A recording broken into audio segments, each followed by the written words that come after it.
What's going on? It's your boy H Money, Mr. The Zone. We in the building. Let's get it. Man, we got some great topics tonight. Devin Haney cashes out $3 million against Jorge Linares. Devin Haney getting the big money at such a young age. Let's talk about Devin Haney being the youngest millionaire in boxing. Absolutely. $3 million, big time payday for Devin Haney versus Jorge Linares. I can't wait for this fight, man. I'm very excited about it. Devin Haney stepping up in competition, fighting another former world champion, Jorge Linares, who's known for bringing that smoke. Jorge Linares is a competitor.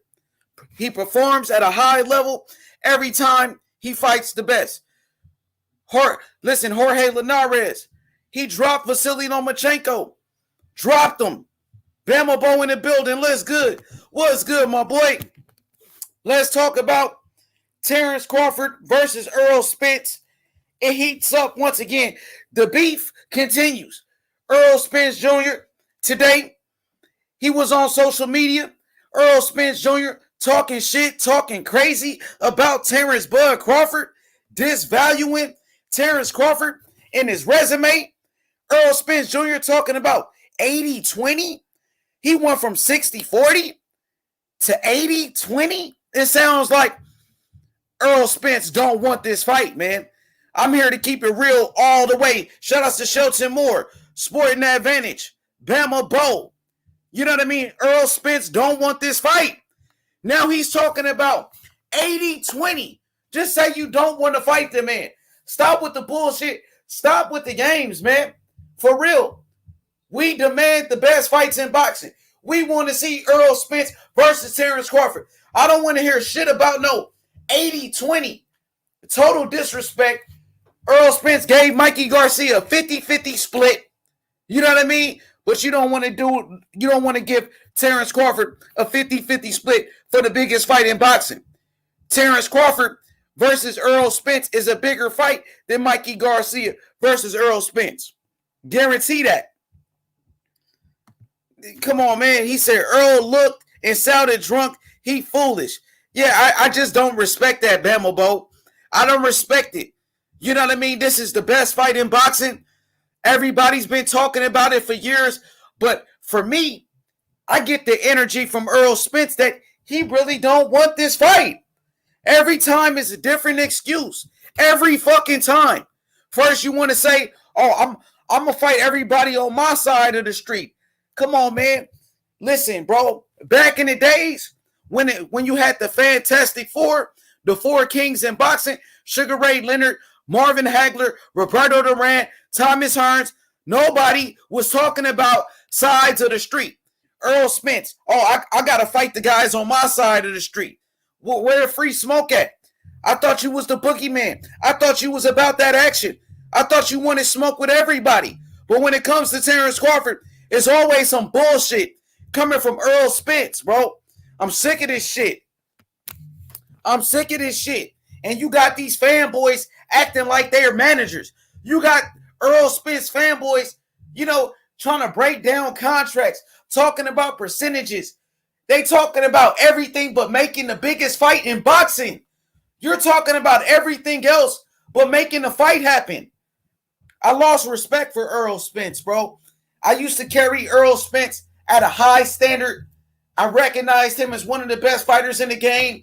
But now when you playing this bullshit game, you playing this bullshit, you telling us lies. Terence Crawford wants to fight with Errol Spence. Terence Crawford has been to Errol Spence fights. He went to his last fight against Danny Garcia. And I'm honestly here to tell you guys the truth. I don't think Errol Spence believes in himself. I don't think Errol Spence believes that he can beat Terence Crawford. Deep down in his heart, deep down inside, he knows he can't beat Terence Crawford. He knows it. If that was the case, you would keep that same energy that you have for Keith Thurman. You know what I mean? It's definitely, bro, a lack of confidence. He is not as confident as he says he is. I agree with that. Shout out to Shelton Moore. with the great comment. Shout out to MMA Champ. Let me drop the link if anybody want to join the panel. Let's talk about Canelo Alvarez versus David Benavidez, man. David Benavidez, he's right now one of the hottest names in the sport of boxing. David Benavidez, he's starting to look like the boogeyman. I mean, when you talk about speed, you talk about power, you talk about combinations, you talk about a high guard defense, you talk about the Mexican style, you got to be talking about David Benavidez, man. This guy is a problem. And you could tell by how his peers respond to him. We seen how Jamal Charlo dunked David Benavidez. Jamal Charlo wanted no smoke with him. Yo, what up, Shelton Moore? What's good, my brother? How you feeling? What's good, H Money? How you doing, brother? I'm good, man. I'm happy to have you on the platform once again, my brother. Let's talk about these topics real quick. You know, what's your thoughts on Errol Spence Jr. today?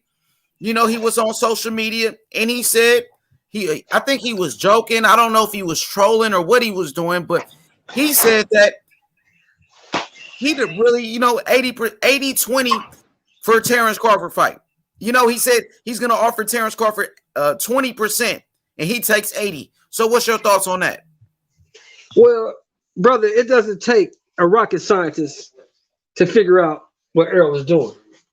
He's trying to price himself out of the fight, man, because he's not confident he can beat the dude. Point blank.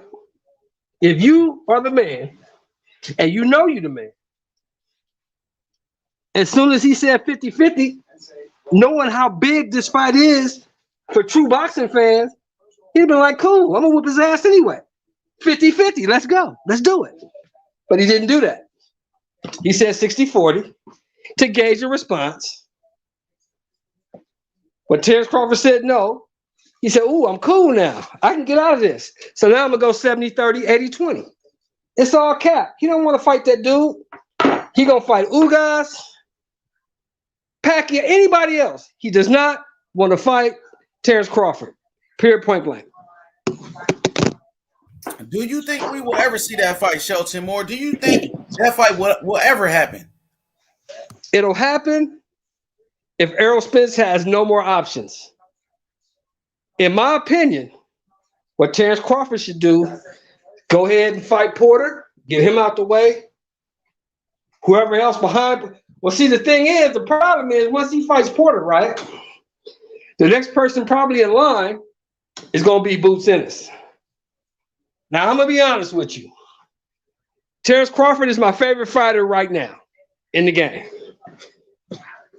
Boots Ennis is a different animal, man. I don't know if anybody at 47 wants to deal with Boots right now. Because after he gets rid of Crawford, who else is left? Thurman? Nobody wants to see that. He gonna smash Thurman. You said after who gets rid of Crawford? After Crawford gets rid of Porter, if he fights Porter, right? Because he's not getting the Errol fight. He's not getting that fight. Say he go ahead and get rid of Porter, right? And Errol still won't give him the fight. The next person in line, because Errol's probably going to fight Ugas, am I correct? That's what it looks like. I don't know. I mean, I don't like that fight, to be honest with you, man. Like, he's trying to fight everybody else but Terence Crawford. The only person I want to see Errol Spence fight right now is Terence Crawford. You know, I would Manny Pacquiao. I give him a pass for Manny Pacquiao. Okay, it's cool. I would like to see him fight Manny Pacquiao as well because Manny Pacquiao is a cash cow. He is a living legend. So Manny Pacquiao is a champion. So I would like to see the Manny Pacquiao fight. But as far as Ugas, I don't care for that fight at all, man. I'm not a big fan of that fight, to be honest. You know that. You've been around H Money. You know that if you get a chance to get that Pacquiao fight, you got to take it. You'd be a fool not to. You got to take it. Because that's big money. You got to take that fight. But Ugas, you don't have to take that fight. Now, it's cool if you say it's strap season and he got a strap. But see, that kills your argument because Terence got a strap. Right? And you saying it's strap season. Right? So what's the issue? Exactly. The only thing I can see is that you really don't want to fuck with that dude. That's what I see. I could be wrong though. Yeah, I agree with you, man. You know, I'm really starting to see that Errol Spence really doesn't want any smoke with Terence Crawford. It's obvious. The energy is not there. This is the same guy, Errol Spence, that was calling out Keith Thurman for years, saying he's a boogeyman, but I can't tell anymore. To me, honestly, I don't think Errol Spence is the same fighter that he once was. You know what I mean? I think he's been killing himself to make 147. I don't think Errol Spence is at his full potential at 147 right now. He doesn't look like himself. After that car wreck, after his performance against Sean Porter, he doesn't look like the same fighter that he once was. I remember when Errol Spence coming up in the game, he was knocking everybody out. He was dominating the competition. Now that's when he first came up came up in the rankings. When he was younger. When Spence was younger, he was dominating the welterweight division. Well, here's the thing, bro. Here's the thing, H-Man. Here's my point right here. Now, everybody, you always hear these cats come on these platforms, and all these cats is talking about resume, right? Well, let's really look at the resume. He beat Algieri, right? Yeah, he beat Algieri. Yeah, I hear you. He beat Algieri. He beat Algieri, right? He beat Kell Brook, right? Right? Yeah, he beat Kell Brook. He beat Sean Porter. He beat Danny Garcia, and he beat Mikey Garcia. Right? That's his resume, basically. Those other dudes, those step-up fights and those prospect fights, we ain't really talk about that. But the main fights, those are the guys he beat, correct? Yeah, that's correct. Now, Lamont Peterson and shit like that. Lamont Peterson was 35 at the time, so whatever. But Lamont Peterson's a good fighter. He was his name. Let's put him in there. Now, put Terence Crawford in the ring with any of those guys. Who's the favorite? Oh, Terence Bud Crawford, hands down. Does Terence Crawford probably KO all of those guys? Yes or no? Yeah, absolutely. He knocks out Danny Garcia. Terence Crawford would knock out Mikey Garcia. He'll beat those same guys in a better fashion. That's what I think. He does a better job at it. My question to you and people in the chat or anybody else who has an opinion, where's this masterful, magnificent resume that they're talking about? Where's it at? Because I don't see it. His best win, in my opinion, is Sean Porter. Yeah, and he struggled in that fight, and a lot of people thought Sean Porter won that fight as well. He went life and death with Porter in there. Exactly. He got exposed. So you trying to use that talking about? Because see, in my opinion, brother, this is what happened, right? Errol Spence beat everybody he was supposed to beat. They put him in front of him. He beat him. Congratulate you for that. You're supposed to do that. I give you credit for that. Terence Crawford did the same thing. Whoever they put in front of him, he beat him. And he KO'd him. Let's not forget that. He KO'd him. Everybody at 147. So now, let me ask you this. Does Terence Crawford KO Mikey Garcia? Absolutely. He'll destroy Mikey Garcia, finish him off. Listen, Terence Crawford is the best. He's one of the best finishers in boxing. He's the best finisher in the welterweight division. 5 straight knockouts at welterweight. You know what I mean? He's the best finisher in the weight class. So we talk about champion at 135, right? Undisputed at 140, right? And has KO'd everybody he's faced at 147, right? So where's this resume that Errol Spence is talking about? How is your resume better than his when he's done more in the sport than you?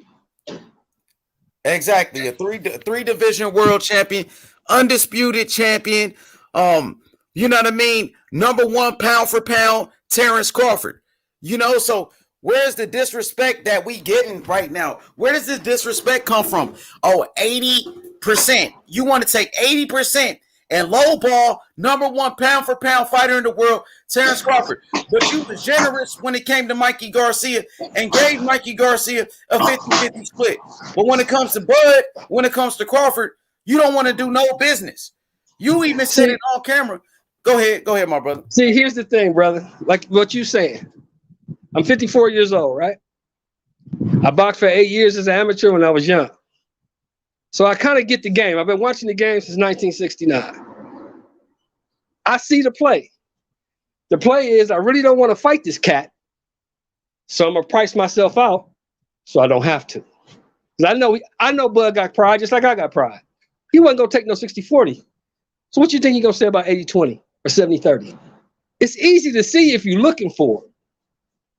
But these other people want to bring up numbers and pay-per-views. Look, if you're a true boxing fan, you don't give a shit about none of that. I don't. I want to see the fight. If I'm better than you and you say you better than me, then we got to get in the ring and prove it. You got to show me because I don't believe you. I think you're full of shit. To be honest with you, Terence Crawford, he's more of a throwback type of fighter. Where Terence Crawford, yes, sir. Keep speaking on it. Keep speaking on it. He's always in shape. You know, every time he's in shape. Errol Spence has a history of blowing up in weight in between fights, walking around 200 pounds for Errol Spence. Now, we know about Errol Spence, you know, out the ring, drinking, partying. You know, he doesn't live the life of a fighter. He does not live the life of a true champion in and out the ring. And this is the difference between the two fighters. This is why I'm leaning towards Terence Crawford when they do fight. Because I know one thing, Terence Crawford is always in shape. Terence Crawford, he takes boxing very serious. He never cheats the sport. He wants to smoke. That's Terence Crawford showing up to Errol Spence's last fight against Danny Garcia. He was in the crowd. Why Errol Spence never been to a Terence Crawford fight? But Errol Spence, you've been to 2 Canelo fights. You've been to 2 Canelo fights. You'd rather go watch Canelo fight than go watch Terence Crawford. It's obvious he doesn't want any smoke. And especially when you're throwing out ridiculous numbers like you want 80%. You want 80% and you only going to give Terence Crawford 20. Just say you don't want to fight, bro. Just say you don't want that smoke. Because this what the people are starting to see. I remember when Errol Spence said, you know, I'm going to go fight Danny Garcia. Danny Garcia, who wasn't even a champion at the time. You wanted to go fight, you know, Ugas. You want to go fight Mikey Garcia, who's a featherweight. You want to fight everybody else but Terence Crawford, bro. It's obvious that he's ducking. And, man, somebody got to speak on it, bro. You know what I mean? H-Money, you just hit the nail on the head. Look at this, bro. You said he went to 2 Canelo fights, right? But he hasn't been to a Terence Crawford fight, correct? Correct. Because I think I can beat him. I don't know about this dude. Yeah, I don't even think he beats Canelo, to be honest with you. You know what I mean? I don't think so either. But we'll never know unless they get in the damn ring. Correct? Correct. Yo, my boy Jalen said, in money terms, 80/20 is so weak. Errol will get 16 million and Crawford will only get 4 million. Because he knows Errol won't accept that. That's why he put it out there. He knows Terence won't accept that. That's why he put it out there. He's trying to piss the dude off because the dude already talking about moving up to 154. Don't think he ain't saw that. And I'm going to tell you this, quiet as it's kept. If he moves up to 54, probably go dominate up there too because he's too good a boxer. Yo, what up, D. Hodges? What's good, D. Hodges? What's your thoughts on Terence Crawford, Errol Spence? Today, Errol Spence was on social media and he said, I'm only going to give him 80. And he said, I'm only going to give him 20%. So he went from 60-40 to 80-20, which obviously means he doesn't want the fight. Go ahead, D. Hodges. True, but wrong in a way. And you already know I'm number one Bud fan in this building. You already know when everybody was still dogging him, no matter what, bro. You know I rock with Bud all the time, but it's his fault. He should have took 60-40. He wouldn't be going through this. Nah, he should not take 60-40. No, I'm just no. In my way. Oh, I know, but Shit, a lot of people took a pay cut for the fight because they knew they could win. So I'll take a pay cut real quick, become 3-belt champion. Now my next fight is the bag. Bro, Like Errol Spence is not in that position. I know, but Errol I'm Spence, just saying. Errol I'm Spence not is not in saying no him. position to act like he's a major superstar. When Errol Spence, well, let me finish. When Errol Spence never even done a million pay-per-view buys, he's lying, and these fanboys are lying to the people because Errol Spence, his pay-per-view buys keep going down ever since that Mikey Garcia fight. His last fight versus Danny Garcia only did like 200,000.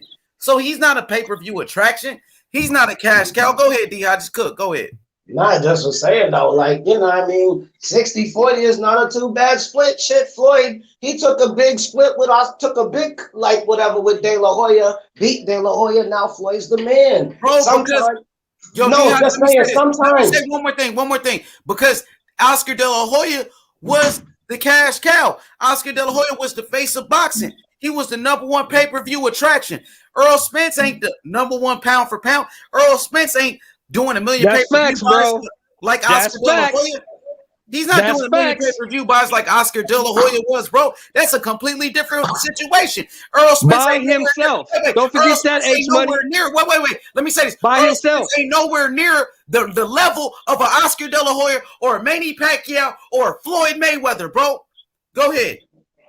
All I just said is sometimes if I know I could beat you, I'll take a pay cut. I'll take 60-40. I know that bag is still going to be proper. So what? He get an extra 20%. Who cares? I go in there and beat the shit out of him. I got 3 championship belts.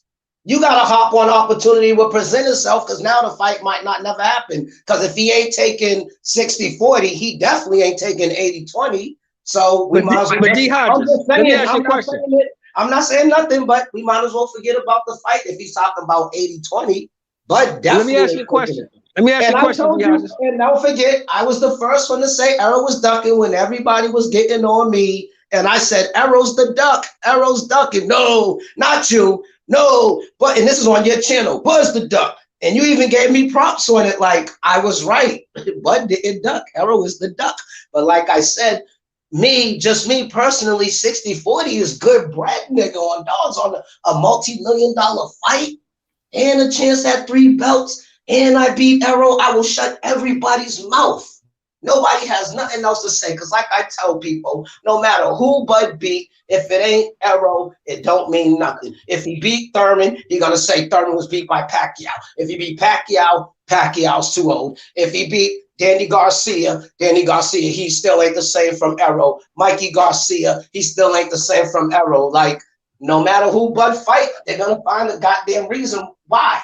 And like I said, no, because listen to this one thing. Benavidez, they had that, whatever, Jose Benavidez, they had that beating Bud. But after Bud went in there, beat him, that's when they want to bring up that gunshot shit. They didn't bring that shit up before the fight. They bring shit up after Bud done whooped their ass, and now all of a sudden green beans ain't no good. Because people had green beans beating Bud.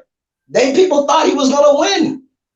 But then when Bud beat him up, oh, it's a new thing. Then when Bud fought Jeff Horn, oh, he beat Jeff Horn up better than Pacquiao did. Oh, but yeah, that's because Pacquiao did it first. Nigga, Bud's never going to get no props unless it's Errol, dog. I don't care who he beat. He could beat Virgil Ortiz. He was too young. He could beat Boots. He was too young. Terence Crawford can't win in this situation unless he fights Spence. No matter who he fight, he's going to get no credit. That's just in my opinion. D. Hodges, let me ask you a question. Now, say Bud moves up to 54, right? And Jermell cleans up 54, right? Is that not a bigger fight than Spence Crawford? Oh no, nigga, he better off fighting Spence. Nigga stepping up and fighting Charlo. He's gonna smoke Bud's little self. Bud, for one, is way too short. And Charlo is too tall and big. Bud did not need 154. He started at what, 130? Yeah, he did. So that's it. If he jump up to 154, oh, he gonna have problems up there. Them dudes are too big. And he's, even though he's stopping the 147 pounders, he ain't knocking nobody out. So I'm a Bud fan, and he'll tell you I'm the president of the Bud Club, but that he better not go to 54. He's food. Well, the Spence fight's not going to happen, bro. Spence is not going to fight him because he's afraid. Period, point blank. I don't care what nobody says. He don't want to fight the dude. That's why he's pricing himself out. He says he's going to move up to 4, move up to 54 and test the waters. Because it's a few guys up there he can beat. I personally think he can beat Jermell Charlo. I think so. I think he can beat him. Yeah, me too. I think he could beat Jermell Charlo for damn sure. And I think that'll be a bigger fight than the Spence fight. Because Spence ran from me. Spence ran from me. So I'm gonna go up here and take his belt, and then I'll come back if I need to. And fuck you up. They both got the same trainer, Derrick James. I wouldn't be surprised if Jermell Charlo tries to find a way out that fight as well, man. You know what I mean? What up, Major Kickboxing? Salute, my brother.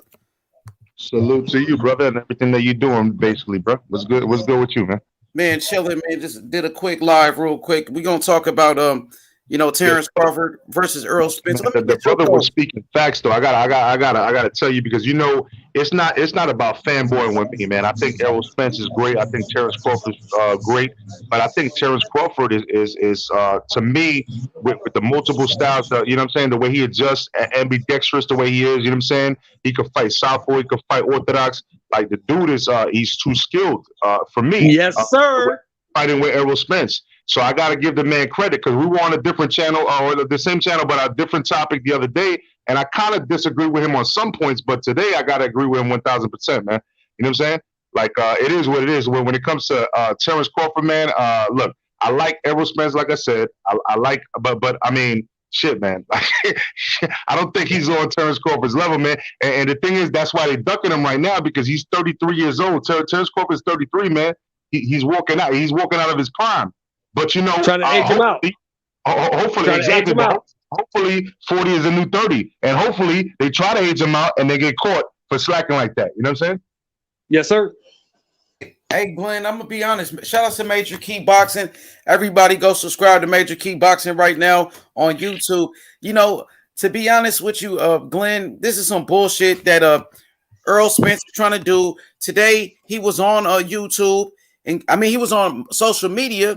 And Errol Spence said 80-20 now. He said, I'm gonna give Terence Crawford only 20%. For me, it's like you don't want the fight. When you talk like that, you don't want the fight. And then just his body language. He said that he wants to fight everybody on his side of the street, then he'll fight Terence Crawford. It's always some type of excuse. And for me, he's not doing anything different than what Keith Thurman was doing to him. Or you got to go get a belt. Now, Terence Crawford got a belt. Which one is it? Ray Charles can see that, brother. Ray Charles can see that. He already cleaned up his side once he fight whoever. Errol already probably cleaned up the street already. He beat the most major people on his side of the street, maybe after Ugas, but he basically cleaned up the street already. When you gonna fight Bud? Never, bro. And I'm tired of these Errol Spence fanboys too. These guys that make every excuse in the game. You know what I mean? That's what I'm trying to say, man. Look, I've been listening. I've been getting hyped up. The chat smoke is all good all the time. Them trolls, man, be fucking with me for like a year. I love them though. You know what I'm saying? I'll probably throw a birthday party for the kids. You know what I'm saying? Just come see me though. Give me your address. I'll go pop up and bring you some free gifts and shit like that. But otherwise, if you can't show me your face, stop talking shit about me. But anyway, when it comes to the boxing though, man, like, dog, I get hyped up when I hear about this, because we've been talking about this for so long. For so long, and it's still like, damn, like they talked, what is it, like 2.5, 3 years ago now, when they met up in front of each other and were talking shit, and Bob Arum was there and shit like that, and it still hasn't happened. Like how long are we gonna wait for this? This is like something that needs to happen. So if this doesn't happen, and then they're gonna have to start giving the youth a platform, and if they can't find a youth, they're gonna have to go up to the next weight class, and don't fight a tune-up fight when you move up, because we're wasting time here. You know what I'm saying? Fight the number one over there. If you're gonna do that, like, I want to see some greatness, man. Like all these clowns are just like right now. I'm gonna start calling them clowns. You know what I'm saying? If they can't fight the people that they're supposed to fight. You know, and I would hate to do that. I'm not calling them buns or tomato cans because, you know, obviously they're boxers, they risk their lives and all that. I'm not trying to say that. But you're a clown if you're trying to act like you're number one in the whole, you know, the whole history of boxing, and yet you can't fight somebody that you're supposed to fight, man. You know, with all this noise, everybody should fight who they're supposed to fight. Because that's what they telling him. They telling him he's the greatest thing since sliced bread. That's what they pumping in his head, and he's believing it. And they told Wilder that same shit. And I mean, you seen what happened to Wilder, bro. You know Brother, what I mean? I told people in 2015, if this dude ever runs into somebody who can box, they're going to beat his motherfucking ass because he only got one shot, that right hand. He has no footwork. He has no defense. He doesn't use his jab. He never goes to the body. He's one-dimensional. If you can take that dimension away, it's over. What up, Jason Brown? What's good, Jason? What's good? H Money, the best in the game, man. Salute everybody on the panel. Salute to the Queen, Unique Don. Yo, Jason, so what did you think about Errol Spence today on social media saying he's going to give Terence Crawford only 20% of the fight? Man, the more, just it's a lot of clown shit coming from Errol Spence. Like, this dude don't want to fight. It's clearly he don't want to fight. Him saying shit like that, 80. Come on, bro. How you gonna disrespect the dude that was an undisputed at 140? You talking about a 3-division world champion and disrespect him saying, I'll make it 80-20. Come on, bro. Errol Spence is a clown, bro. Him and his whole team, all them dudes is clown. Jamel Charlo, he want to mention fighting Tank. He want to mention fighting Adrian Broner. He never brought up Bud Crawford name. He don't want to fight Bud. He want to fight Bud. He always picking on dudes. These other niggas, Tank, going on rants. I Tank move up. And it's a dude named Bud Crawford at 147 name that he did not mention. Them dudes don't want no smoke with Bud. Them dudes is clown. They all talk. Have you noticed that too? Nobody calls out Bud. Nobody. I think the only one that been calling him out is Sean Porter, who was calling him out. But yeah, at first he wasn't even calling them out. It was like they banned anybody from PBC from calling them out. But then Sean Porter started doing it like later on. It was almost like he had like, damn, bro, like that's my boy, and he's not getting no clout right now because everybody's ducking him. You know what I'm saying? So he just wanted to do it, you know. But and then Bob Arum screwed that shit over. But before that, everybody from PBC was ducking him, man. Yeah, it's hard for him to find a fight, man. It's hard for Terence Crawford to find a fight. It's hard for Demetrius Andrade to find a fight. You know, it's hard for Devin Haney to find a fight right now. These brothers are being avoided, you know. So David Benavidez, a guy right now who's nobody wants to fight him. So let's talk about David Benavidez, Canelo real quick. Let's start off with Glenn. Let's start off with Major Key Boxing. David Benavidez, Canelo Alvarez. This is the fight that people are talking about. Benavidez, very exciting fighter. You know, what's your thoughts on it? Is Canelo avoiding him? I know Canelo in the past said he doesn't want to fight any Mexican fighters. Oh, let me get your thoughts on this whole situation.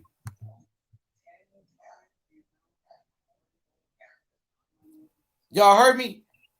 Yeah, I can hear you. Yeah. I heard you, but I'm gonna be honest with you, bro. I was just walking back into my patio, so I need to hear the question again. But you know, I could jump back in. Yeah, definitely. So, David Benavidez, Canelo Alvarez. I think that's going to be the best fight at 168. I mean, David Benavidez has been calling out Canelo. He's been disrespecting him. He wants to smoke. At the end of the day, that's what he's supposed to do. You know, a lot of people in the chat, they saying Canelo's ducking Benavidez. Canelo said he wouldn't fight another Mexican when he did fight Julio Cesar Chavez Jr. And he started off in Mexico. He fought a lot of Mexican fighters. So, you know, is Canelo trying to avoid this young fighter? What is it?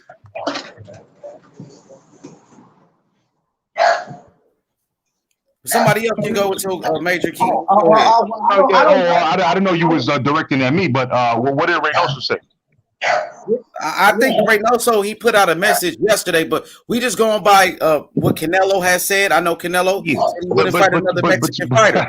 But what I'm trying to say, no. But that was years ago. But he's already told them, like, look, man, if basically what he was trying to do is give the young man a pass, like, you know what I'm saying, like, hey, listen, I'll let you grow before you fight me. You know what I'm saying? That's what it was. But now this dude is talking out his ass. So Canelo, being the man that he is like, I'll fucking fight him. You know what I'm saying? And I'll knock his ass out. You know what I mean? And it is what it is. We all know that Canelo ain't ducking no smoke. He was trying to give the young man, you know, from his country a little pass and shit like that. You know, and yeah, I don't agree that should ever happen. But look what's going on right now. Like, we're talking about Terence Crawford and Errol Spence, right? You know, nobody should get a pass. It should all be about the boxing, and that's that. So we could talk about that on multiple levels, not just Crawford and Spence. We could talk about this on multiple levels. But we were just talking about Crawford and Spence, so we can't forget the fact that people be ducking that smoke. You know what I'm saying? So Canelo did say that in the past. You're right about that. But then you know, right now he's saying, all right, he's talking shit. Okay, I could take him out too.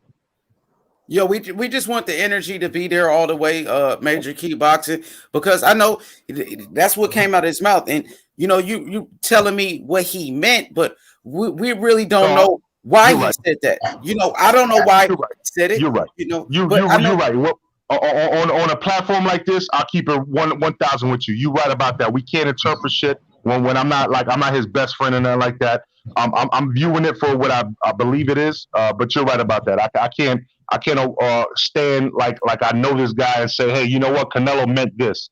You're right about that. So I'm gonna give you that.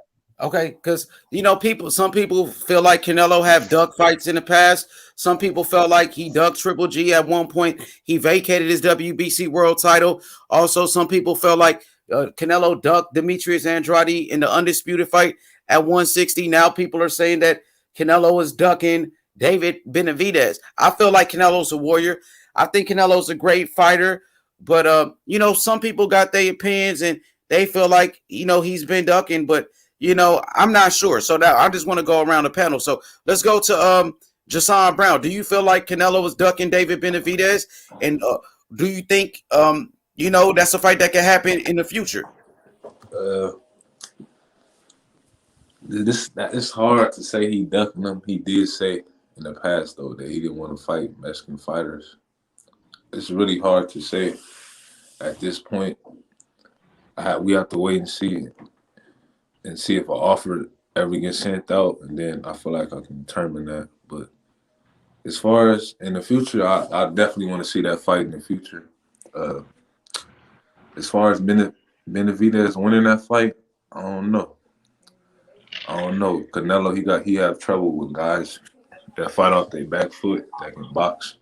So, you know, Benavidez, he's the complete opposite. He like to come forward. He tall, he long, throws a lot of punches. So, as far as who won that fight, I don't know right now, but that's definitely a fight I'd like to see in the future.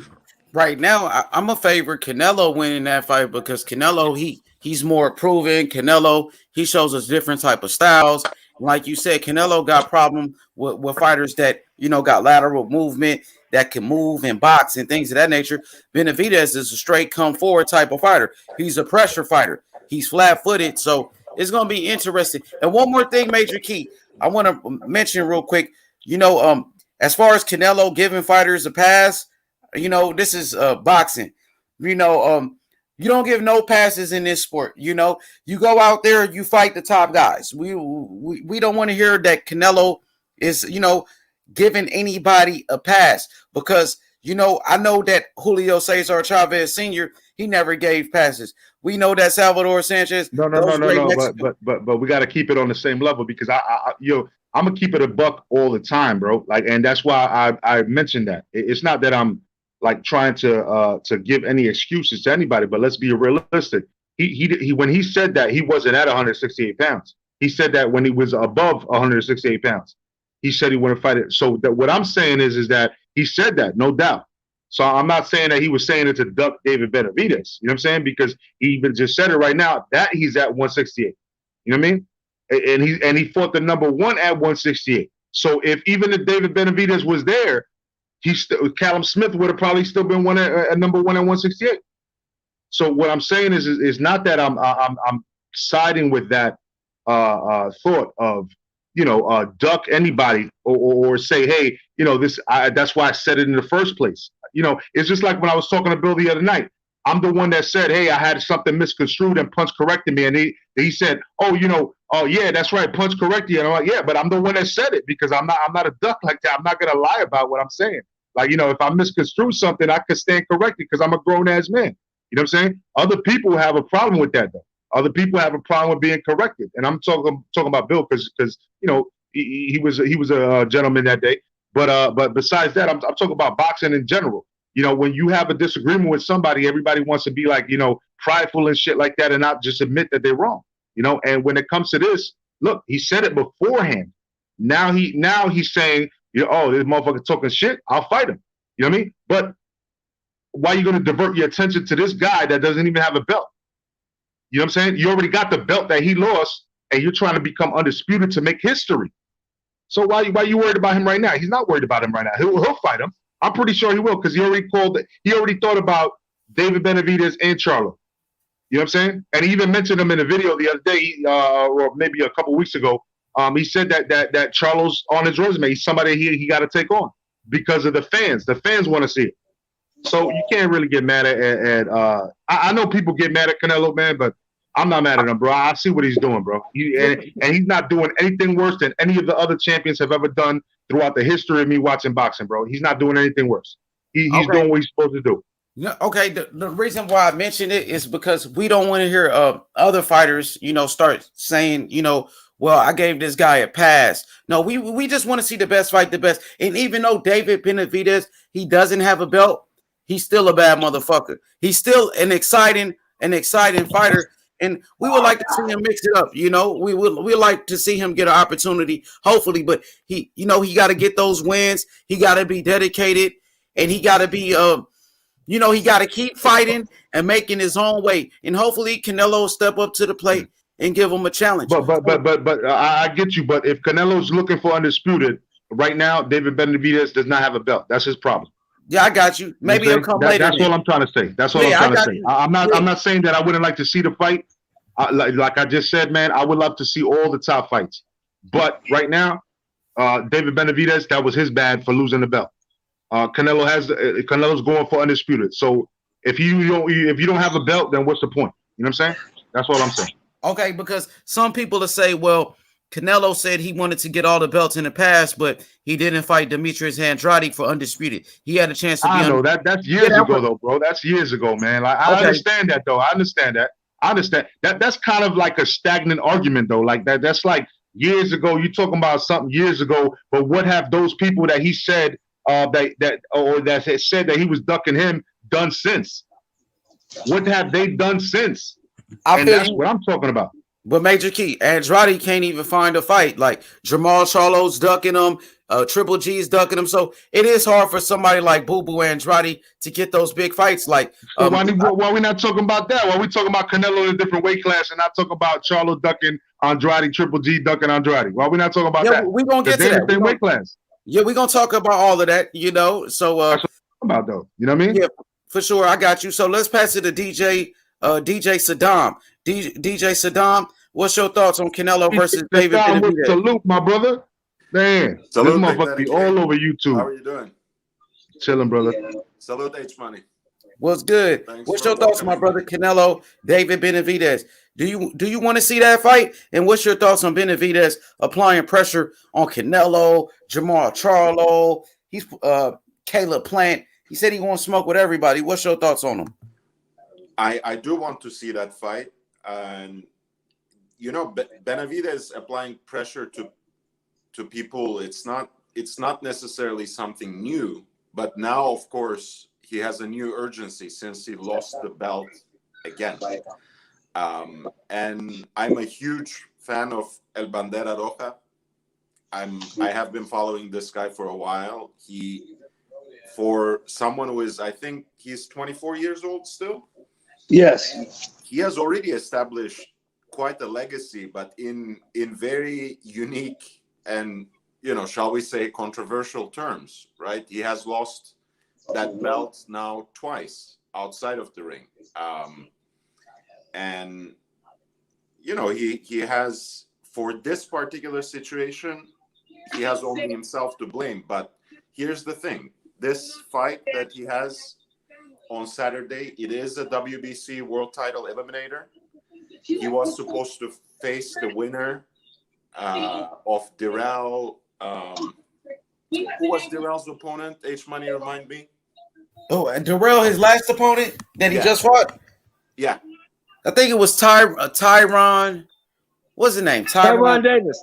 Tyron Davis. Davis. Yes, that's right. Keyron Davis. Was it Keyron Davis or something? Yeah, Keyron Davis. Tyron Yeah, you're right. Davis, yeah. Breadman's man. Stephen Edwards was coaching him. Anyways, so Benavidez was supposed to face the winner of that draw to then get a shot at the WBC title that Canelo now holds. Now, I don't know how things will proceed, but he is at least once again placing himself on track to face Canelo or whoever is going to be holding that belt. So I still trust him. I want him to get the big fights, but he might have to fight, maybe another opponent until Canelo figures out this whole undisputed path out. And I agree with Major Key on most parts. Canelo is really playing A-side politics that have, for better or worse, become part of the boxing landscape for decades now. So now that he has placed himself in that position through, let's not forget, years of hard work. Yes, some controversial decisions on the way. I'm a Triple G fanboy, so I'm never gonna let that go quite easily. But nevertheless, he worked hard in and outside of the ring to get into this position. So he might end up taking his time, but in this particular case, he is not getting any younger.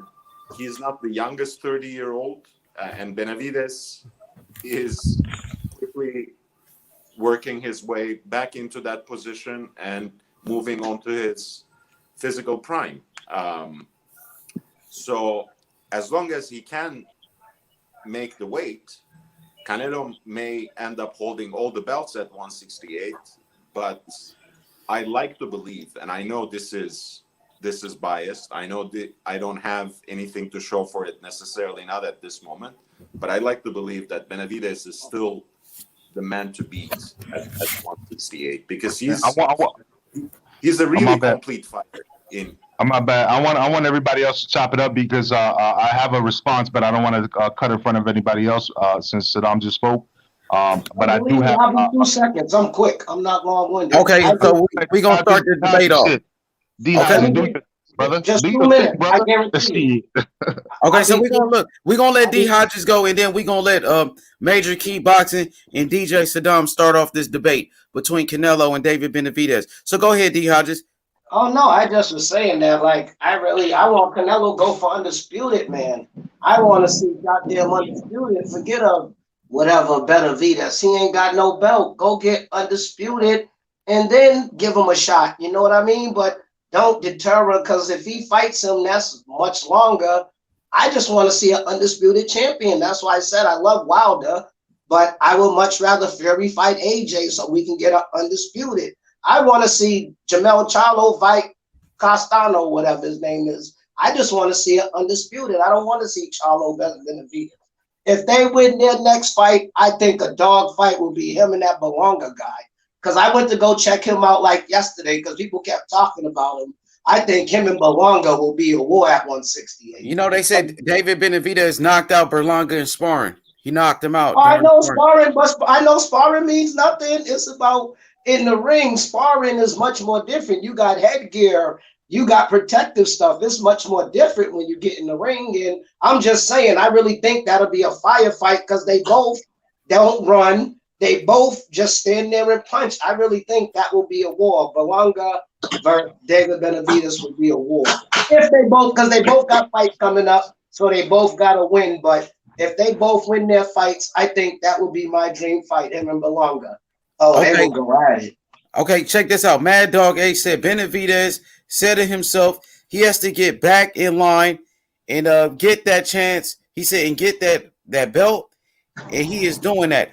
But look, man, David Benavidez, he's doing what he's supposed to do, and that's call out the top guys. And he's been applying pressure to everybody. You know what I mean? So let's get this debate going. Major Kickboxing and DJ Saddam. Let's start it off. Go ahead. No, yeah. I was actually agreeing with Saddam. I was trying to say let everybody else on the platform, because what I'm trying to say is that when it comes down to Canelo, Fort Avenue Yildirim pretty much gave us a free fight just to make sure that he didn't lose the belt. It still ain't working. I wasn't debating Saddam's points at all. I was actually agreeing with everything that he said. And what I was trying to say was give the other brothers a chance to talk, because what they were saying made sense. You know what I mean? Okay, for sure. Yeah. No, I wasn't. Hell nah. DJ Saddam was making valid points to me. I wasn't disagreeing with nothing that he said. So I want to bring up some points real quick. I mean, the people who say Canelo is ducking fights, Canelo's been cherry picking. So I want to mention this real quick. No idea, no food though. So let's talk about Canelo when he vacated his WBC world title at middleweight. DJ Saddam, did you think he was ducking Triple G at that point when he vacated his belt? I'll say this. I don't easily use the term ducking. And again, I have been rehabilitated from a Canelo hater to a fan. So at that moment in time, I did feel that he was trying to age out Triple G for sure. I don't necessarily use that term because I think it's kind of losing its meaning now, like in year 2020, 2021, when every Twitter beef that doesn't result in a fight becomes ducking. Every tweet or Instagram post that's sent out becomes something else. So I don't want to use that term lightly, but for sure, of course, there were all sorts of politics that went into making that fight, right? Even the fact that Triple G had to drop the IBF belt for the rematch had something to do with how much Canelo can rehydrate, right? Because, as you know, for the IBF belt to be on the line for both fighters, they have to respect that plus 10 pound limit. And Canelo certainly came in heavier than 170 for the rematch because the IBF belt wasn't on the line. Anyway, so there are those politics that go into it. And Canelo, when he was a Golden Boy fighter, took advantage of that. Now that he is the so-called cash cow, he's taking advantage of that. And I do remember still, right, that he had a whole narrative about going undisputed at 160 as well. And then suddenly the Andrade fight wasn't made and the IBF belt went vacant again. So, I don't necessarily believe in everything that he says. Who knows what will happen after the Saunders fight. But at any rate, I have been really happy at Canelo's run at 168 because you had Smith and Saunders over there across the ocean, across the pond in the UK. They weren't fighting each other in a unification. You had Plant and Benavidez here, who were part of the same stable, same promoters as like same network, let's say, just like Smith and Saunders had, and they weren't going for a unification. And Canelo went in and disrupted the whole division, and now everyone wants to line up to fight him, to have a unification, to build an undisputed champion. And I have to appreciate that, just like the Hodges. I want to see undisputed champions in each and every division possible. And if Canelo is working towards that, I support that goal. Okay, for sure. So, we got to keep the same energy in every weight class. So, if we want to see undisputed at super middleweight, heavyweight, we should want to see undisputed at lightweight when it comes to Devin Haney versus Teofimo Lopez. Teofimo Lopez should fight Devin Haney for unification of all the belts. Devin Haney has the WBC world title, so that they should make that happen as well. DJ Saddam. You're not gonna like my answer on that, man. Go ahead. It's free smoke. Go ahead. I know. You never, when it comes to ducking or dodging, I know you don't dodge or duck anything or any debate. Honestly, I know your position on this, but I do feel that Teofimo, for all intents and purposes, is undisputed champion at lightweight. But I would love to see that fight before the end of this year, before they both move up to 140, because I don't think that's too far away either. I would like things to be settled at 135, and then they can rematch at a higher weight, just like Morales and Barrera did, just like Estrada and Chocolatito are doing this weekend. They should get that fight in soon, for the fans, if not for anything else. But that fight would also make decent money for both of them. I'm pretty sure. Absolutely. Especially Devin Haney. If Fimo, I'm sorry to cut you off, but just to add that if Teofimo is being released somehow off his Top Rank contract, there's really no real excuse not to make that fight before the end of 2021, because that fight can earn them some mills on the zone for sure. Yeah, for sure. So, I mean, we all know Devin Haney has the WBC world title. We know that there's never been an undisputed champion in the history of boxing with a franchise belt. The franchise belt wasn't even transferable until Teofimo requested that belt, when he fought Lomachenko. So, undisputed means no dispute. Obviously, there's 50% of the people that feel like Devin Haney is a champion, that Teofimo Lopez should fight him to be undisputed. There's some people like yourself that feel like Teofimo Lopez is undisputed.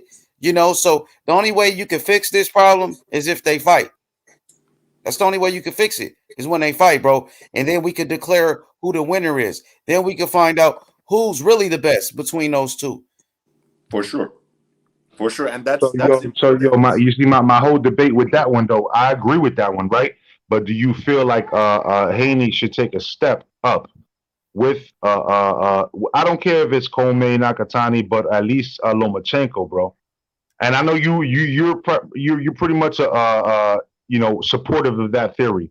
I would love to see Haney fight Lomachenko before. You're good at that right there. Lomachenko already dropped the belt, so I count that fight. Yeah, Lomachenko, Devin, they should have fought a long time ago, but Lomachenko decided to vacate his belt, and he didn't want that fight. So Devin Haney doesn't have to go. Yeah, now we pushing the narrative. That wasn't the same thing we were talking about the other day. Undisputed. Let me say this: if Loma didn't drop his belt, Tio will be completely undisputed. It's Loma's fault we're going through this dilemma now. If Loma would have never dropped the belt, we're not talking about the WBC, brother. We're not talking about the WBC but I'm just saying though, if that's how Devin Haney didn't Devin Haney, you're not saying anything though, because we had this whole conversation with Devin Haney on the line the other day, bro. They dropped the belt, so he got it. Apparently you weren't here, but we had this whole debate with Bill Haney on the line. And this the whole thing, Lomachenko's and even H Money, you can't even fucking fake jacks like you didn't agree with that. Lomachenko's I didn't agree with what, man. What did I agree with? But it don't matter. He dropped the belt. He's a coward. That Devin Haney wants the Lomachenko fight, of course. If Lomachenko is available, we want to make that fight happen. But we all know Loma don't want it. If he wanted to fight, Loma don't want it. Loma don't want it. You know what I mean? So if he what can we do? What Haney supposed to do? He wanted that fight in the past. He called him Lomachenko. Lomachenko vacated his belt. So when you drop your belt, so you don't gotta fight somebody, is the worst. That's the worst ducking. You drop your belt and say forget it because you don't want to fight this person. It's Lomo that got this rift. Yeah, that's the same thing. Lomo never did that. We'll have undisputed. Either Tio or Loma will be undisputed, but bitch ass Loma not wanting to fight Haney, dropping that belt. Now we got to try to figure this shit out. It's fucking Loma. It's Loma's fault. He caused this confusion. Loma. D Hodges. On some serious shit. D Hodges. If you get a promotion to your job and they tell you, hey, you got promoted, You're not gonna take that promotion, bro? You trying to use that analogy for Teofimo Lopez getting the franchise? I think we're on the same page. I don't think that's far-fetched of what I'm saying. I don't think that I'm being subliminal. It's kind of like direct what I'm saying. I'm asking D. Hodges, if you get a promotion at your job. As a matter of fact, D. Hodges, okay, we heard that one time when you was on Martin Nash's doing the rap battle, right? And then your pops came in, right? You know what I'm saying? So if you had a promotion to your own place, that where you didn't have to have him interrupt on that rap battle, right? Like, wouldn't that be better? True that. Because I was going in, but he You see what I'm saying? Yeah, exactly. You're right, bro. You feel what I'm saying? You're right. But no, I'm just saying, like, if Lomo never dropped the belt, Tio will be undisputed. That's all I'm saying. If Loma would have fought Haney, Haney might be undisputed or whatever, fighting Tio next. But Everybody, the riff, I'm saying the we riff. would have to lean on Haney actually winning. But the point is that no, Haney didn't actually beat nobody though. It's the point that's the point.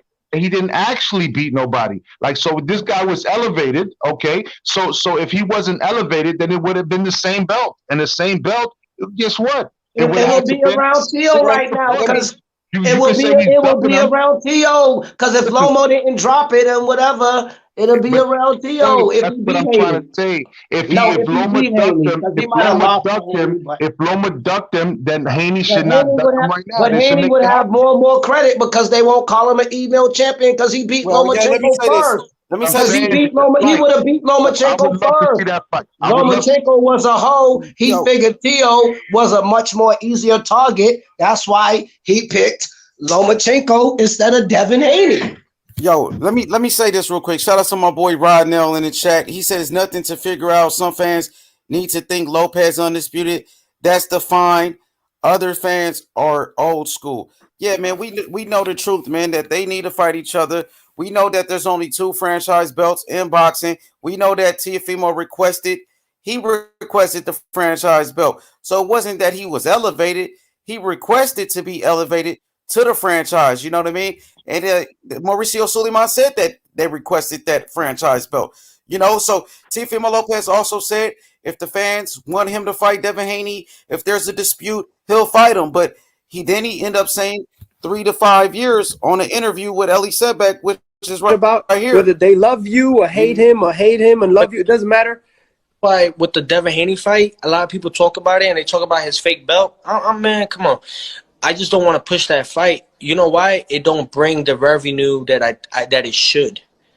Because I'm going to be doing a lot of lifting, just like I did with the Loma. The only thing that helped me with the heavy lifting that I did with Loma in the promotion was the belts that he had and the amount of prestige, like the pedestal that they all put him at. But when it comes to Devin, I got to think about it.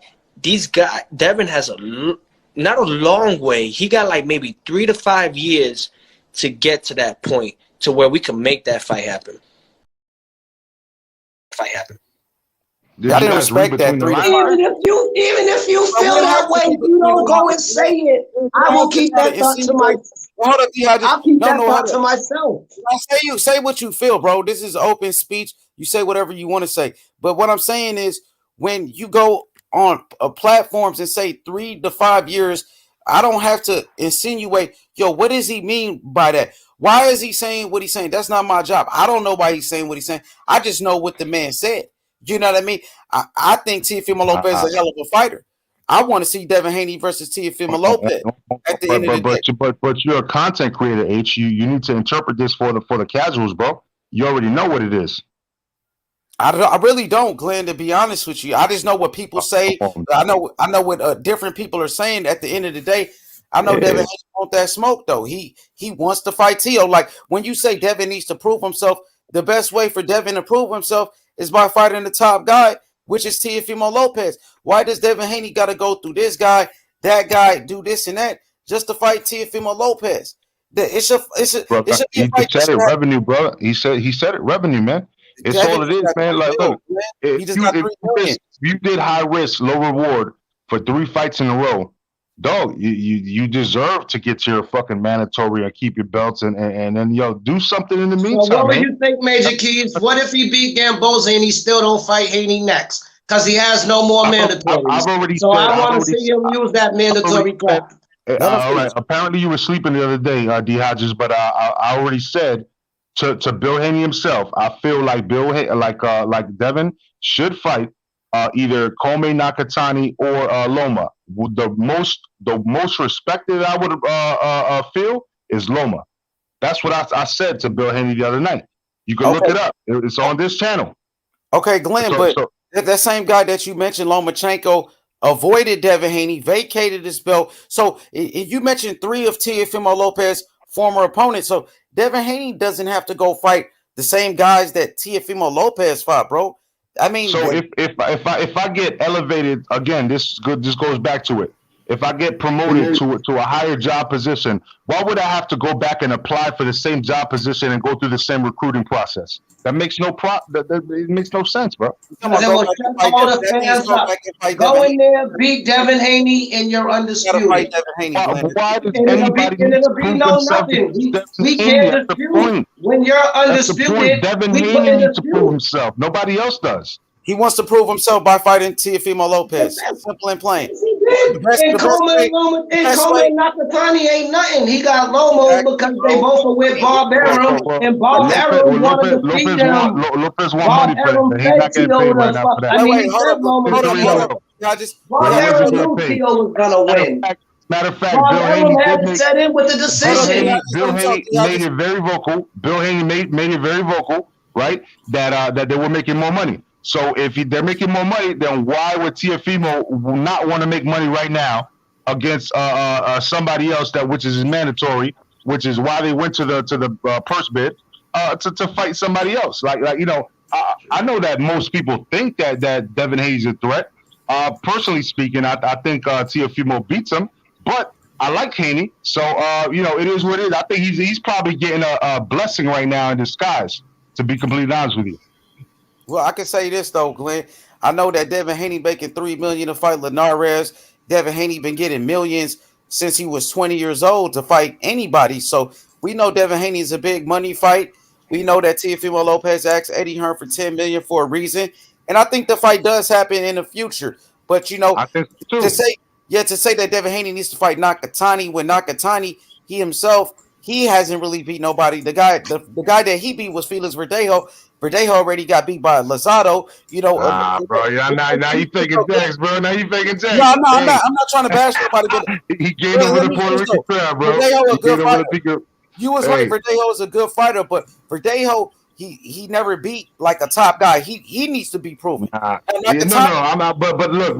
But Verdejo still. The point is that Verdejo did something that Teofimo wasn't able to do. Why? Because he is that great of a fighter. The problem is he's not disciplined, and that's his problem. You know what I'm saying? I'll be the first one to tell you I was rocking with him. You know I've been rocking with Verdejo for the longest, man. But I could also tell you that he fucked up, and that's his problem, bro. I can't really condone him so much like that like I did in the past. However, you know what I'm saying? He did fucking break his orbital bone, bro, and Teofimo, and he dropped him twice in that fight. But then he wanted to go for the KO, and that was his lack of discipline because he's a boxer. He should have just outboxed him at the end, but he didn't do that. I'm gonna tell you, Bob Arum, he did what Oscar did. He knew that Lopez could win a little bit, and that's why he got the decision or whatever. But Oscar did the same thing. They knew McGill was gonna beat up little Saddam. Oscar fed Saddam because they both were signed with Oscar, and Oscar said, "Pass another torch." And he fed him to McGear, and he knew McGear was going to body him. Oscar did it on purpose. It's called passing the torch. Yo, let me read this comment. Rod Nell, shout out to Rod Nell. He said, Lopez fanboys really don't want this fight like Spence fans don't want the Terence Crawford fight. I mean, it is comparable. Some people sound like they don't want the fight. Glenn said he does want the fight. But I'm going to say this because I've been hearing Teofimo Lopez Sr. just try to belittle Devin Haney, but he's the one that said Devin Haney is the biggest fight for Teofimo Lopez. He said that in a post-fight press conference after the Lomachenko victory. He said Devin Haney's the biggest fight. So when Teofimo Lopez Sr. starts saying, Devin needs to fight Nakatani, he needs to fight Lomachenko and Kome, all you're doing is mentioning the opponents that Teofimo Lopez just beat. Devin Haney doesn't have to go beat the guys that Teofimo Lopez just beat. It seems like Teofimo Lopez Sr. is trying to put all these roadblocks in front of Devin Haney, not to make the fight happen, Can I but make this point Ace, real quick? Because let me he's finish gonna my get no credit. Because look it, even though Haney beat Gamboa better than Tank, they're still trying to say because Tank fought him first. So even if Devin Haney do beat Nakatani and beat Comey badly, you know what I'm saying? They're still gonna say Tio did it first. Haney's exactly. And Tio struggled in that fight with Nakatani. Tio went life and death with Nakatani, bro. And don't get it twisted. I ain't saying fight all three. I'm saying fight one of them, and then your name's in the bag right there. You know what I'm saying? That's all I'm saying. You could pick any three of out of them. You know what I'm saying? What I'm saying is that you pick one of those three, and you're gonna actually have your name in the bag. And I'm just hey, listen, I'm no promoter. I'm just telling you as from a fan's perspective, and I'm not no casual fan, but I'm the one that's gonna tell the casual fans what I believe. You know what I'm saying? People look to me, they call me up, yo, what you think about this fight? You know what I'm saying? I tell them. You know what I'm saying? This is why I created a boxing channel. I'm telling you what I see, what I believe, and I'm gonna hype it up as much as I want to hype it up based on what I see. So if you want me to be like, oh yeah, this shit is boring as fuck, I'm not gonna watch it like some channels be doing. Then give me some bullshit fight. But if you want to see me like actually hyping it up and bringing that shit some smoke, then give me something that I want to see. Watching Haney style on Linares, they're gonna find all type of excuses. Let me say this real quick because Glenn said he's not a promoter. I mean, the promoter though did say this. Bob Arum on Barbershop Conversations that Devin Haney should go fight Linares. So, like you said, the test for Devin go fight Nakatani and Lomachenko and Comey. But Bob Arum, the promoter, the boss of Teofimo Lopez, said that the way Devin Haney should prove himself is by fighting Linares, and that's what he's doing. And that should be enough right there. Who's Linares signed to? He signed to these Golden Boy. He's with DAZN. Okay. So do you think that what he's doing is avoiding? That's my first question. Who avoided?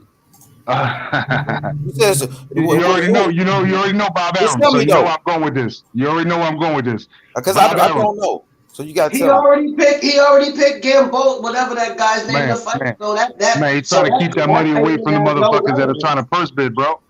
He's trying to keep that money away, bro. Like I'm trying to tell you.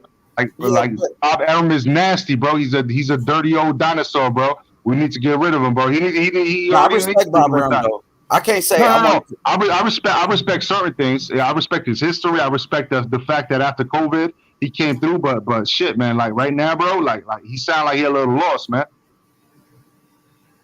So let me say this real quick. Bob Arum, legendary promoter. I appreciate what Bob Arum has done in the sport of boxing. He promoted Muhammad Ali, Sugar Ray Leonard, Marvin Hagler, Thomas Hearns, you name it. He was involved in the biggest fights in the history of boxing. Floyd Mayweather, Manny Pacquiao. Now, Bob Arum, he does receive a lot of criticism for not making fights when they're supposed to happen. But at the end of the day, he's one of the greatest promoters of all time. Of course, Bob Arum.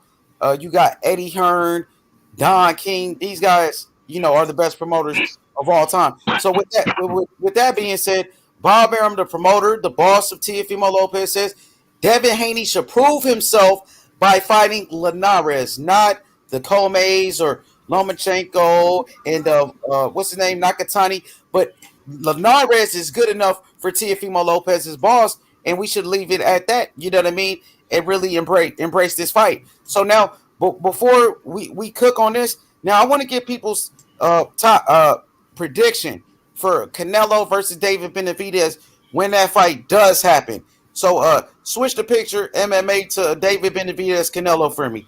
So let's go, Glenn. Give me your prediction: Canelo versus David Benavidez, and we come back to Devin Haney. Who's going first? Yeah, go ahead, Major Key. David Benavidez Canelo, who wins the fight and why?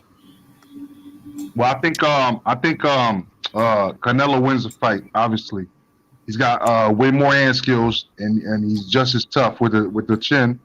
And they're both going to be going Mexican style at each other.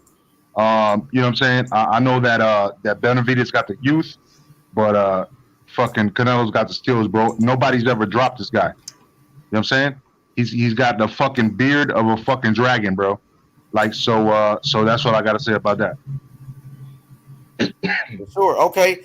We go to Jason Brown. No, Mr. Ty. Let's go to Mr. Ty. Mr. Ty. David Benavidez, Canelo. What do you think about this fight? Who wins it, and why? And when do you think this fight is going to happen? And do you think Canelo is ducking David Benavidez since you just got here? I don't. I think Canelo's gonna. He has too many avenues where he can maneuver. You know, he's not at a point where he's running out of spaces on the chessboard. If you know what I mean. You know, he has the access to move around.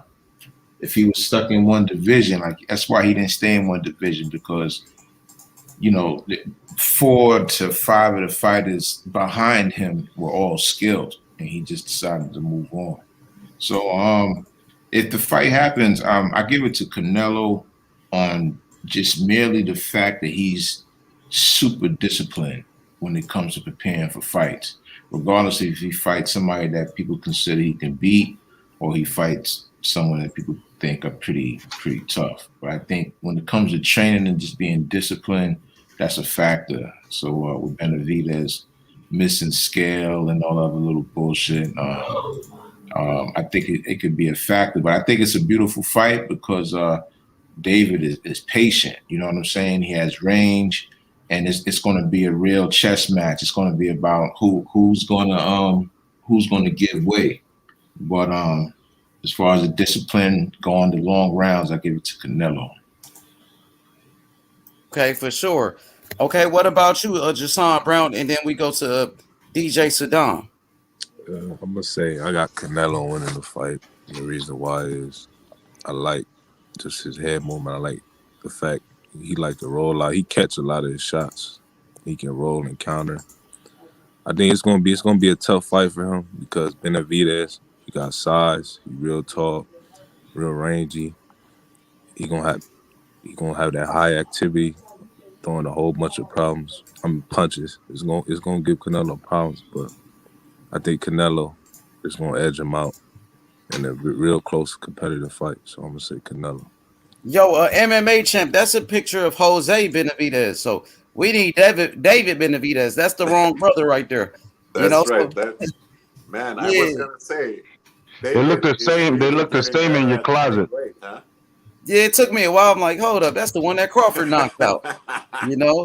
So hey, let's go to my boy DJ Saddam. DJ Saddam, Canelo versus David Benavidez. Who wins the fight and why?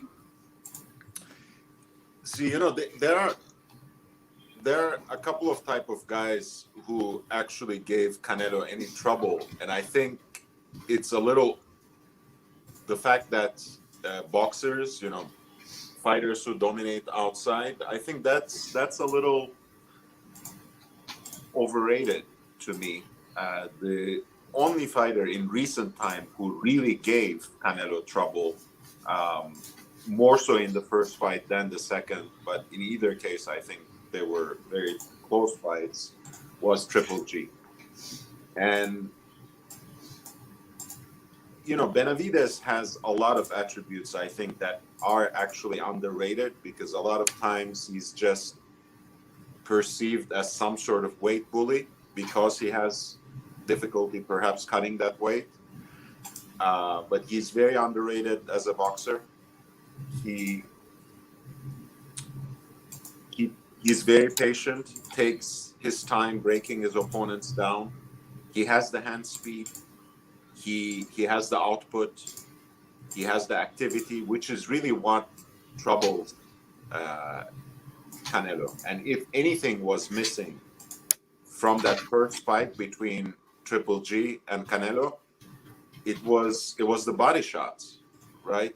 Triple G was headhunting for most of the fight. I think he may have landed less than 10 body shots on Canelo, which seems ridiculous because Canelo spent a lot of time on the ropes for that fight. So the fact that he didn't take advantage of that is on him, is on Triple G. And I don't think actually as young as Benavidez is, I feel he's really a different breed. So I think he's very underrated, actually, even though he has been recently called the boogeyman of the division. His skills, I think, are very much underrated because there's this myth about his power. The problem is, of course, not only that he wasn't ever tested at the level of Canelo before, right? We can't really say, Ronald Gavril what is at anywhere near Canelo. We can't say Errol, who came back from beating cancer and became a champion again. All great achievements, whatever the shape of the division was, whatever his path was back to the belt. But yes, we have on paper, we have his best wins as Gavril and Errol.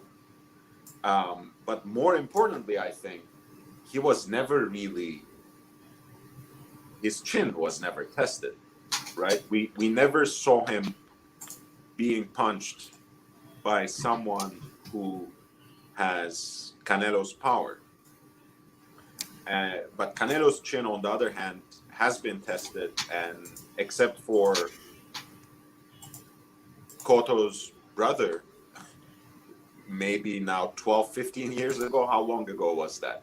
No one really put Canelo under real trouble.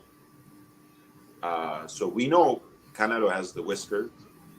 We don't know if David does. And we know Canelo never really loses on the cards. So I don't see Benavidez really winning that fight, even if he gives him a very close fight. I think Canelo is going to win. But the real test for me is to see how Benavidez can stand up to Canelo's punches. Because Canelo has great punch selection. He works the body, he works the head. He's also very patient. So I expect it to go the full distance. But depending on how Benavidez's chin is, he might end up being dominated, actually. He might also give him a very close fight. I'm kind of torn, but I think Canelo is going to win. I Okay. would put my money on Canelo for sure. Okay, so let's go to Jason. Did you pick? Yeah, I picked Canelo. Okay, D Hodges. Who wins the fight? Canelo Alvarez versus David Benavidez. Who wins?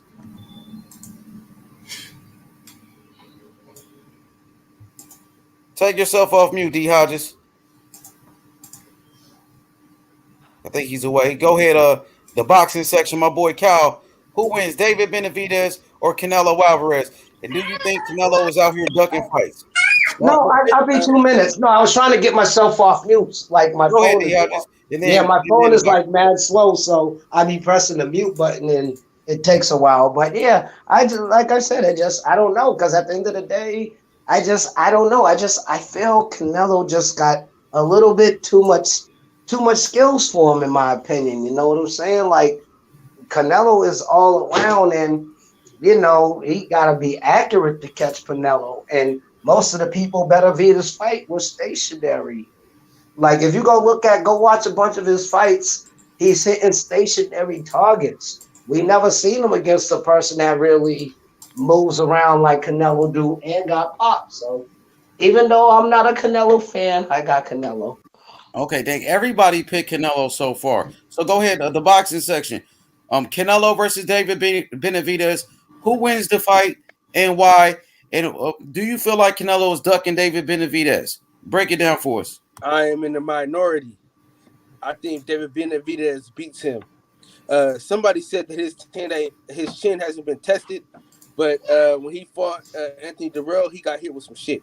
So he's been tested on that end. Also, I think that a lot of people are ducking David Benavidez.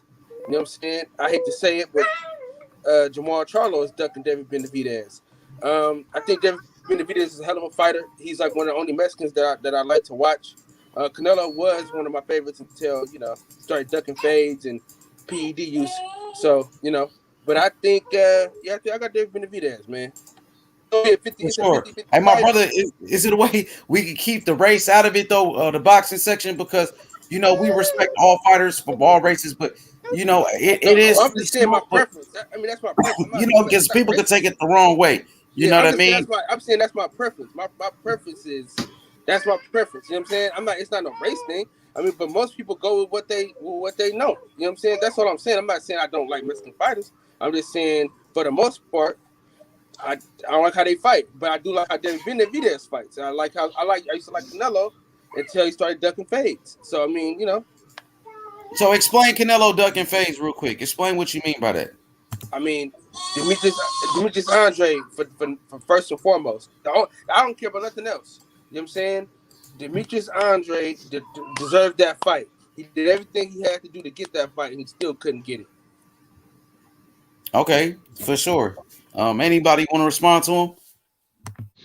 Well, I just want to say, like, look, when it comes down to it, Canelo is legit, bro. Like, I mean, like, let's talk about that because if you're going to debate about Canelo, right, because this is basically the conversation. Let me know why you feel like Canelo, which is pretty much what H Money just asked you, right? Why Canelo is not a legit, top pound for pound fighter for you? For one, when he said he was going to be undisputed at 160, he did a total opposite. When it was time for him to fight, what year was that? Well, just a few years ago when he was supposed to fight Andre. Andre had the last belt. And then who did he fight after that? I don't give a damn who he fought after that. He didn't fight Demetrius Andre. That was at his weight class. Okay, so he didn't fight a weirdo, but before the champion in Kovalev, right? So you gonna bring me Kovalev? And got history at one set by doing four weight divisions, right? Bro, that's not more history. What history does Andre have? What? What history does Andre have? Andre would have gave him a chance to be undisputed, bro. No, I'm not talking about woulda, shoulda, coulda. I'm talking about what kind of history does Andre have? What the hell does it have to do with that nigga ducking Demetrius Andre? It has to do with everything. That has to do with everything. You're talking about can you bring 20 million to the table? Who knows Andre? Andre, when he was on Canelo's fight last time, right, fighting against Callum Smith, I had my boy over here, bro, that we always go out to the bars and shit. But he's the casual, I'm the pugilist, so I always put him up to speed. He's watching this dude talk. He's like, "Who's this weirdo?" I'm like, "Yo, he's a boxing dude." He's like, "Oh, he's a champion. He got a belt." I'm like, "Yeah, that's damn. This nigga look like a weirdo." But I mean, looks ain't got nothing to do. Let me say this. Let me just say this real quick, Glenn. I mean, let me say this real quick, Kyle, because looks ain't got nothing to do with it. People could call him a weirdo all they want, but he is a 3-time world champion. He is undefeated, and he did have the missing piece of the puzzle, which was which was the which was the WBO in an undisputed match. So, right. So would you admit that Andre is one of the clumsiest fighters in boxing? Nah, I don't agree with that. I don't agree. I think he's one of the best boxers in the world.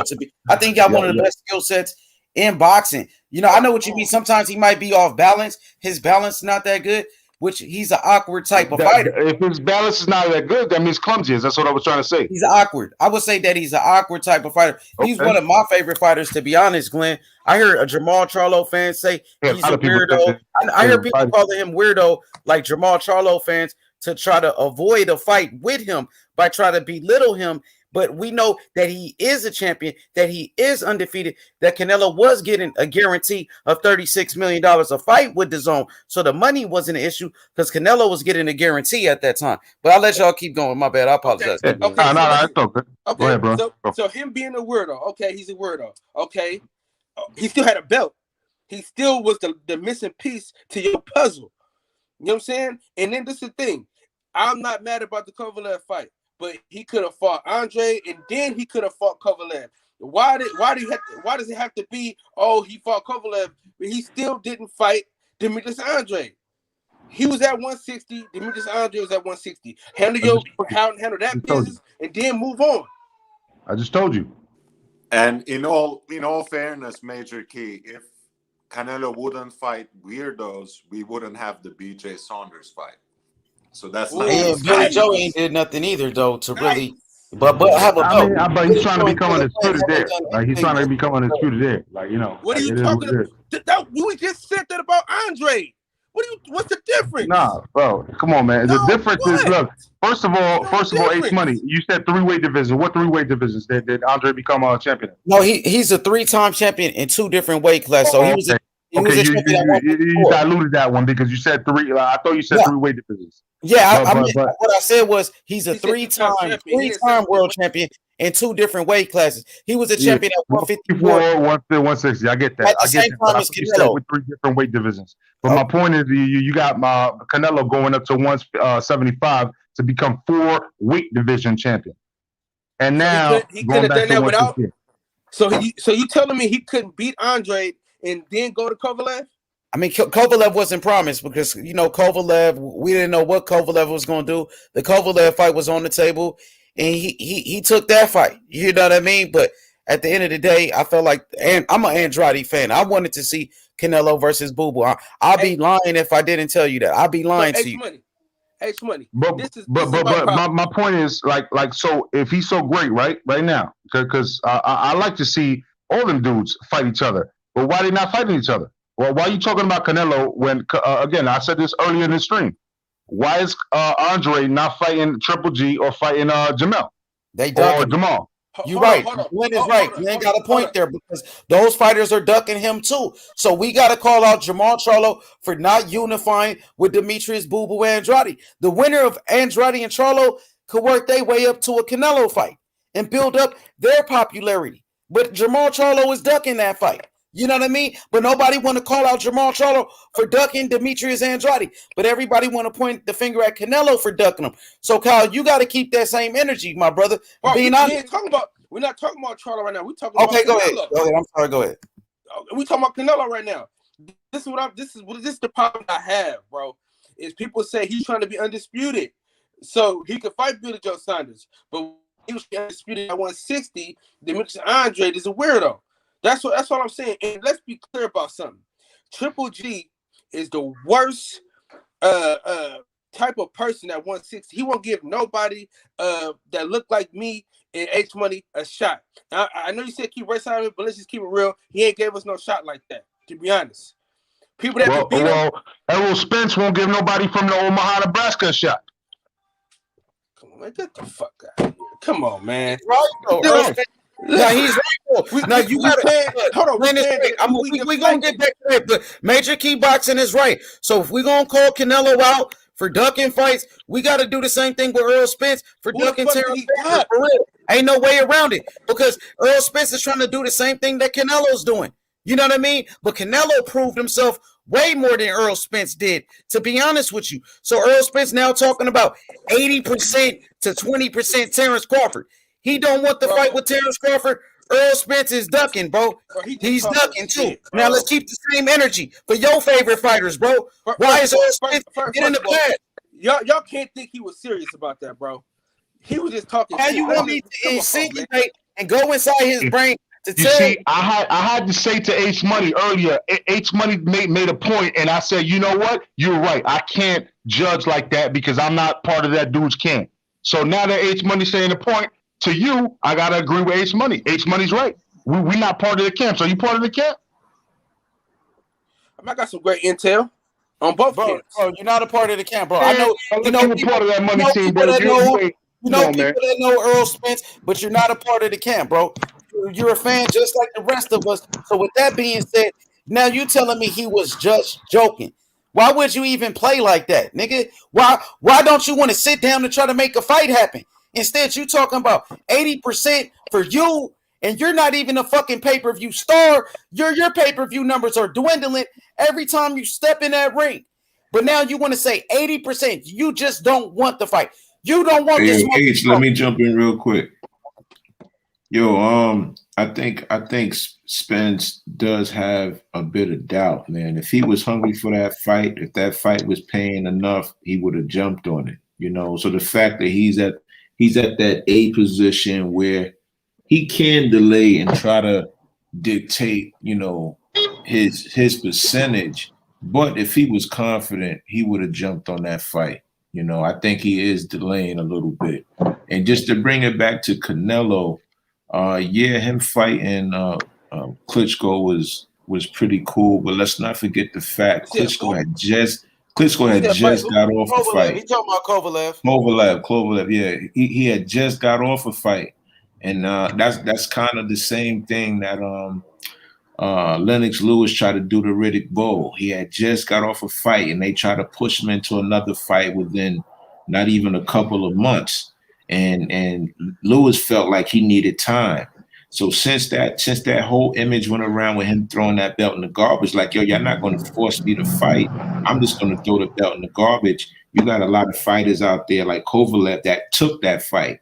A lot of people thought Kovalev should have waited. He shouldn't have just took that fight right away because he had just fought the young kid with the cornrows. I forget his name at the moment. Anthony Yard.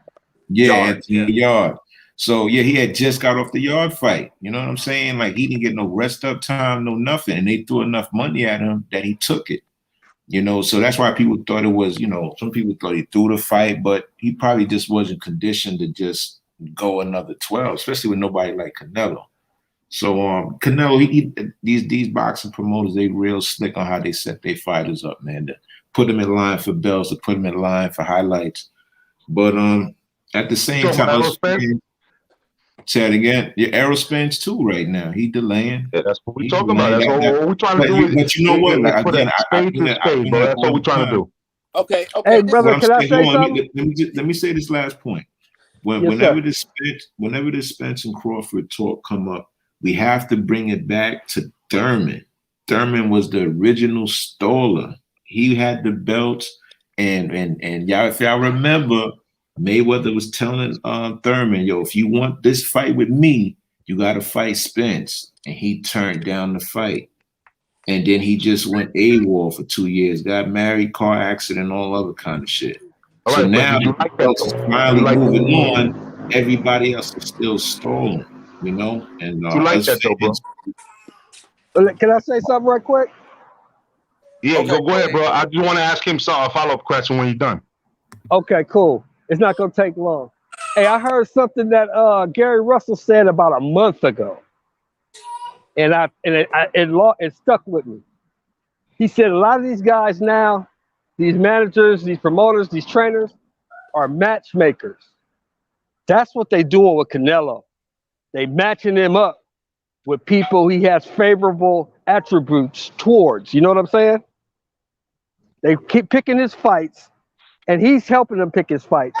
People who don't present enough danger to threaten what he's trying to do. He's trying to go undisputed. There's no reason for him to fight Benavidez because of Benavidez' style. That's a dangerous fight. Canelo could get slept. So why fuck with him when I can wipe these other three out, and then if I have to, I'll fuck with him or I'll move up. But I'm not fucking with him until I have to. Somebody had a follow-up or not? Go ahead, Major Key. Yeah, so my brother, who's talking before him? You had a point that I wanted to debate on. Oh, this is TY, Mr. TY. Yeah, what was the last point you made? I was talking about just fighters just being Thurman delaying the game up, man, for 2 years. Thurman. Right, you're right. Thurman. And yo, let me add another twilight. Go ahead, because I want to make sure that you understand exactly what I'm saying. So if you got some more to add on, go ahead, bro. Yeah, just to add on, around that time, I was a believer when Mayweather told Thurman, like, if you fight Spence and you beat him, I'll fight you. And yo, there's a video out there. They was standing outside. Spence had the shades on. He was feeling brand new. And Thurman passed that, and Thurman passed that fight up. Now check it out. If Thurman took that fight, win or lose, with Crawford still on the come up, I would bet money Mayweather would have came back and fought one of those top three. He wouldn't. He didn't put the word out saying that he would, but the fact that he told Thurman, "I'll give you a fight if you fight him," he gave him 2 years. He waited 2 whole years for something to happen, and Thurman was just new. He's a newlywed. and the belts was getting floated around. So what did Mayweather do? Because he always comes back 2 years when he's feeling fresh. He went for the top athlete in the game, and he fought McGregor, or did he fight Berto first? Whichever one, yo, Berto lost against the boxing game would have been different if Thurman took that fight against Spence. And now we are here still waiting for the belts to be unified. Right. So let me ask you this then. Let me ask you this, right? I'm not mad at nothing you said. I'm not mad at nothing you, but I want to get a little deeper. Let's dive a little deeper into this. Let's go. Right? So Thurman, right? So basically, what I'm hearing is that Thurman, he did that, right? He was getting ducked by what's his name, Mayweather. Then he started ducking Errol Spence, and now basically what you're saying is Errol Spence is ducking him. Now let's. I heard no, true or no, because I want to keep cooking. I want to respond to you. I just want to highlight something that you said, because I don't know if you said it on slide or you said it because it was something you really believe. No, it's because I got a whole layer of information. I got you. So you said Mayweather was ducking Thurman, and I disagree with that. Now this is where we are, where Thurman was on the way up, and yes, Mayweather was a super champion at that time, but Mayweather was at an accolade that none of these so-called champions right now that's playing diva, none of them are at that level. So nobody is qualified to be at a point where he could tell somebody like, you need to work your way up. Mayweather had no problem. So obviously you don't see the connection, but that's fine. We can move on. So Errol Spence is not ducking Thurman after that, saying that he ducked Errol Spence. Thurman didn't want the Spence fight. Spence be saying now that you didn't give me the fight, and so I don't want to fight you. Like he pretty much has said that. Remember, Mayweather was attached to that offer. This ain't about just money. This ain't just about a belt. This is about a fight with the greatest of all time. You understand? Right now, Thurman and Crawford and Spence are competing for a belt, and possibly Pacquiao. But Pacquiao bullshit. He ain't gonna never compete with them dudes. Okay. All right, bro. So I just think it's a different level as far as comparing the two. They're not comparable to me. If that's what you're. I'm gonna say I completely disagree with that. I think that Mayweather ducked and I'm not gonna say ducked neither. I'm gonna say that he avoided the fight with Thurman, and then Spence or Thurman avoided the fight with Spence, and Spence is now avoiding it on purpose with Thurman.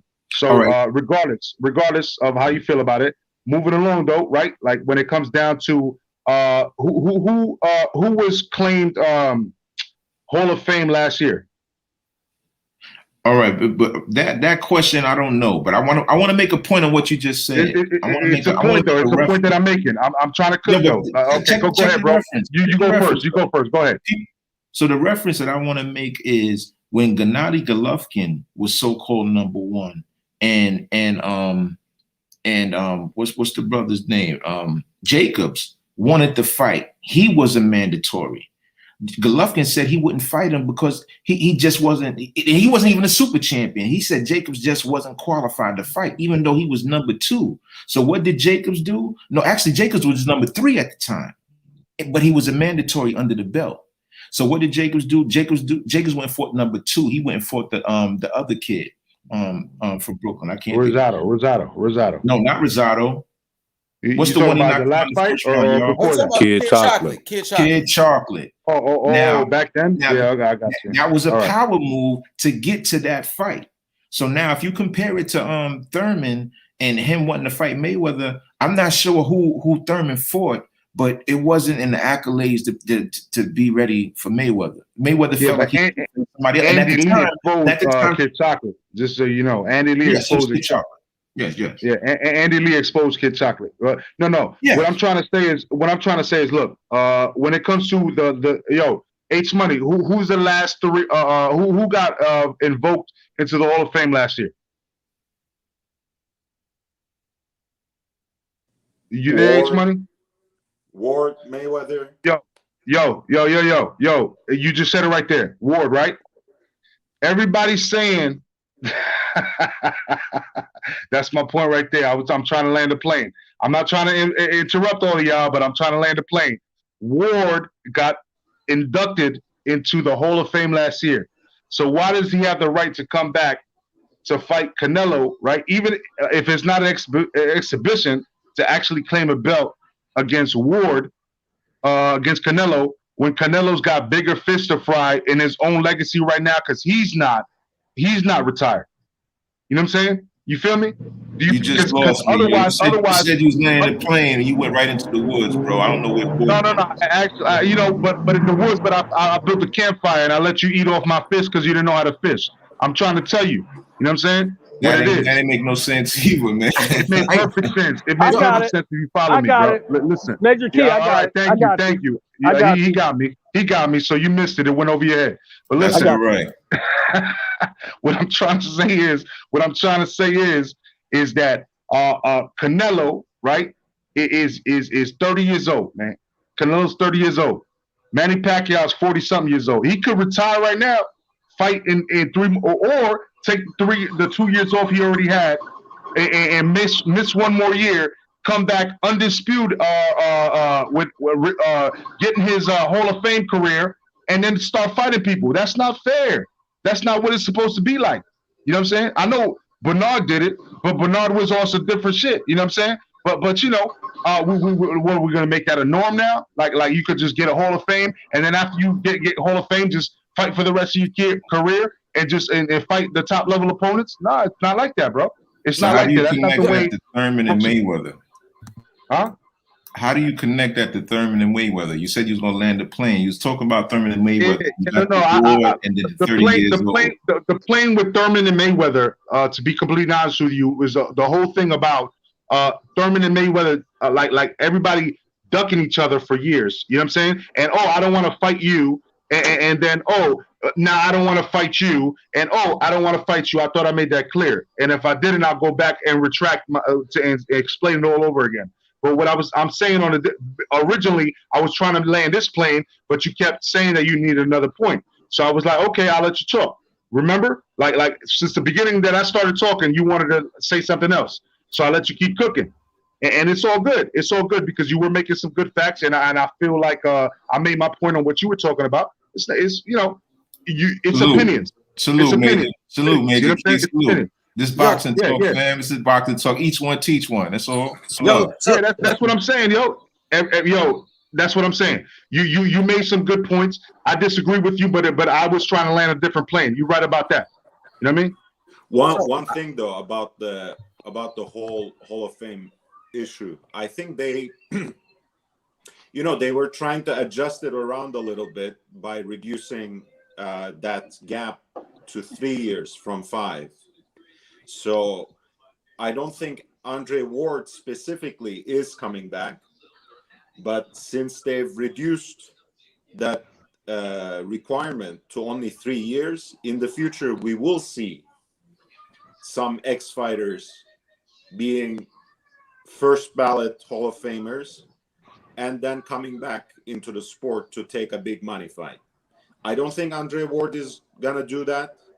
Whatever you might say about the career of that man, I'm wearing a Andre Ward shirt now as we speak, actually, as it happens.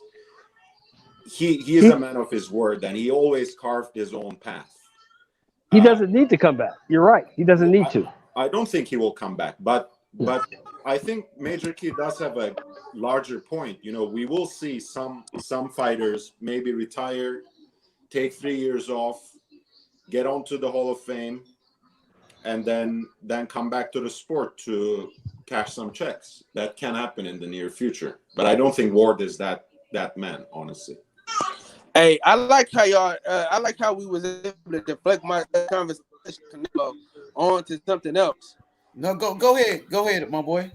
He never Nah. asked us. I actually like what he said, Shelton. I'm not gonna lie. I actually said what he said. Nah, ain't nobody hating on your point, bro. But go ahead, y'all cook, man, because I've been talking for enough. Now you cooking, Glenn. You bringing that smoke, and we appreciate the smoke. Let me give a special shout out real quick to Charles Harris, the father and the trainer of Lolo, the coldest. Lolo, 17-year-old boxing phenom, undefeated, 4 wins, 3 knockouts, the #1 prospect in boxing. Shout out to Charles Harris, man. You know what I mean? Hey, man, the next great champion, Charles Lolo Harris. You know what I mean? The real deal, bro. So, peace to anybody that puts their life on the line of the ring, bro. Peace to anybody, bro. Hell yeah, so Glenn. shout out to you, bro. Yo, Glenn. Hopefully we can get Lolo the coldest on your channel, and hopefully you could do an interview with him. That's his pops. Real cool people, man. You know what I mean? And I want to say this real quick. The boxing section. So, what's your thoughts on what a Major Key Boxing was saying? Glenn made some good points. You know, he talked about how Floyd Mayweather, he told Keith Thurman, go fight Errol Spence if you want to fight me. And it's kind of similar to what I seen a lot of guys doing nowadays. You know, Devin Haney needs to beat Nakatani before he could fight Teofimo Lopez. I see this happens all the time. But one thing about Keith Thurman, at that time, Keith Thurman was calling out everybody. Keith Thurman, you know, was calling out Floyd the same way David Benavidez is calling out Canelo right now. This Keith Thurman was doing what David Benavidez is doing right now, and that's calling out Canelo.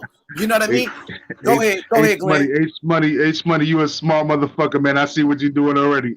Hey, that's smart as fuck. That's why I love Ace money, bro. Hey, go ahead, y'all. But one thing about Thurman, I can say this: Thurman did his energy change when it came to Errol Spence Jr. You know, he didn't want no smoke with him, so he started saying. So Keith Thurman started playing the Mayweather game, saying, Errol Spence got to go get a belt. Then I'll go fight him. You know what I mean? It's just he thought he was the heir apparent. He thought he was the heir apparent.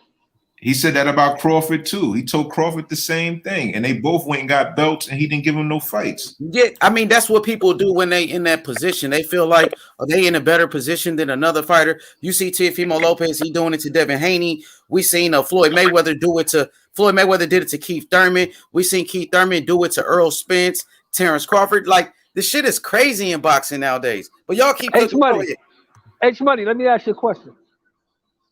To the whole panel. Who the fuck is calling out Terence Crawford? I think Sean Porter was the only one that was calling him out. Called him out before. What are we talking about? Man, Errol Spence don't want that smoke, man. Errol Spence talking about fighting. Let me say this real quick, Kyle, because Errol Spence calling out everybody else but Terence Crawford. I remember when Errol Spence was on First Take. He was on First Take like 4 years ago. He was on First Take, and Max Kellerman so when it comes to Terence Crawford, is he the guy to give you that super fight? Is he the one that gonna push you to the next level? And he kept saying Keith Thurman, he wouldn't give Terence Crawford that type of respect ever since years ago, bro. But y'all keep going. Nobody is calling that dude out because nobody wants it.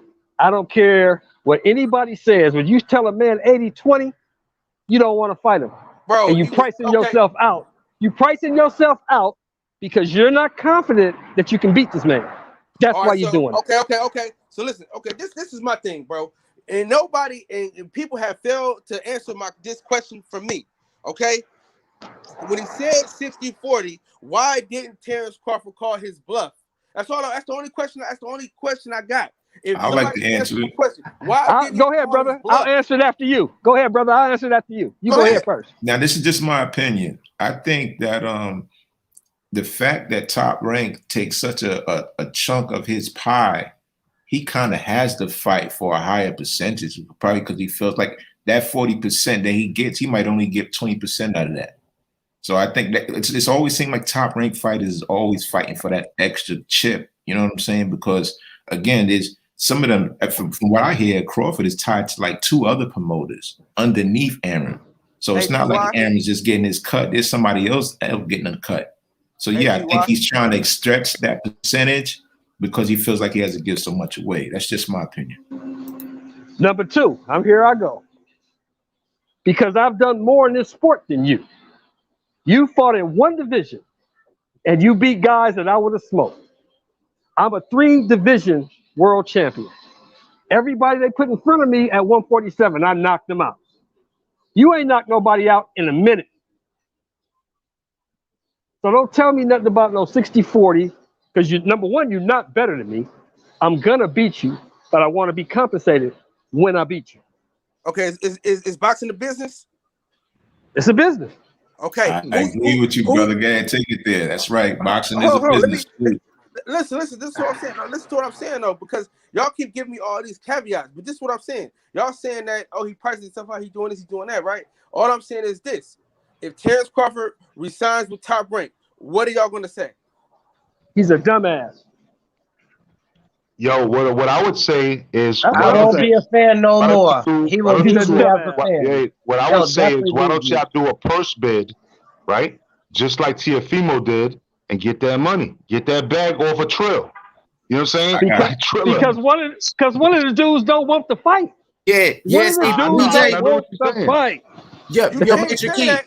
Major Key, Spence don't want to leave Al Heyman. Al Heyman won't let Spence do a purse bid, so he ain't down like that. You see, I didn't know that. You see, this is why I stand corrected. This is why I'm a real man, because I go to these boxing channels, I talk my shit, but I never claim to be 1,000% expert. I don't. If I was a 1,000% expert, bro, I'll be dropping fucking videos every single day. But I drop shit once a week. You know what I'm saying? But yo, H Money, thank you for letting me know that. I didn't know that they were trying to duck him like that. You know, but Trill is a whole different platform that's giving people a voice. You know what I mean? And this is what it needs to be. It needs to be this, because we can't deal with these old school promoters that are dinosaurs and not paying the fighters what they need to do, what they need to get paid. You know what I'm saying? When they're risking their lives, man. Fuck that. Fuck that. Hey, Major Key, the touch. I agree with that, and I like to touch on what you just said, right? Because this is the thing that I don't understand, is why we give Bob Arum such a pass. You feel me? Let's be honest about this, bro. Everybody that has left Bob Arum has got their biggest paydays ever. So let's not act like Bob Arum is free and clear of this, bro. And this is my thing too. Errol, but that's not necessarily true, though, bro. I'm sorry. Go ahead, because that wasn't true, because Manny Pacquiao got his biggest payday against Floyd when he was with Bob Arum. But keep going. We're gonna get right back to that. We're gonna get right back to that. All right. So let me tell you this though. Let's be real. The only person that's ever even mentioned Terence Crawford, even a little bit, was Errol Spence Jr. Don't act like he ain't never said Terence Crawford name in his life. Let's get that straight and clear. They did the whole 60-40 or 70-30 or whatever. That 80-20 that he's talking about today. 80-20, right? Okay. Listen, bro. None of that happened until after he got on Miss Boxing Baby's Instagram live. It said, I ain't doing no 60-40, this is my way. So that's when all the other dominoes fell. So don't act like the dominoes fell before that. And let's be clear about this, bro. Y'all can say what y'all want, but Errol Spence is making the most money off pay-per-views right now. I don't care. Hell no, that's cap. So who making more money than on pay-per-view? Manny Pacquiao pay-per-view with Keith Thurman get more numbers. Manny Pacquiao pay-per-views did that. Well, when you talking about pay-per-views, Errol Spence ain't never did 1 million pay-per-view buys. I never heard somebody brag about doing 200,000 pay-per-views, bro. You must be capping for this man. Bro, you ridiculous, bro. No, you ridiculous, bro. You talking about he doing the most pay-per-view numbers, and that's straight false. Tyson Fury versus Deontay Wilder did more numbers than that, bro. Stop capping for this man. That's true. That's facts. Those are facts. At 147, who's making the most money? Manny Pacquiao at 147. Manny Pacquiao, bro. Stop Pacquiao. capping for Spence. This man don't want nothing to do with Crawford. He won't even call the man out. He told about fighting Danny Garcia and all the Mikey Garcia and them. He don't call out Terence Crawford, bro. He talking about taking the easy route, going to fight these other guys for cleaning up his side of the street. Nigga, he don't want no smoke with no Terence Crawford, my nigga. This nigga talking about 80-20, lowballing the shit out this nigga to duck him. Errol Spence on some hoe ass shit, bro. Let's go back to the 80s. Let's go back to the 80s. Did Sugar Ray wait? When it comes to Crawford, Spence's tune changes all the time. Yes, sir. The story was sir. Come get a belt. Yo, Ben Israel, join the panel, Ben. I know you an Earl Spence fan. Explain your boy out here ducking. Don't duck the panel. Nothing. Don't duck like Earl Spence talking about 80-20. Nah, Ben, join the panel, Ben, and speak up for Earl Spence because he getting cooked tonight. He should have never said 80-20. First it was 60-40, then it's 80-30. No, then it was 70-30. Now he went all the way down to 80-20. Just say you don't want the fight. That's all you got to do. This nigga's ducking, bro. I'm really hoping. Hold on, listen. This is what I hope. Because you niggas are crazy, bro. I really hope. I hope Terence Crawford does not resign with Top Rank.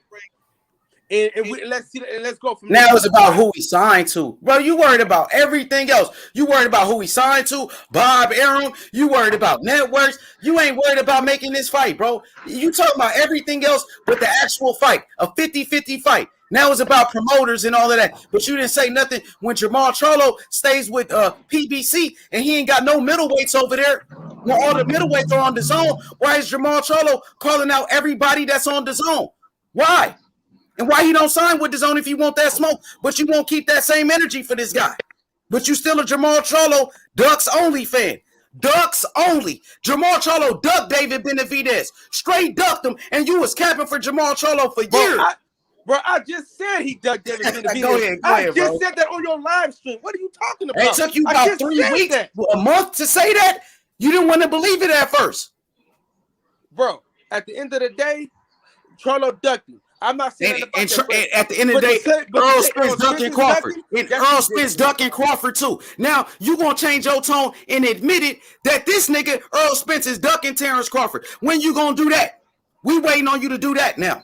Nigga, when it happened, nigga, and he ain't ducking no smoke, nigga. Now let me. But how was he? How was Bud ducking? How was he not? He ran up on him He ran up on him face to face. When has Errol ran up on him? He said, "I'm gonna be at your fight and I'm gonna see you." And Bud, he's that dog. He was in the fight and he went to his fight and he went face to face. Who's the duck? You can't. Crawford about to jump in the ring. Crawford's about to jump in the ring, call out Earl Spence, and Earl Spence called security on him, called the police on him. He's a snitch. Earl Spence snitched. Oh, shit. But where is the proof, bro? Boxing section. You know that man don't want that fight. Man, y'all high as hell, boy. He's the welterweight, unified welterweight champion. Like that, bro. He's the unified welterweight champion. If he wanted the fight made, it would get made. He don't want the fight. That's why it's not getting made. Hey, listen, I don't smoke like that, bro. I don't know what y'all talking about. You know what I'm saying? What you burning? You got some Zaza? That's some Zaza. And listen, I don't smoke. My girl smokes though. I twist everything up for her. But damn, I ain't smoking. I'm just drinking. You know me, H-Money. I drink, bro. I drink that. Smoking, well, I don't know. You probably stopped smoking Kush, but I remember you used to, medicate every now and then. You know what I mean, with that fire. No. Actually, bro, this is what it is, bro. That crown right there. That's always what it is, and that's still reserved. Remember when you were mad at me? You remember you was yelling at me talking about you drinking them dollar bills. Nah, I'm bullshitting. I was bullshitting that day, Glenn. Y'all gonna respect my still reserved. Y'all gonna respect that. I'm 211 all day. Let me get 211 up. I'll rob you. I'm joking. I never robbed nobody in my life. I never robbed nobody in my life. That was just a 211 joke. Armed robbery. Drink enough of it. Robbery. 211. Yo, what up, the boxing section, man. Explain this ducking your favorite fighter Earl Spence is doing. Come on, man. Now he went from strap season. Let me jump in because I wanted to say something. I was just talking because we were talking about urban shit like that. You know what I'm saying? But on some real shit though. Look, man. Honestly speaking, what's your perspective? Are you saying that Terence Crawford is ducking Errol Spence, or what exactly are you saying? I want to hear you completely outright say what you're saying. Neither fighter is ducking neither fighter. Okay, both parties want to win. That's in business. That's what it always comes down to. Both parties want to feel like they won. That's all it is, bro. So the person with the most leverage wants to feel like he got the most leverage. That's the only thing I'm saying. I ain't never said Terence Crawford was ducking Errol Spence. And I will never say that. And I will not say that about Errol Spence neither. Because the only person that ever ducked listen to me though. The only person that really ducked somebody in a welterweight division is Keith Thurman, because he actually told you he wasn't going to fight these guys. Errol Spence never told you he was never going to fight Terence Crawford. He never said that once. I got you. I got you. They're never going to fight somebody is Keith Thurman. So let me ask you this then. Let me ask you this, because that's a valid point, right? So 80-20, is that reasonable with two champions like Terence Crawford and Errol Spence? Is that reasonable? No, but that was more of a jump than anything. That was more because if you looked at the stream, a lot of Did they text you or email you and tell you it was a joke? Hold on, no. I just want to know if they texted you so you can show us that it was a joke, because that sounded real to everybody else. I mean, we can't talk at the same time, but so what I'm saying is on the live stream. You good. I just want to make a point though before you start responding, bro. What I'm saying is on the live stream, a lot of Bud fans was like, oh, fight Bud 50-50. Oh, fight Bud 50-50. So that's when he said, if y'all keep talking, I'm going to say 80-20. So it wasn't. So he's emotional is what you're saying. So he's emotional. There you go. You see? Acting like a diva. That's what he's doing, bro. I don't respect that shit. I don't respect that.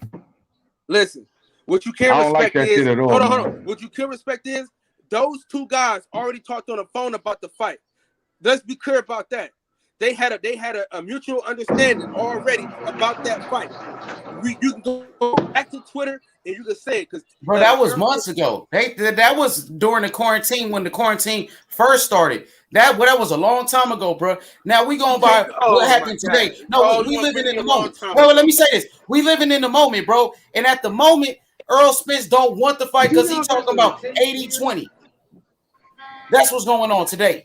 And you don't know if the man was joking, bro. You're not in his mind. You don't know what the man was saying or how he felt, bro. Come on. You don't know what he was thinking, bro. Listen, Terence Crawford called his bluff then. That's what I'm saying. All this can be negated. If Bud Crawford said, you know what, I'm taking that 60-40.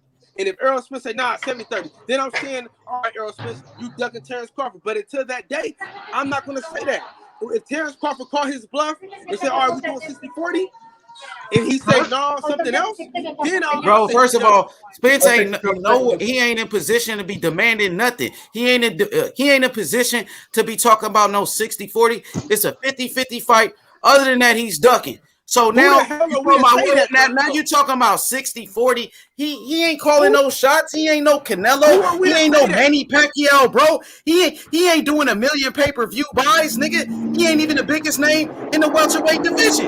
But you gave Mikey Garcia 50-50 though. But you don't want to give Terence Crawford 50-50, who's #1 pound for pound. No, that's what it is. That's what you do. And let's debunk some of that too. He didn't bring all those fans. Mikey Garcia brought some of those fans to Texas. Don't get that shit twisted. You defending the ducking. Don't get that shit twisted. I'm getting tired of the ducking. You call out Canelo for being a ducker. You call out Teofimo Lopez for being a ducker. But when Errol Spence is doing the same shit, you don't want to call him a ducker though. Bro, he's a duck. Hold on. Listen, I just said this, bro. If y'all would just listen up. Listen. Errol Spence have never said he was never going to fight Terence Crawford. Canelo Alvarez told you, I'm not fighting. Oh, you intended? Hold on. Yeah. I got one in the car. My stuff is stuck in that machine. Go ahead. Listen, Canelo Alvarez told you, I'm not fighting Lucas Andre. He's too boring. Teofimo told you, I'm not fighting Devin Haney. He got to fight some other people to get to me. That never came out of Errol Smith's mouth. So let's keep silent. But 80-20 did. Low balling is a fucking form of ducking. That's the same shit. That's still ducking. 80-20, that's a low ball. That's duck. So you said, pull it with my left. Man, I've listened to a lot of boxing in my fucking life, bro. I've never heard of no shit like that, where it's a Terence Crawford and a fucking an Errol Spence type of fight. Where it's fucking 80-20, bro. That's bullshit right there, bro. That sounds to me like overpricing and ducking, bro. That's all it sounds like to me, bro. Thank you, bro. And I'm trying to tell you, man. I'm trying to tell you, like there's no way There's no way you put a 50-50 fight like that, which I believe is more like 60-40 in Terence Crawford's behalf, right? I believe Terence Crawford wins, but you're going to put that shit 80-20 in Errol Spence's favor? Like, that shit sounds ridiculous, man. That shit sounds like he's ducking, bro. Exactly. And how could you explain Errol Spence saying he's taking the easy route? Dory Jones just said it. Easy route did come out of Earl's mouth. That he said that, bro. He said that. So how you gonna defend him talking about taking the easy route when you saying he's a killer and he's the dog, but he want to take the easy route? Pull it out. I need context. Pull it up. I need context. He said it when they was face to face. Are you serious? Now you ain't seen it. Now you blind to what this man ain't said, bro. Just keep the same energy. Your boy don't want no smoke. Terence Crawford is the best welterweight, bro. Point blank, period, bro. You can try to protect this man all you want. Nah, we on Spence neck, nigga. Nah, we on his neck, bro. We on his neck, homie. Until he step up and let his nuts hang. Fuck all that talking, nigga. Man down, you ain't got a knockout in 3 fights. When's the last time? Major Key. What up? Major Key. You might remember this, right? I think you might remember this. Leonard and Hearns was 1 and 2, right? All right, what happened with that? Did they wait? They didn't wait. You talking about an 80s fight, and we talking about Terence Crawford right now? I'm talking about a welterweight fight. Leonard was number 1. Hearns was number 2. They didn't wait. Terence Crawford's number 1. They went at it. Yeah, they went at it. They went at it. Yeah. They didn't wait. They didn't wait. Exactly. Terence Crawford says he's number 1. Errol Spence says he's number 1. Why are we waiting? Exactly. Yeah, I do agree Why with that. Why are we waiting? Yeah. I wasn't sure where you were going with that, but yeah. Why are we waiting? Yeah. Why are we waiting? Why we waiting? Because of Earl Spence playing games. Somebody don't want to fight. Talking about I'm gonna take the easy route. All this pussy shit that Earl Spence been doing, bro. I lost total respect for Earl Spence. I'm not even an Earl Spence fan anymore, to be honest with you, bro. Hey, man. I would listen, man. Listen, dude. I'm gonna say the truth, bro. Like in Facebook last year, people didn't even know like that I was in like unless you were my homeboy, you didn't really know I was involved in boxing before I became content creator on YouTube. So I just fucking I just told everybody, yo, I did a brief interview, or not an interview, but a brief post, and I'm like, listen, man, guys, pray for this guy. Pray for this guy. He's great at boxing. He just got in a car accident. Please pray for this guy. You know, if we lose him, we lose one of the best people in boxing. Okay, that was for Errol Spence. Okay, now what am I seeing? Now what am I seeing, bro? Now what am I seeing? I want to see better. I want to see more, bro. I'm not capping at all, bro. I'm telling you what I want to see. You know, and it's not just that I want to see that because I'm stupid. I'm watching it because he said he was ready. He said, throw me in with the Sharks. I'm ready for this. This was a life-changing experience. I want to be thrown in there. So throw him in there. So that's what I'm saying. So fresh off a car accident, did he not go in there with Danny Garcia? A tune-up fight. That's what you call a cherry pick. Danny Garcia wasn't even a champion. Danny Garcia beat nobody at welterweight. And you saying Danny Garcia like he did something at welterweight, bro? That Bud beat, who did they you beat over here capping. Okay, so the people that Bud beat, who did they beat at welterweight? Bud got a belt. Bud got a belt. Let me ask you something right quick. Does Bud Crawford beat Danny Garcia? Yes. Does Bud Crawford beat Sean Porter? Yes. Does Bud Crawford beat? We know he beats Kell Brook. Does Bud Crawford beat Chris Algieri? I remember he fought him too. Oh my fucking Lord! If you ask me the first two, why you even ask me the third one, bro?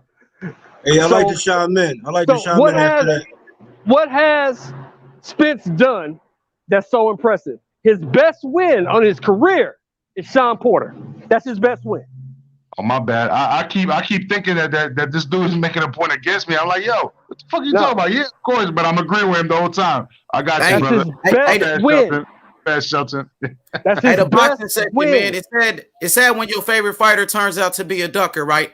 It's sad when you've been calling all these fighters duckers all these years, and then your favorite fighter turns out to be the biggest duck of them all. It's a sad That's thing, a ain't it, bro. bro? Facts, bro. And we're not even gonna mention Mikey Garcia. And we're not even gonna mention Mikey Garcia. We're not even gonna mention Mikey Garcia. Bud kills him. Exactly. Come on, man. I couldn't even knock out little Mikey and gave him 50-50. But you want to lowball Terence Crawford. But everybody want to say, "Oh, we for our people. We for our people." But you want to lowball the black man though. But we supposed to be so pro-black. But we gonna disrespect Terence Crawford. Fuck wrong with y'all, bro? I'm sick of this shit, man. I'm sick of this shit, bro. It's money. Speak that shit, bro. That cook a little bit more before anybody else talks on that. So, yo, cook that point, though. It's some bullshit. Cook that point, bro. Cook that point, bro. But it's some Cook that bullshit. point. But we gonna give somebody else 50-50. But we talk about, oh, we love our black people so much. But we turn around and lowball the best black fighter, Terence Crawford, though, and lowball him. But give Mikey Garcia 50-50. Man, fuck all of that, bro. You know what's go ahead, bro. Hey, I'm about to go on mute. I'm finna go on mute. Everybody start cooking this free smoke, JFL. Go ahead, y'all start cooking. I like to chime in after that. Real quick. Yo, facts. Yo, H Money cooking though. Oh, yo, shout out to H Money, man. Hey, Glenn, shout out to H Money. That's facts, bro. I be watching these channels and they say they so pro-black, so pro-black. They black people, but then you shit on Terence Crawford. But then you shit on Anthony Joshua and Demetrius Andrade, bro. Man, fuck all of that, bro. But sometimes people don't even understand what it is to be pro-black, bro. And this is what I be trying to tell people. Pro-black doesn't mean that you're racist. Pro-black means that you understand your struggle. You know what I'm saying? And you pro-black, you're trying to bring your shit to the next level. And some people don't even understand that shit, bro. They uplift your people. Exactly. Yeah, uplift exactly. Your people. You build up your people. You don't need to shit on your people to get to another level, bro. You build up your people, bro. Up the ladder of success. This is this is a major key I'm gonna drop right here. A key, bro. Straight up. A major key I'm gonna drop. When you building up the ladder of success, you don't kick people off the ladder. You drop as many keys. You build them up so they could push you up. Because if you kick them off, you have no stability. So when you fall off that ladder, you fall on your ass, bro. Fact. You know what I'm saying? That's fact. But go ahead, man. I'm gonna digress, man. Go ahead, bro. JFL. Yeah. Go ahead, JFL. It's free smoke now. Everybody just get in. Hop in whenever you want to. Hey, I just want to, set the record straight when it comes to this Keith Thurman and Mayweather situation. Now, we know that Keith Thurman, I had to double back on that because I know it was a false narrative I heard that Mayweather ducking Keith Thurman. Now, we're talking about Keith Thurman coming in the ranks, bruh. He wasn't a solidified welterweight, bruh. We're talking about Keith Thurman. What date did Keith Thurman actually call out a Mayweather? If we want to think 2014. Real quick, though. JFL, we want to keep it on Terence Crawford, Errol Spence, but get this off so we can keep it on the topic. Go ahead. Yeah. Now, like my man said, Keith Thurman was nowhere near in position for a Mayweather, not even close.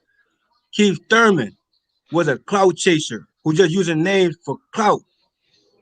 Keith Thurman was never in position for a Mayweather. We know that during 2013, going forward, Mayweather had bigger and bigger and bigger fights. Now, you know who comes before Spence? Adrian Broner comes before Spence. So factually, Keith Thurman was avoiding Adrian Broner first. Then he avoided Errol Spence second. And my thing is Keith Thurman clout chasing Mayweather, and Mayweather about that free smoke. And he said, get in the ring with Spence, get in the ring with AB. You know what I'm saying? And Keith Thurman just took his route and tried to get to the champ, the real champ, Danny Garcia, which Mayweather said, bruh, Danny Garcia on my list first, priority before anybody in the welterweight division. So that's Mayweather words himself. So let me read never ducks no one. Okay. That's number one. So let me read this comment real quick. Let me read this. Shadow Ghost just made a great point. Shadow Ghost said, Spence gave Danny Garcia 60-40, but he wants to give undefeated Terence Crawford pound for pound great 80-20. That shit is mind-boggling, bro. I lost all respect. Because he don't want to fight, bro. Because he don't want to fight. There's one more comment. Shadow Ghost said Spence gave Danny Garcia 60-40 split, but wants to give undefeated Terence Crawford pound for pound king 80-20. I just read that. But hey, JFL, let's stay on Terence Crawford. Wait, JFL. I know. I want to hear you talk about Terence Crawford, Errol Spence. I was getting to that. I was getting straight to that. I had to just debunk that false narrative of Mayweather ducking anybody. Okay, let's talk about Terence Crawford, Errol Spence, though. When it comes to people got their opinions. Danny Garcia versus Bud Crawford.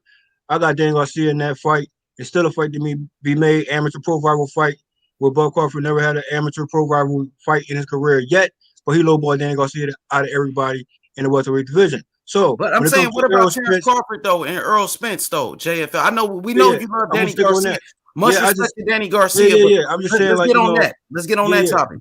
Like I said from the beginning, the Mayweather effect. A generous offer, I think it'd be signed, sealed, and delivered on a respectful level, which I say 55-45. And like I said, it's still a reflection of a Winky Wright fight who avoided and ducked Mayweather, which was the offer, a generous offer of 55-45.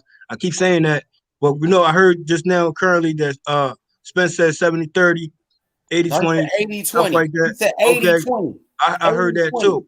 I heard that too. And my thing is, I still had to recall what Bomac said during the time when he was talking, what he was saying. So maybe Errol Spence is putting that out there to remind the Bud Crawford team, like, yeah, I heard what you said, bro.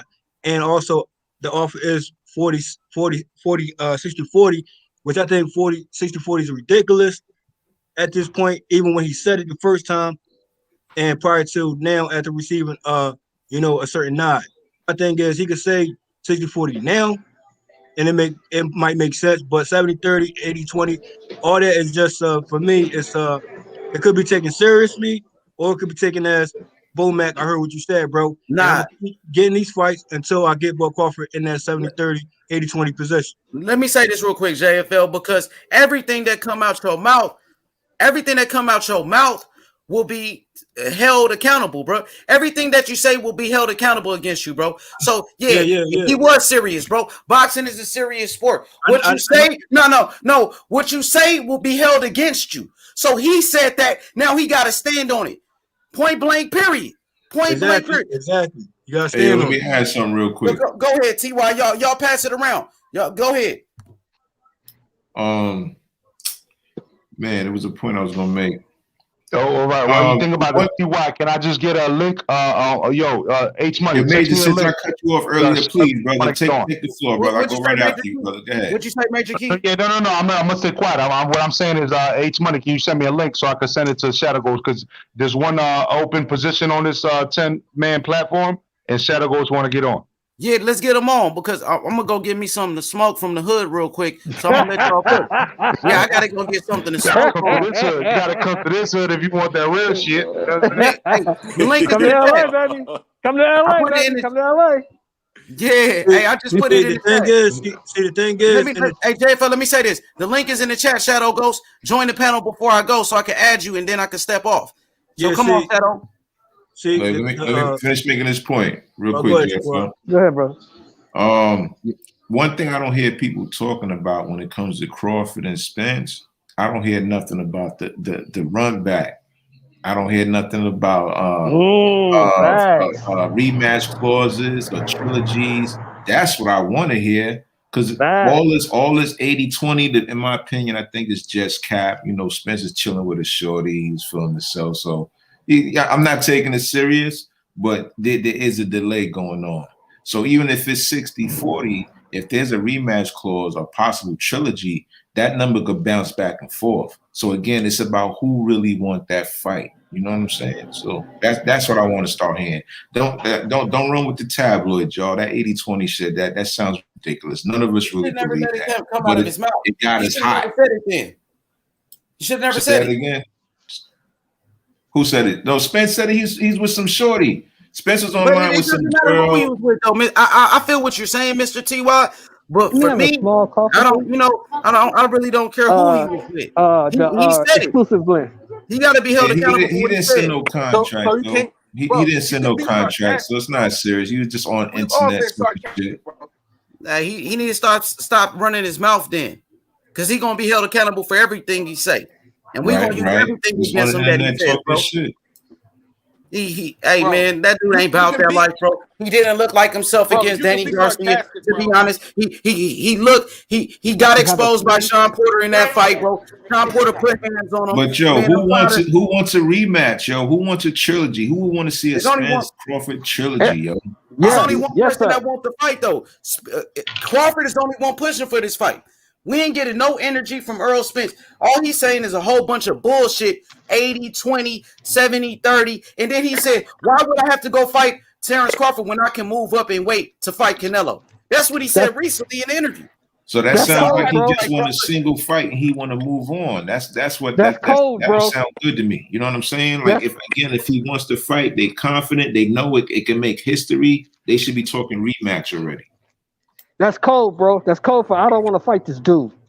Yep, that's what it is, man. You know, I'm really fed up with Errol Spence. I'm getting fed up with the fanboys too. You know what I mean? The lies continue for Errol Spence, especially for somebody that was supposed. Let me finish, though. Especially somebody that was supposed to be a boogeyman, somebody who was supposed to have people scared of him. That's what y'all said, right? That he was a boogeyman, but shit, Terence Crawford looking like the boogeyman to me. Man, say that. Yo, in the chat, we got a breaking news from Pound Boxing. He said there's a 99-1 split for Errol Spence. You know, that's for what he gonna say next. That's what he gonna say next, bro. I'm just fucking around. Where this going? It's gonna be 100 to zip. Go ahead, Kyle. Go ahead, the boxing section. Go ahead. Hey, I'm just saying. Terence Crawford also said he was past his fight. That's what Terence Crawford said. He said, "I'm done with this." That's what he said when Errol Spence said the 60-40 shit. When Errol Spence said the 60-40 shit, he said he done with this. He passed that fight. That's what the man said. Because he's fed up with the bullshit. Wouldn't you be? He's fed up with the bullshit. You know when somebody don't want to fight you, bro. So, you know that. Oh shit! Come on, man, bro. Bro, y'all killing me, Thank man. you. Y'all killing me. Y'all just saying whatever, bro. We stating facts, brother. We stating facts. If How you want to fight the man, you'll fight the man. That's an opinion. Did Leonard want to fight Hearns? He fought him. Right? Ali wanted to fight Frazier. They fought. Leonard wanted to fight Hagler. They fought. Wanted to fight Duran. They fought. This is why I think it's crazy when people say Mayweather was ducking Thurman. You know, not that I disagree with the argument, but I just think it's completely. Mayweather ducks no one, bro. No, say that again. Mayweather ducks no one. Exactly. He fought them all. I give him that. I can't take it from him. He may have fought them past their prime, but he fought them. He ducks no one in their prime too. I agree. Can I ask you a question, JFL? Can I ask you a question, JFL? It was about Mayweather. Yes, of course. Yeah, of course, man. Hey, listen. I'm gonna ask you something. I got mad respect for y'all be keeping professional. I'm finna that's what I just said. I was just saying I got mad respect for Ace Money Channel. I got. It's not even about nothing. All right, go ahead. What I'm saying is, hold on. Before you ask a question, are you gonna correct yourself about your false narrative, Mayweather ducking Keith Thurman? Therefore, you got nothing else to say to me, bro. Chill. No, that's exactly what I want to talk about. Until you answer that, you already a body on that. That's exactly what I'm talking about. You know what I'm saying? Yeah, Mayweather ducking Thurman. False narrative. Mayweather ducking who else did Mayweather duck? You tell me. You the narrative pusher. I'm asking you. Mayweather ducks no one. Right. So, the thing is, when it comes to Mayweather, it was undefeated until he lost last time against Errol Spence, right? So you saying what to say what? I think it's pretty easy to follow patterns. I know you're a Mayweather hater, bro. So where you coming from? Actually, I'm not. But he didn't want. Mayweather didn't want to give Costello that run back because everybody thought Castillo win. Floyd went on once again. No, he did. Everybody feels Costello won that fight. Floyd didn't rematch him. I'll tell y'all something. Did Floyd rematch Costello? Did Floyd? We're not supposed to go back to that. We was done with that. But he didn't. Because they knew, because Floyd knew Costello bust that ass. Costello bust that ass, and I'm a Floyd fan, but stop hating. Costello bust that ass. That's why you want that run back. Oh, no, that's fact. I bought every single Mayweather. Are you done? No, he fought him. He fought him. Are you done with your false narratives, bro? Listen, I bought every Are single. Are you done with your false narratives, bro? I'm not done because I'm still speaking. I bought every Pacquiao, Mayweather, and Cotto fight since 2007, bro. Since De La Hoya. Hey, chill, man. That's what I'm saying. I'm trying to stop this shit from going on like this, bro. Hey, chill, JFL. Man, let's switch the topic, bro. Hey, wait, chill. Hey, let's switch the topic because this ain't gonna go nowhere. I gotta leave. Wait, hold up, JFL. I gotta go. So I want y'all to just be arguing while I'm gone, bro. Let's switch to another topic. Let's go. Let's keep it moving. Mayweather Ducks no one. Let's keep it moving. All right, let's keep it moving, bro. We ain't gonna sit here for an hour and argue about this. You know what I mean? Hey, so back to the smoke. Hey, dang, the boxing section left. Come on, man. Errol Spence let you down, so you left and you ducked. Damn, boxing section, don't run. Don't be like Errol Spence ducking now. But hey, let's talk about this fight coming up. Let's talk about this Hooker Ortiz fight. Okay, yeah, let's do that, and then go ahead. Y'all start it off because I'm gonna step off. Y'all keep cooking. I love this fight. I just think I think Ortiz is gonna stop him late. I think it's gonna be a hell of a fight, though. I love Maurice Hooker, but I think Ortiz is gonna stop him. Ortiz is a different animal. Yeah, I got Virgil Ortiz in that fight. I like Virgil Ortiz a lot. He has a lot of skills. You know, he has great power. 16 wins, 16 knockouts. I gotta go with Virgil Ortiz, man. And I like Maurice Hooker. He does have power in his right hand as well, but Maurice Hooker is chinny. You know, he doesn't have the best chin in the game. He's been stopped by Jose Ramirez.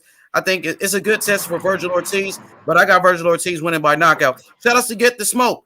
Get this smoke in the chat. Salute my brother. The link is in the comments. If you want to join the panel, feel free. Get the smoke. Thank you for coming through, my big brother Smoke.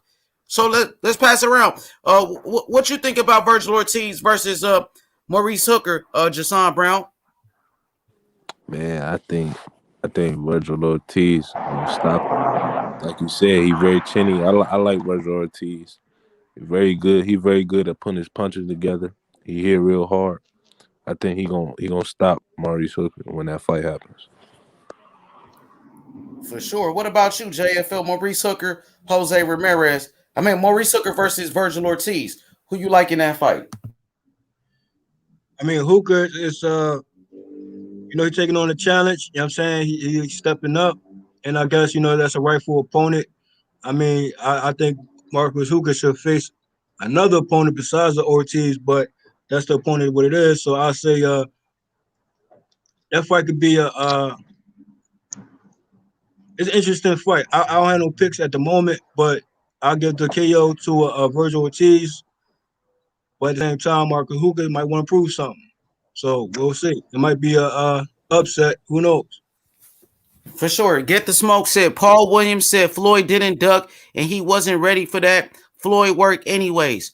Yeah, I remember Paul Williams ended up losing to my boy Sergio Martinez. Yeah, Carlos Quintana. Yeah, Carlos Quintana knocked out. Carlos Quintana beat Paul Williams first. So I know Floyd wasn't ducking him. You know what I mean? I know Floyd wasn't ducking Paul Williams, who got beat by Carlos Quintana. Hey, H Money. We gotta understand that somebody got, listen, listen. We gotta understand that Mayweather has extreme haters, right? And they fought Mayweather for owning his O, protecting his O. But what he did with that O, he did it the right way, and he was about free smoke. And he ducks no one. You know what I'm saying? Yeah, I can say this. The narrative is out there. Keith Thurman was just clout chasing as he usually do. Like he was clout chasing. Everybody else clout chasing and ducking at the same time and using Mayweather name for clout as he's still doing to this day. Like Mayweather said. Let me say this real quick. Let me say this real quick, though. Which is false narrative. Let me say this because I'm gonna step out. I'm about to step out. Let me say this, JFL, because I don't want to stay on this topic, man. You know what I mean? Yeah, but what I'm gonna say is that let me say this real quick, because I can tell you this much: Floyd Mayweather and Keith Thurman, they got a common opponent in Manny Pacquiao. We seen Floyd beat up Manny Pacquiao, and we seen Manny Pacquiao beat the shit out of Keith Thurman. But styles makes fights. You know what I mean? Let's go. My boy Get the Smoke said. He said, Maurice Hooker versus Virgil Ortiz equals good Texas boxing. Yeah, that's a great fight, man. You know what I mean? Hopefully, we can see Virgil Ortiz with Errol Spence. Another great fight between fighters from Dallas. That's a great fight. You know what I mean? So let's pass it around. So everybody, DJ Saddam, Virgil Ortiz, Maurice Hooker. What's your thoughts? And Mr. TY, y'all just keep cooking. Y'all freestyle because I got to step off. So anybody can talk, say whatever you got to say. They can share the panel. They got to learn how to hold the mute button down and go back and forth. I know it'd be a back and forth and continuation conversation, but respect the panel as you claim to do. Like, I'll be on my mute button until I speak. Okay, it's all good, JFL. Free smoke. Y'all keep going. It's your panel, H Money. I gotta go, but I'm just saying it's free smoke. I'm about to leave. Y'all keep cooking. Go ahead, DJ. So make sure everybody also gets a chance to speak, though. That's what I'm talking about. Y'all take over. Y'all control the panel. Young billionaire, anybody get the smoke. Y'all want to join the panel? Join the panel before I leave, real quick, so y'all can start cooking. So the link is in DJ Saddam, what you think about that fight? So I wanna start by saying I really appreciate the fact that Maurice Hooker took this fight, because I think that's championship. You know, that's what you're supposed to do if you wanna, put your weight down. If you wanna stake your claim in a division, you take out the young guys, the young contenders who are coming up, and put them in their right place. That being said, on paper, everything looks to be working against him. He, like everyone said, he got knocked out, and he got knocked out to a stablemate and sparring mate of Ortiz as well. Okay. Someone who has Robert Garcia in his corner. So, and this is the first serious challenge that he's facing at welterweight. So it seems, I think it's going to be a much closer fight than everyone expects. I think Ortiz is going to be really challenged in this fight. I don't see him taking out Hooker so easily. He might, yes, he's chinny, but he was a big guy for 140. His punch resistance may have improved for welterweight. I will give him the benefit of doubt. Yes. Maybe a late stoppage for Virgil, but I think he is going to. Hey, you got some background though, Shelton Moore. Put yourself on mute. Let me do that. Yeah. Take yourself off mute and don't play. I mean, just that one sentence at the end. I think Hooker is going to hold his own. It's not going to be a complete, washout by Ortiz. I think Hooker actually might even have a chance at this fight, but I see it going to distance and being quite competitive, but probably Virgil is gonna edge it out. Yeah, I don't think Maurice Hooker can take the power of Virgil Ortiz. Now, I know Virgil Ortiz is a young fighter, but he's been tested. He fought against Mauricio Herrera, who gave Danny Garcia a tough fight. Also, he fought against Brad Solomon at the time. He just knocked out. Are you breaking up? Okay, hey, get the smoke. You hear me? Get the smoke. Go ahead, Cook. Get the smoke. Let's get the smoke on the panel. Go ahead, Smoke. Hey, what's up? What's up? I was just listening, so I'm not quite sure what the show is about. What topic are we discussing? Ortiz Hooker. Oh yeah, that's a good fight. I imagine that that Hooker's too small for him, right? I mean, that's what I expect. But we will see the biggest puncher that Ortiz has ever faced. Smoke. We don't really know what his chin was looking like. What it looks like. Sammy Vargas had limited success, but he was hitting him with some clean shots after Virgil blew his load a little bit, and Sammy Vargas didn't go anywhere. I think if he had at least the power that Mo Hooker showed at 140, then it may have presented at least a different kind of challenge for Ortiz in that fight. If Ortiz can keep him at the end of his fit, I don't even know the reach difference between those two guys. But it seems that Hooker has the best, he has the most power if he can keep you at the end of his punches. He seems to be have a balance issue and have maybe not the strongest chin. He takes a good shot, but he also seems kind of frail if you get him in his kitchen. So Virgil Ortiz seems to be a little bit like a bull in a china shop. If I think Hooker may be able to keep him honest early, maybe. But that's a young boy coming after him. This is the biggest fight of his career, I think. With the gamest guy. I think it's going to be too much for Mo. Like Ramirez. He hit Ramirez with some hellified shots. I got to give it up to him. Ramirez ate all them shits, and I've never seen that Ramirez before. And that guy, that kind of fighter that just won't be stopped, that's a different kind of metric. I don't know that Virgil Ortiz has that in him, but he is a much better. I think he's a bigger guy than Ramirez just naturally. I'm thinking Ortiz has this. Like I'm gonna edge it to Ortiz. We've got to see what that chin looks like. Okay, so Smoke. I think we will see what that chin looks like. Okay, Smoke. We're also talking about Devin Haney versus Linares. Devin Haney getting $3 million for Linares. Also, we're talking about Canelo versus David Benavidez and Terence Crawford versus Errol Spence. Today, Errol Spence was on his social media and he said, we'll give Terence Crawford only 20%. He was talking about that today. So we're gonna cover all yeah. So yeah, go ahead. Start off. Go ahead, Smoke. Get straight to it, Smoke. I'm gonna step away, so y'all got it. Y'all take over the panel. I'll be back in about 30 minutes. Y'all keep cooking. So what is the intrinsic value of becoming undisputed, right? Everybody pat you on the back and say you're real good as a fighter. When it comes to negotiating a purse, it's about how many butts you put in seats and what have you done for me. And Errol Spence apparently is saying you don't do much more than 20%, which I think is, him talking shit, honestly. But I do think it's funny as hell. Smoke. Let me ask you a question. Smoke, because you actually, I just want to actually. Just hold on one second. All right, go ahead. I think what he's saying is, hey, why don't you try to go sell those belts or eat those belts and see what value they really have? All right, go ahead, Major Key. No, I want to actually agree with you on that one. I think we rarely agree, but when we do, I have to highlight it. You know what I'm saying? When it comes to this one, do you not agree that, look, Terence Crawford and Errol Spence is more of a 50-50 fight, even if you have it like 55-45, 60-40, but a fucking 80-20, man, that's kind of ridiculous. That sounds like you're ducking it. 80-20?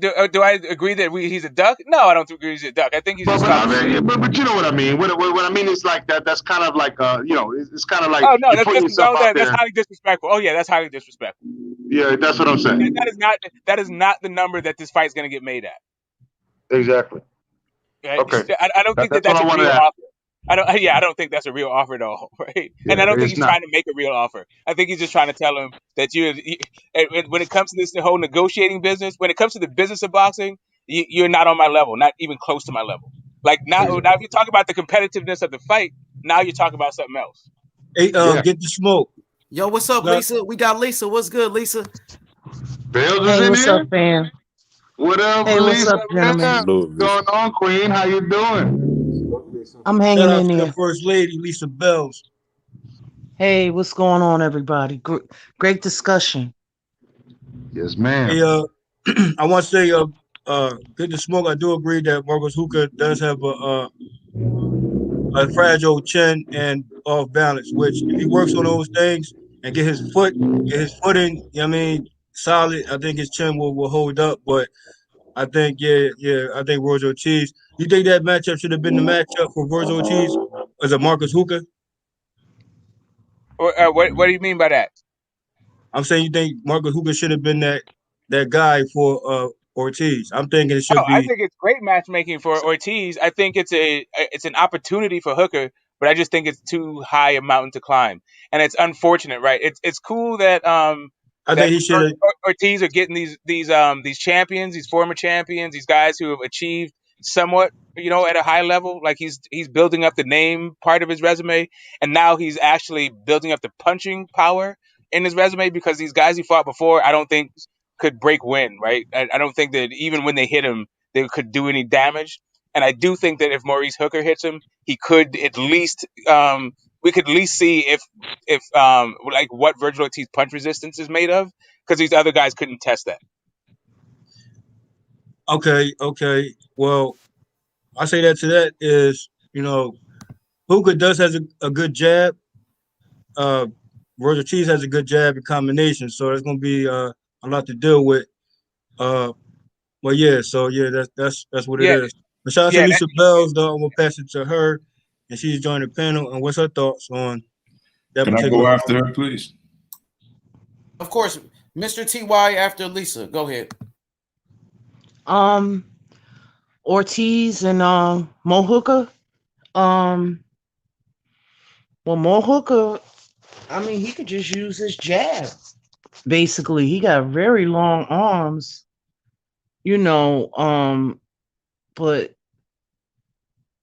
he seems to like to fight in the pocket, right? Am I correct? It's not that he likes to fight in the pocket. It's just that he's not very elusive. Like his lateral movement doesn't actually help him out with this, like using his length. Like He it doesn't seems like fight tall. He yeah, doesn't he fight doesn't. tall. He doesn't fight tall consistently. He tries to, but I don't think his footwork is good enough for him to maintain it if you're really dedicated to getting to him. Oh, okay. Well, I'm thinking that Virgil Ortiz is gonna win because he's a dog. Like, you see that body work he put in. Um, you know, when he's hungry, he's young, he's coming up. Unless Mo Hooker just really, you know, it depends on the game plans and who executes it the best. And I do remember Get the Smoke he was talking about when he fought. That was a really good fight when Mo Hooker fought Ramirez. That was a real good fight. So I saw a lot out of Mo Hooker, even though he lost. He got a lot of dog in him too. So it should be a good fight. A lot of people are picking the young, you know, the young star, you know, the young up and coming star, but you know, no, I need to do some more film on the both of them. But right now I'm going with the younger. I think he got some real pop. They both do though. Okay. And that's my take. Okay, thank you, Lisa. And what about you, Mr. TY, my brother? What about you? And y'all can freestyle after this. Y'all freestyle, talk about whatever. All right. Yeah, I want to make some points. One, I'm not really impressed with this fight. I'm not sure Hooker is on Golden Boy, but I think it's a fight to set Virgil up to just look impressive. Me personally, I would have been more impressed if Virgil went down a division and fought Jose Carlos Ramirez, which is holding 4 belts, is undefeated, you know, as opposed to fighting the guy that Ramirez knocked out, and that actually he just moved up from lightweight. So, yeah, I was talking about his style. You know, he kind of moves around on his feet. You know, he's kind of light. You know, he can get bumped. He can get kind of knocked off balance, as people was talking about his balance. So he's not like really an inside fighter. He can work inside if he can plant his feet. But if he, you know, like I said, but going up against somebody heavier, it's going to be a little difficult. So I think Virgil might get some highlights out of this fight and probably set him up for something more impressive. But I'm not a big fan of this fight. I think Virgil wins kind of easy by stoppage. No disrespect to Hook or anything like that at all. At all.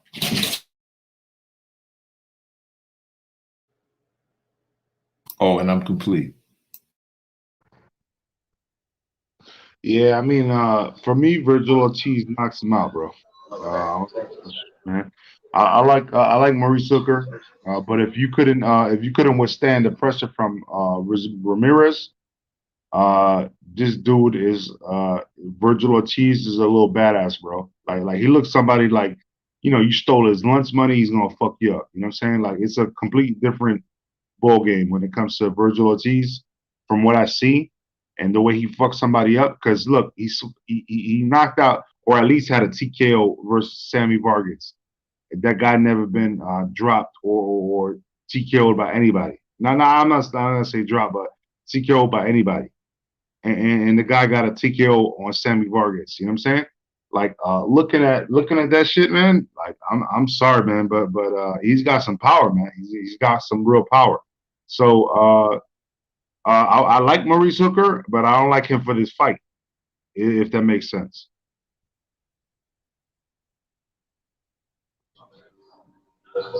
Am I the only one that doesn't like this Barrios Gervonta Davis thing? Or am I hate it.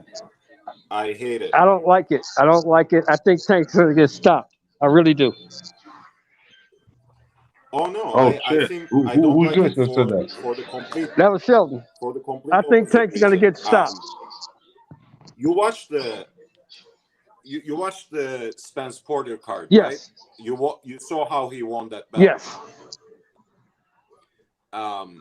Now, I think for my part it was a controversial decision, but whether we agree on that or not, we had a southpaw of similar dimensions to Tank, giving Barrios a lot of trouble, and he can crack, but even with those knockdowns, I could find enough rounds to give the nod to Akhmedov. Now, whatever that may be, that means that you can get inside that jab if you have the skills, and Tank has the skills.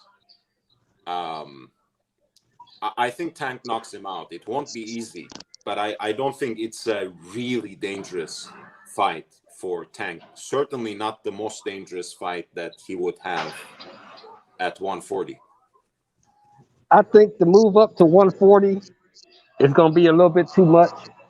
I think the 5'5" to the 5'10" ratio is going to be a little bit too much. I think Barrios is a better fighter than these guys think he is. I just think it's too much for Tank right now. Tank got business at 130 or 135. He needs to take care of that first. I don't like this fight at all. Absolutely. No, I agree with that. But, here's the other thing. And again, it breaks my heart as a huge fan of SOG and Virgil Hunter and Andre Ward together. I'm really not sure about Virgil Hunter taking other fighters and improving on them rather than building them up from scratch. And Barrios belongs to that first group, right? He isn't a fighter that Virgil Hunter built. So, and I didn't really see him give him any useful tips on the corner during that fight either.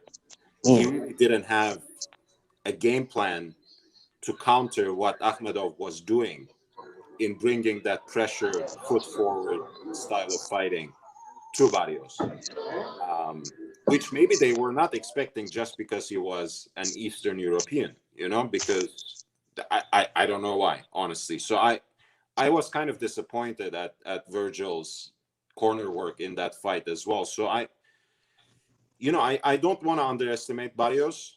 I don't think he's a bad fighter, but I'm not sure if he belongs to the elite in his division or even beyond. Again, yeah, that's just me. And the guy who just spoke, you mentioned Virgil Hunter, correct? Yes, sir. Are you talking about the trainer? Yes, sir. That's Barrios' trainer. And he's it was a con trainer too, right? Excuse me? That was American trainer too, right? Absolutely, yes. Okay, so I hear your point on that.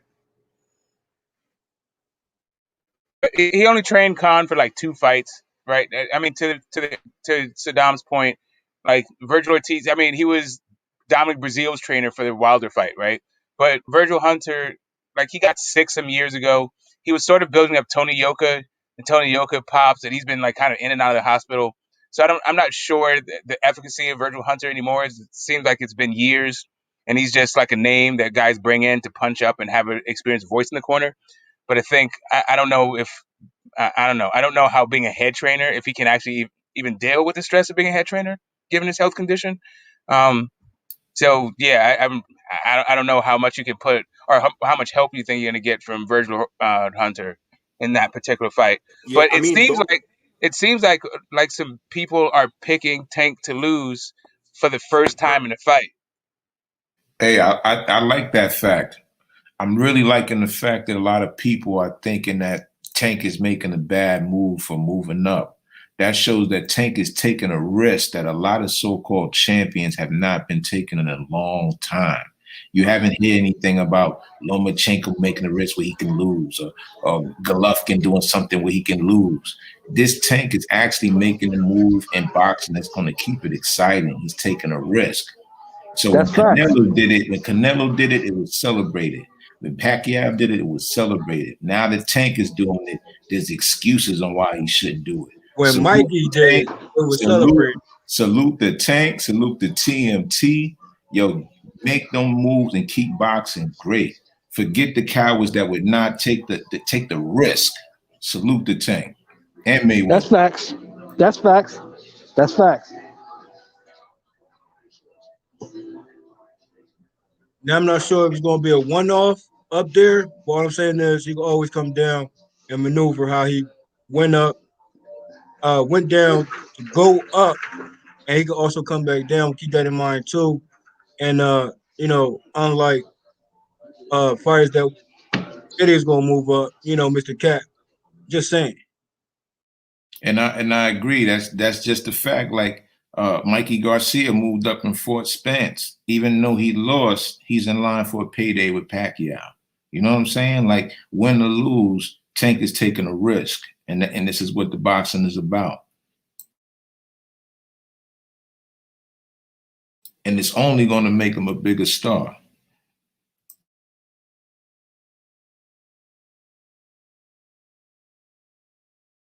I bet some people wish their favorite boxers did the same.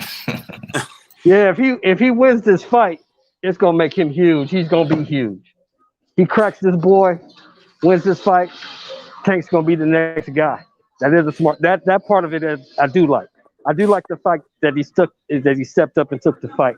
I just think that the guy is better than they think he is. I just don't want to see that happen to the boy's career. I don't want to see the boy get derailed. To play the devil's advocate for a second, though, if we say 140 for Tank is like 154 for Mayweather, right? Right. And who did Mayweather fight and beat at 154? Canelo and Cotto. Mm-hmm. Canelo, Cotto, and Oscar, right? Is that at 154? Well, so, I mean, he came in at 152 at that one. I think he weighed 152 for that fight, but it's supposed to be 154. Most of these were at catch weight, to be fair. But those are three Hall of Famers. And you might even say you can potentially make the argument ultimately that one of them at least could be even an ATG, right? All-time great. One of them. Actually, all of them are the Hall of Famers, right? Like all Hall of Famers, but all-time great is something like Frazier, Ali, and these kinds. I don't know if you could say that about Oscar. He might be on the bubble. He's a damn good fighter, but he didn't beat any of the young guys, right? That he fought. But wait a minute. Oscar fought everybody. Oscar fought everybody. He did fight everybody. I just don't know if he's an all-time great. That's all. He might be on the bubble. Maybe he is. Maybe he's not. But I just want to say, DJ Saddam, before you finish up, I don't know that Floyd fought at catch weights. He just didn't meet the 154 limit. I think the most he's ever weighed is 152 pounds. I think the fight happened at 154 still, though, right? Yeah, it did. I mean, Hey, if y'all want to talk about weight, I don't know if anybody was paying attention. no. Wait. I interrupted Saddam. He wasn't finished his point. This is not a diss on Floyd at all. Let me just finish that thought. What I was saying is, I do appreciate that Tank is taking the challenge and he is going in the other direction, precisely because people were criticizing him for picking up 126 pounders and bringing them up. Now he's himself going up, countering that narrative, and I appreciate that. To elaborate what you said. But go ahead. just one. Let me finish the sentence. But you know, that was the champion we had in Mayweather. Those were the fighters he fought at his maximum weight. Tank is fighting Barrios, not Taylor, not Ramirez. So I'm curious. That's what I'm trying to get at too. Is since you said that, all I'm saying is it could be a one-off at 140, or it could be multiple fights at 140. It's yet to be seen though, but he had to get past Barrios to do so. And also to get the smoke, I said De La Hoya Free Smoke is an all-time great. Hey, to chime in right after that you finish JFL? Oh yeah. All right, so what I want to, there's three different things I want to say. One, when Pacquiao so-called got the 154 weight against Margarito, he weighed in at 146 pounds. So he didn't even make super welterweight. So he didn't qualify for that belt. But you're talking about a special fighter, though. That's a different deal. You're talking about a special guy. Time out. So that's one thing. He didn't make that weight either. Now another twilight zone in boxing, that boxing would have been changed if some boxers would have took the risk. Just like when Mayweather offered Thurman to fight with him if he faced at Spence, Mayweather also told Golovkin, I will give you a fight if you face Ward. And Golovkin did not take that fight.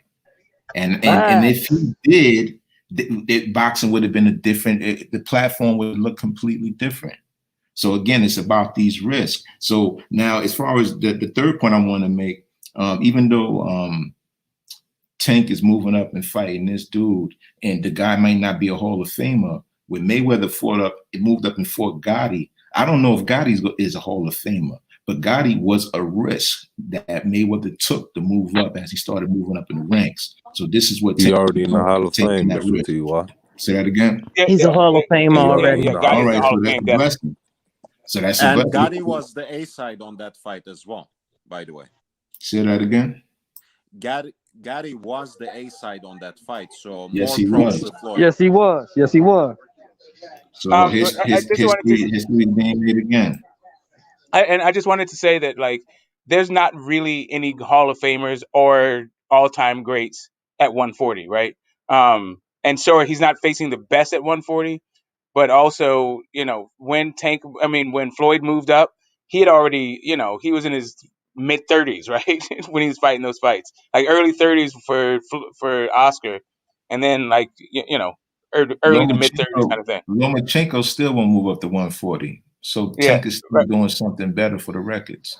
Yeah, he can't beat nobody up there. And I'm not, and you know, shout out to Pacquiao. I'm not sure the most he ever wore weight in the fight. And Margarito, while he's good, Margarito I think is no Oscar or Canelo or Cotto. Although Margarito's nice, like I'm not mad at that.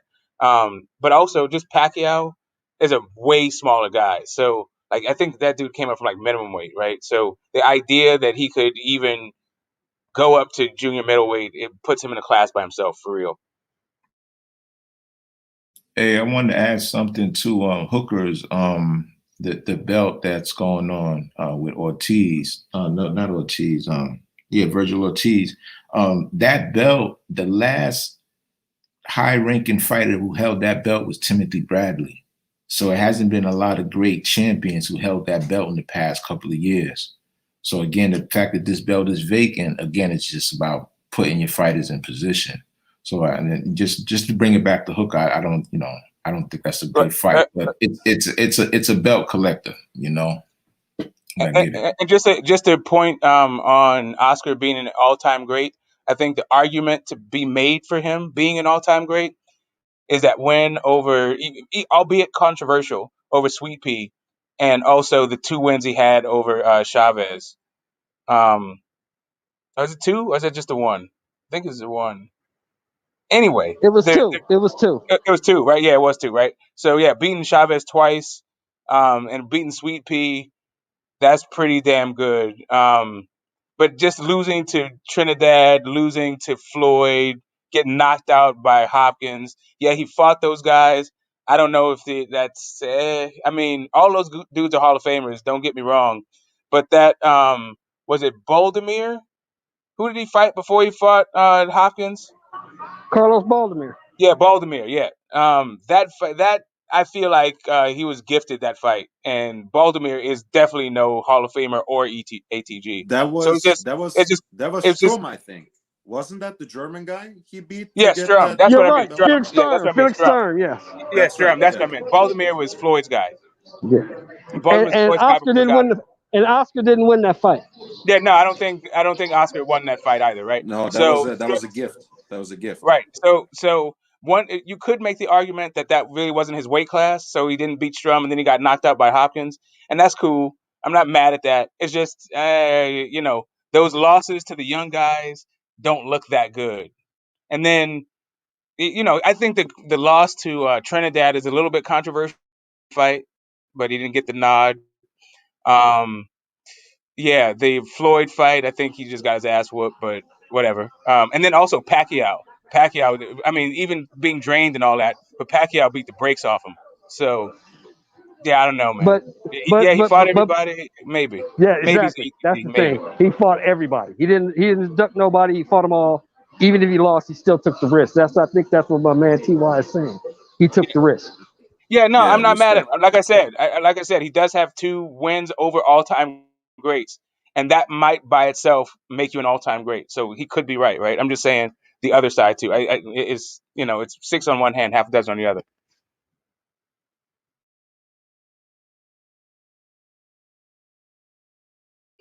Let's talk. Ramirez Taylor. JFL. What you think about that fight? I would say that's a banger, and I got Ramirez. Ooh. A lot of people picking Taylor. Okay. Yeah, I think Taylor has more ways to win, but that Taylor that showed up, that Ramirez that beat Mo Hooker, I don't know that anybody beats that guy.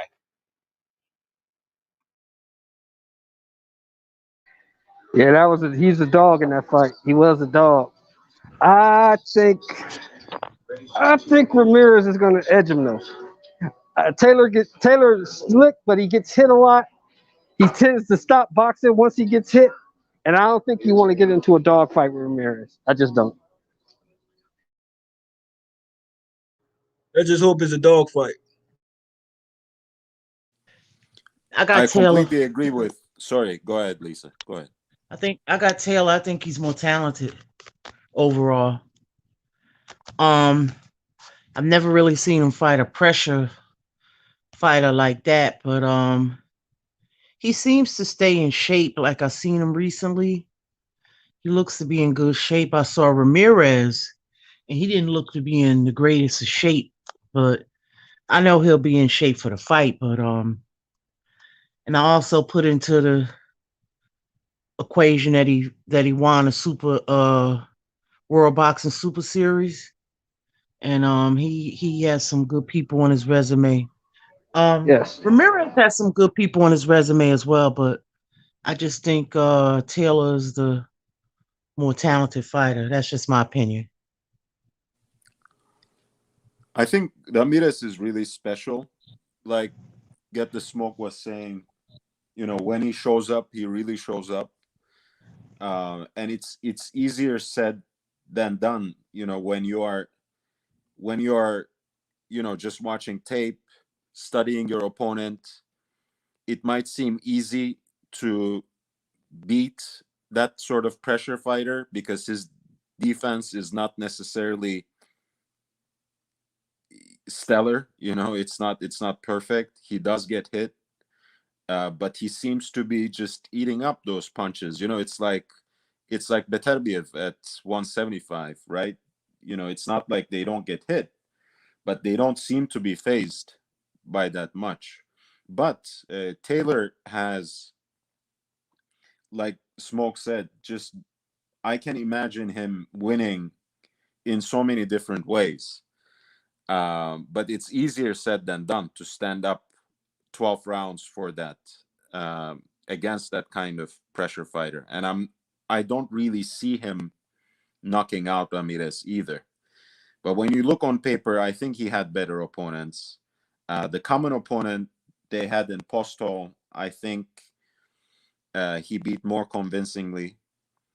Let's remember also, these guys that we are hyping up now in Taylor and Ramirez at 140, both couldn't beat Postol in the way that Crawford beat him, just to give Bud another props here. And just to also give him the credit for becoming undisputed in that division, even though people want to take that credit away from him. He beat Postol much more convincingly than both Taylor and Ramirez. That's facts. That's facts. I'll say, and that's the issue about which Ramirez shows up, right? I mean, that was Coco 19 Ramirez, right? I mean, Postol, but also, Postol was kind of doing his thing when Bud beat him, right? That's probably Bud's best win. Like, depending on level of I guess achievements, like where that guy was in his career and all that He was stuff. undefeated. Yeah, all that. Garcia He was had champion. He was moved up like he just wasn't enough to just face he him. didn't just arrive. He was there for a minute. He is established. And then also Taylor fought him a little bit closer to that time when you were still like kind of Postal. And I gotta say, I think Postal put way better hands on Taylor, right? Taylor had to dig deep and make some adjustments to get that win. And yeah, he started beating Postal up even worse, I think, than Bud did. Bud had to stay on it. Bud had to show us something that Bud didn't show us in any other fight, and that's his elusivity and staying away from a guy. And he picked his spots when he fought, but they were very few and far between. Where he just Get the sat down smoke. and decided to trade with him. Right. That's another great point, by the way. Taylor just let me finish. Yeah, just let me finish this one part when it comes to the Ramirez Postal part, and then I'm gonna give it up to you. That Ramirez Postal fight, seemed to be really uninspired, and then Postal just seemed to be like kind of unwilling to engage, and it was like, "Come catch me if you can," and I'm gonna make it as difficult as possible. It's just like a weird fight, and Ramirez didn't seem to be trained for that or even interested really in fighting that fight and being dominant. It just seems like he was happy to coast to whatever decision there was. And that kind of performance, that kind of attitude, that mentality is not going to get the job done against Taylor. Yeah, just to add, I think you are bringing up another great point again. Get the smoke. The Taylor makes the adjustments, right? We have seen him in difficult situations against Baranchik. We have seen him in difficult situations, in sticky situations against Postol, against Prograis. Prograis really wasn't expecting, because people were playing down Taylor's inside fighting skills. Prograis wasn't expecting that he would stand there and bang with him, and he did, and he won that fight. So, that's why I think he has the edge over Ramirez. It won't be an easy fight by any measure. I think it will go the distance, but Taylor is edging this one out in my book.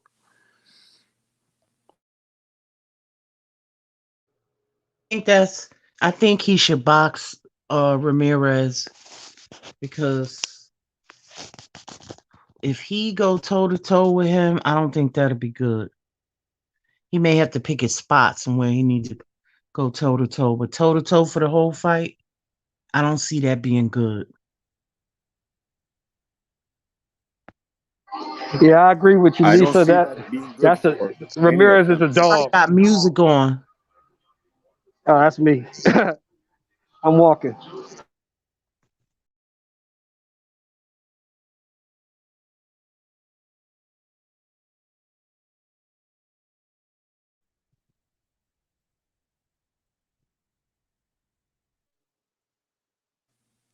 just want to say shout out to the chat smoke. The chat smoke. Viewers like and subscribe to H Money Boxing. This is 10 toes down. H Moolah, 10 toes down. The real lightweight champion. The real most prestige belt. The WBC. Devin the Dream Haney. You on H Money Boxing. Like and subscribe. Make sure your notification is on and it's lit. Hey, can I ask a question to the group? Yes, sir. What's one fight with two boxers that you probably felt they was like two of your favorite boxers? Like, what was like your favorite fight? Like, you didn't care who won or lost. You just thought it was a great fight. Any fight in history. Mine, and I'll say mine first. Mine was Trinidad and Hopkins. That was like one of my favorite fights of all fights. I don't generally like to see my two favorite fighters fight, to be honest with you. Because I always I wind up feeling bad for somebody. But I guess my two favorite fighters, which wasn't really a good fight. I mean, it was a right fight. And it had some dramatic moments. And that would be Floyd versus Shane. That was a good fight. I like that one. It was really dramatic because after that combo where he almost staggered him, man, again, I pay attention to facial expressions. I could really turn the volume down in my head with these commentators. But Floyd's face was on another mission, he was on hunt and destroy. And it was brilliant. Yeah, once he got hit, the next 6-7 rounds. Yeah, one of my go ahead. One of my favorite fights. I'm a little older than y'all, but one of my favorite fights was Hagler versus Mugabe. That was a war. Yeah, that was a good one. That was a war. That was a good one. Oh yeah. That was a war. Yeah. I would say Hagler Hearns. That's probably my favorite fight by two of my all-time favorites. Best 3 rounds in history. So my favorite fight that I just saw, and it was part of the circumstantial, right? So those are my two favorite fighters that fought. But my favorite fight, the circumstances played into it a little bit, and the aftermath is really sad. And that's McClellan Ben. Yeah. Yeah. That was sad, bro. Yeah, like I didn't know that fight was about to happen. I was just flipping through, and I saw him walking in. I was like, "Let me see this. Oh shit, this is on. Let me check it out." And then the fight that happened, it was just like to see fights like that on a humbug. Like that was great. Yeah. The outcome was just so sad. Yeah. For me, I would say, I got 2 of them. Well, I got several, but Sugar Ray Leonard and Terry Norris. That was sad for me. That was sad for me. That was really sad for me. Yeah, me too. I like them. And also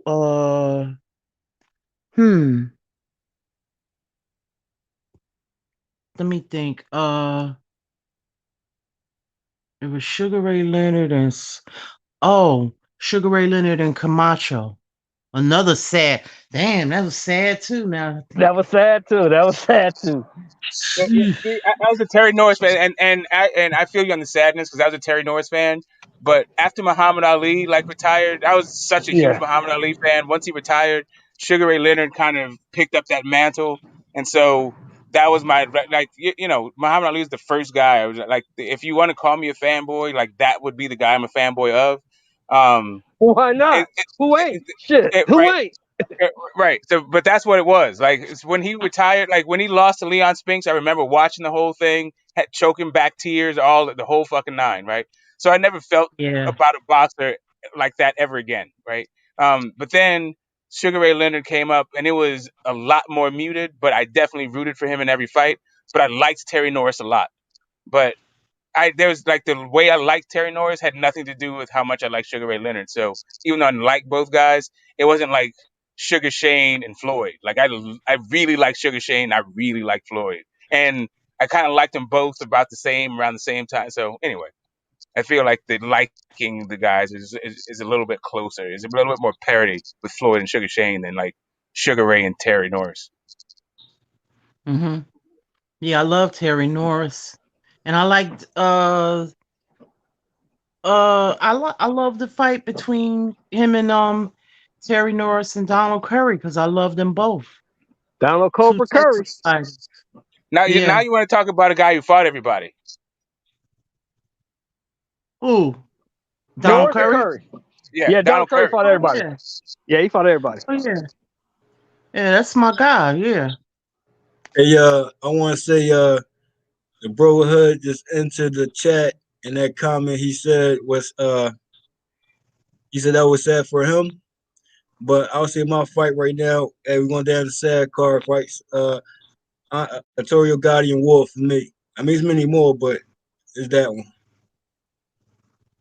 That's an excellent pick, brother. Excellent fight. Yeah. But I like to start a debate. I like to start a debate up, and if Bro Hood like to join the panel, so it'll be even. And also, the host H Money will be back, and he might say that I ain't gonna speak for H Money, but I'll probably think he might say Roy Jones and Bernard Hopkins. He might come back and say something like that. But Bro Hood, I'll say this though. Now, I just want to be fair across the panel, and who's your honest pick?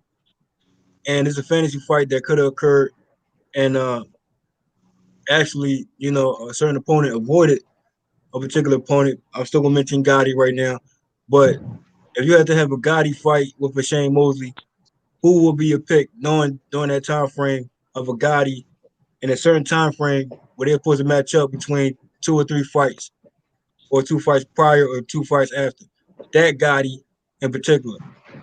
4 losses. There's no version of Gotti that beats Shane Mosley, but I will say Shane Mosley versus Costa Zoo. That would have been a hell of a one. I'm saying Gotti, Mosley.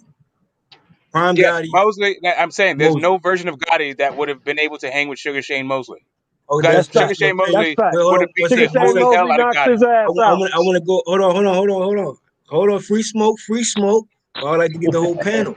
Yeah, but I'm just saying, like, if you say Costa Zoo, now you got some action. No. What I'm saying is, you got action with Gotti. Period. Now, remind you, Mayweather know this going into a Gotti fight, and he know what he was preparing for. So all I'm saying is, we talking about a Gotti during that time, get this smoke, and we talking about combination Gotti. We talking about a chin Gotti. We talking about someone get your lights out Gotti. We talking about you don't have fatigue. We talking about stamina Gotti. We talking about going blow for blow with a Shane Mosley. And you know the facts of the fact I'm talking about beating the maple syrup on his head. Let me tell you something though. Shane Mosley officially ducked Arturo Gotti, and that's just factual facts. Now he just didn't fight at 140.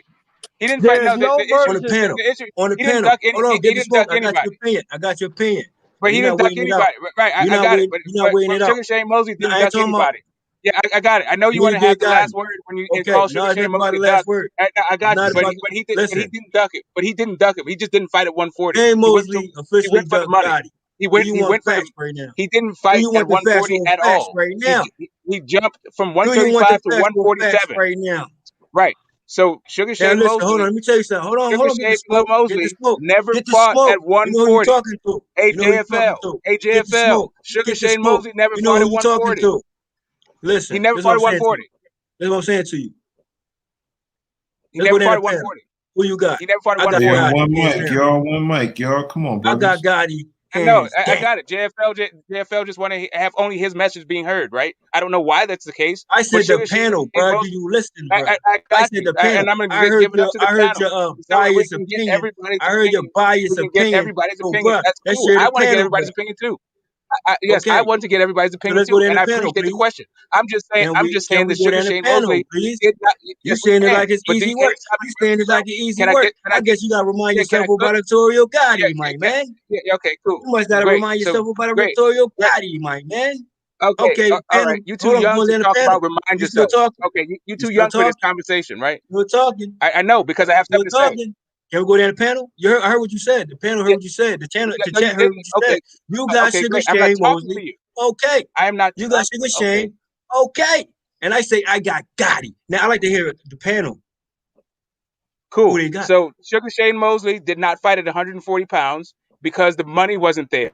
When he was at 135, he was looking for a payday, couldn't find one, so he moved right to 147. He did. Everybody Come at on, man, with the 147 same now narrative stories. accuses Sugar Shane Keep going with Mosley the of same payday, but narrative that's not stories. accurate. Like I said, we know that. Hold on, bro. Let me correct you real quick, bro. We know that fight that Torrio Gotti had during that time. And he had to fight one of my Philly own fighters, bruh. And during that time frame, Shane Mosley is the one who officially ducked because Shane Mosley had a so-called injury, bruh. Now, they're supposed to meet up. They're supposed to meet up eventually. But Shane Mosley didn't want that free smoke Gotti. Smoke. Factual facts. We talking about prime Gotti. We talking about combination Gotti. We talking about inside work Gotti. We talking about a right hand, left hand Gotti who takes, bro, you talking about speed versus timing, I got Gotti. Now, Gotti was not panel. I'm right. still waiting for the panel, but you still going to talk though. Right, because you keep coming after me and saying a bunch of bullshit. Go recap and go research and do your homework. Right. So the JFL issue, chill, bro. JFL chill, bro. This is much love, man. Narrative is a narrative, but don't work. I'm just saying, chill, JFL, bro. Get the smoke a part of the show. He a part of the panel, man. Let's all respect. No, I'm saying let's respect each other as men, so we can have great content for the fans. That's all. All I'm saying was, who they got? Honest opinion. And get the smoke state his. I say I got Gotti. He say he got Mosley. I'm waiting for the rest of the panel if they want to input. Yeah, we can. Shout outs to the brotherhood in the chat. And we can go to the next subject. Yeah, let's go to the next subject. So get the smoke. What's your thoughts on Errol Spence, saying 80% his way, only 20% going to Terence Crawford? What was your thoughts when you heard that today? For me, for you and get the smoke for both of y'all. Y'all can hear me? Am I clear? I can hear you. Go ahead. Yeah, I just think he was just talking, clowning around on was it Instagram or something? I saw a video, but at the end of the day, they not negotiating. So, I mean, it's just all capping and talking, but I don't even really get into what they say. You know what I mean? Unless they in negotiations and it's serious, and it's official, I don't even get into all of that. I think he was just clowning around. What about you, Smoke? What you thought about Errol Spence? Some people say that's ducking. He's saying only 20% for Crawford. What's your thoughts about it? Every time you ask me, it shit makes me laugh. It tickles me actually. I think it's hilarious. I think he's telling Bud essentially, you don't draw flies. Nobody's interested in watching your fights. You need to get your business game up. I think it's totally hyperbolic. I think it's totally disrespectful and absolutely hilarious. But I don't think it's a serious offer, right? I don't think he's actually saying that you need to take 80-20 or there's no fight happening. I think he's just talking shit. Get the smoke. He did say 70-30 before, so which leads me to believe he might be serious, because he said 80-30. No, he said 70-30 on national television, and now he's saying 80-20. So I don't think it's too far-fetched.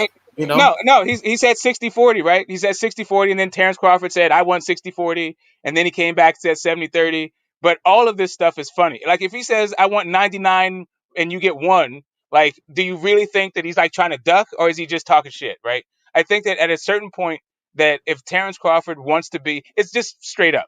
If Terence Crawford wants to be undisputed, he's got to see Terence Crawford. And that fight is not going to be made at 80-20. And I think he understands that. How long do you think Errol Spence got at 147? And we can go to the brotherhood right after you. I don't know, probably a couple years, a year and a half, something like that. He seems to be like the issue that he was having was blowing up in between fights, but he said the car wreck got him refocused, and now he's going to watch his weight between fights. The most he's ever weighed is 149 pounds, and that was at his debut. So it's not like the guy's missing weight or struggling to make weight or anything. It's just his performances have been affected by him blowing up in weight between fights. And I'm would you not say even that's a lack of interested no discipline? more, to be honest. I'm sorry, Lisa. Go ahead. I said I'm not even that interested. If they make it, they make it. If they don't, they don't. I am. I am. I was just watching Sugar Ray Leonard versus Thomas Hearns, a great fight in the welterweight division. And I want to see this fight right here. I think it has potential to be a great matchup, just like Sugar Ray Leonard versus Thomas Hearns. With that being said, get the smoke. Do you feel like that? Errol Spence has outgrown the division. That's why he's been blowing up. In between fights, close to 200 pounds.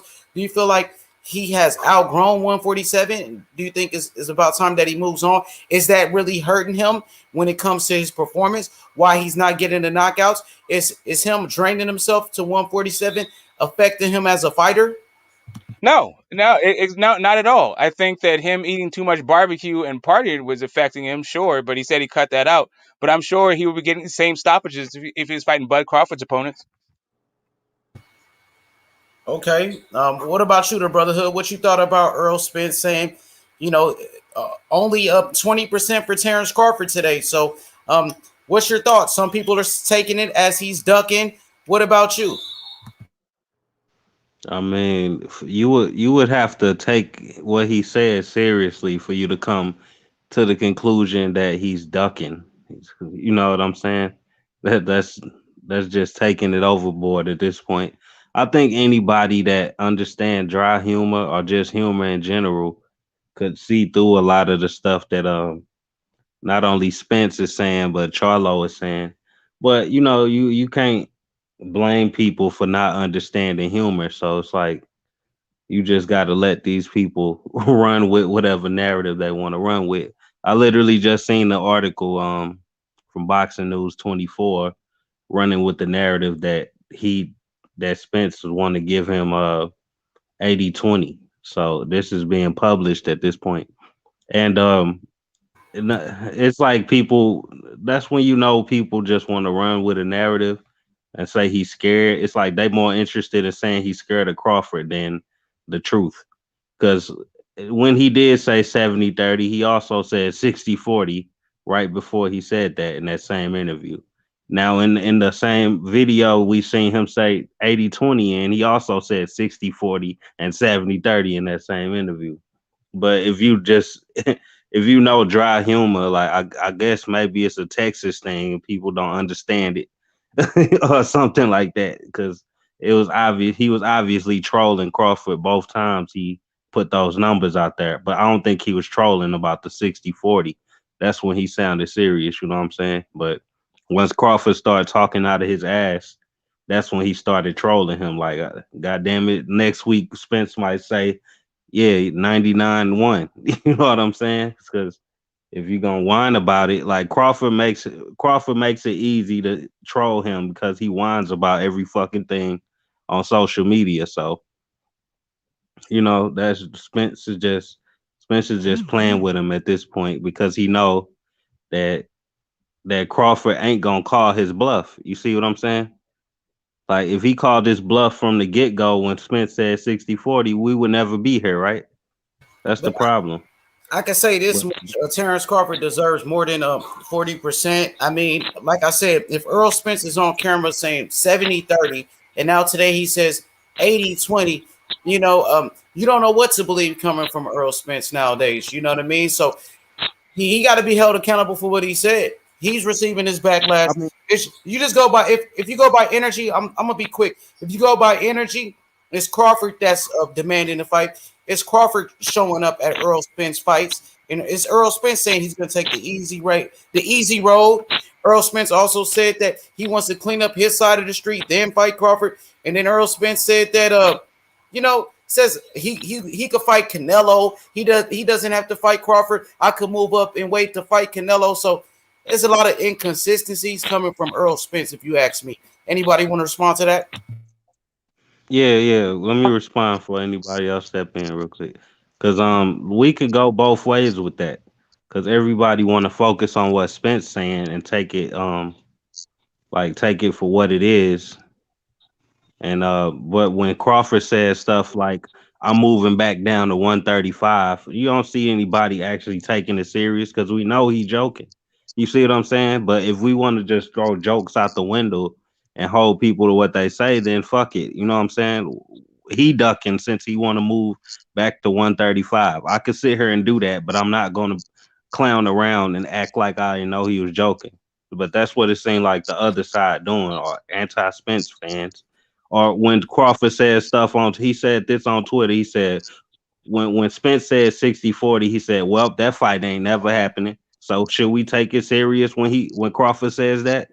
Like the fight ain't never happened. So why should we listen to anything that come out of Crawford's mouth after he said that? You see what I'm saying? We could play that game all day about what somebody said and holding them to it, but you just gotta, if you really gonna look into this stuff, you gotta know when people being humorous or just trolling or whatever. So it's, I mean, I'm pretty much, this shit is getting old to me, bro. I'm done with it. Like I said, in a perfect world, Keith Thurman to come knock both of their ass out and end this fucking soap opera for everybody, and it'll be smooth sailing from there. So that's what I'm hoping for. I hope Keith Thurman comes slap both of them up. Can he push the plate away though? Back to, huh? Can he push the plate away? You think, Thurman? Can he make that weight again? I at this point I hope so. What was that? I could barely hear that person. Who said that? That's DJ Saddam. I'm saying, can Thurman push the plate away? Can he make the weight? Who is that? I can't hear him. You can hear him. The Brotherhood. Push that plate away. Push that plate away. Can Thurman push the plate away? Push that plate away. I really hope Thurman does it, because Thurman is younger than Terence Crawford, and people want to say he washed up and everything because of one loss. No, like, that's come on, because man. of the injuries too, though. Because of the injuries, his career, he has a history of injuries.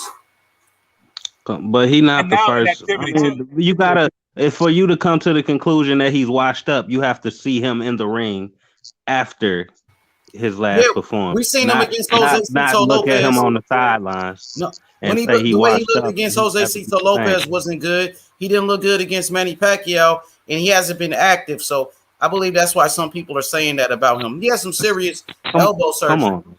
He literally lost like 2 rounds. He lost like 2 rounds versus. Go ahead, man. I was just saying he fought 2 times in 4 years. Yeah, but I mean, it's because of the injuries and because he wasn't all the way into boxing. We know that, but still, that doesn't mean you're finished. Like, do we think Andre Ward is finished? He took time off. If he came back, would he be the same? We don't know. We got to see him come back. That's my point. Let's see him come back before we come to a conclusion.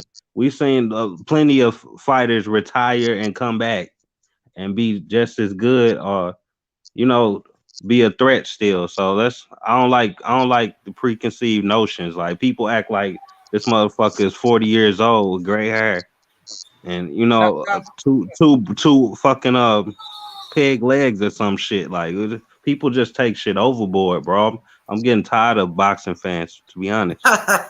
He did look like he was on peg legs against Jose Cito Lopez. That's for sure. Yeah, I mean, bro, stop. That's my point, bro. Lopez won 2 fucking rounds, and Lopez got knocked down. Like, Lopez had 2 good rounds, bro. Like, where is this type of shit coming from? Like, what are y'all actually watching the fights? Like, wait. Manny Pacquiao was a fucking split decision win, and y'all talking people Pacquiao running around acting like he got that should have been beat from unanimous pillar to decision, post. bro.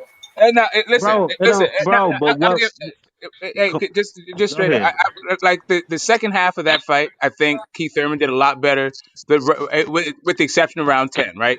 But the issue is that he has to come back again because we've already seen him come back. And once you got to come back, this is now your second comeback. That's why people are saying, I don't know about washed up, but we may have seen the best of Keith Thurman already. That's the issue, because the time to build on the successes that he had in the second half of that Pacquiao fight was in like 2020. And, he had his opportunity, but then COVID happened, but then he didn't come back. And it's now been since, fall of 2019 since he fought. But let's keep it all the way real though with Keith Thurman, bro. You know what I'm saying? Like all his fights been some type of a narrative around his fights, even with Guerrero. You know what I mean? He fights a certain style. Like Keith Thurman is a awkward style fighter. We gotta just say that for what it is. And he pick his shots, and sometimes he rebounds, sometimes he don't. But once he get hurt, then he goes on retreat. All I'm saying is, maybe that's what people were saying, that he retreats too much and therefore he's washed up. But I still think Keith Thurman still got fights in him, and he's overdue fights at that. So he's trying to get back in the game, get back his footing. He want that rematch with Pacquiao, but like you say, you got to go back in the trenches and make it happen. And who will be Keith Thurman? Get back fight next. I mean, he might run it back with Porter. Might be Sean Porter too, or he might take on somebody that's somewhat stylistically wise, be a good matchup. If somebody get an opportunity like Rashidi Elias or Bruce Ennis, maybe a contender this time around. He had a tune-up with not tune-up. He had a Lopez and Pacquiao. So I'm not going to count Keith out, but I know every fight that he's in has always been something. Okay, what's a good fight for Keith Thurman next? Lisa Bells. Let's pass it to DJ Saddam, Jason Brown. What's a good fight for Keith Thurman coming back to the sport of boxing? I would like to see him in AB or who else? Let me think. Maybe Ugas. Maybe somebody like that. Or Terence. I would like to see him in Bud. I think that's an excellent fight. Okay. What about you, DJ Saddam? And then we pass it to Jason Brown to get the smoke, Brotherhood.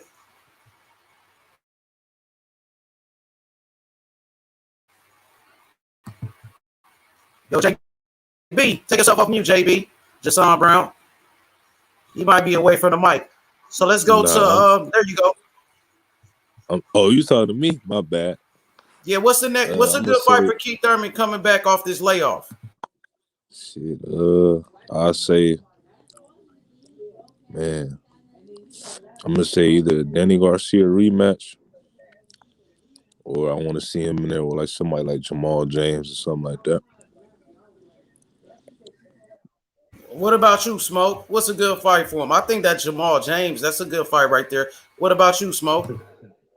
I like the Bud fight. I actually, wow. I was about to say I like the winner of Maurice Hooker and Virgil Ortiz, but that's a little bit too young. I like the Mikey Garcia fight too.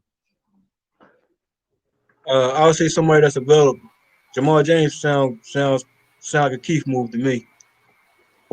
Well, give my credit, man. Was you done, Smoke? Was you done? You said Smoke said. Who Smoke say? Smoke said. I said I'd like to see the Bud fight, and I'd like to see the Mikey fight too. And you said the winner of Maurice Hooker. Yeah, that'd be all right, but that's a little bit below his pay grade, though. That's a little bit. They're not ready. They need to work. Let me take out the Ortiz Hooker one, and let me just say, let me just go with Bud and Mikey. Although I wouldn't mind a Lipinets fight for that'd be interesting matchup too. Yo, so Smoke, what you thought about when Keith Thurman said to fight Terence Crawford he needs $10 million? Do you think that was overpricing himself? He said that's not what he wanted. That's not what he asked for. He said that was a bull. I think that if he did ask for it, maybe that's what he's getting. So congratulations to him. But I think that if they really wanted that fight, then they can send an offer, right? And maybe it's a starting point. Negotiations. Hey, 1 second though. Can you holler that the last comment from David Salas? I mean, although I say Jamal James, that'd be a Keith move, but knowing Keith and the rhetoric that he's saying now, that a step up challenge, if they trying to push Ortiz and Keith Thurman, that's why I'm thinking I won't even mention no Marcus Hooker and Keith Thurman, but Virgil Ortiz and Keith Thurman, and that might I think that right there might be the next one. I mean, because what Keith Thurman doing now currently? I just want to see Keith Thurman active, like not even his next fight. I just want to see this guy fight like 3 times. I think they moving. Yeah, I think they moving Ortiz to that direction, bro. I think that's what's going on. I got the fight, bro. I think I got it. What about Keith Thurman, Regis Prograis? How y'all like that? Prograis still 140. Yeah, he's still at 140, but I heard he was gonna move up or something like that. That's a good fight. The bag ain't there. You know, Keith want that money. What about Josh Taylor? Money too. He deserved the money, so. I don't know Yeah, if he deserved like that. He is coming off a loss. Like, what type of money you think he deserved? Like, Keith ain't going nowhere. He's staying at 147. Nah, he got a 1-round knockout. He's not coming off a loss.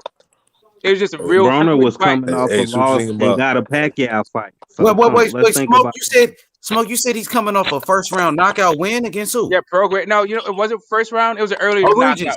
It was just Regis. He fought a nobody. I can't remember who he fought. Oh yeah, on the undercard. I think it was on the was it in down? No, it wasn't in down. That was a long time ago. It was on a pay-per-view. It was on the I think the Charlo pay-per-view, wasn't it? It was a PBC card. It was on Spence undercard on pay-per-view. Yeah. Yo, so the boxing section. What's a good fight for Keith Thurman coming back? Man, you hit the nail on the head, man. Jamal James is a great fight. I can't agree with you more, bro. You can't take, but my bad. And hey, Jamal James got that regular strap. I think he got the WBA regular, if I'm not mistaken. Yeah, I mean, but that'll put him in the position to get the fight with Errol Spence that he claimed he won't. But I don't believe his ass. But I think he's probably gonna go with a Hispanic fighter though. I don't think he's gonna fight a black fighter. I think he's gonna try. Do you think he need a tune-up? So, but this to the panel: should he get a tune-up before stepping in there with somebody like a Jamal James? Does he need a tune-up? Yeah, that's why I thought Lipinets, right? I think Lipinets or Mikey is. But the thing is, what you say, Smoke? Let him finish. Go ahead, Smoke, and then JFL. Yeah, I think he would probably need somebody that he has the edge over. That's why I was thinking maybe a Lipinets.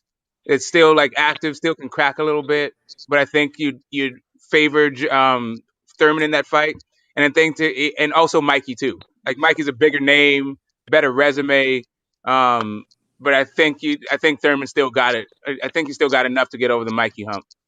Lipinets is fighting. Sergey Lipinets finna get body bagged on April 10th, so I don't know if that fight can happen. Sergey fight against Boots, don't it? Yeah, in April. That's gonna be a wash. He gonna clip. Oh, well, then there you go. Boots and Thurman. What you say, brother?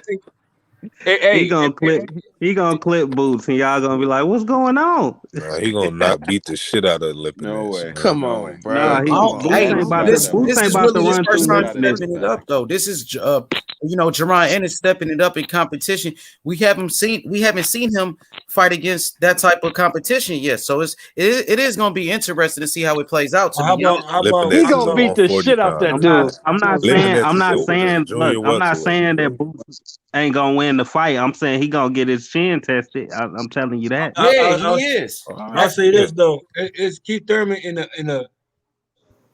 a space where he can take winners of a fight, right? Or he can go straight to the smoke. And I'm still leaning towards Ortiz and Keith, but I'm saying like Lipinets getting in the ring with Boots. All I'm saying is Lipinets, he might want to get a run back from his previous draw, even after Boots. So, and Mikey already booked with Pacquiao, and I don't think Thurman would interest in Mikey Garcia if Mikey Garcia take a loss. You know what I mean? Because if that's the case, then AB and Keith had a loss. They should have been AB and Keith straight from the rip, coming off a loss in that ring. But obviously, AB went for different directions. So there's only selected a few guys I can see Keith Thurman will consider, knowing that his status off of Pacquiao currently. So he'll probably take a top guy and maybe avoid contenders altogether. Like you say, he tried to get that Bud Crawford smoke, and maybe that Jamal James might give him in that direction, like the boy said. But at the same time, he still want that Spence fight. But I could guarantee you, Keith Thurman, he's not ready to step in there with the top guys. He's not ready for the Crawfords right now. He's not ready for Errol Spence at this moment. He needs to take a tune-up fight. He's been inactive for 2 years. You know what I mean? You know, his last fight was against Manny Pacquiao. So people say, oh, Pacquiao has been inactive. Well, Keith Thurman, the last time he fought was against Manny Pacquiao. So he's been inactive too. He got to go straight to the smoke, man. Ain't no more tune-ups for Keith. I mean, but if it is, then it is what it is. Okay. Where he talking, he's trying to go straight to the smoke. Go ahead, Carl. Hey, JFL, that's a fight that I wanted to see, bro. Adrian Broner versus Keith Thurman. I wanted to see that before he had that fight with Madonna for sure. Bro, Broner is a bum right now, bro. It was so many opportunities and windows for that fight to even happen. It's like that's like 3 windows of opportunity. There's gonna be a 4th one now. You know what I'm saying? So Broner is never beat Keith. Yeah, Broner is washed. Let's not stick on Broner, bro. He just got his ass whooped by complete nobody. I want to stick on Broner, bro, because he's not dedicated to the sport of boxing. No one. Let me say this: Broner's not dedicated to the sport of boxing. He's been disrespecting the sport. So I don't even want to talk about Broner, bro, unless he steps in the ring and does something relevant, bro. Because right now, Broner is a waste of talent in my eyes, bro. What I'm saying, what I'm saying is he back with the money team. He's back. He's in the mix at 140, which he shouldn't be. He should be at 147. I don't know who's directing his career. His last fight was at 140. It was supposed to be at 140, but he fought at 147 because he couldn't make weight. So he can't beat nobody at 47, bro. He can't beat nobody at 47. Yeah, hey, we ain't gonna hey JFL, we ain't gonna stick on this topic with I'm not trying to stick Adrian on it. Broner, bro. Yeah, I'm not gonna stick on it because because the AB topic you already know. But I got AB over Keith. I bet. So let's do this. It's cool. It's cool. Hey, so I want to get Lisa Bells, Get the Smoke, and the Brotherhood. Everybody's thoughts on Devin Haney getting $3 million for Jorge Linares. Starting off with Smoke to Lisa Bells, and everybody else could just go. So start off with Smoke. Devin Haney $3 million for Linares. Yeah, and he didn't have to get some weird company to do a purse bid either, right? Yeah. I like the Linares fight. Former champion. I think he still has something to maybe test the young man. He's got some good balance. He's got a nice right hand. He's got good timing. I expect Devin Haney to do his thing and come out with the W. Linares was. I think he was always solid. I think he was a little bit. I don't know if overrated is the right word. He might be correctly rated, but he could be underrated. He could be overrated. He could be correctly rated. He got stopped by a nobody. But he still could be there, right? I think it's a good name on your resume. I think it's a good step up fight. And congratulations to the young man for getting paid.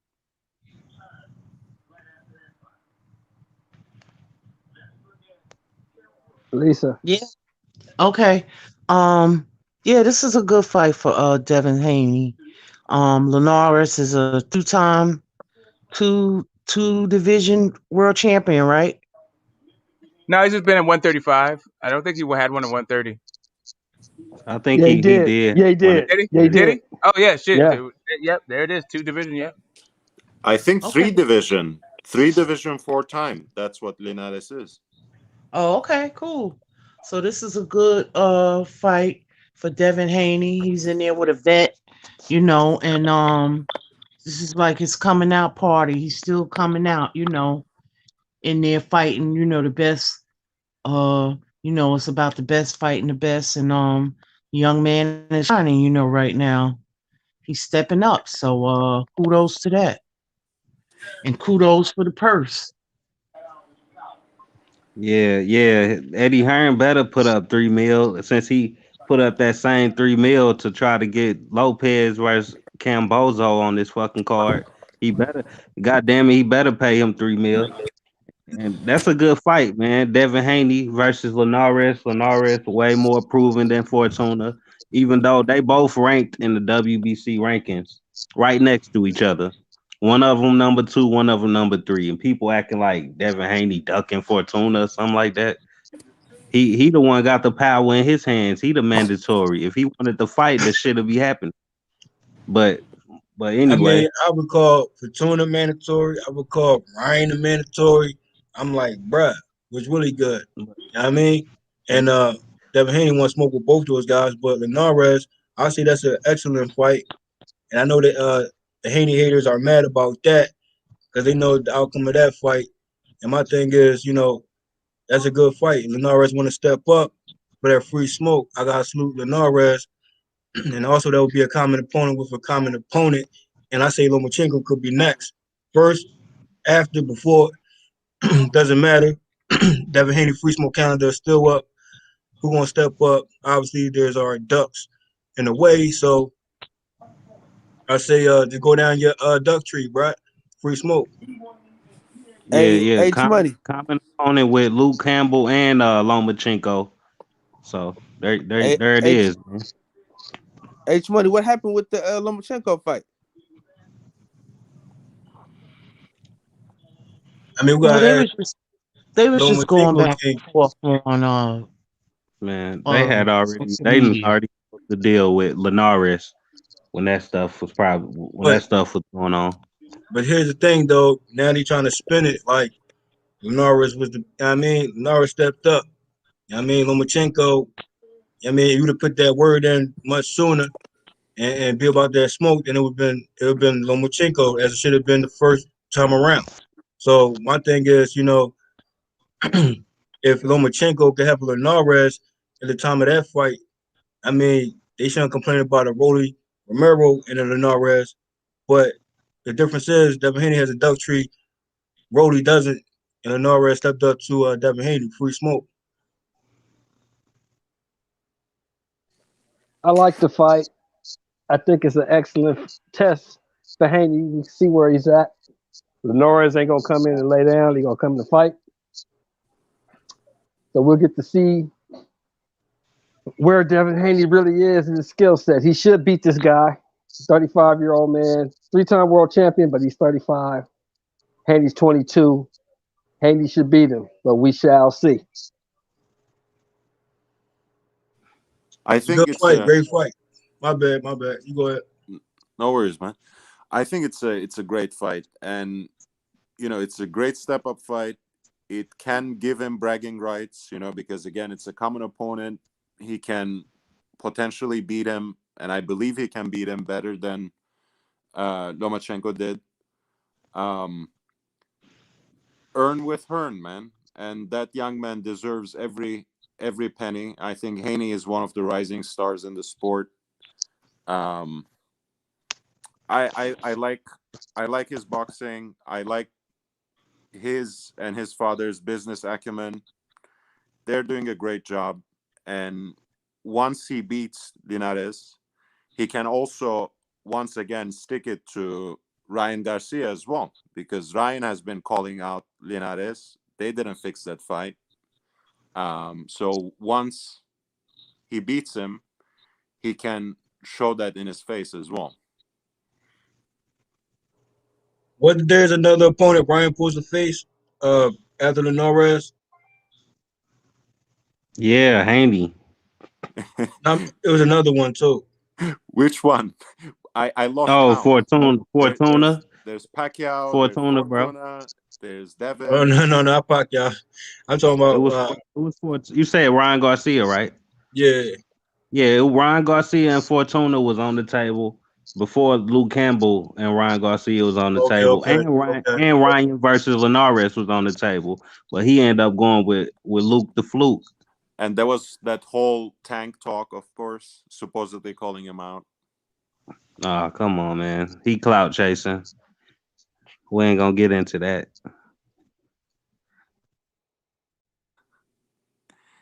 Yeah, anyway, so in any case, I think that's a good fight, and I'm glad he is being paid handsomely for it as well. He earns it. He deserves it.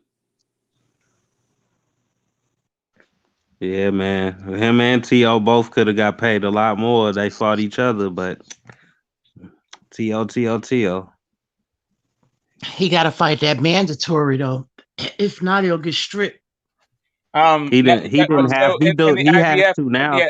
In the IBF, they treat other champions as elite contenders, and they take precedent. So he could have if he wanted to, but he was too big. Like that's not what the priority was. I thought the IBF is known to strip you.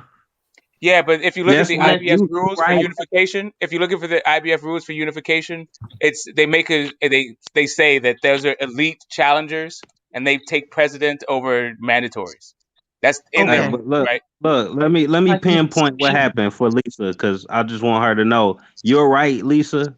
Yes, they will strip him now, but he had from October all the way to February to make a fight before they mandated the fight with Cambosos.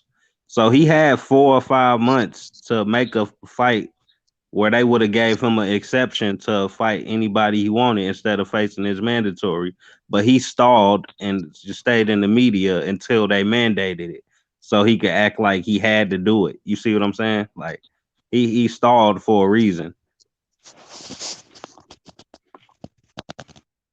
Okay. Yeah, it's just that if the fight was a I priority, it don't. could have been made. That's all. There's a time when it could have been made, but to me, I don't care. Either way, it would have been nice to have an undisputed at 135 instead of controversy around undisputed at Oh yeah. 135. But whatever. They're young. They should fight. Yeah. Yeah, I didn't I care. hope. Yeah. I didn't Hopefully care at they'll get first. in. I care now because we gotta pay for the damn fight on pay per view. I'll be damned if I pay for Cambosos, man. He talking about it's gonna be the main event. Like, stop it, man. You could Yeah, come you on, could man. You leave know that there's shit market alone. corrections for this. Did you pay for Mike Tyson versus Roy Jones? No, I didn't. The Yeah, last pay per view I bought Clarissa Shields last week. Yeah, man. see, I mean that's that's the worth last it. pay per view period, right? Yeah.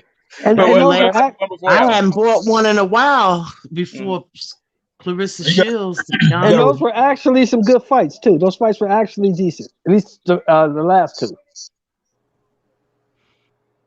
man, it Yeah. was so hard to get that fight with Mike Tyson, Roy Jones for free out here. You know what I'm saying? They was on some heavy restrictions on that one. You heard me? So majority of people had to pay for it. Facts though. That's Tyson and Roy Jones. Oh no, And bro! that's I Yeah. didn't the pay for that. matchup in I had an Cambosos any excellent day. view with an unbroken stream. It was HD, all of that. Yeah, That but shit got bro, a we million ain't talking buys about though. Mike Tyson. We That talking shit got about a million Cambosos, buys. bro. I'm just saying there's the thriller. I'm just saying that the promotion is the same company, and I didn't have any problem with that. I'm not willing to pay for it, but I am interested in watching it if I can. I'm saying though, you gonna be more willing to pay for it if Jake Paul on the main event or something? Like, what's gonna Hell no! change that? And listen, Nothing. it's Nothing. not That's what happening. I'm saying. It's not happening, Nothing is brother. But gonna I'm not. change that, bro. I'm Just. not. I'm not paying. Yeah, I'm just not trying to undermine my man's thing, right? So I don't need to just announce I'm not doing. I'm just going to say that I'm glad that the market has corrections when it comes to these pay-per-views that don't necessarily excite me enough to whip out my credit card. All I'm Ain't saying nobody is, paying for that. all I'm Ain't saying is nobody paying for that. Tyson Roy Jones numbers accounted for. That's all I know. Bro, that's the last thing we want is fighters getting overpaid to fight weak fighters. That's the last thing the fans should want, bro. Because then we just gonna get those type of fights over and over and over. Because they like that's what we get from Canelo. That's why you get Canelo versus Yildirim. Because Nah, somebody man. getting 15, Nah, 20 man. million for it, or So else it yeah, wouldn't happen. getting punched by Yildirim hurt. Getting punched by Gambosis is gonna hurt. Gambosis getting punched by T.O. is gonna hurt. Let them boys get paid. I'm just not willing to whip out my Bro, credit card every time, right?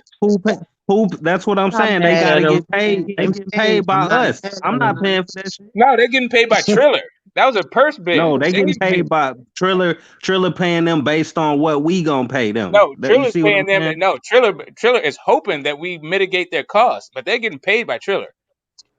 You see what I'm saying though? Well, Bro, they only gonna That's invest the if they same know thing.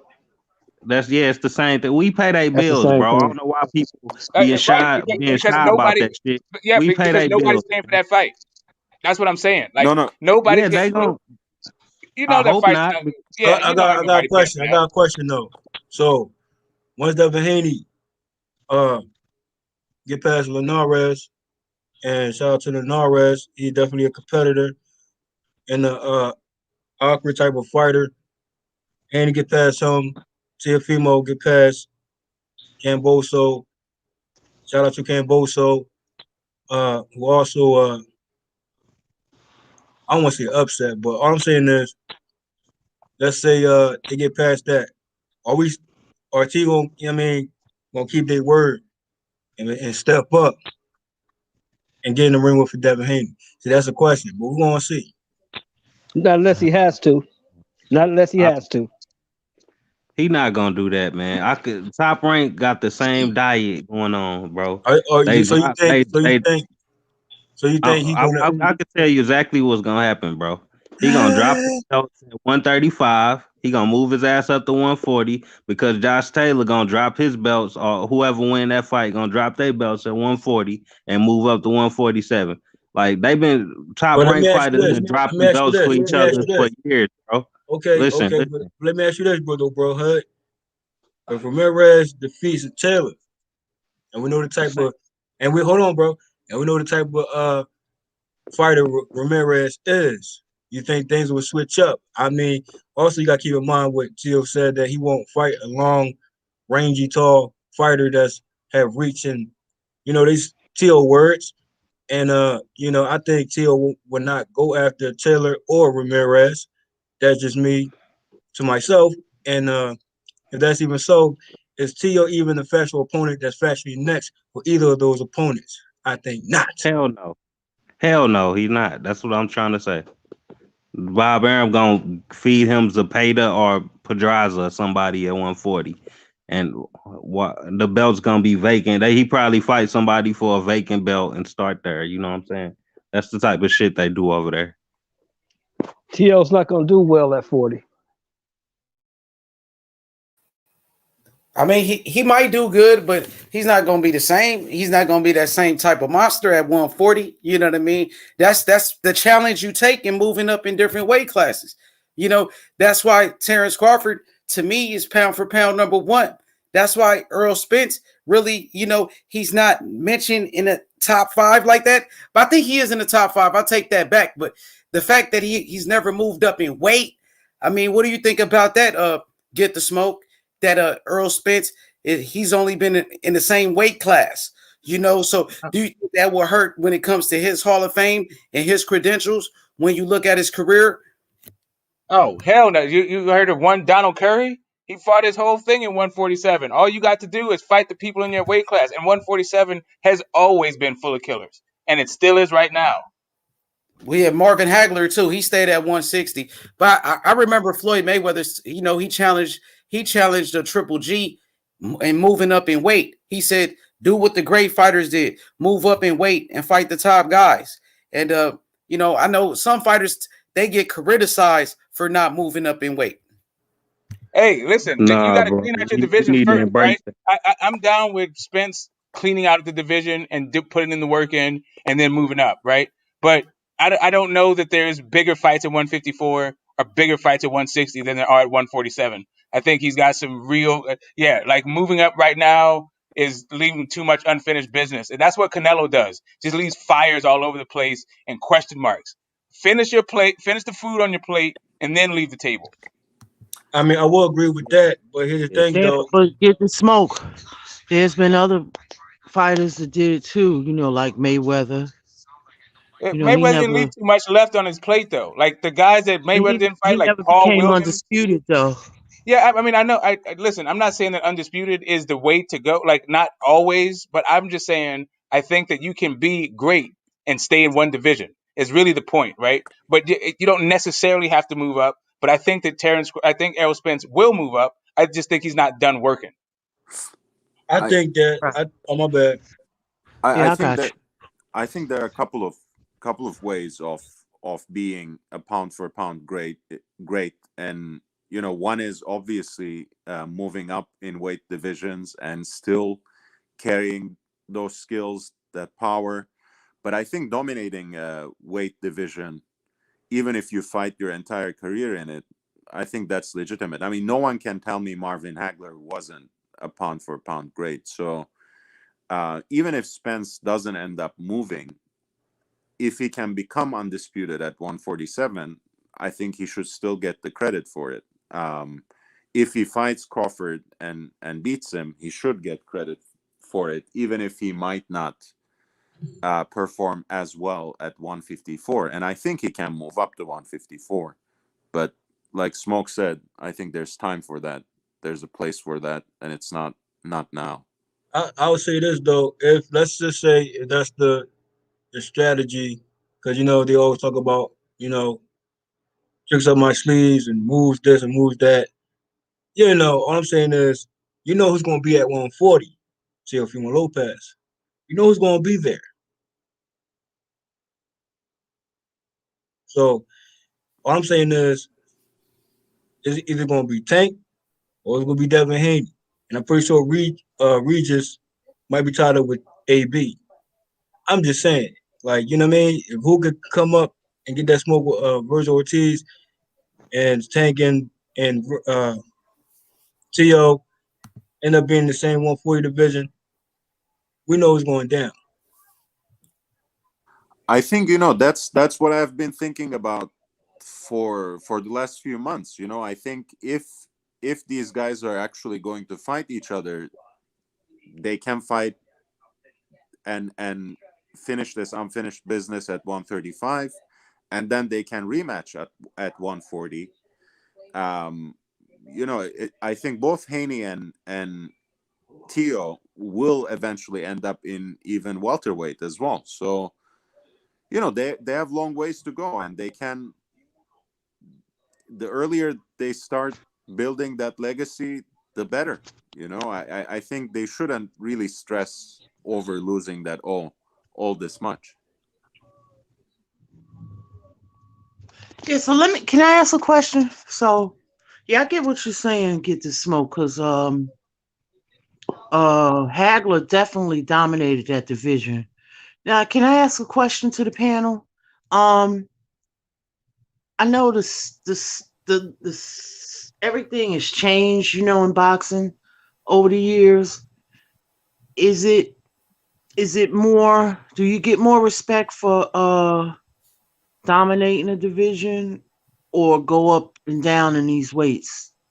I think you get more respect for moving up in different weight classes and becoming a champion in different weight classes. I think that's what it is. But Hagler did retire at 32 years old.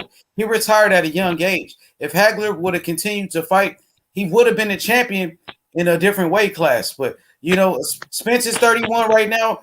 Hagler retired at 32. So just keep that into consideration.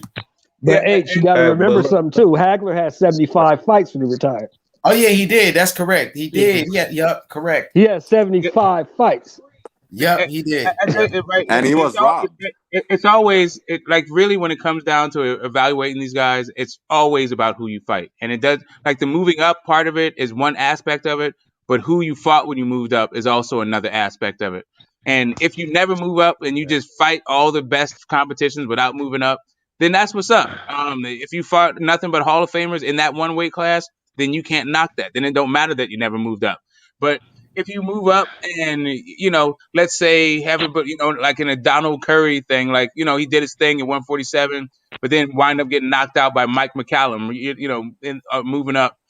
You still have the fact that you're undisputed at that lower weight class, and you just challenge yourself moving up. It's all about the challenge, right? But first you got to handle your scandal.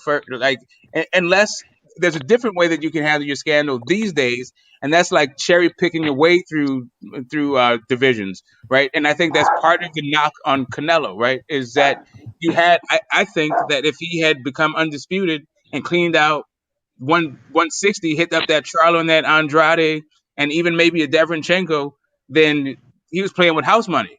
But instead, he moved up to 168, and sure, he'll get undisputed at 168. I imagine, like, if I would favor him to, and if that's what he's actually dedicated to doing, I think he can achieve it. But I think it's a lesser achievement than 160 or 175.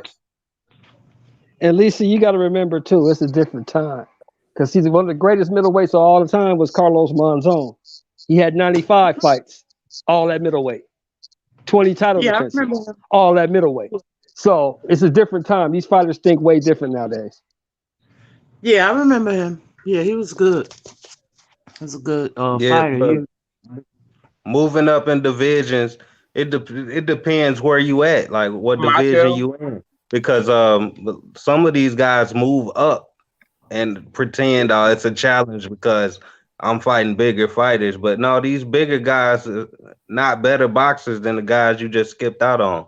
Like Facts. like Facts. Nayo Inoue, for example. He left a flooded 115 division to go fight some past it fighters at 118. Like why would you leave Superfly where you got Chocolatito, Rung Vasai, Estrada, people like that, and you going up to fight Tay and goddamn what's his name? Washed up Nonito Donaire. Like, no, bro. Yeah, you moved up to fight bigger fighters, but we would have respected you more if you cleaned out 115. So that's a perfect example. And so it just depends But on who the Donaire's a fighter. Hall of Famer, though. That's one thing. Yeah, but that's the type of stuff that was also a they use tournament, to right? validate that. That was also a tournament. He didn't choose his opponents. I mean, he know what you was going into at 118. None of them guys at 118 was like hotter than anybody at 115, bro. We all know this, bro. No. Your overall point, I agree with you, right? Like there was better competition, not out, in the lower weight class. So there was a bunch of smoke for him to if he had the lungs for it. Yeah, like Canelo with 160. Like we rather see you fight Charlo and Andre instead of goddamn Callum Smith and Billy Joe Saunders. We don't care they division above. Like that's supposed to be the accomplishment that you gained 8 pounds and did it. I don't give a damn. Fight the fighters the fans want. That's what it's about. That's so if you ask the question, what do you get more credit for? You get more credit for doing what the fans want you to do. It ain't about moving up or cleaning out division. Like we ain't stupid. We know who the threats is. You moving up. Some dudes To be really honest, do none move of up these to fight. fighters are fighting anybody we want them to fight. So I don't That's really, what I'm saying. I don't single him out in particular. It's just a lot of them. We're not getting. I mean, we get some of the fights we want, but not all of them. I go back to that Gary Russell comment. That Gary Russell comment he made about a month ago. A lot of these fighters got matchmakers. They pick the fights for them. Yeah. I'm really pushing hard for the money team tonight, but I mean, one thing that I do respect about Floyd is he is a 5-weight division world champion, and he never fought for a vacant belt, right, in that run. And in his 5th weight division, once again, he fought 3 Hall of Famers and he beat them. And going back to Smoke's point, that's what we respect, right? We look at the level of competition, we look at the level of opponents they have faced, and we still give respect even if there are losses in there. Right. That's what builds a legacy. Leonard lost, and he avenged it. I don't mean to be blunt to Shelton more. I know you keep reiterating what Russell said last week. All I'm saying is, who Russell versus next, and I understand that. You should understand that it could have been a possible swap out of an opponent there at 126. Just saying. So Russell, Mr. Cap, should take his own advice. What happened? What'd you say?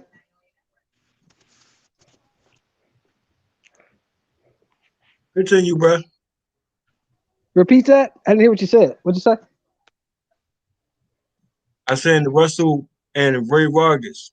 What's your opinions on that fight? And also, I would say this: that wasn't an opponent that I seen primarily. Just saying. So for me, I'm looking at a swap out here. So he should take his own advice. We talking about some matchmaking. You hear me? Are you talking about the Haney fight? I'm talking about Mr. Cat. You talking about Gary Russell and Haney? That's what you're talking about? No. I'm just talking about Mr. Cat, period.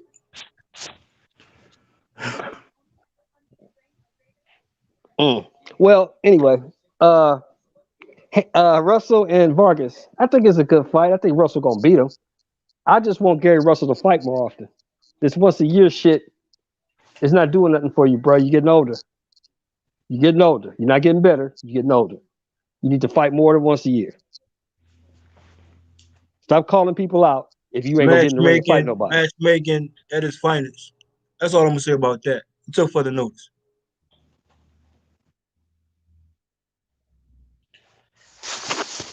Look, at this point, I don't think he's gonna fight more than once a year. That's just the reality of it, you know. I'm just looking at his patterns of the last several years. Huh? Yeah, it's already been more than a year since he fought.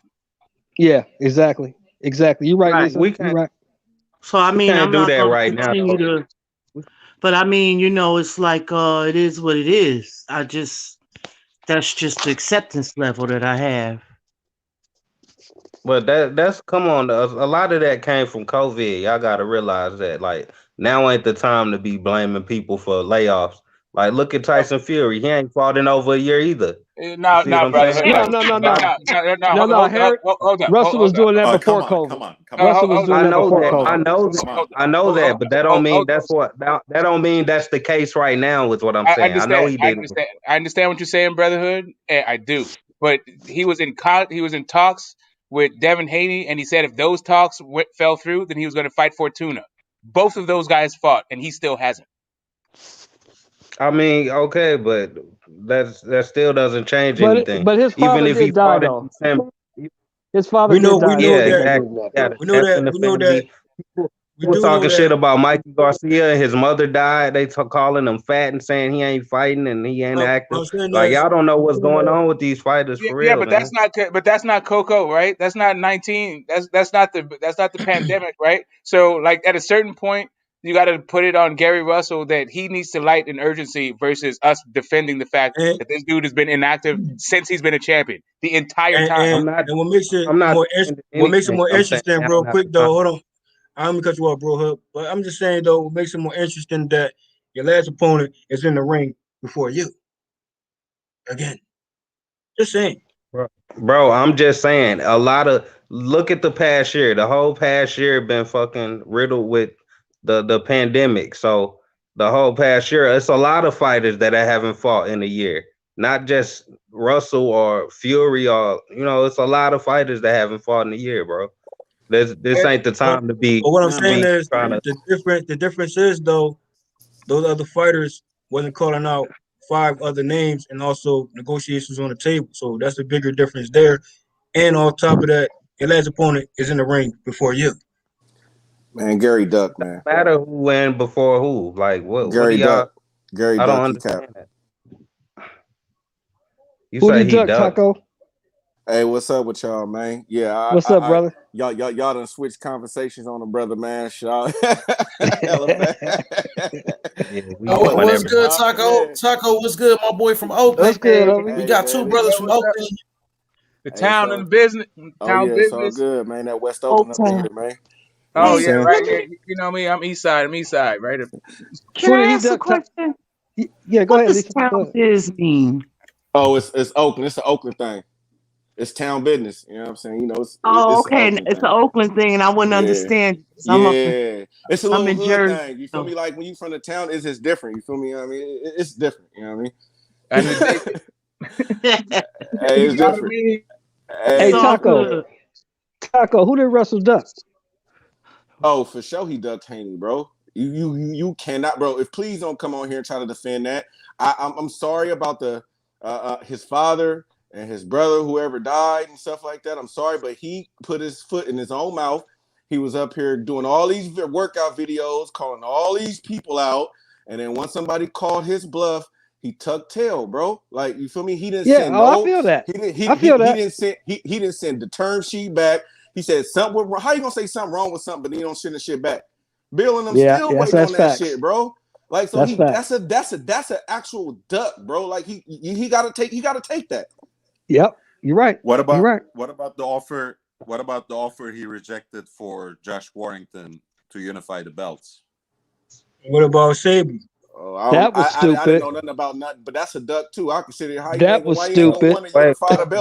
Hey, exactly. Hey, I just want to make a comment on y'all pound for pound thing. Like, Like straight up, like I feel like fighting for the belt should matter. You feel me? You know what I'm saying? Like we need to stop. Like I understand there's too many belts, but fighting for the belt matters though. Like you feel me? Like if I'm a fighter, I'm gonna want a belt. I ain't gonna want to fight just when we go on YouTube and ask the fans who they want me to fight. Like what kind of shit is that? Like what career you gonna have if you don't be a champion? Like so like I understand like y'all saying the competition, but whoever the fighter can't help who holds the belt. Hey, You know what I'm saying? hey Taco, when Canelo fought Triple G in that rematch, Canelo had no belts. Let's say he didn't fight Triple G and he fought somebody else. Like Canelo is still Canelo. He don't need a belt to be Canelo. That's what I'm saying. Like sometimes the fighters are bigger than the belts, and sometimes the fans can recognize who's really a champ, whether or not they have a belt. Like I don't think Loma don't have a belt right now. I think Devin Haney is. I think Linares. Loma is just as good as a champion, like just as good a fighter as Right. anybody else at 135, beltless or not. I'll say this though. But look though, real quick, bro. Can I say this real quick? Oh, go ahead. As he just said something about a belt, I just have to say this to the Russell fans: salute. All I'm saying is, you defend this 126. Good looking on that. If it comes out to be a victory, but after that, bro, you going to 130. I don't hear nothing else. Hey, bro, but look, what you gotta do, look at it though. Like Canelo Alvarez, okay, he lightweight is established though as supposedly the face or the cash cow of boxing. So that's of course that's different. Like he established himself. But like when you up and coming, like let's say like a Devin Haney, like a Teofimo, you feel me? When you coming up, you gotta be you gotta fight for the belt, bro. But like when you get established, then I could kind of like say like okay, you could take some of these fights who don't have a belt, but you gotta establish your career at some point. And it's not your fault who has the belt. It's not your fault if somebody take a franchise title and you get the belt. Like you feel me? Like it's not your fault. Like you feel me? So when people say about Terence Crawford, who did he fight? He fought the champions. Like to be real, let's just say this: what if EJ would have did the same thing that Terence Crawford did? I think a lot of EJ friends would be praising him. Like you feel me? Coming up, so like I understand the talent level of who he fought, who had the belt, but he fought the champions, bro. Like you feel me? So I understand that they probably wasn't all that. Ricky Burns, all you could go down the list and say like, okay, they was this, but they was a champion at the time. I got a question. Hold on, I got a question. Kind of nice. I got a question. I'm still trying to find this stellar resume that Errol Spence got. This superstar resume. Like, where is it? I would agree with that, bro. No, I agree with that. No, see, the thing is, he doesn't have a super stellar resume. He just has one of the best resumes at welterweight, and that's one of the deepest divisions. How? How don't he? He didn't fight Keith Thurman. Wait a minute, wait. I tell you, name the guys. Errol Spence got 26 fights. Name the guys, 26 fights. You know what? Check this out, right? Okay. Let me tell you how much BS this is. Straight up and down. In boxing, it was always your resume. And that's your body of work. Now they looking at your welterweight resume. Like, come on, your body of work is your body all of he work. fought at. When you go apply for a job or a position, it's your body of work. Hey, that's the EJ fans. That's the EJ fans doing their thing to try to download to try to diss Bud. That's the way the EJ fans can say, oh, now they bring up the 60-40. Okay. Oh, they say he fought the quote unquote top welterweights, which Mikey Garcia, come on. Danny Garcia, come on. I mean, Sean Porter to me was the best. Him and Cal Brook was the two best people on his resume to me in my eyes. Facts. Like, so it's just like how you go? But look though, I don't mean to cut you off, bro. Hey, but wait. Let me kill the EJ fans with this one though, right? You can't say that Mikey was Mikey called out Spence, right? And he made the fight. But okay, we can say the same thing that Bud called him out, but he didn't make the fight. So you know what I'm saying? Like you can't say that okay, Mikey called him out, but what about Bud? Oh, he's on the other side. But then Disley on Fox. So where is the real side of the street at? You know what I'm saying? So there's a couple of things. Let me just unpack this for you. First off, Errol Spence said 60-40. Guess what Mikey Garcia took? Right? That's firstly. So if Bud fans want to take this Mikey Garcia when it comes to that part of calling people out and getting fights, Yeah, he called him out, but he also took the deal that was offered to him once that call out happened. The other part of it is Mikey Garcia is a 4-division champion. The other part of this is Danny Garcia, like the Bud's best work at 140. Danny Garcia's resume is at least as good, if not better, than Bud's work at 140. You want to talk about Sean Porter? That's 2-time champion. Lamont Peterson, oh yeah, he was past it, but Lamont Peterson also putting in work in his boxing streets. Like, I'm a Bud fan, but let's stop with this whole like stellar did thing. Mikey Like, get let me undisputed? just finish my point. Let me just finish my point. I'm almost done. I got When it comes to comparing resumes, that is what you do for fighters who don't fight, or when you're assessing guys at the end of their careers. Errol Spence is still putting in work. So yeah, like when it comes right down to it, I think that there is still bigger fights out there for him, including Terence Crawford, right? But to act like my man hasn't been putting in work and hasn't been fighting these guys who are stellar in the sport of boxing, who have really been putting in work in boxing, I think is a misnomer. Like, yeah, not only Kell Brook too. I didn't even mention Kell Brook. All I'm saying is when it comes down to it, I would take a Lamont Peterson's resume over a Jose Benavidez resume. I would take a Danny Garcia's resume over a Amir Khan resume. Amir Khan got a big. Hey, Amir Khan got a resume though, bro. I know he does. I'm not hating on his resume. I'm not hating on Amir Khan's resume. I'm saying I just would prefer Danny Garcia's. We just gonna cut people off, bro. All I'm saying is that the one input, bro, to acknowledge where Spence currently at on the pound for pound list. Go ahead to hold some weight when it comes to Danny Garcia, bro. That's all I'm gonna say to you, and you can acknowledge that. That's my piece on that. Hey, but then Mikey Garcia, for him to have so good of a resume, he never was undisputed at 140 though. He didn't clean it out. So like he might have fought some guys that was so called that you felt that was tight. Okay, Danny, yeah. Danny never was undisputed, and Mikey never got undisputed. So even though we're talking about level of competition, not accomplishments, okay, right? Okay. Let me ask you this. Then again, though, here we go again. Is it about the belts or not? Like what are we Let me talking ask you about? this. We already said it's is it level about of the belts or competition. not? I'm saying that's the whole point. It's level of competition. It's level of competition. So if you fight a Hall of Famer, if one guy's fighting a Hall of Famer and another guy's fighting a champion, even though the Hall of Famer doesn't have a belt at the time, guess what? The Hall of Famer is probably going to be a higher level of competition. You can now take a look at what point in the career that Hall of Famer is at, right? And you can assess it on that night, who that guy was, and when you step in the ring. But the belt is not the end all and be all when you talk about quality of opposition. It's a different metric. It's a different metric to say belts, right? So how do you belt is accomplishments, but the fighter is level of competition. How do you determine who's the best in the division, though? If you don't have no belts, if they not winning the belts, I don't get it. Like, you feel me? Here's my question. Highest level of competition. Can I say one thing about Danny Garcia at 140? Go ahead, brother. Was Victor Postol Danny Garcia's mandatory before he moved up to 147? Oh, yes, he was. Hold on. Yes, he was. Hold on 1 second. 1 second. Hey, the guy yes, he was. Hold on 1 second. Hey, Shelton, you want to get body right now, bro? Let me correct you. Yes, he was. Now, hold on, bro. The thing is this. Victor Postol. Now, put things in context, bro. Victor Postol had no notable wins. No one know who Victor Postol was when it comes to Danny Garcia. And he had the belt. Hold on, bro. He had the belt. And Danny ducked him. End of story. Danny ducked him.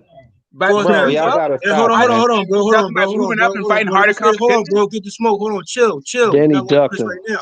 Hold on. Hey, Shelton. Let me tell you this. Victor Postol, no notable wins. No one knew who Danny he was. Ducked Hold on, bro. him. It's your false narrative. Stop cutting people off, Shelton. He ducked him. You should grown for that. Now, I'm about to put you in your place, in your casual place. He ducked him, man. Hold on, bro. What you talking about don't make no sense. Bro. Somebody you can't tell him to fight fighter fights. Free smoke, okay? Free smoke right now. Listen, casual Academy Shelton, and your false narrative. Victor Postol had no notable wins. Who is that guy? The guy he ducked. Hold on, bro. And he's a Mando who didn't earn his way to the 140 king. Danny Garcia, earn your way. Get out of here with that. Danny Garcia. Hey, didn't Danny duck Bud? Yes, he did. Yes, he did. Chill, bro. Stop with that. We just talking boxing, bro. Nah, man, chill, bro. What are we talking about anymore? Like, Hey, chill, bro. We have. Wait. Hey, chill, Danny, JFL, bro. Come on, we ain't even yeah, getting down like that, bro. They can chill with that false narrative. Hey, chill. Hey, if Danny ducked Postal, then didn't Crawford duck Lipinette since he was his mandatory before he moved up? If we want to play these games, look, hold on. Come on, man. Let me get a word out. If we want to do this bullshit, man, we can do it all day. So what are we talking about? Wasn't Lipinette's Crawford mandatory when Crawford moved up? Probably. Yeah, I remember they stripped him real quick. Yeah, Danny Garcia's resume at 140 is way better than Bud's. Way better. That's what I'm saying. They want to sit here and act like wait. They want to sit here and act like Ndongo. Wait, we gonna sit here and act like Ndongo and Post. Damn, can I finish? I ain't been talking for a minute. Can we sit here? We gonna sit here and act like Ndongo and Postal is actually better than Danny Garcia, bro. I'm not about to sit here. I'm not about to sit here and do that bullshit, man. Y'all can believe. We're not talking about the. We're not talking about the fight. Okay, now we're talking. Let's just look at their resume at 140. Nate Campbell, Amir Khan, Eric Morales. Bro, they know his resume, Lucas man. McKeever. They know. They playing semantics, bro. Don't even waste your time. Bud beat all those dudes that you named. No, Bud didn't even face him. Bud beat all those dudes. Okay. Who would you put your money on? Who would you put your money on? Who would you put your money on? Exactly. Okay. Okay. Hey, Taco. So this is the issue. You want to talk about level of competition. You got to keep it consistent. One thing is accomplishments. Yeah. The getting the belts. That's accomplishments. That is cool. Danny Garcia never did that. So when it comes to accomplishments, Bud did accomplish more at 140. When it comes to level of competition, 135. Danny Garcia fought the higher level of competition, and not only that, more decorated guys, more higher skilled level guys, and you could say that those guys were better than all of the guys that have been on Bud's resume in his entire career. I feel and if you line those guys up, who wins? Right, I can say that Bud beat all those guys though. Like, who are you putting your money on? So you can say it, but it don't mean anything. After the fact, how many years later, bro? One guy actually beat him. How many years later, bro? Look, so we establishing now that the belts don't matter, right? So that's what we establishing. That's a different metric. Okay, it don't matter when it comes to level of competition. The belts matter when it comes to accomplishments. Hey, bro, what I'm saying is this. Salute to Bud Crawford. Listen, bro. Salute to Bud Crawford. But I don't tolerate the disrespect and overlooking of Danny Garcia. Okay, it's all good, bro. We understand, JFL. We know that Danny Garcia. That's you want that status. I got you, bro. But we gotta respect everybody on the panel, though, JFL, bro. You gotta make people feel comfortable. You feel me? Bro, it's free smoke when they got a pocket. But it's cool. I understand, my brother. But man, we on the damn phone, ain't it? Don't worry about that. We on the phone. Yeah, so it's all good. Talk tough on the phone. Okay, that don't mean nothing. But hey, I'm gonna say this then. So what's the debate y'all having? So what's the debate? I'm just trying to figure out. We all over. Here's my point. This is the point. This is the point I'm trying to make. This is the point I'm trying to make. Crawford campaign. The point is Crawford Crawford, the real deal. You know that the brotherhood. Crawford, bro. Wait. Let me just say this. Look at the length, y'all. Look at the lengths people go to defend his record. If we don't think his, if we don't look at the length, I'm saying, can I get my words? Can I get my words out? Go ahead. We don't gotta go down this long list of bullshit to try to defend his resume. Some people think it's bad. Some people think it's good based on accomplishments. So we never gonna agree on this shit, bro. I mean, here's what I'll say about Bud Crawford. His undisputed run will be better than Canelo's run at 168 should he become undisputed 168. Not even. It's even worse. It's even worse than Canelo's, bro. And Ndongo and Postal ain't got shit on no fucking Postal. Ricky Burns and Postal. Ricky Burns and Postal. A lot of people beat Matisse. Let me just say this. Postal just beat up on Jose Ramirez. A lot of people beat Matisse. He's got Yildirim and Rocky Fielding. He's fought 3 fights. He's fought 3 fights at 168. It's Yildirim, Rocky Fielding, and Smith. Bro, that's not worse than Ndongo and Postal, bro. Yeah, it is. Postal, you got to go read. So first off, it's Postal and Ricky Burns. If you want to look at the best guys, it would be those two guys. And those two guys at the Ricky time, Burns was at it was 135. Smoke. Ricky Oh, Burns but then was at 135. well, shit. Let me go take a look at who else is at 140. Because Ndongo was Ndongo was definitely on his back end. But I'm still. I'm not even talking about. I'm not talking about Postal, that. yeah, you're right. Yeah, it's Postal. I'm not even tripping off on all that.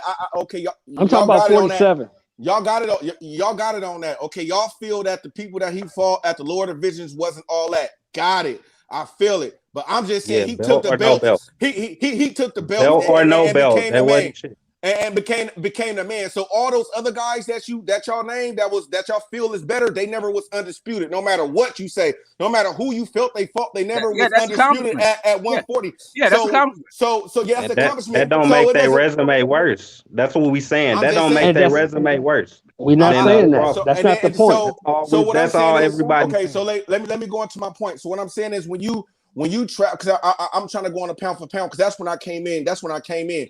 So when you stack up and you try to say who was on your pound for pound list, and y'all was saying that one division is cool, but I'm like, I can't, I don't know about that though, bro, because it's like it's like when you travel from 35, 40, 47, you know what I'm saying? Like when you travel like that, that means your skill level, because of competition, when you move up, the competition get harder.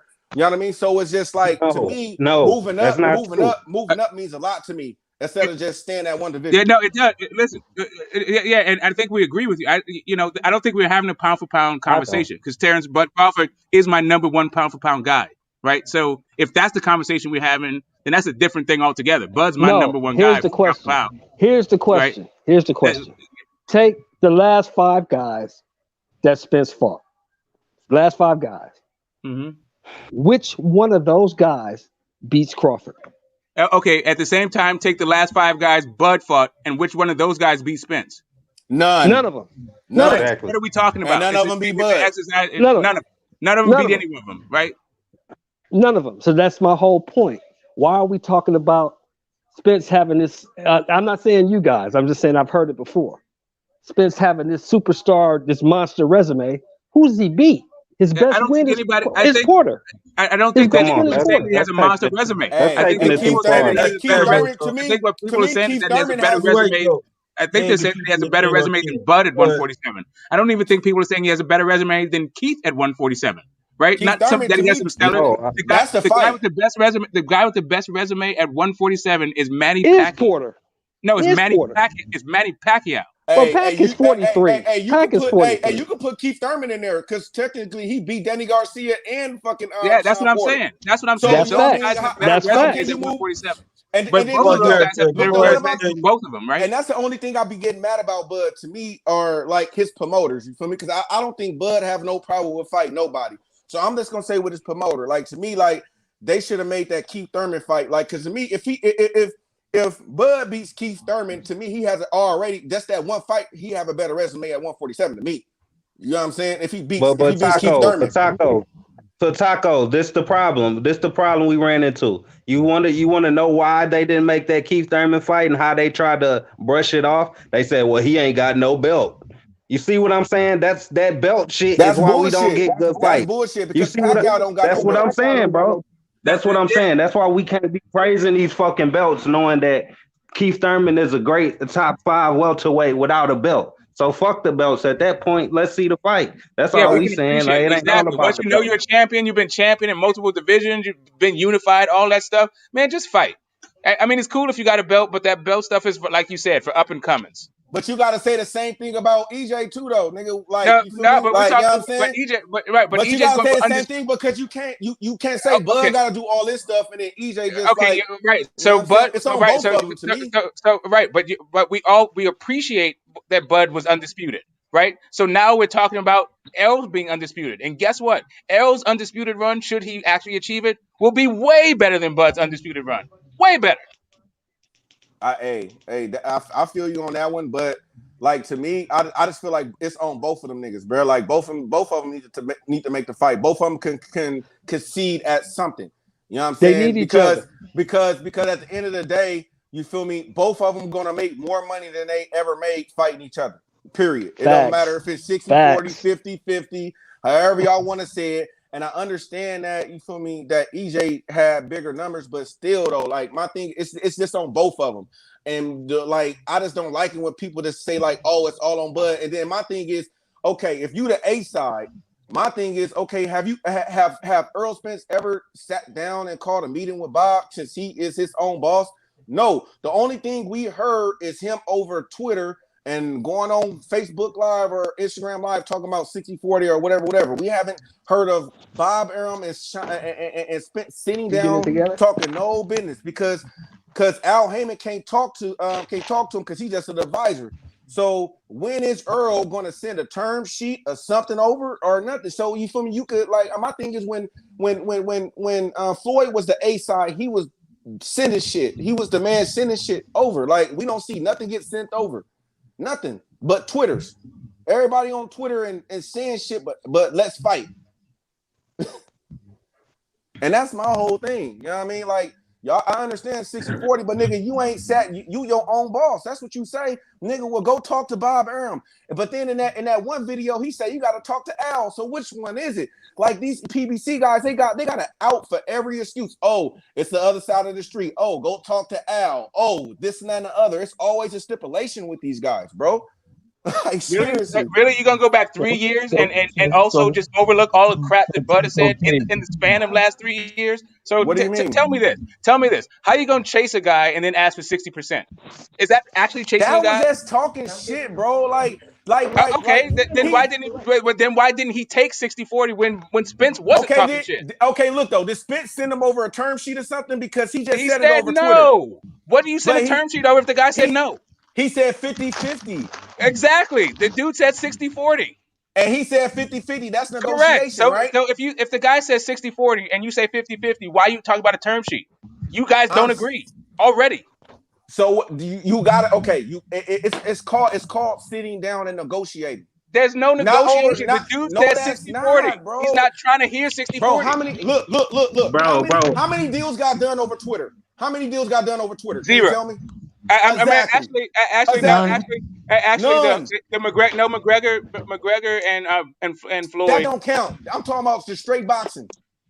I mean, they build them over Twitter. They don't make them over Twitter, right? Exactly. That's what I'm saying. So they're building the fight. That's what I'm saying, bro. So they're building the fight. Look, I'm not blaming Crawford has shown he not the easiest guy to work with, man. Crawford, wait a minute. As soon as Errol Spence said 60-40, this motherfucker, what did Terence Crawford do? He got his ass on. Can I finish? He got his ass on Twitter and said this fight ain't never happening.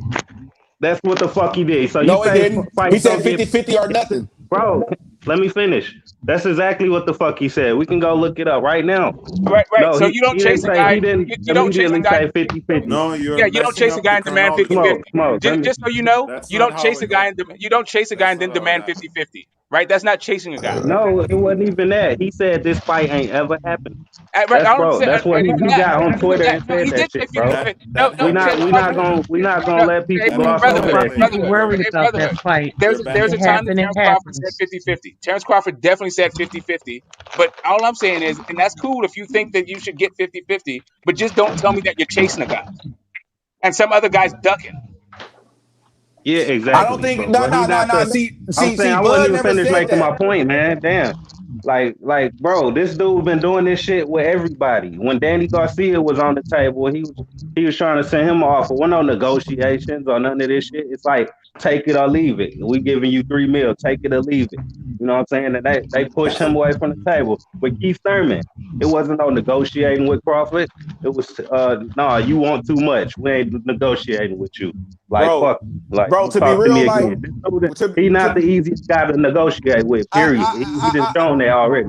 I agree and I disagree with you on that a little bit because my thing is when somebody sends you a $3 million offer and you don't say nothing and come back with nothing, you feel me? That's a difference. Like he never came back to the table. Hey, bro, you gotta understand. Like, hey, bro, real quick though, you gotta understand that $3 million lowball conversation from a third party, not from Bob Arum, bro. And also that's a lowball offer, bro. So come again. And he also already had a fight. And he already had a fight too. But look, if you go back and look on Blue Blood's channel, because Blue Blood interviewed Bob Arum, Bob Arum said he offered Amir Khan the same thing, and Amir Khan negotiated. Amir Khan negotiated for more. Okay, What? all right. You do know that Tyler Buff, or you do know what Tyler Buff said that Garcia already had a fight, right? Yeah, and who against Red Cash? Which one was that? No, yeah, I think it was the Colazzo fight. So it was already signed. No. I never said it was a better fight. I'm just saying he already had a fight. So you're sending this offer when the guy already has a fight, and not only that, I don't you think sent that fight a was lower done offer though. than you sent the next guy. I don't think that fight was done. No, he said right. So I'm just going off what Bob Arum said because this nigga be lying. But like, no, it's not. It's not Bob Arum. This is LaBeouf. Oh, the Buff. Oh, I haven't seen that So interview. my thing is this. I haven't seen that interview. My thing is this.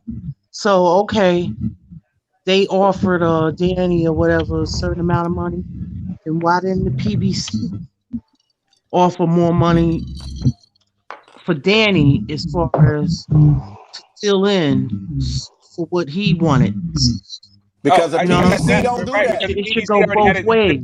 Because the PBC already had a date and the Colazzo fight lined up. It was already signed. He already had a fight. No, bro. All this stuff is about. All this is a bunch of media It stuff. seems like Bug can't get no fights over there because PBC. Because they're making it seem that way, and also I'm just looking at it for what it is. Like, okay, so is there a reason why? Is there a reason why they're not offering Danny a fight right now, or Terence, or Thurman, or Ugas? Why are they not offering them a fight now? Since it just seems like the other guys aren't fighting. Because they going through it with Fox right now. I heard that they was like, "Wait, getting canceled." PBC was getting canceled. PBC trying to keep sounds everything like it's a perfect inside. time to send an offer then. PBC, sounds like a perfect time to send an offer then. PBC keep everything inside. This is what happens. They don't. It sounds like a perfect time to send an offer. Let me ask y'all a question. It's a lot of big fights that's not on PBC. When they have PBC send a person another contract for another network to make a big fight? Sent the contract? Yeah, because a lot of the PBC guys say they don't. Wilder Fury, Wilder Joshua, Wilder Joshua. I don't understand what you mean by big fight. I'm not sure what you mean by big fight. Like, look. This is what I'm saying. Like, because PBC do not have all the fighters, right? We could all agree to that, right? They have all the fighters they have all the top guys at 147 and 154, and that's about it. Right. But it's a lot of other good fights out there. They are their own promoter. They not sending contracts out to make these big fights. The other promoters are fighting in-house fights also. Right, but exactly. but at some time, they literally just sent. Hold on, they literally just sent Triple G a big ass offer for a Charlo fight. Like that's one. That's like 2 or 3. That ain't one. That's actually 3. I just named you 3. They sent Canelo a 3-fight deal too. They said exactly. That's 4. Like, come on, it happens, bro. The motherfuckers just don't want the fights. Like, y'all gotta be honest. Hold on. You said 4? Bro, Wilder Fury, that actually happened. One. That's one. That was obvious. Well, that's Wilder 2, AJ, 50. You asked the question. You gotta let me finish or go on. Go ahead. Wilder Fury. Wilder Joshua, 50 million. Like we just said, Charlo Triple G. Goddamn it. That's fake news. But hey, I'm talking about fights that happen though. That's why I don't even like talking about this shit. We can do that fake news shit all day. And then the last one, AJ Fury is not on PBC. I'm talking about specifically PBC. No, you said when does PBC? You said when does PBC send another guy an offer? Okay, that's not 4 PBC. times. Yeah. 4 times. Yeah, but you also said for big fights. You also said for big fights, right? Right. For so 4 all of these are the big guys. There's not that many big guys out there. 4 is a hell of a lot of offers. But look, this is my thing, bro. This is my problem. When Canelo, wait a minute. When Canelo sent Charlo offer in the media, and the media say that shit, all of a sudden it ain't fake news no more. It's a guarantee. All right. Come on, bro. So what do we think about sending Sean Porter an offer for $1 million? What do you think about that? And that was a low ball. That was Bob. And thank you. That's what I'm saying. It's not just PBC can't. It's not like Bud can't get a fight with PBC fighters. There's more to it than this. And all of these guys are doing in-house fights. Let's just stop acting like the PBC is the only people doing this thing. This is a feature of boxing. I don't care about none of them people. Okay? I don't want the fight. I don't care about none of them. I don't care what they make. That ain't my business. It ain't my money. Ain't no money in my pocket. We just want to see the best fights. I don't give a fuck about PBC, Top Rank, Zone, none of them motherfuckers. And we ain't gonna never get the fight. It's about what's the best fights. None of these motherfuckers won't work together. Exactly. Exactly. It's all a I'm tired bunch of of talking about. Yeah, BS. I'm tired of exactly. It's talking This all a whole about bunch this pointing of the petty finger shit. stuff, bullshit. this whole pointing the finger stuff is just got fans at each other's throats. That's it. Exactly. And then Yeah. now like Devin Haney They and ain't all put them, no they going money, through the same motherfucking shit. money in my pocket. They going through the same. Devin Haney going through the same shit. He there making the most money, and then he can't get a fight. And they talking about he need to what he need to do? He need to get his He need brand to up and prove. some He need shit. He to need to prove prove. himself. Like what the fuck, Like nigga? who the Making fuck more are What do you money? need to y'all? Like what prove? the fuck? Right? What Like does he need to prove? bro, he Y'all making his more money manager now. Like he making more money than Teofimo Lopez, but the nigga, he's not a draw. What the fuck, And bro? T.O. Like, had to beg for that money. He had to go beg for that money. Yeah, that was wrong. but this He that shit been that's doing going that, the on. old man. The old man been doing that for years. and T.O. say Camboso's earned his shot though, but nah, Right. Devin Haney. He The ain't earned fuck out Come of shit. here. on, man. Right. Stop it. Hey, that's buddy shit. That's what I'm saying. Like this, like when Floyd was an A side, at least I can say Floyd was sending shit, bro. Like this new A side shit, I don't know where it's at, bro. Like at this And point, Floyd was like gonna I tip don't you off understand. too. I don't understand, nigga. Floyd would send you money guaranteed right now, nigga. Okay, you want what? I send you your money up front, nigga. Like and we ain't seeing that. And he did way more than four. He did way more than four. They So playing hardball. Everybody playing hardball politics. That's what yeah, what because it they don't is. want to lose they O. They don't want to lose. They don't want to lose they zero, and they trying to duck each other and wait until it's big money. But by that time, nigga, boxing fans is gonna be like they ain't want to. They gonna be streaming all they fights in a minute for real. Like You man, gone that's crazy. Listen, you gone crazy. First off, here, let's sit straight up that the bag that both Spence and Bud are looking for are outside of just boxing fans. That's just straight up, right? So boxing fans are gonna watch it and stop pretending like we're not gonna watch it. oh, we They're gonna just watch waiting. that fight. Yeah, they're just waiting for the largest sports world to take notice of this fight, and they haven't yet. So they're trying to build it up. They're talking shit. We're doing our job to promote the fight, and yeah, it'll get tedious at times, but they're trying to attract the attention of the broader sports public. And at this point, the broader sports public is worrying about their pockets and whether or not they're going to end up coughing, right? And that's really what's going on. Just keep it 100% honest. That's what's happening. Yep. But at the same time, I think that if we can still get a really good product, should it happen in the next like year and a half kind of thing. I think Bud is still close enough to his prime. I think Spence, both of the guys are degraded. I think it would have been a better fight a year ago, but I think Yeah. we still get pretty much the same kind of fight if it happened next month as if it happened in like a year. Like that, I just think that the guys.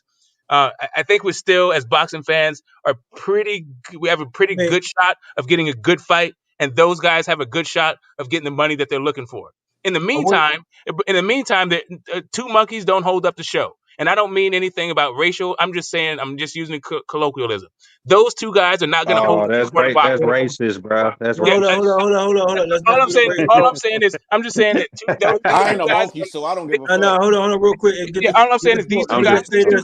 these two guys don't represent all of boxing. That there's going to Right. be plenty of fights for us purists and us hardcores and us casuals to see somebody like slip the jab, hit not get hit, and then go to war. The And as a saying matter of is, fact, there's a fight coming up this weekend I that hear should you. be hey, excellent. get the smoke. The saying I is, agree. the show must go on. My thing Yeah. is, the thing is with Bud and Spence. Now, my thing is they got to work something out where the narrative of that fight. And we know both sides. We know the variables of the situation. My thing is the narrative has to shift. It has to get more on a positive note. You know what I'm saying? And if you have your opponent in front of you, take care of your business. But somebody had to get in the ring and show more of an effort. Whether Spence get in the ring with Bud Crawford, even though we already know what took place, that's the past. We want to the next fight. Somebody got to step in the ring at least, give it that excitement back. You know what I'm saying? In the forefront, if that's what they really want. And that's on. I'm holding weight on both sides. I'm just waiting for who's gonna do it first, and hopefully the narrative will give closer to that fight, to that goal. You know what I'm saying? Because I'm looking at Spencer and Bud Crawford in 2025. hey, fantasy, For real. hey, Well, I this is a won't be fantasy fight. interested then. Right. Hey, this is a fantasy fight because all the fights can be fantasy now because this shit ain't happening. So we hearing Bud want to go up and fight Charlo. I'm really intrigued about that fight though because I really think Bud can pull that off. You know what I'm saying? You know what I mean? So I'm willing to hear a lot of people and what they think about if that fight was to happen. Like, you know what I mean? I feel like Bud could win that because if I feel like Tony Harrison could beat him, like I feel like Bud could get him. But first off, I don't think Tony Harrison won either. Well, he got stopped in the rematch, but I don't even think he won the first time. And Charlo got a chin. He ain't got one of these Kell Brook chins. He ain't got one of these Amir Khan chins. He ain't even got one of these Jose Benavidez, Jeff Horn. None of them bring to the table. There has not been an animal that Bud has faced to this date that can hold Jamal Charlo's jock. Victor Postol in his heyday, none of that. The Guantanamo cyclone from Guantanamo Bay, none of that. None of those people got what Jamal Charlo got. He should do that. And he's too little. I mean, Jamel or Jamal? I mean, I'm sorry, I get him mixed up. Mel. 154. Mel at 54. Mel at 54. 54. Oh, okay. I like that fight. I ain't gonna lie though. I think Bud could pull it off because you say Tony Harrison lost. Tony Harrison won that first fight, and he was winning the second fight until he got knocked out. In my opinion, you feel me? Even with the knockdown, he was winning that fight. But I mean, he got too cocky and wanted to showboat. So I mean, I think that's my thing with Crawford, bro. Like he's sitting around acting like. Him and his fan base sitting around acting like Spence is the only worthy fight for him to take. Like no other fights matter. Like miss me with that bullshit, bro. There's other top welterweights you could fight, and you ain't fought none of them. Or you can move your ass up. So don't sit here and be looking for fight, though. He wants to be undisputed. That's fine. I'm fine with that as long as you're doing something. No, I'm talking about who you think something other than fighting fucking cherry picks and bottom, like guys that's in the bottom of the top 20 and shit. Like I'm talking about who you think will win though. Who you think will win out of him and Charlo? I'll get to that. I just want to make this point. Okay, got you. Because that's the only thing. That's why I get on Crawford case more than Spence, because Spence is fighting top 5 guys, even though he ain't fought Crawford yet. Crawford ain't doing that shit. So you saying the dude is ducking you, then do something else to impress us. You know what I'm saying? Right. He like using Spence as an excuse to not do nothing else. Right. So that's my everything problem. Everything Crawford does impresses me. Right. I'm very impressed with him when he's getting that green. I like Crawford. I like enjoy Crawford. all his I fights. love watching that guy fight. Hey, that knockout of Cal level competition. I'm tired of watching him fight mismatches, bro. I'm sorry, but and I watch him. I watch him knock over every Charlo, damn tomato can from here to the day he retires. But all I'm saying is we want to see. Yeah, I want to answer my man's question though. I wasn't finished. You said who wins versus Crawford and Charlo? And do you think it's a good fight? Yeah, it's a good fight. I think Charlo will get him out of there, but goddamn it, knock him out? I'm sorry, but I'm not taking no credit. Like I got you though. I got you. Be one of my favorite fighters. You do some shit like that. Like you finally took a risk. You see what I'm saying? So it ain't about who win or lose for me, but I do think. I would be sad the day that fight is getting made. I'm sad because some guy that I like is gonna lose. Right? I'm not, and not only that. I think Bud is too small for Errol, so I don't know what you asked me about Mel for. What? If Gamboa got you doing the stanky leg, bro, then what the fuck Charlo gonna do to you? That's all I'm saying. Oh my God! Everybody get hit with shots sometimes, bro. Get the smoke. No, he gets shot every time. I'm very, very impressed with you. Get the smoke. I don't have to say nothing. Floyd got hit. Get the smoke. Yeah. What happened? Yeah, Floyd got rocked before. Floyd did the stanky leg before too. Oh yeah, definitely. Like so, I'm just it's not about him getting rocked. It's about what he did. Not no Floyd. Right. What he do after that? Right. Oh, what he do after that? He showed the difference between what. Here's the thing. Timing out, man. Yeah. Okay. Go ahead. Sorry. Go ahead. I'm dominating. Go ahead. You guys talk. I'm gonna go on mute. Hey, I ain't gonna leave a lot of that. Cal Brook knockout was kind of sweet though, bro. I think he would have knocked out a lot of people with that punch, bro. That shit was snaky, bro. How he hit him with that little check jab or whatever it was, bro. That shit was nice. Oh no. Hey, I think he can get Charlo though, in my opinion though. I really do. I really do. If he coming in with a boxing, I think he can get him. What part of West are you in? Just by the way, I was left on Oh, Adeline. I'm from Acorn. For me, it's Okay, no, crazy. I know Acorns. It's Oh, geez, crazy. 7th Street. Not 10th Street. We from 10th Street. Yeah, okay, Hey, cool. but look, Okay. see, it's crazy though. My mom's side is from Lower Bottoms. My dad's side is from Acorn, and then I got my aunties. They from Seminary. So it's like I got like my family like all. Yes, yeah. Seminary is closer to me. I'm up the hill though. I'm over by the zoo. This my brother right here on the screensaver that y'all see on my screen, man. His name's Gennaro Vital, man, one of the best football players in Oakland and shit. Like, so yeah, man, you know what I mean? They killed my nigga, but it's good though. But yeah, wow. So yeah, I'm from the West though, bro. But I bought my house in Stockton though. I'm trying to buy some more houses too though. Yeah, Stockton Oh wait, slap. are you out in Stockton You right up there now? with Nate Diaz now? You're in the 209. Yeah. They big Nate Diaz fans out here, bro. Big. Yeah, Are you living that in Stockton 209 or you slap. just That's buying all I houses know. there? Are you living in Stockton or are you just buying houses out there? Damn, everybody went mute. I said, are you living in the 209 or are you just buying houses out there? I can't even hear you, bro. You on mute. Oh, let me see. I think I might be breaking up. Can you hear me now? Can y'all hear me? I or no? still want to hear everybody opinion on that. So nobody think Bud will win against Charlo if that was to happen? I don't know. Taco, they trying to just be gentle with you, bro. Just Hey, if let he you make have that the fight, bro, I approval, want to bro. bet somebody. I want to bet some motherfuckers on here on I'll live. be Straight glad. up. I'll take Hey, all I your got money you. with that fight. Who is that? All your Who is money. that? Taco All Who's K. that? Taco K? Hell yeah. No, I That's got being Bud, dog. I I got got Bud. Bud too. I'm talking saying crazy again I'll do tonight. that on live and we can do the cash app Taco shit on talking live. crazy So again motherfucker tonight. won't, you feel me? I'll pay a nigga. Like I ain't Yeah, tripping. H Money. You go ahead and run that live if they fight, man. I'm taking all bets on that one. I'm taking Bud all day. I think Bud go surprise niggas, bro. Hey, see Bud. The reason why I like Bud, especially my boy from the town, he remind me of just one of them town greedy ass motherfuckers. Bud, definitely. like one of them mean ass people on the block, and that's listen. why I kind of respect his stance, bro. Like if you Let's ever go ahead been and put a for sale sign in front of that house, bro. like him, like you've been Terence, in the hood and you know somebody, you understand his stance, bro. And I understand it, bro. Like he don't take no shit, bro. Like he ain't with all that talking, all that playing, all that. You feel me? He trying to fight. And it's too bad that he re-signed with Top Rank because I think if he was the PBC, but even though if he was the PBC, ain't no guarantee who would have got the fights. But I think he would have had a better chance, though. It's a guarantee, bro. All the PBC was mixing it up, bro. Everybody fought each other.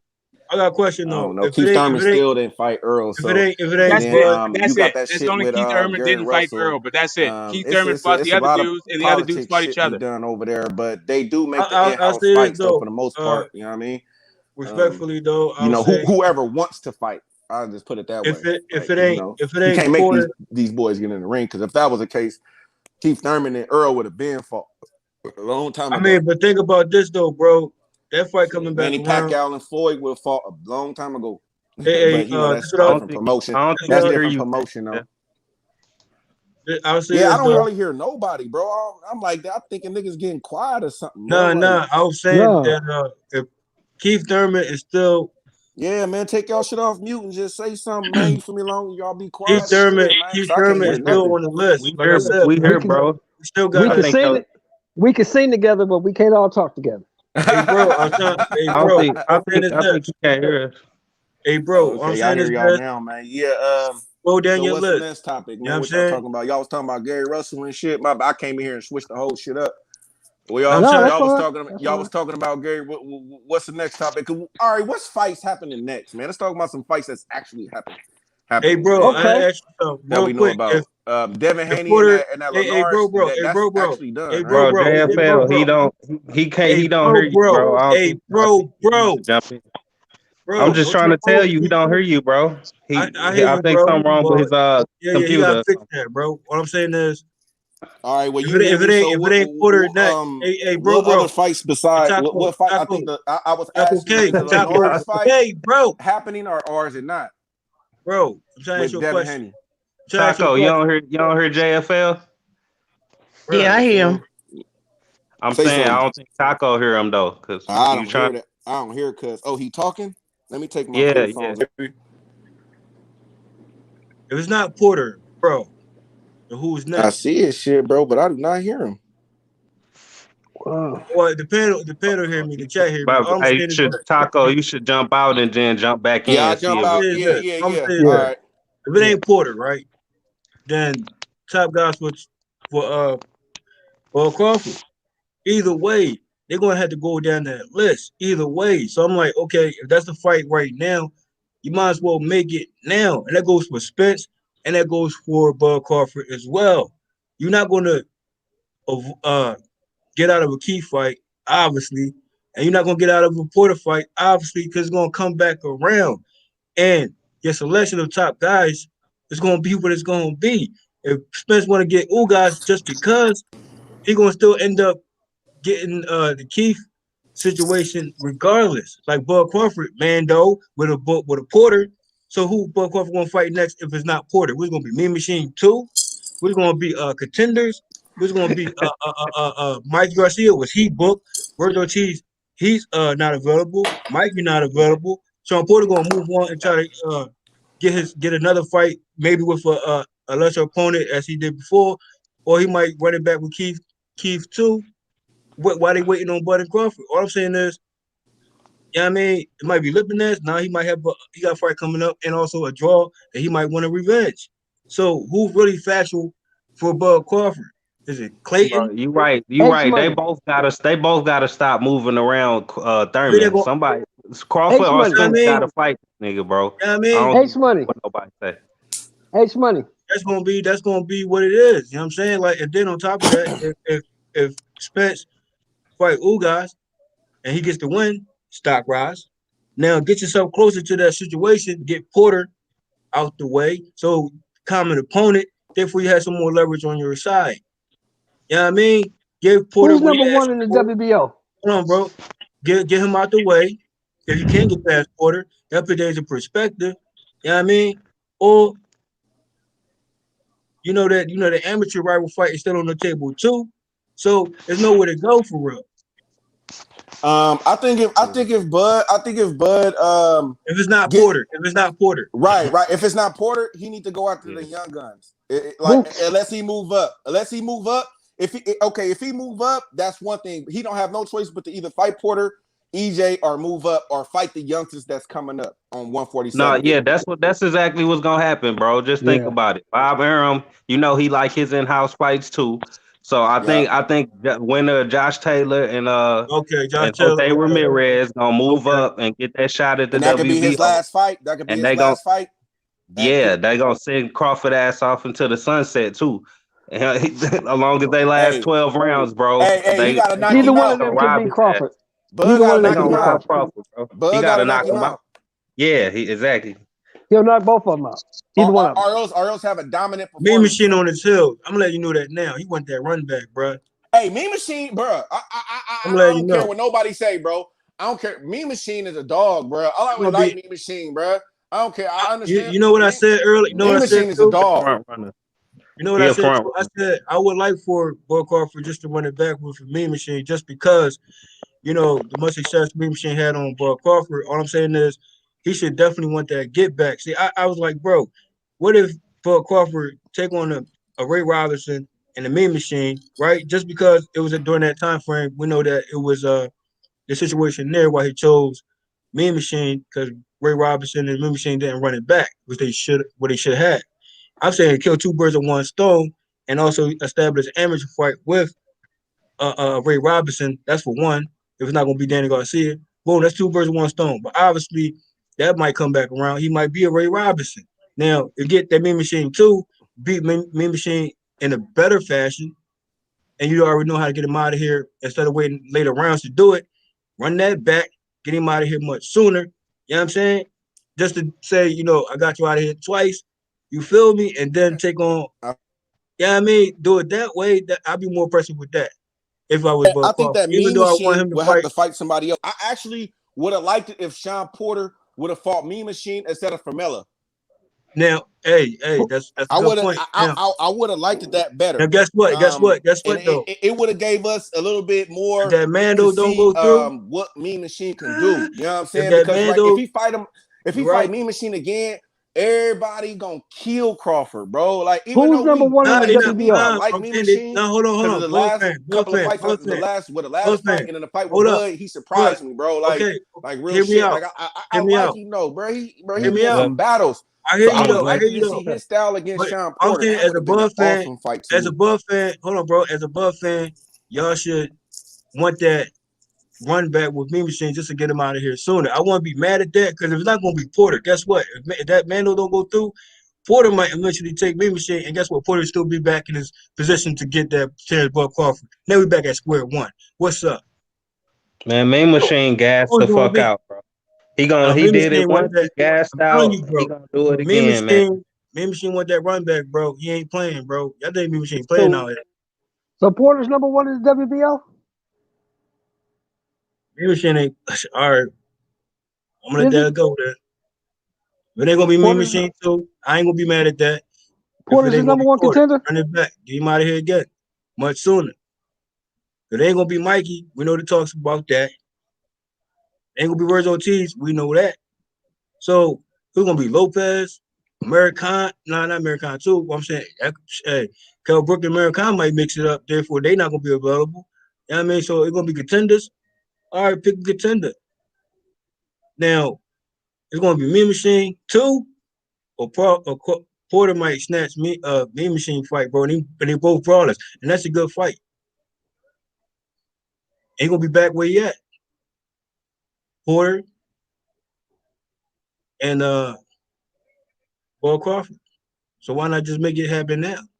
Like it's a no-brainer. Why not fight Boots? Bro, Boots got his opponents next. And if he get the opportunity, then we talk about maybe a key fight or Vargas fight or Elias or Virgil Ortiz. Like Boots he in the contender lane right now, bro. Until one of the top guys give him a shot. How much you think you're gonna give Boots Ennis for offer? Okay. Just saying. Ugas, where Ugas at? You know what I'm saying? Ugas is still in the mix, right? He's been elevated for some strange reason to me. But okay. Maybe that's a setup. Ugas and Bud Crawford. That'd be a fight I want to see. I want to see that fight. I'm just looking at it like, bro, there's a couple fights in between fights before the main event fight. If they're not gonna try to make that 55-45 work, but that's just me though. See y'all in 225. They need to do something. Because all this waiting around and being inactive, that makes you want to move on to something different. Just move up or just move on to some other fights. Because that's not the only fight that could be made. It should be made. That's all I'm saying. As everybody know, it's just the facts of the situation. If it was free smoke from the rip, then it'll be free smoke from the rip. Period.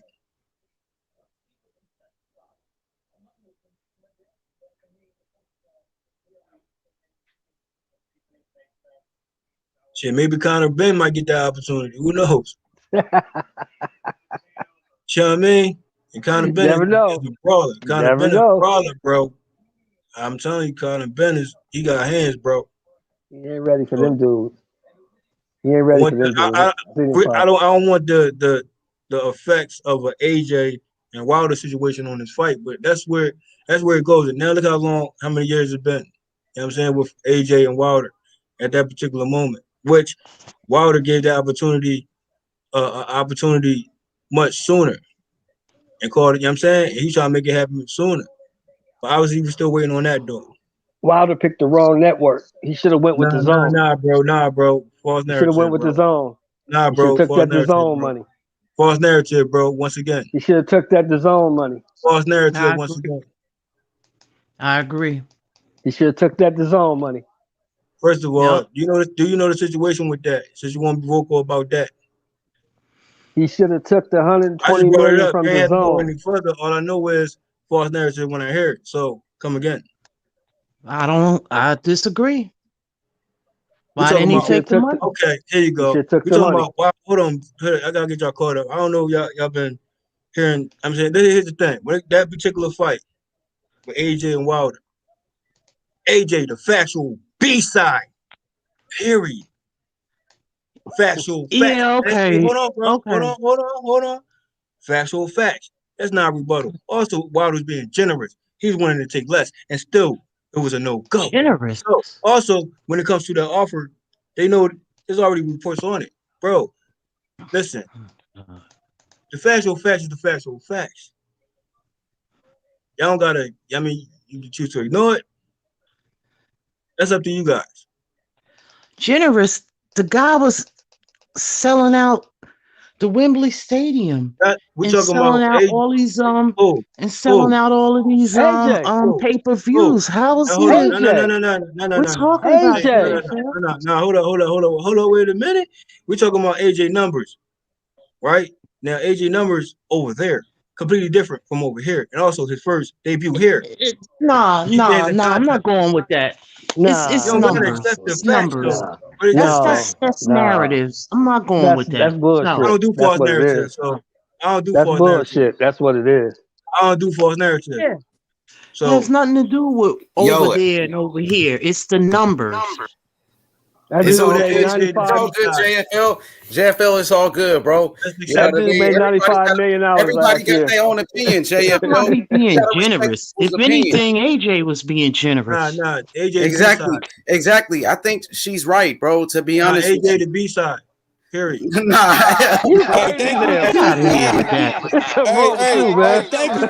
Nobody. JFL. I wasn't born. JFL. I wasn't born yesterday. Okay. Let me ask you this. I was not born yesterday. So wait, hold up, JFL. And what you say, Lisa? I was not born yesterday, so you can't just come to me. Hey, Taco, what you say? Let's. Hey, Spuddy, man, how you gonna have your boy ride the bitch, man? Where you was at, man? Where you was in the back? Nah, my bad. I had to go do something real quick. I was away from the device though. We got Mike from Boston in here. What up, Mike? What's up, Mike? Hey, that's good. Hey, I was just fucking with you, bro. It's all good. Hey, somebody had some echo. Somebody had echo. Hey, let's go to Mike Mike from Boston. Mike, what you want to talk about? Deontay Wilder? I'm just listening in, man. Just listen whatever you guys are shooting, talk about. Hey, Mike, I seen you had a debate with Aki TV. You want to talk about that experience? I heard you caught a body. Man, there was no debate, man. He wouldn't listen to a word I said. He couldn't let me talk and say a word. He hung up the phone on me. So he called you a decaf, didn't he? He called you a decaf. Yeah, he called me a decaf. And I couldn't even ask him one question. I was trying the whole time. I was like, "Oh, let me ask him." He said, "No. You." And he said he used those same one-liners. He's like, "You acting like Stevie Wonder, like you can't see." I was like, "Man, you gotta stop that, man." We talk, and he just stopped. Yo, yeah. Hey, I want everybody to subscribe to his channel, Mike from Boston. Let's get him to 1,000 subs right now. You know what I mean? So everybody, go subscribe to him. I appreciate that, man. I'm almost there. I'm getting close. Yo, Mike, could you tell the people a little bit about your channel and what is it based on?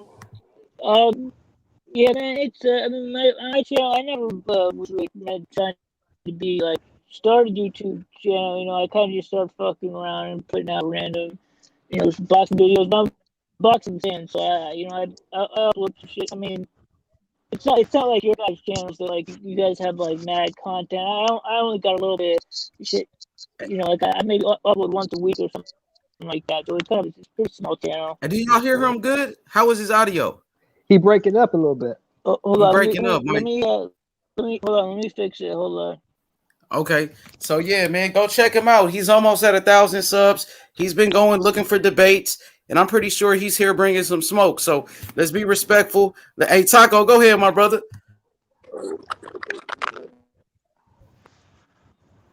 Go ahead, Taco. Come off mute.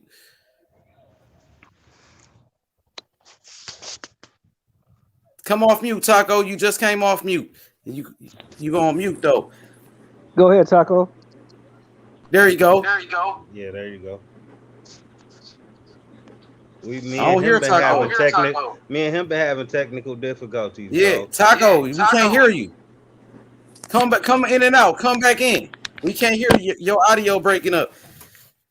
But yeah, hey, we got a special guest coming through as well, man. You know, one of the best trainers in boxing, man. The number one prospect in the game, Charles Lolo Harris, man. Future world champion, the LeBron James of boxing, only 17 years old, undefeated, 4 wins, 3 knockouts, man. We gonna get him in here, man. I thought you was about to say Mark Breland, bro. I was about to shake. Ah, nah. I mean, shout out to Mark Breland, though. Somebody got an echo. Echo, yeah. Somebody got an echo. Yo, Brotherhood. Yeah, I was on mute. Am I echo? Yo. Yeah, I think you got an echo, Brotherhood. Hold on, I'm gonna turn it down and see if that helps. Yeah, still sure. an echo. Yo. It's still there. Try to come in and try to leave and come back in. All right. For sure. Yo, Taco, we can't hear you, bro. Yeah, hey, but so let's talk about these fights, Lisa. Lisa, what? Talk to me, Lisa. Who's your favorite fighter in the game right now? Who's your favorite fighter? Bud and AJ. Yeah, I like both of those fighters.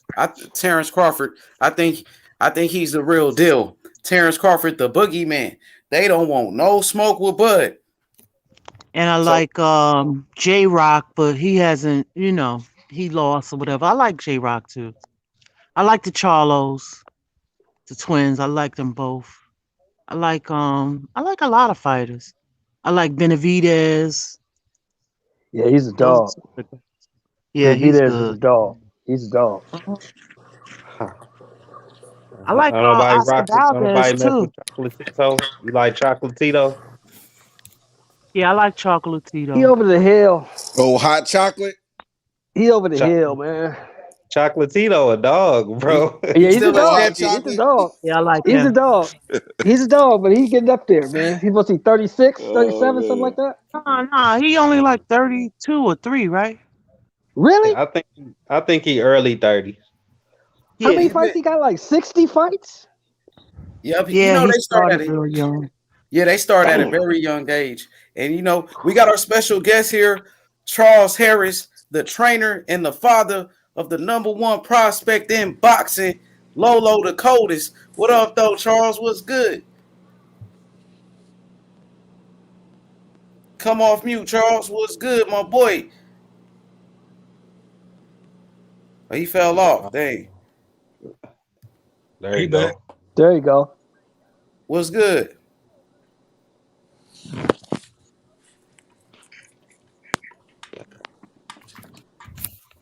It must be StreamYard. Yeah, we got you. We hear Hey, you. I can only hear his Brotherhood though, but yeah, go ahead, Brotherhood. Until this shit crazy. Go ahead. You see what I'm saying? He say he only hear me. Like this shit. I think StreamYard, bro. I ain't never had this many problems. No, we good. I think we good. You hear Lisa, don't it? In Wilder still? Huh? Wilder what? What'd you say about Wilder? I say what they still talking about that AJ Wilder shit. No, I forgot what we was talking about now. Lisa was naming fighters she like last time I heard. Hey, I'll say this though, Lolo the coldest. I know H Money. You call him the LeBron James, right? That shit hella boozy. H Money. Yeah, you damn right. Yeah, but LeBron James of boxing. 17. He only 17. Yeah. I'll say this though. For me, it's like Lolo the coldest is like a John Morant off the Grizzlies. That's just me though. Oh yeah, John Morant, rookie of the year, man. He's still a problem out here though. You know what I mean? Either or. For me, it's like I feel like a John Morant feel like Grizzly because he grilling. You know what I mean? Yeah. Okay. Where can I watch Lolo at fight? I seen this. I seen it as one of his YouTube videos. He got one on YouTube. Just look him up. Oh, okay. Yep, you got his fights on YouTube. You got his full fights on YouTube. We got his father right here and his trainer. What's good, Charles? What's good? What's good with it, y'all? Hey, what's up, brother? Hey, All what's right, up? how's it going? We salute Charles Harris. Salute. Salute Salute, salute, everybody. JFL. What's going on? Yeah, salute. What's good? We got the Brotherhood, Lisa Bells, my brother Taco K, Ben Israel, Shelton Moore, and of course JFL heads, Lisa Bells. So you know what? It's good to have you on the panel on the panel once again. You know, Lolo, he got a big fight coming up April the 5th. What's going on, man? Give us the update. How you been feeling? Yeah. How's Lolo? Oh, April 10th. April 10th. And yeah, it's going good, man. We we training and Lolo's got this new strength and conditioning coach we working with. Uh so his body being 17 years old, and having to transition, That's crazy. start getting your muscles built up through your waist and your butt and your core, working on these type of muscles and everything now. It ain't no more amateur teenage stuff where you just get away on just athleticism and everything. You want to take this pro game, very serious. You know what I mean? So we got him with a good guy that's works with pro fighters and everything. So I'm excited to see him, working different muscles that he's never worked before, and getting stronger, and more physically stronger, and of course, just the conditioning, getting that condition to where you can, go for longer periods of time. That's kind of where we're at right now, in this boxing thing right here. We're just trying to break down the whole science of it and, really put 100 into him, We're not here to half-ass with Lolo. For sure. So we got a question in the chat. My boy Jalen, he says, which weight class is Lolo fighting at? He's fighting at he was fighting a featherweight, but now when we bring him back, he'll be at 130. Okay, so it's gonna be 130. Okay, Yeah. that's what it is. 130 pounds, very good division. Man, like you said, he's only 17 years old. So, he's a professional fighter at 17. He's winning, undefeated, 4 wins, 3 knockouts. He's going to his 5th fight. How has the transition been from an amateur to professional at such a young age?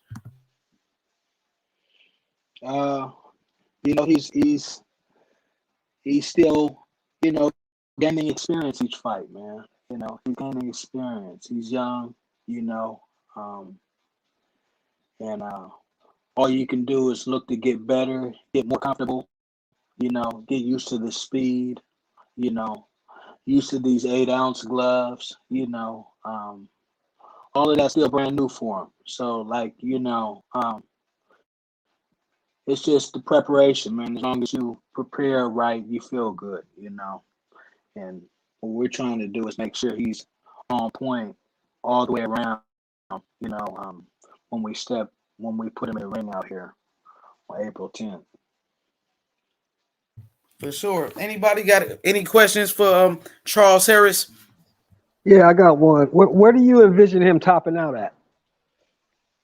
Oh, that's a good question, man. We talk about that in the gym a lot. Some people say middleweight. He just he looks like he could fill out like that. If he gains another inch or two, a couple inches or two, he could be middleweight. But I don't know, man. To be honest, I don't know. I'm thinking maybe possibly junior middleweight was what I think, but like my pops, he says like middleweight. My pops is 6'2". He's a big guy, So I'm 6 foot, you know. Lolo's about 5'10" right now, you know. Man, So yeah, 5'10", that's good size. that's good size. And he got long arms. He ain't got no short arms. So I'd like to get a measure beyond that. I need to measure him, you know, and see what his arm length is, because I know he's got long arms, you know. For sure. So, Lisa Bells, any questions for Charles Harris? Yes. So, on April the 10th, you said is his next fight, Lolo? Yes, ma'am. April the 10th. Okay, so I can watch it on YouTube. You know what? I'm gonna have to let you know. I let the channel know, you know, when it starts getting close, because you know, I usually don't find out till it gets closer, you know. But generally, it's on Facebook first, and Oh, then okay. it ends up coming to YouTube. His fight will end up coming to YouTube after they record it and you know, and everything, and put it up there. But yeah, originally live, it's like on Facebook, I believe. You know, I don't know, with a lot of these little Mexico fights, they've been doing little mini pay-per-views like $4.99, you know, and stuff like that's how it's been. I think the last couple fights, if you want to watch it like that too. Oh, okay. Got it. Lisa, Lolo, he a very good fighter. He only 17. He sparred Tank Davis in front of Floyd Mayweather, and he did his thing. You know, he did his thing at 16 years old against Tank. You know, Tank know what's up with Lolo. Yep. Wow. Bro, we got to put some rumors out there for this man. Remember they said Tank knocked out a heavyweight, bro? You know they was lying, so why can't we do the same thing with Lolo? Fuck it, let's spice it up a little bit. Fuck it. Hey, my boy Charles, check it out. I got my boy DB from LA in here. You know, and DB been going hard for Lolo. You know, they representing in LA for him. You know, because he's from San Bernardino, California. He got the whole California behind him. He's only 17. Everybody should be talking about Lolo. You know, that's what we gonna do. That's what I'm saying. What we gonna do. That's what I'm saying, bro. That's what I want Devin Haney to do, bro. Like, you don't understand. That's what I'm saying, bro. Like, you feel me? That's what I want Devin Haney. I'm telling you, bro. Devin Haney come back to that town, man. Go ahead and fight in that new stadium, man, in San Francisco, bro. I'm trying to tell you, bro. It's a different ball game out here. It's a different ball game out here, bro. Like that's on like some Errol Spence type shit, bro. He get this market out here, man. I'm trying to tell you, what. Like, niggas love that man out here, bro. I'm telling you, if it wasn't bro. for the pandemic, if it wasn't for the pandemic, he'd already be hot over there. Bro, I'm trying to tell you, all Devin Haney gotta do, bro, is come do some of the charity events and stuff like that. You feel me? Do a couple of little shit, show his face. His daddy already got the street sold up. You feel me? You know what I'm saying? He ain't even, bro. He ain't Devin Haney been passing out turkeys, bro. Man, I'm telling you, he already been on the street. Yeah. A lot of people. That's why he getting that cheddar right now, bro. Haney do it right. A lot of people know him too, but he just like I just feel like, you feel me, just a little bit more, show his face a little bit more out here, bro. Go to LA, do his thing, and then too though, he got his own promotional company and stuff. Put on some fights out this motherfucker blood, like, I'm telling you, bro. Yeah, I agree. Hey, can I ask Charles a question? Right. Yeah, of course. Go ahead, my brother. Of course.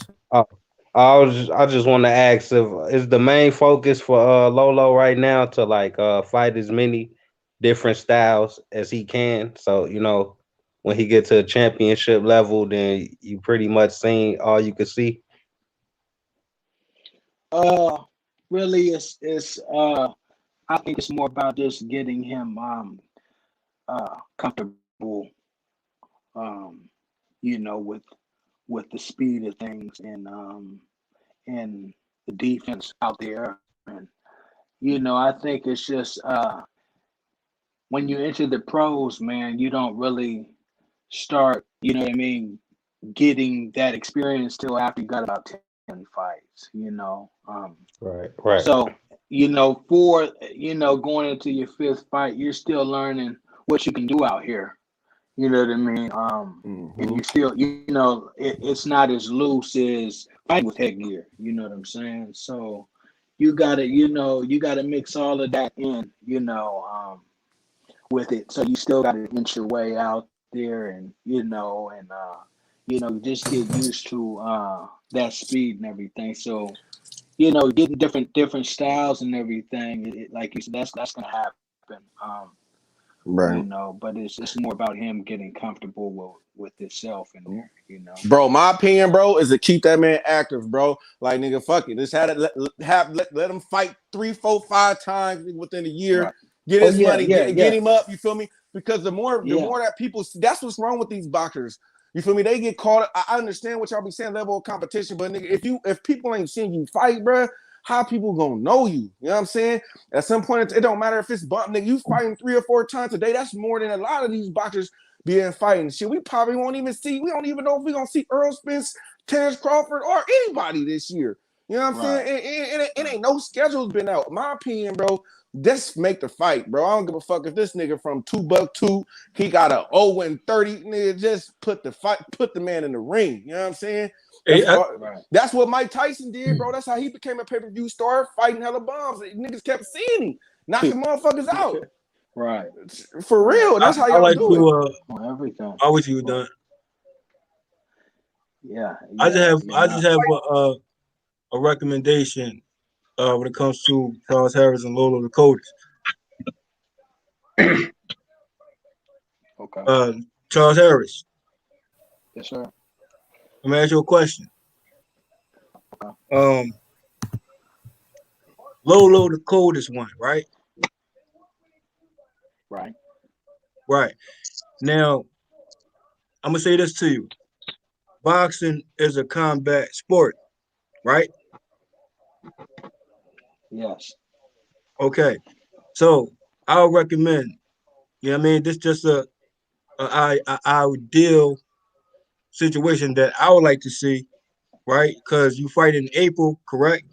And also, you know that I'm a Mortal Kombat fan, and when I see Lolo Dakotas, I'm thinking about what Wilder said: A B A B A B A B, and finishing move. You know what I'm saying? Fatality, right? So I'm thinking like, bro, a good attraction will be on the same thing when it comes to a movie release date that's coming out. Shout out to Mortal Kombat. Shout out to the Mortal Kombat fans. And call H Money to Jack because he's talking about throwing hands like Jacks do. So all I'm saying is Lolo Dakotas one, some blue gloves, maybe a costume of Sub-Zero, which matched the theme because he's the coldest out the Mortal Kombat theme. Nice. The costume don't have to be, too much. It could be just real simple, long as it fit the theme, and the movie coming out April 16, so it fits in the same month. And also I was going to refer to H Money. Hey, we need Haney in that Sub-Zero suit and his next fight. Just to, make that happen too. Nah, man, put him in a Lord Raiden. Put him in Raiden or Luke Kane or something. No, what I'm saying, hold on. What I'm saying is, we know Lolo Dakotas, so they got to match the character, and we know Haney is that fireball, so I say Sub-Zero suit or whatever he chooses. I'm saying he might be Jax too to throw them hands like H Money. So, you know what I mean? So I'm throwing the concept out there for you so you can think on it, and it's still time for him to do so. Hey, get a costume designer. Hey, I like to see Lolo Dakotas with some blue gloves and Lolo Dakotas. DH might need to be Scorpion. Get over here. Get over here, Tearfimo. Nah, See what I'm saying? It fit the theme, bro. Listen, and this is what I'm gonna say to that. I know exactly. Hey, listen. I know exactly what you're saying with the finishing move, and believe me, we're in the laboratory working on the finishing move. So you know what I'm saying. I get exactly where you're going. You feel me? And believe me, I just like to see, a simple costume. He wants it, but like I said, you're 17. You gotta understand. You're still fighting grown men. You gotta be alert. You feel me? But with I'm trying to get into that area where we do finish him. You know what I'm saying? So we are working on that. You know what I mean? I get what you're saying. But he's 17. Give him a little bit. You feel me? He ain't even stepped into his man strength or nothing. He's got. You feel me? He's got to get into that. But Nah, I get what you're saying. You know, I'm saying we know I, ring I, walk. I'm saying the ring walk. Yeah, I'm saying that's all I'm saying. The costume. We know the mask game. So yeah, some girl with that mask. Hey, with a mask in the ring, a blue outfit. Hey, Lola the coldest one for me. Sub Hey, Zero. For hey, sure. hey, I just what Hey, is yo, this break? I just want to say this real quick. I want to say, hey, everybody, you feel me? God bless everybody. Nigga gotta go up with the wife before I get my ass kicked or kicked out the room. You know what I'm There it saying? is. So, you know what I mean? I'm gonna let y'all know God bless to everybody. I'll probably be listening to y'all for a minute. Hey, I hope I wish none but the greatest for your fighter, bro. Like I said, just keep him fighting, keep him active. You know what I'm saying? And keep doing y'all thing. Like I said, God bless to everybody. Everybody stay safe. And man, Bud put hands on everybody. Y'all have a good That's night. right, brother. Good night. Good Everybody night. but Charlo. Everybody but Charlo. yo, hey, we got So my what's boy the break? DB. I'm sorry, Lisa. Go ahead, Lisa. I'm sorry. No, that was me, bro. I want to know what's the break between fights. How long does he have to sit out after a fight? How long I know does the he have? commission makes you sit out for like 60 days or 90 days, right? Nah. You I know, think we fought like almost every month. We fought Whoa. we fought January, we fought December, we fought November, August. Oh, okay. Okay. Yeah, yeah. I think they do that more with championship fights, 12 rounds. Yeah, no, yeah, this is just like you said, this is fights over in Mexico, you know. This Okay, is I got fight, you. I got yeah, you. yeah, Yeah. But you yeah. still, Yo, like you said, you still want to yo, be we careful. got You the don't want to brother put him in DB there in too the much. building. Exactly. Yeah. Exactly. You still gotta move, you Yo, know, and make sure he's right, you know what I mean, and prepared, you know. And yo, DB, Exactly. what's good? Aki, what's good? What's up, fellas? How you doing, H Money, man? We got Lolo the coldest, man. Listen, I've been saying this for a while, at least for about a year and a half. I've been telling everybody every time there's a list of future champions, top prospects from amateurs who's going to transition well into the pros. I'm always making sure that I advocate for Charles Lolo Harris, Lolo the coldest one. So I want to start first and foremost by saying that. And I thank want you. to ask a couple of questions now.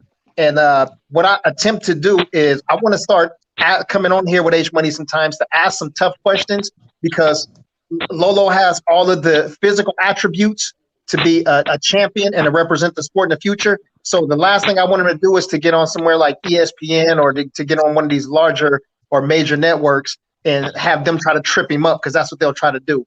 So, but I want to start by asking first, in terms of like diet and nutrition, how much emphasis are you guys putting on his diet and his nutrition program right now? Oh, that's a daily thing for us. Yeah, so that's very important. I know. Um, yeah, we got somebody that deals with that, and I'm making sure he's eating right for sure. But that goes along with training. You have to be eating the right things, getting the right multivitamins, amino acids. Uh, yeah, so I'm in touch with all of that. Good, good. Yeah, we saw certain people. We look at the Kobe Bryants of the world, the Floyd Money Mayweathers, and we saw these guys, even with injuries, these guys were still able to sustain and to continue with longer careers because the nutrition was such a huge part of it. So I like that. What's the day-to-day focus like right now for you guys? We're just training it, and you know, like I said, I got him with a strength and conditioning guy right now that works with pros like Winky Wright and JoJo Diaz and Sugar Shane Mosley. So we got him with a good guy right now, and you know, so we're just working on getting his body stronger. I love it. And for in terms of boxing, what's the ultimate goal? The ultimate goal is to be as great as he can be. To be as great as Lolo can be. You know. Okay. And you know, so we push for greatness, man. You know, but So in terms of something that's tangible, do you have a goal like fighting fighting 5 fights in each division or anything like that? Nothing like that, right? No, we don't. You know, want him to grow into what he grows into, and just keep fighting. I'm not, looking at one eyeball in just one way because he's still 17.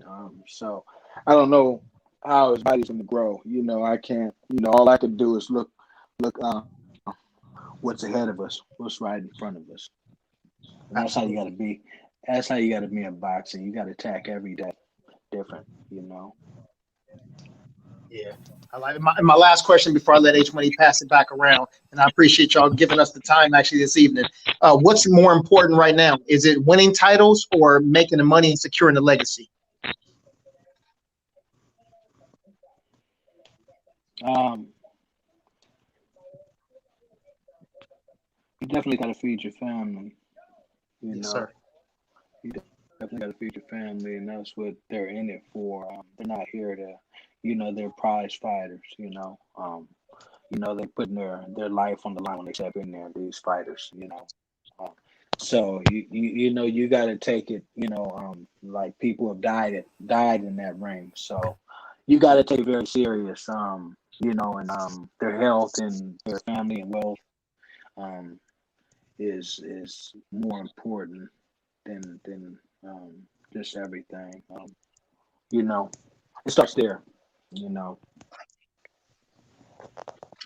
Yeah, well, as you can already see, man, you got a community behind you, and a community is bigger than just having a city or having a state behind you. Y'all got a community of people who really support y'all. So we want Lolo to stay driven, and want for you guys as a team to stay driven and to stay mentally focused as well as physically focused.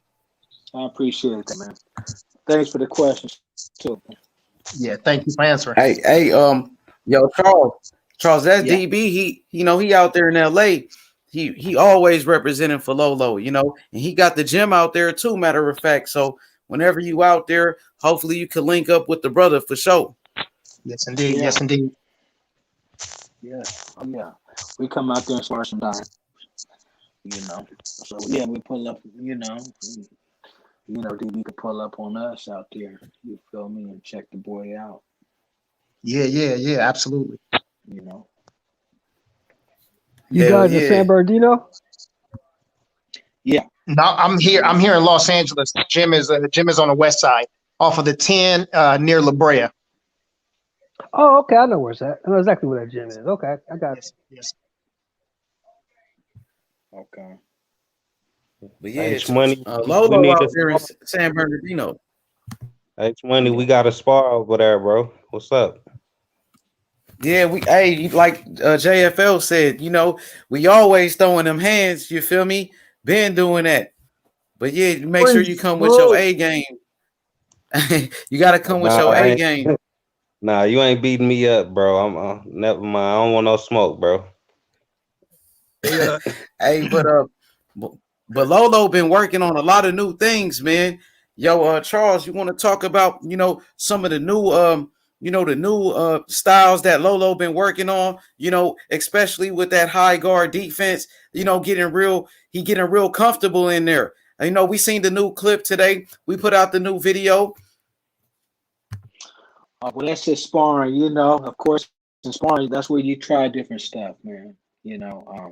That's what sparring is for. It ain't supposed to be, you're supposed to be fighting like you're in a real fight when you spar. You're supposed to try different stuff as a fighter. In there, you're supposed to work on parts of your game that you're not that great at, and that's what, being an all-around fighter is. So, we're definitely, trying to, like, that was just a little bit of the high guard that he was doing. But, that's a different element of boxing, right there. Sometimes, guys could go high guard, and you want to have you just want to be well-rounded. I want Lolo to be well-rounded, as a pro, to be able to have, I know he can box around guys, and, but, I want you to be able to, as you get to the pros, you need to be able to do less movement and conserve your energy. And so your hands got to be, up, of course, at times, Yeah, definitely. you know, especially when you're within distance. Yo, Charles. So Lolo, he can move. He got power. He can punch. He can stand and bang. At only 17 years old, the sky's the limit. It's only up from now. So he's been working. Y'all been getting a lot of fights, staying active during the pandemic. Once things clear up, I know the offer's gonna come. I know Top Rank, ESPN is a very good platform. PBC with Al Heyman, Eddie Hearn with the Zone, you know what I mean? Golden Boy Boxing, Oscar De La Hoya, you got a lot of promoters out here. You know what I mean? Where do you think is the best fit for Lolo? Man, I tell you what, when we know it, we'll tell you. Because you can't just put your name on your hand on one. When it comes to that becomes a business thing and the best thing, and Lolo's interesting. So it just can't. I can't. Say it's gonna be one person, or another. Right now we're just focusing on building Lolo. And building Lolo into something and getting him acclimated, and get him looking to the point where he is doing what JFL said, just with the finishing. When he's putting lights out. And that's what we're working on. Yeah, definitely. Lolo, he's in there to do damage. No different than an Errol Spence going out there looking for the knockout. You know what I mean? Lolo got power. He's blessed with natural power, bro. You know what I mean? He's a puncher. He got an exciting style. So it's the fans gonna love him. The fans gonna love the way he fight, bro. I can say that much. Hey, bro, can I ask him this? Do you remember how many amateur fights he had? Like, is his amateur career like extensive, or is he kind of new to the game? Now he was number one in the nation when he left at 132. Oh, damn. Yeah. See, that's why I asked, because I don't know. Yeah, he is number one in the nation. You feel me? And his little brother right below him was number one in the nation, and his youngest brother, this in boxing, was number two in the nation. So yeah. So I got them all fighting, but yeah, no, Lolo Scott had like about, I want to say he had about 63, 64 fights, and he was like he was like 56-7, something like that, or 5, or what I mean, something like that there.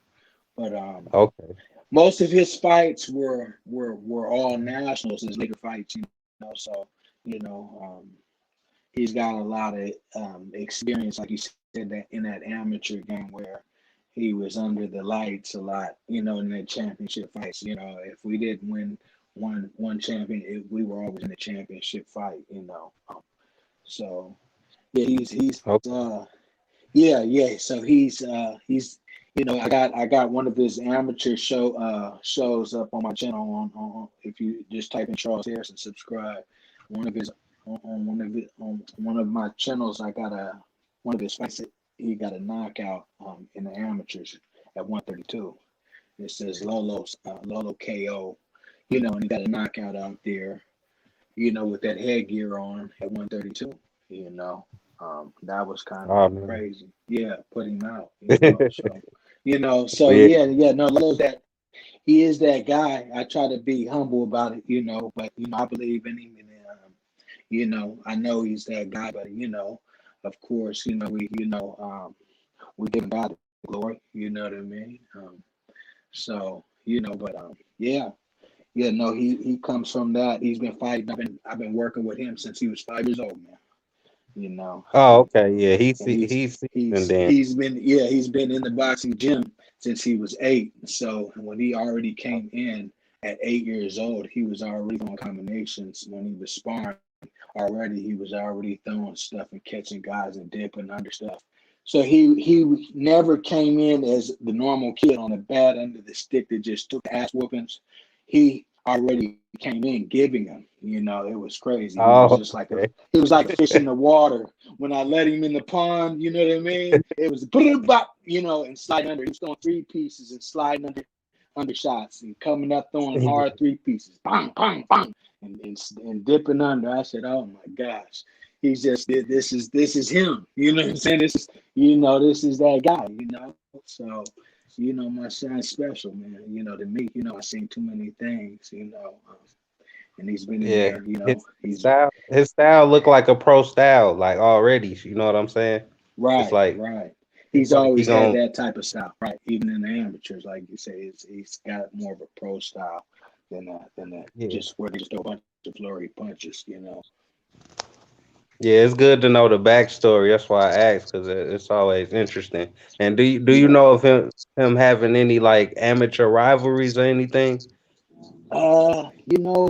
Everybody that got us, you feel me? We was looking for him the next tournament. You know how it is in these things. You feel me? You Yeah, be like, oh, that nigga got me, but son, you feel me? You just got out there late on him or something, right. But and then we'd be at the next tournament, and the guy wouldn't be there. And you know what I mean? We show up and they ain't there. They ain't put their name on the list. And this is the one for everything. And you'd be like, I wanted to see him again, but they ended up 1-1 or something, you know what I mean? And but so it wasn't never really no rivalries like that. But it was nice seeing your son go through, the deepest division in there, where he's got to fight 5 days in a row. Hey, and he's got it cold. And he's got it cold, but we don't even say nothing. I don't even mention this cold. You know what I mean? Just a tough guy. He's a tough guy like that. 5 days in a row with it cold, and had to run on the treadmill every day. Down there to keep that 132 pounds. You feel me? I mean, running 4 or 5 miles on a treadmill after a fight, and then coming back the next day and fighting again and winning. Boom. All the way into the championship and win it all. He's a cold nigga. That's why we call him the coldest. You feel me? He's a cold nigga. Ain't never complained. Said, Dad, my head hurts. Never said, I'm sick, Dad. Never even mentioned the word because he's a tough nigga. That's who Lolo is, But he don't brag. He keeps it real humble, and that's the way he's supposed to be as a fighter, But I'm Pops. I see all of that, man. I'm like, I know I got that guy, but Right. you Yeah. Thanks, bro. Because I'm getting more and more interested in these fighters like stories as they was coming up because that's what you don't hear about more yeah, often than not. the So it's grind, yeah, the grind, yeah. keeping a kid in the gym. And Lolo, Yeah. look, Lolo came up sparring all over Southern California. I used to take him to all these gyms when he was 8 years old. From 8 on up, I was taking him all through LA gyms and East LA, and you know what I'm saying, and all these different gyms, all up and down. You feel me? They all seen Lolo coming up. Lolo walking that gym and was handing ass whoopings out. You know what I'm saying? As a young kid, you know what I mean? Everywhere. So he was already known as like a little badass, you know what I'm saying? And so, he's always been that type that'll go somewhere else and be able to handle a guy. You feel me? So like when he went down there to the Mayweather gym and he sparred Tank, it was like just Lolo going to somebody else's gym again. You get what I'm saying? Even though it was Floyd Mayweather's gym and Floyd was there, it was still Lolo. In his mind, it was just another day going to another gym, You feel me? Right. But yeah, I mean, it wasn't, the moment wasn't too big for him. Is what I'm saying, it wasn't like he was, like, oh shit, I'm gonna be in here in front of Floyd. Starstruck.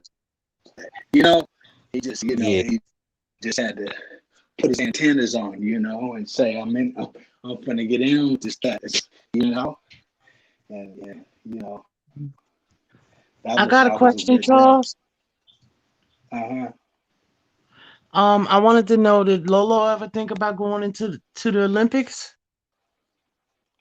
Yeah, we used to talk about it a little bit, but I thought it was just he was he would have had to wait till he was like 20 to get to the letters, you know.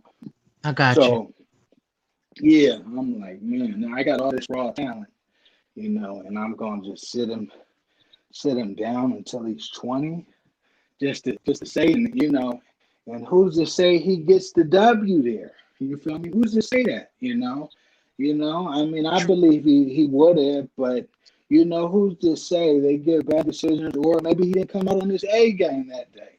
You never know. You get what I'm saying? And then you waited all the way to 20, you know, and you know, and you didn't get it, you know. So you never know. But I just wanted to go ahead and get it started because he's been doing it like that this long, and he's been winning, you know. So you know, I thought, let's go ahead, pro. Yeah, definitely. In the amateurs, Lolo, he fought the best. He beat the best guys in the amateurs, bro. Yeah, apparently, if he was number one in the nation, yeah, ain't no denying that. So all the big names you could think about, the biggest names you could think about, he beat those guys, man. You know what I mean? So his time is coming. He's only 17. Lisa Bells, the Brotherhood, you know, support Lolo. He's a very good fighter. He's a great kid. He's only 17.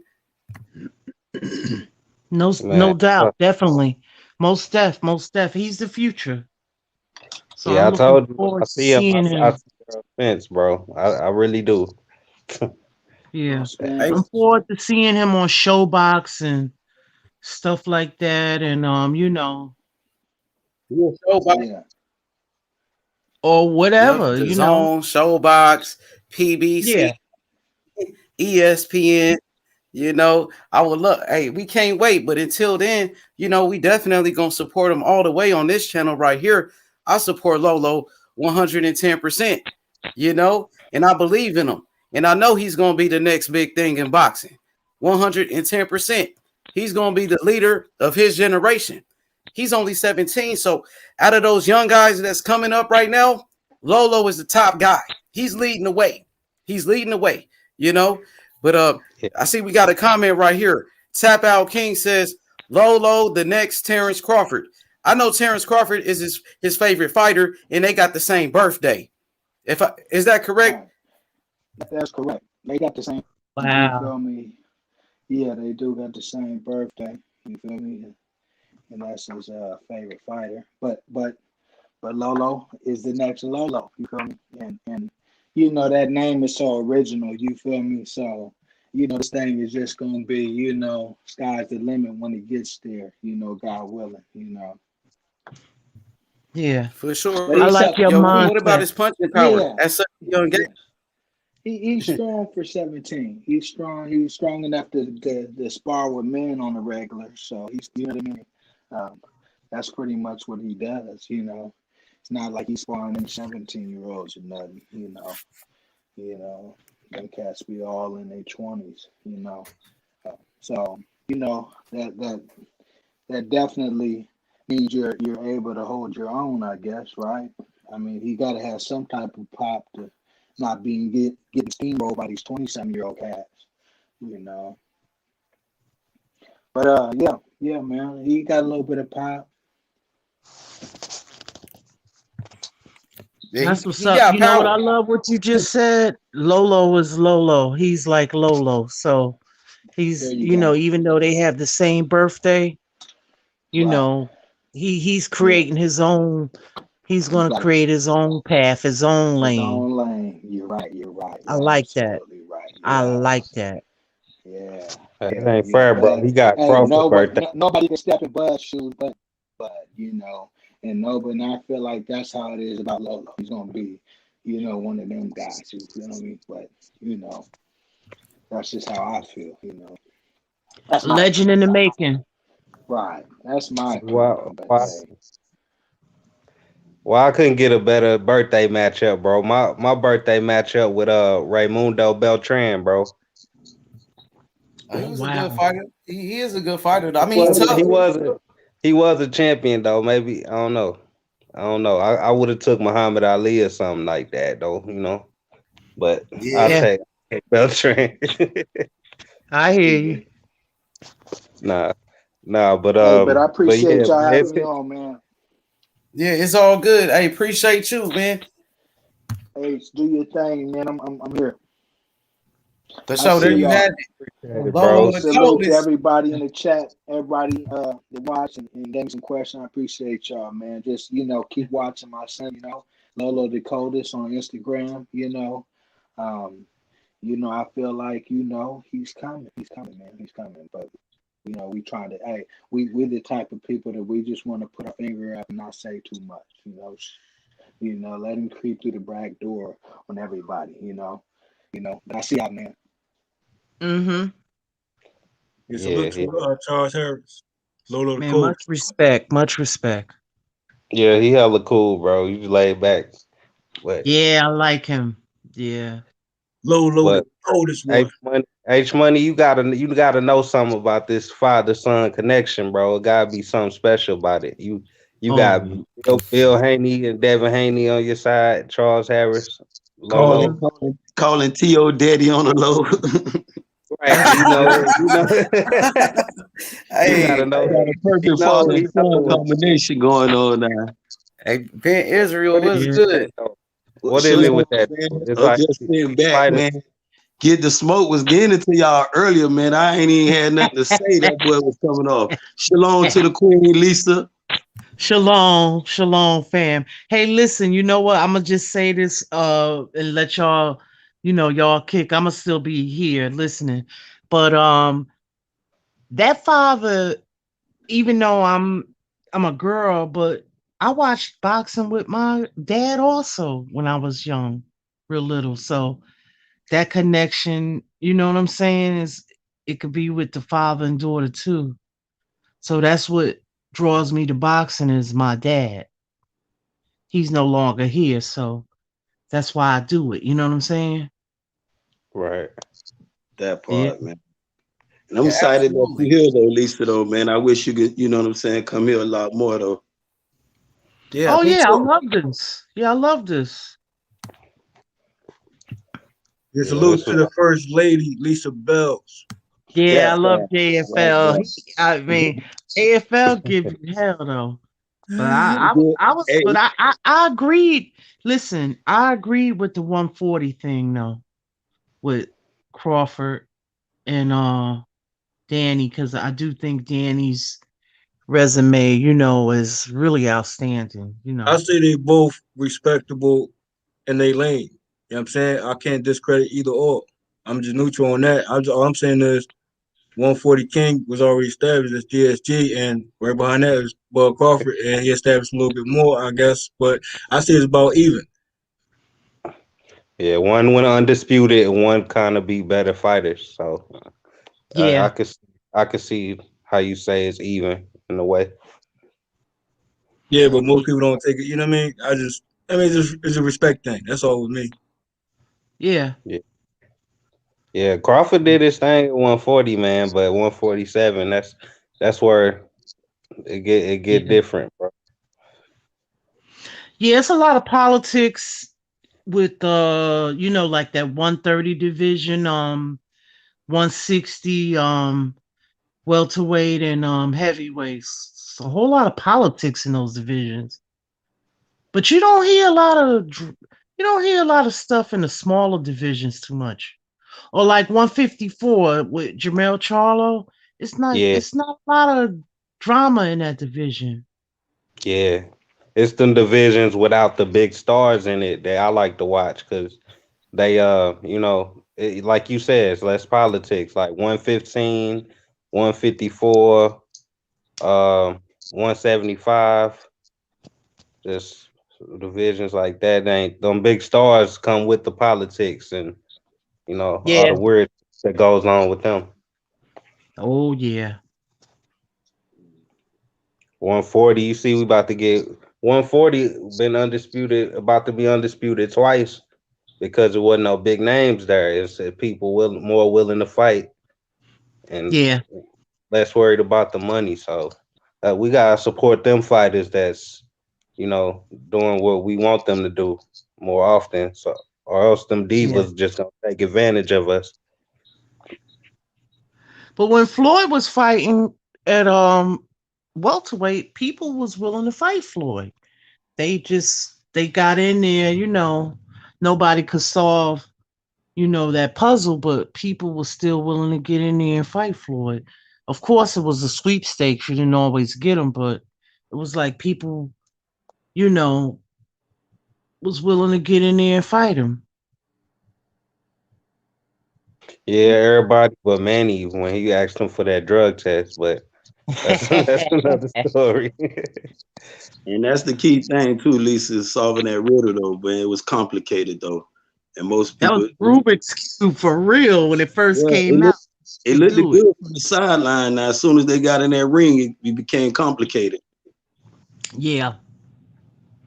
Yeah, it's like I'm getting paid a good amount of money. He probably ain't gonna knock me out, and I might be the one to do it. So let's do it. Yeah, nah, man.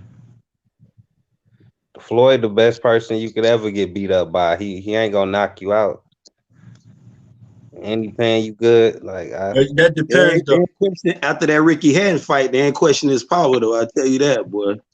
They ain't winning the ring talking about Floyd won't knock me out. They ain't never said that part. They said, I don't think, but he had that power. Victor Ortiz, he knocked him. Oh yeah. Yeah, well they all didn't get so lucky. I ain't saying that. But guys like Robert Guerrero and Berto, you know what I'm saying? They caught him at the right time, so where it was just a nice little school lesson. But you got to remember Floyd, a little dude. Now he was beating up on some big dudes. Now made him look bad in there, man. And the list just go on and on and on and on and on. Yeah, Chico Corrales, yeah. Yeah, he was huge, bro.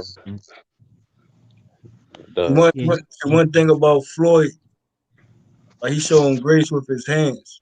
Like I'm telling you, like he showed mad grace with his hands. Like every opponent that he fought that he possibly did knock out, just know he could have really knocked them out if he actually wanted to, but he just wanted to outbox and outclass and show the difference of levels and protect his hands at the same time. Yeah. Yeah. Facts. Like he could have knocked Canelo Floyd out. was mean. I remember pretty boy Floyd. He was mean in that ring. Floyd stayed talking about his hands, bro. So he'll knock out anybody, especially when he's turned up and you do some how you say some other tactics. That you do some suspect tactics, he gonna get you out of here. Yeah, he was definitely trying to knock out Corrales, Gotti. Both of them he got out of there, and he was trying to get Zab Judah out of there too, bro. Zab Judah just wouldn't go, man. That fight just went left, boy. Yeah. Roger came in there. Roger was my boy though. Roger came in there and started that riot. That's why I'm still thinking that Pacquiao 2 is still on the table just for official KO. And Mayweather can return at any given time, at any given moment. Put it on Triller. The old man fight. Yeah, I thought. Hey, is Pacquiao still with PBC? Pacquiao, I'm not sure. The way he been shopping himself around, I'm not sure. Okay. Well, that Mikey Garcia and that Pacquiao fight, they're gonna be on the PBC card. So, is it? If it okay, though, so. Well, they did say he had a 3-fight contract though, or something like that, right? So he had Broner, Thurman, and then if Mikey Garcia happened on there, then yeah, that'll be the third. So that makes sense. Right, because he came over there under the impression that he was going to fight Floyd, I thought, but just didn't materialize. Oh, they trapped him. Like we get you Floyd. he signed a contract. They gave him Thurman. Yeah, and he got that. He was able to, I think, get his taxes because he owed a lot of money, like to taxes, back taxes. He could, if he fight EJ, he could have cleared all that up, man. Stop being scared, man. Pull his skirt down and get in that ring. Nah, bro. Nah, he would have been paying half his money on medical bills then. that wasn't gonna work out.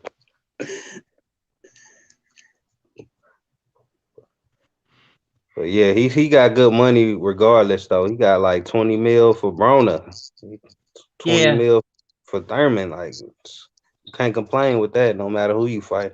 But he made Thurman eat everything he said about him though, boy.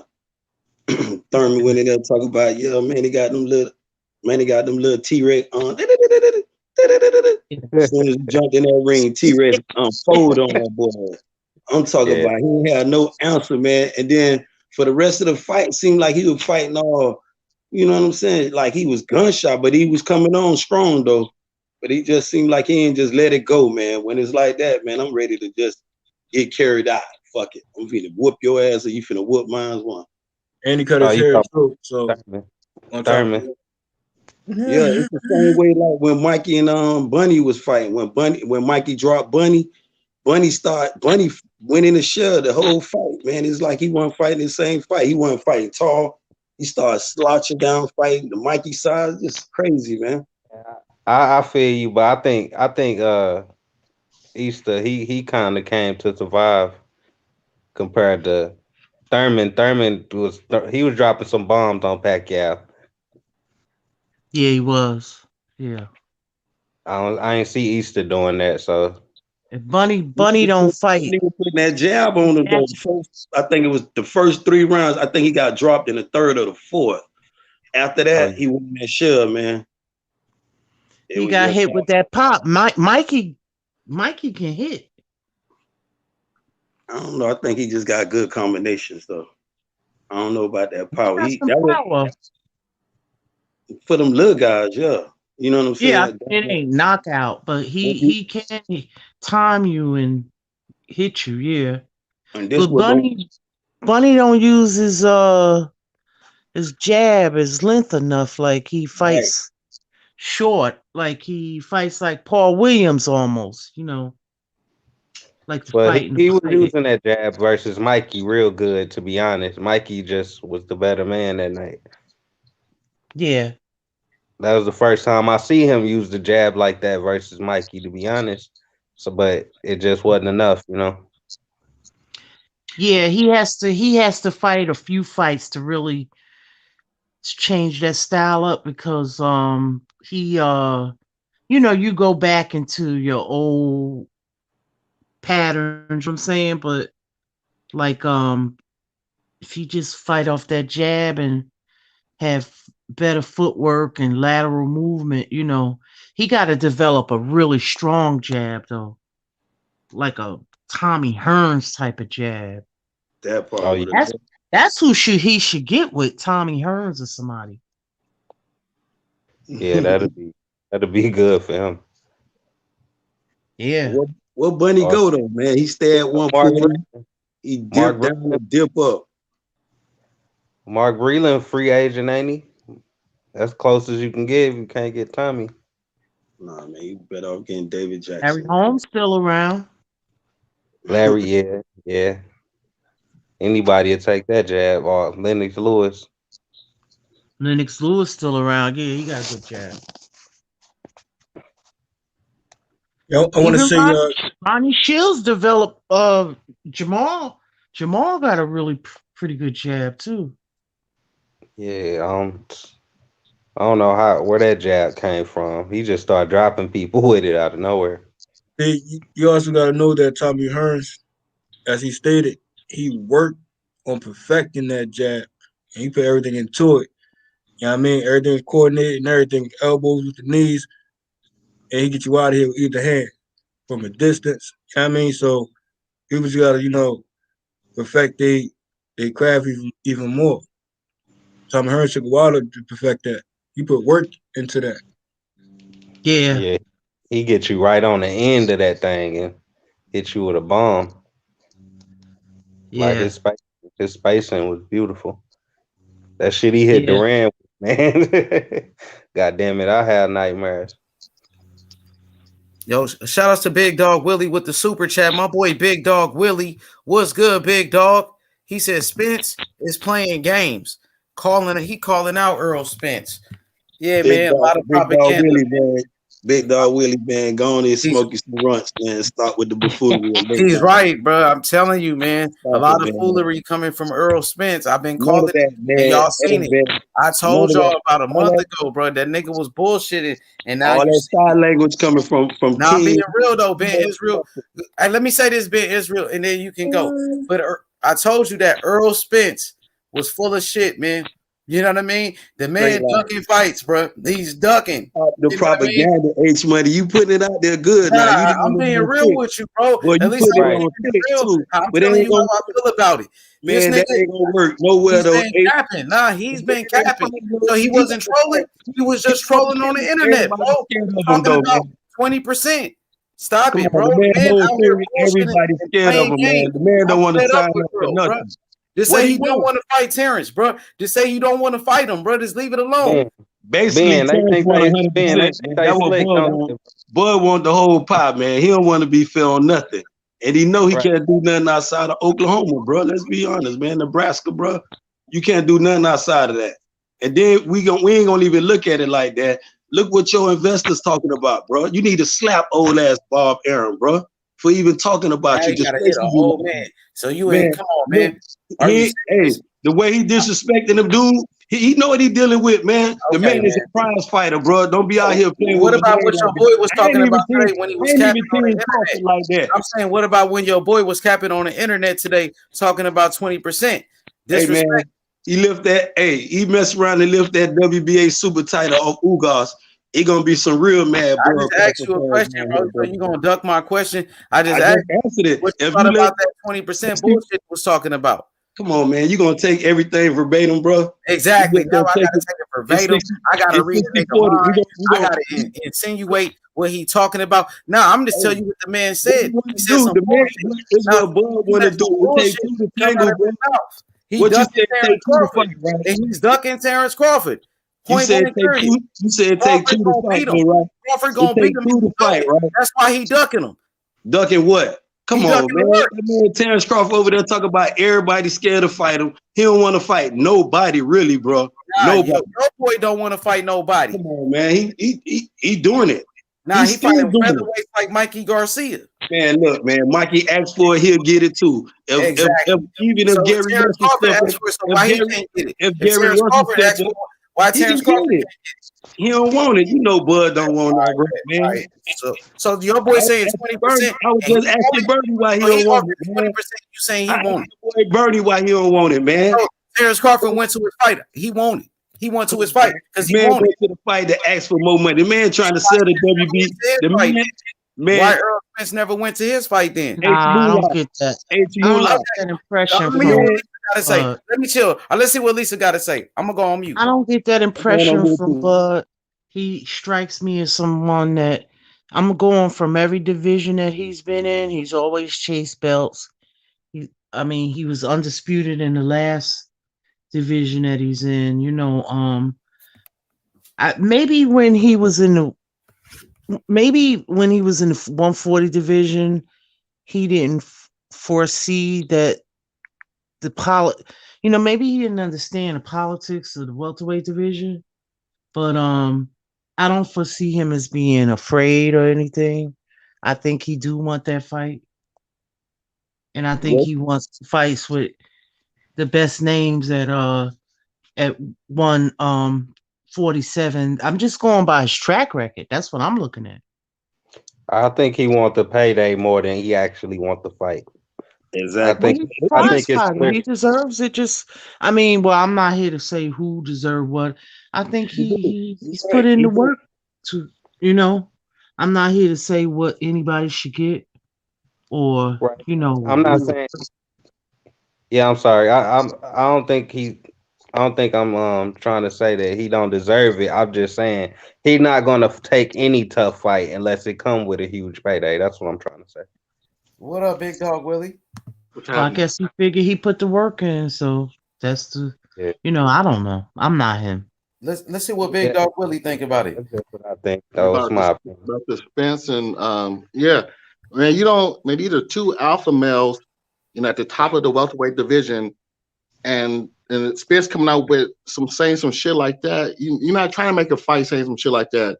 All you just trying to do is like humiliate the other guy. I mean, what are you gonna say? 70-30 or 80-20? I mean, let's fight. That's what he's trying to tell the Big Dog Willie. Let him cook. Let Big Dog cook a little bit. Let him go. That's what he's telling him. Pull the skirt down. Let's bump. That's what he's telling him, Big Dog Willie. Hey, Ben, let Big Dog cook a little bit. No, what I'm trying to say is, he can say Spence can say all that, but man, that nigga. I mean, I don't like to talk about money, but I give you Spence. I give you Spence is the bigger draw. I give him 60-40. But Crawford don't even want that. But you ain't gonna raise the shit to 70-30 and think he's going like, oh, let's take the fight. That looks like, oh, you're just trying to price him out. You're just like, I don't want to fight you.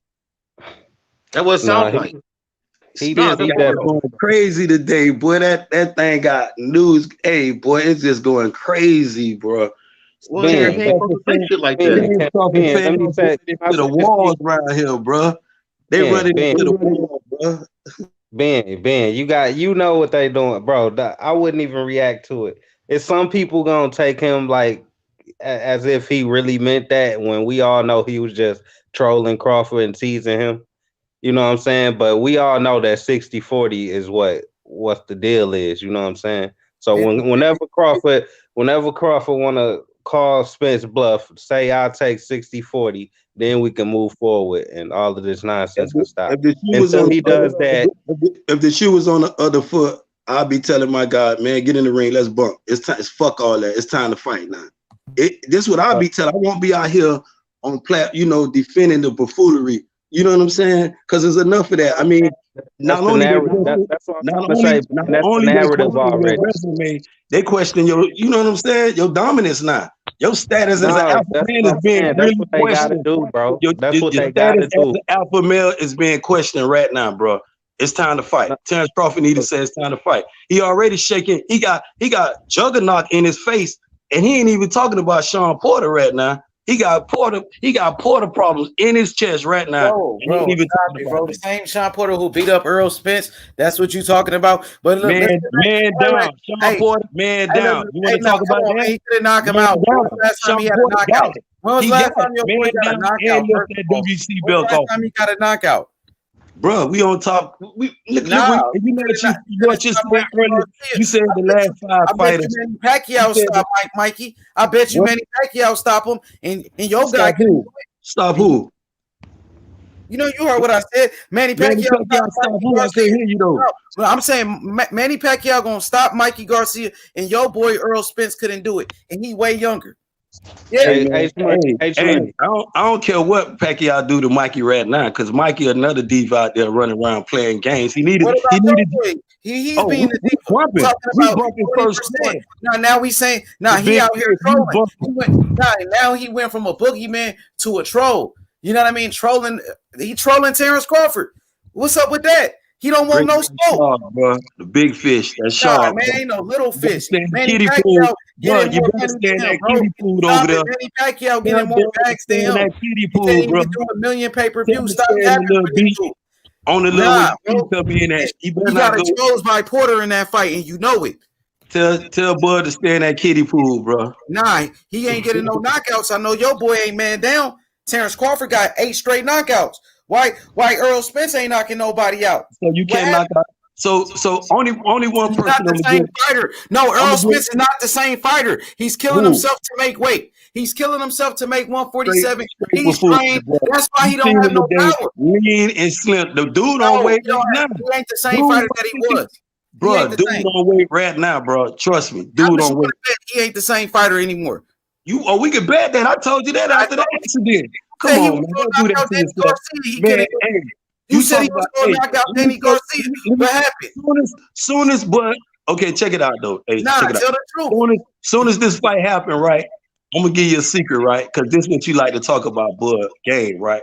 And this will make Crawford is better. He's better than him. Soon as go ahead, shoot off, fire off. Go ahead. But soon as he do that switch move, it gonna be man down. That's all I'm gonna say. Soon as he go in that switch and going from orthodox and southpaw, he can get his soft. He didn't even drop Mikey Garcia. He never got Mikey Garcia in the fight, bro. He getting man down. Bud get it. Bud's gonna get it, bro. I gotta stop, man. Talk about going to 154. He's not the same fighter to Brotherhood, I'm telling you. Hey, money, bro. Can I make you aware of something, bro? Can I make you aware of something? I want to ask you. Sean Porter beat the life out of him, bro. Sean Porter beat him down. He ain't the same. He got man down, and he left that WBC belt off him, bro. You forgot, bro. Let me ask H Money something real quick, bro. And he fought the same thing. Let me ask H Money something, bro. Look, you know the only top 5 welterweight that's been stopped before is Manny Pacquiao, right? You know that, right? Facts. Okay, now who's been fighting all of the top 5 welterweights? Spence, right? Sure. Spence. Come on, Mikey Garcia wasn't a welterweight. Well, guess what? He ain't never been stopped either. But that's my point. Everybody. He didn't fight Keith Thurman. Errol Spence didn't fight Mikey Garcia. He hasn't fought. I'm just saying he hasn't fought Terence Crawford. Those are the top. I hear you. He ain't been stopped either. I'm just trying to make a point. Wait, Brotherhood. Let me just make this one point, and you can go ahead. Because let me make my point first. Manny Pacquiao is the top welterweight. You know what I mean? Keith Thurman is the top welterweight, and also Terence Crawford. So he didn't fight those guys. So he didn't fight the top guys. No, he did fight top welterweights, bro. Danny Garcia is a top welterweight. Danny ain't beat nobody at welterweight. You gotta listen for me to get my point out. But all of the welterweight Spence fought was ranked higher than any welterweight Crawford fought at the end of the day. Danny Garcia, and when he fought Kell Brook, he was top 5, and Porter was also top 5. Brook got stopped by a middleweight only. So that's something we expect. Danny Garcia had never been stopped. Sean Porter never been stopped. Algieri had never been stopped.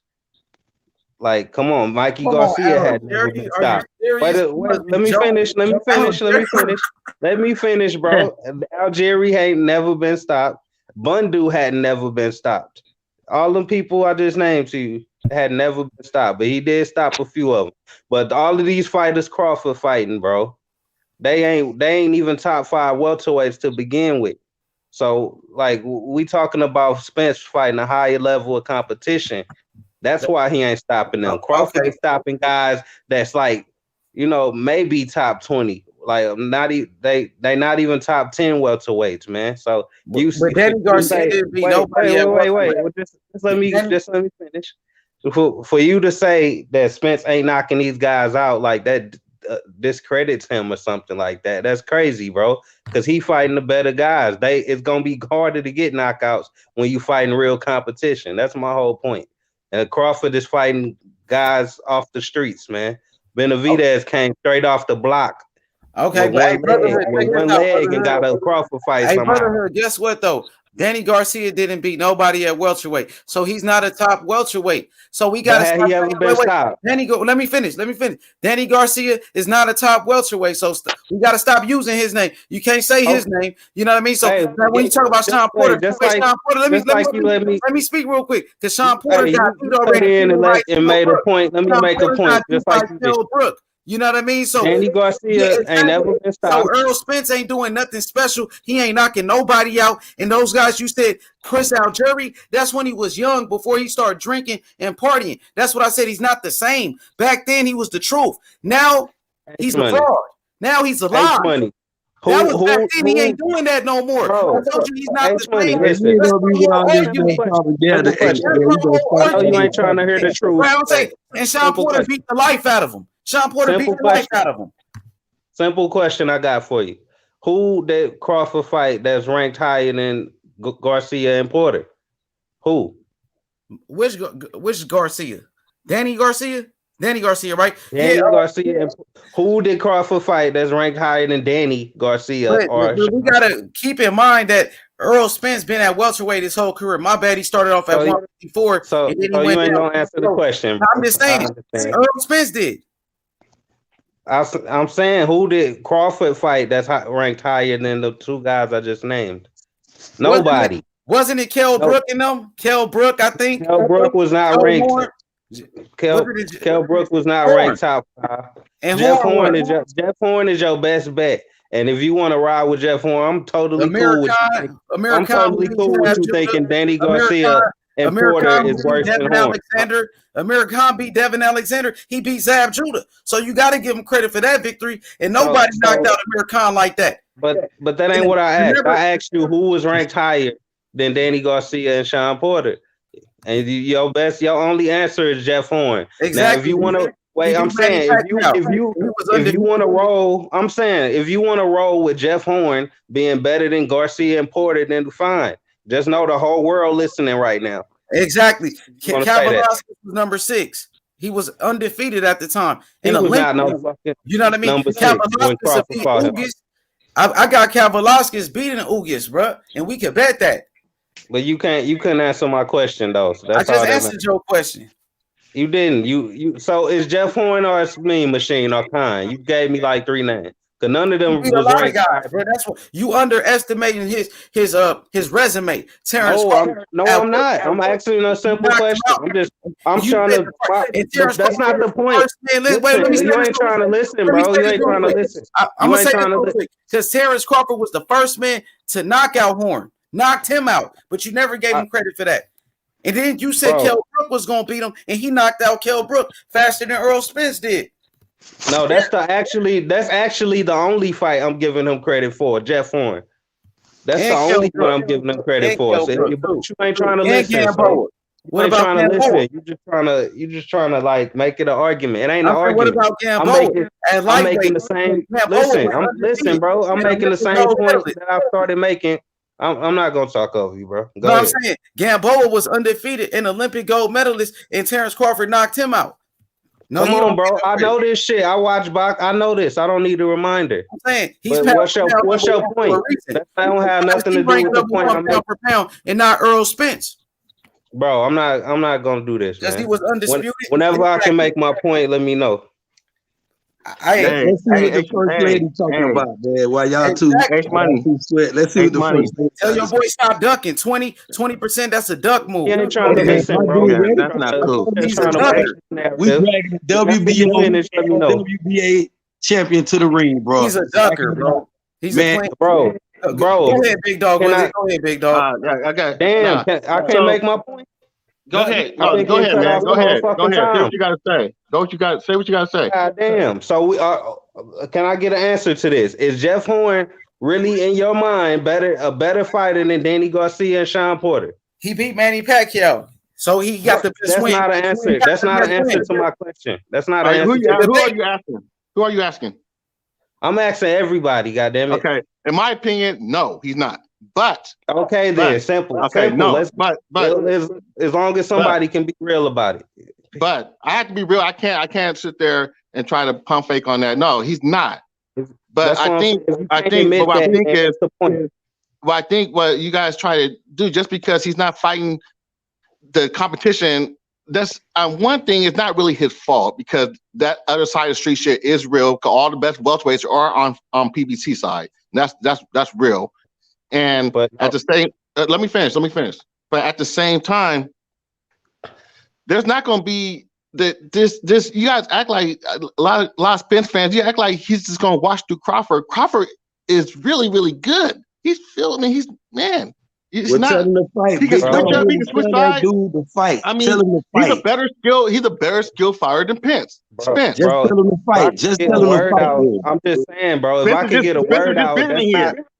If I could get a word out, that's not the point I'm making. But I can't finish my point. I'm saying what I was saying. I'm just saying I agree with you. You directed that at me. You say Errol Spence fans and all this. That's not what it's about. My point is, I wasn't talking about you. I wasn't talking about you. I was talking. Okay, you weren't talking about me, but still, my point of bringing up the Garcia and Porter, being better fighters than Horn is that's why they ain't get knocked the fuck out like Horn did, because they better fighters than him. You see my point? And so stop discrediting Spence for not knocking everybody out like Crawford is, because Spence been fighting better fighters. Y'all just you gotta sit here and admit it. Don't put that on me. Don't sit here. Don't sit. Wait. Don't sit here and pretend Jeff Horn and fucking Mean Machine is better fighters. Just He got more power. Narrative. We gotta start be real about this shit. You that. He got more power than Errol Spence. I know that much. Who? Terence Crawford got more power. Hey, we gotta find out when he fights somebody that's showing some resistance. He got way more power. He couldn't even stop Mikey. Like I said, he couldn't drop Danny. He couldn't even hurt Danny. You know what I mean? So he's not that ain't hard to get hurt though. What you say? Hard. That ain't hard. They ain't got a chance. He don't have power though. That's what I'm saying. He ain't getting no knockdowns. And well, he got power. He got power, but he ain't just got like just straight knockout power, one punch power. He doesn't. No, he doesn't. No, he don't. There's been a bunch of fighters that Crawford ain't fought yet, and that he ain't fought no fighters on the level of these fighters. Hey, but let me say this, bro. You're not making no point. They got common opponents like Kell Brook, and he stopped them faster in the 4th round. So you know you can see it. You know, he got crazy power. Errol Spence is not the same fighter. My whole debate is Errol Spence is not the same fighter that he was when he fought Chris Algieri and them. He's not the same guy. He's better. Y'all just not being realistic. I'm being real. He's not the same fighter that he was, brother. Nah, bro. Nah, the y'all drinks, not being the realistic, alcohol, bro. the alcohol, and also the partying, and then the weight class. It's hard for him to make weight at 147. That's what it is. So he go ahead. That's what it. Yeah, let me say this. That's what it is. He's killing himself to get down to 147, and so I think his power does suffer. He needs to be at 154. Big dog, you're a true Bud fan. You hanging on to anything anybody say that What are you talking about? Let him say his opinion, bro. Through the jungle with that buffoonery, bro. Bro, that's his opinion. Hold on. He's struggling to get down 147. You swing exactly, bro. I told you it's the truth, anything that make a little sense, you're grabbing and ready to swing through the jungle with, bro. Come on, talk, bro. How you talk real quick, man? WBC and an IBF champion, bro. We ain't never missed no weight. Ain't never missed weight. Finish this comment, bro. Where y'all reading from? Hold up, Ben. Let him talk, bro. Let him finish. Go ahead, big dog. Finish what you said. What I'm trying to say is he is struggling to get down there. Just because he make weight doesn't mean when he comes out, especially against Porter, he was not in good shape against Porter. He what? That's why he was struggling so hard with him. Huh? He said it. He said he what? Let Ben respond then, because since we doing this, me and Ben versus this. No, it's cool. I'm saying that man. He a true Bud fan, but none of Bud fans ain't making no sense right now, bro. If hold on. Y'all need to himself and telling this dude, man, look, man, tell Spence to let's bump, man. Tell him let's fight. Forget all that junk, all that 80, 20, 70. We down with 60, 40. He said that. He said that. He ain't said nothing, but he wants 60-40. That's what Bud talking about. He ain't talking about he want to fight. No, Ben said 70-30. Switching the whole narrative. Ben said that today. Spence dunking, Spence this, that, and that. I never said Spence is dunking. I never said that. I never said that at all. He's ready to fight right now, tomorrow. He ready. I said what he said today was on some bullshit. Bernie, go catch Bernie. Bro, wait. Hey, he's a dead man at 147. He's a dead man at 147, bro. He's what I told you. That's what Bud is. That's exactly what I told you. Bud is a dead man. 147. He's killing himself to make weight. The man ain't the same fighter that he was. Why y'all yelling over each other? I'm done, bro. I'm on mute. Man, you know this here.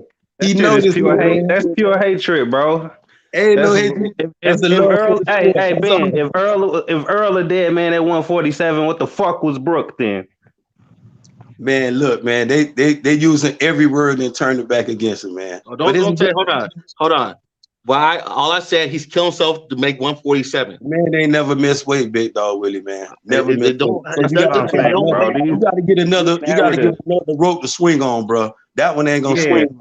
These niggas just said these niggas acting like he's struggling to make weight and said he ain't got no power, bro. No, I didn't say that either. No weight. I know you catching two different conversations. What I said is that at 147 he don't have as much. Boiled it down to let's fight, bro. He drained Let's boil himself. He everything. does. Boil everything down to let's fight, bro. Get to that part. When he was Forget done with all the Blu-ray, future he stuff. even said it. Forget all When of he was that. done with Blu-ray for the Porter fight, he down there killed himself. Come on, To bro. get make weight. So No, wait, look it do up. you Well, I Look it got a up. question. Look it up. Let's see Why, what the lady got. Let's see what the queen got to say. I Cause got a big dog. question. Why is it an issue with the fighters on the PBC side when it comes to fighting Crawford? Ain't no The issue. The welterweights. issue is Crawford don't want to fucking negotiate with nobody, but he want to point the finger at the same damn time. You like Okay, who has he? What PBC fighter has he negotiated Here's with? the thing. Okay, here's the thing. Why don't if the PBC fighters want more, just say Porter or what's his name? Thurman. And why don't the PBC accommodate their fighters to fight Bud Crawford? Because Bob not sending Crawford Top over Rank to is PBC. Top Rank is gonna accommodate Bud on that side. Why can't they, for their fighter, accommodate them and make the fights happen? I don't understand it. What? Because not all of them. Not I think all. they Bob looking for Arum said, slippage. look, I'm gonna I give think you they a quote. looking for slippage, and he's being frozen out. That's what I'm looking at. No, I'm gonna give you a quote from Bob Arum himself that explains it. He says the PBC fighters are too expensive. He's like, I want Crawford to fight him, but I just can't afford to pay him. You can look this up right now. So that's the problem. That's why they are not willing to negotiate with anybody when all of these Thurman, Porter, Danny Garcia all been willing to come over, even Thurman said Ugas. 10 million, bro. They all He can pay can him I too. Thurman said finish, 10 man? million, That's not what I'm Can I saying. finish? Can I finish? Can I finish? Look, y'all want to push that narrative so bad, y'all don't let a nigga get his words out. Like, go ahead, bro. Go ahead with it. Y'all can run with that 80-20, 70-30 bullshit. Hold on. Like, That's what he like Thurman that. said 10 million. Remember? If So that's what he said, that's what he fighters said. I'm on mute, overpricing. man. They Let me know overpricing. when y'all finish. Let me know when you finish. Man, you've been talking the whole time. Bro, I was answering her question. No, what I'm saying is I get what you're saying, but what I'm saying is that Top Rank take care of Bud's purse and let PBC take care of their guy's purse, and they come together. That's all I'm saying. Oh, you mean a cross-platform fight, like both networks get in on it? And accommodate. That's why. Oh, you want to know the reason? It's because Crawford can't sell a motherfucking hot cake at 8 a.m. That's why. And the fight ain't worth being put on two networks. Oh, see, That's now the that's problem. the That's excuse, the dog. You problem. can't say that. That's a That's the lie, problem. bro. Because See, now, Earl okay. Spence That's said the Sean Porter problem. could We have all It's sold know like out in that. a everything is family Crawford's reunion. fault. That's an That's excuse a right lie. there. Now, that's an excuse Everything right all is know there. that. That's Crawford's it, fault. bro. Ben, they can't handle the truth, bro. Crawford's fault. I don't get it. Nah, the Motherfuckers selling PBC fighters. 50K Let me say something. pay-per-views, but I'm gonna say this we real supposed quick to. because the PBC fighters are overpricing themselves. Keith Thurman asked for 10 million. You know what I mean? We sent Sean Porter 2 million, the same amount he got for Errol Spence, and he still turned it down. So these guys are overpricing Keith Thurman $10 million to fight Terence Crawford, right? That's a quote. And also, Look what they gave. Look what they gave. and we could do a cross Look what they promotion. gave Khan. They gave. Well, let me say this real quick, Ben. I'm gonna be on mute because a cross promotion like Tyson Fury versus Deontay Wilder was a 50-50. They did it. They could do the same thing, but Errol Spence he doesn't want to fight. He's ducking Terence Crawford. Yes, Bro, and I know that pay-per-view will sell. But ain't Crawford overpricing himself right fucking now? The same thing accusing the other fighters of, saying he wants % and shit like that. Ain't he doing the same shit? So what's the problem? I guess they both the problem. If y'all want to be fair. 50-50. What I'm saying is everybody is blaming Bud Crawford, but it's two sides. This is he got to carry some of the blame.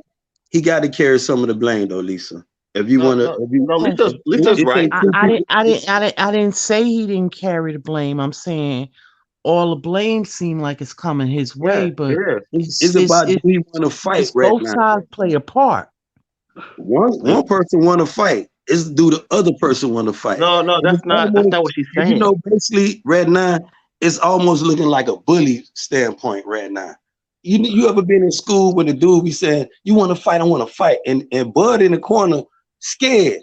And all his fans got more heart than he do out here, running around masquerading, talking all this EJ scared crap. And you know, and Bud in the corner with the teacher, shaking. That's what your boy doing. Your boy the one shaking. Your boy was walking and bully. He was the bully.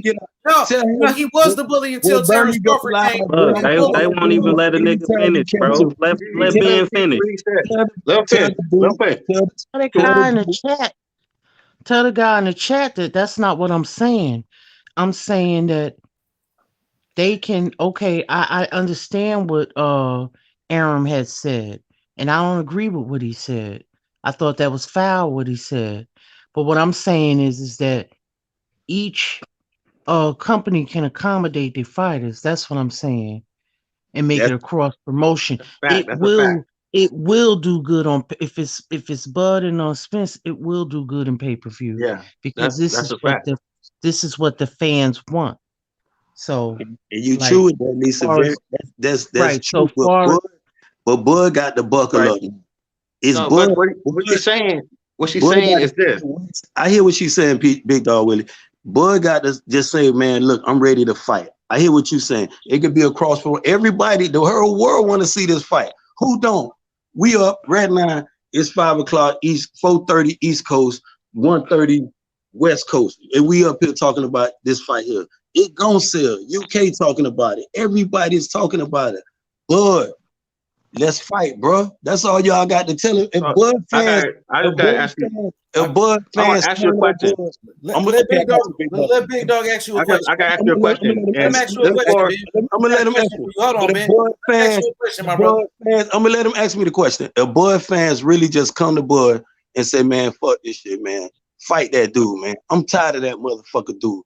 If he do that, if Bud fans stop all these back and forth with Spence it's not just that. And tell Bud to fight that dude, man. You can beat him, do it in rematch. Tell him you want 80-20 on the rematch. But now fight that dude. Get your ass in the ring and beat his ass. If you can't do that, which I know is impossible. Go ahead. So I mean, what you're saying is this, and this is where I get pissed off with these Spence fans. Is you guys bring up that A side, B side way too much. Oh, he deserves 60-40. He needs to fight for 70-30. Oh, when he gets out of the belt, he needs 80-20. Why can't they just make the fight? And that's why the negotiations? Let him go. Let him talk real quick. Why the negotiations out? Why the negotiations out on us? Why we have to choose to make these negotiations for these foods? And that's what that money. Ben, let him cook. Ben, let him cook. We ain't getting none of that money. That was the question, wasn't it? I'm gonna keep going. I'm asking questions how I'm going. Go ahead. I'm just saying. What I'm saying is he's not getting that. None of us is getting that money. So why we arguing over 60-40? Let me finish. Why we arguing over 60-40, 70-30, 80-20, 100-0, whatever? Why are we arguing over that? We should just argue who's going to win. This whole thing been about money. This whole argument for the last year has been about money. Ben, let him go. Let him go, Ben. Yeah. This is my thing. You understand that this has all been about money. You feel about you came in swinging on a 50-50. You came in on the money thing. So now you want to change your narrative in the middle of this. You're still talking about money, right? Same energy. No, you keep that same energy, big dog, because you came in with the 50-50. I am keeping that same energy. So don't come in the middle of this shit talk about, why everybody. What I just was telling you now, if all the Bud Crawford, listen what I'm telling you, bro. Just listen. If all the Bud Crawford fans just turn on him and just say, Bud, fight that motherfucker. Fuck what he's saying. I don't give a fuck. Then on the rematch, we'll still fight, Big Dog Willie. But y'all running around here with, you heard what he said today? Vice versa. Vice versa. You got to come in there. What's Spence saying? You got to come in there and tell your dude to fight. You got to tell him to fight, bro. Y'all acting like y'all scared to tell this dude to fight. If he gonna whoop him. But tell him to fight. Be a man, bro. This is a gladiator sport. This ain't no Clarissa Shields or no Hammer we talk about. These two men, bro. Tell that coward to put down that skirt. Excuse me, Lisa, first queen of boxing. And tell him to fight, bro. You feel what I'm saying? Turn on that dude, man. Tell him to fight. And H Money, you gonna start throwing dirt on my dude, man, with that buffoonery too. Hey, listen, Ben Israel. I don't think these fighters listen to the fans. They listen to the trainers. Hey, bro, I'm gonna keep cooking. Their I'm gonna keep cooking teams. his ass until he man up and let his nuts hang. So I'm on his ass, and I'm gonna keep exposing Earl Smith. hanging. I'm gonna keep exposing him. What you gotta Every day. I'm gonna lock it up every day. I'm cooking him. Man, this shit getting too fucking emotional, bro. Y'all No, I'm just niggas saying, getting I'm gonna keep hostile. cooking Wait. See what I'm I'm saying? cooking. That's what I'm I'm talking here about. for the truth. We can't even talk. We can't even I'm have on a mute. decent My bad. I'm on conversation. mute. I'm back We on can't mute. even My have bad. a decent conversation about the shit because everybody talking about the shit is getting so fucking emotional, bro. Like niggas don't want to talk about the facts. It's all feelings, bro. The shit is nuts, bro. I'm That's so what I say fucking about tired. Earl Spence That's fans. why I That's said. how I That's feel what I'm about saying. Earl Spence I fans. hear you. They don't want to fight. I hear you. I know you Y'all hate don't Spence. want to fight. I hear you, but Y'all don't like want I to said, fight. in the perfect world, I hope Keith Thurman come knock both of their ass out. I swear to God, at this point, Hey man, I know you I'm tired of both. I'm tired of both love sides, bro. I'm tired of the fan. I'm tired of Crawford and Spence fanboys, and everybody fucking attached to him, bro. This shit is ignorant, bro. I'm tired of talking about money. Like this ain't getting us nowhere, bro. And these fans is attaching to these fighters too fucking hard to where these fighters do look at what we say. Crawford complaining about what the fans say all the fucking time. Spence know what the fans say too. So we can't sit here and say they don't pay attention. They paying attention. And if these fans is validating all the bullshit they put out in the media, then they gonna keep doing what they doing, fight whoever the fuck they want to fight instead of each other, bro. That's the problem. Yeah. And that's too many fanboys. Thanks for saying that, because I agree, and that's why Spence came out and said what he said today, because you know the fans care. Yeah, fuck this whole conversation, bro. Let's move on, man. Well, if it's gonna be about money, fuck that shit, bro. That's why I'm trying to say for the Keith Thurman, my champion. Fuck that. I hope he knock both of their ass out at this point, bro. I'm so tired of this shit. Where he at, man? We can't find Keith, man. We trying to find that boy. No, Spence and Crawford ducking Keith. That's what's going on, man. But that's Keith still somewhere. Where Keith at anyway, man? Any sights of Keith, man? He on his bike in his gym riding that motherfucker, waiting for somebody to step up. So he's lost. So anyway, man. That's one dude don't want no smoke from nobody, bro. Yeah, don't nobody want to find the fuck out, do they? I don't see nobody giving him an offer. I know one name he don't want to find out what Keith Thurman got left in the tank. That's the problem. I know one name. Keith Thurman should never lost to Manny Pacquiao. That's what he messed up to. Lost to an old ass. Ain't no excuse. There ain't no excuse. I ain't trying to hear that. No, but start from the bottom. Start from the bottom. Come to the top. Even fighting though, brotherhood though. He wasn't doing that. I mean, 2 fights in the last 4 years or 3 years. Right. If Keith was I don't care. I'm tired of Crawford. I'm tired of Spence. We won't have we won't be this close to. I don't care. Undisputed. We'll be so far from you, undisputed, man. It won't make no sense if Keith Thurman had one of them belts right now. We wasn't no closer to the shit when Thurman was champ. Thurman had 2 belts too. So what's the difference? Thurman had 2 belts for a long time. Thurman had 2 belts. No, he didn't. He had belts for like one bucket. He lift that belt. He did. But he did drop. And guess what? He didn't hold up the division. He dropped his belt like a man should instead of holding up the division. It took Pacquiao fucking 2 years to do it. I don't see people complaining about him. He thought Pacquiao was sweet though, bro. Bro, it don't matter. He fought him though. He fought him. You said Pacquiao with them T-Rex I'm gonna go in there and do all this shit. Thurman fought the most top welterweights out of anybody, bro. Arms right on Keith Thurman. First round. Who else fought Pacquiao? Danny Garcia and Porter. 2 fights now. What other welterweight fought them 3? Man, he don't even know EJ name. Pacquiao and Keith Thurman don't know EJ name. They talk another language. Errol, who? I think in the beginning, you know what? Say fuck Keith Thurman. I ain't never fighting him. Crawford say, he overpricing himself, but don't send a counter offer. Them niggas bullshit, man. Both of them niggas bullshitting for real, man. Let's be honest. Keith Thurman got a lot of money though. Now he more like we're talking about money again. If Keith Thurman come back right now, we accept Keith Thurman fighting the ice cream truck driver right now. Anybody, Keith Thurman. Man, y'all can make all the jokes you want. Ain't nobody gonna step up and fight that nigga though. I bet that. Won't fight nobody, man. He won't get in the ring, bro. It's like Ain't nobody trying to sign that contract and find out though. That's all I'm saying. Ain't nothing to find an ice cream man or Uber driver now. You know they got them. That's real funny, but I really want to see the fights, bro. I ain't making jokes. I'm really tired of this shit. They got to fight. That's what I'm telling you. Got to tell them dudes to fight, though, brotherhood. We got to, just like you saying, we got to turn on these fighters. If you think your guy ain't fighting, you got to tell him to fight, bro. Get out there. This is. You got the wrong guy. You got the wrong guy. I'm doing good right now, bro. Up to the right team. That's what you got to pick the right fighters. That team over there, you dealing with spook, bro. They hold I'm on Thurman team. Everything over there scared. Hey, brotherhood, you were Sean Porter, really. Brotherhood was Sean Porter.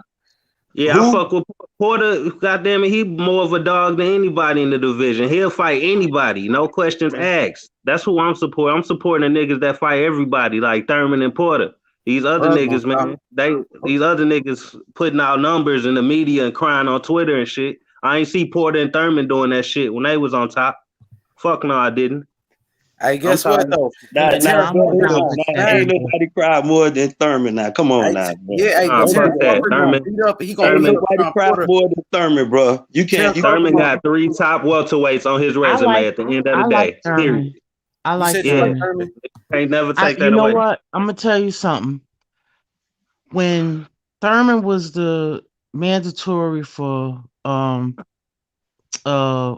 shit, what's his name? Floyd kind of put Errol like as a shield. Not that he was afraid of Thurman, but he kind of sunned him. You know what I mean? Like, oh, you fight my young boy, then I fight you. And then Thurman was like, well, you pay me $10 million and I fight him. You know what I'm saying? That's how that started, if y'all remember. Oh. Hello? Yeah, we hear you. Yeah. Nobody gave Floyd flame for not fighting Thurman. Floyd can do whatever he wanted. You can't dispute Floyd. That's that fanboy shit. No. Nobody's bigger than boxing. No, stop. Y'all gotta stop. I'm not saying as a fanboy. I'm just saying that's what it is. That's like, yeah, but that's just stop, like stop that. What's that dude named? David Ruffin thought he was bigger than the Temptations. I get it. Floyd is a huge star and all that, but it's just only right. This is about what's right. Yeah, that's like them fanboys that say, "Oh, well, Canelo can fight you zero." This is not about the individual. This is principle, integrity. Right, but I feel your principle, but it is what it is, though. At the same time, y'all gotta stop accepting that shit, though. That's the point. What I'm saying, you know what it is, but don't mean you gotta accept it or make it. I don't accept it. I know, but these wrestling niggas do accept it, and these fighters want to be like Floyd. And there's only one Floyd. You saying that, Floyd is Floyd, and he can do that. That is accepting it, bro. I don't see how. I don't understand. But that's what I'm saying. That's what I'm saying. I got a question for Big Dog. So, Big Dog, do you think Floyd fucked up boxing? I think. You know what? I can't really. I think he just messed it up for these kids, these younger fighters. I don't. He played the game right when he needed to play the game. He took control of his own career, and I don't see anything wrong with that. But these young kids, they don't know how to do it. They're not Floyd, and they think they are Floyd, and they fuck up their own careers because they don't. Like I'm saying, I never heard this before. I'm just saying, before Floyd came out, I never heard A side B side.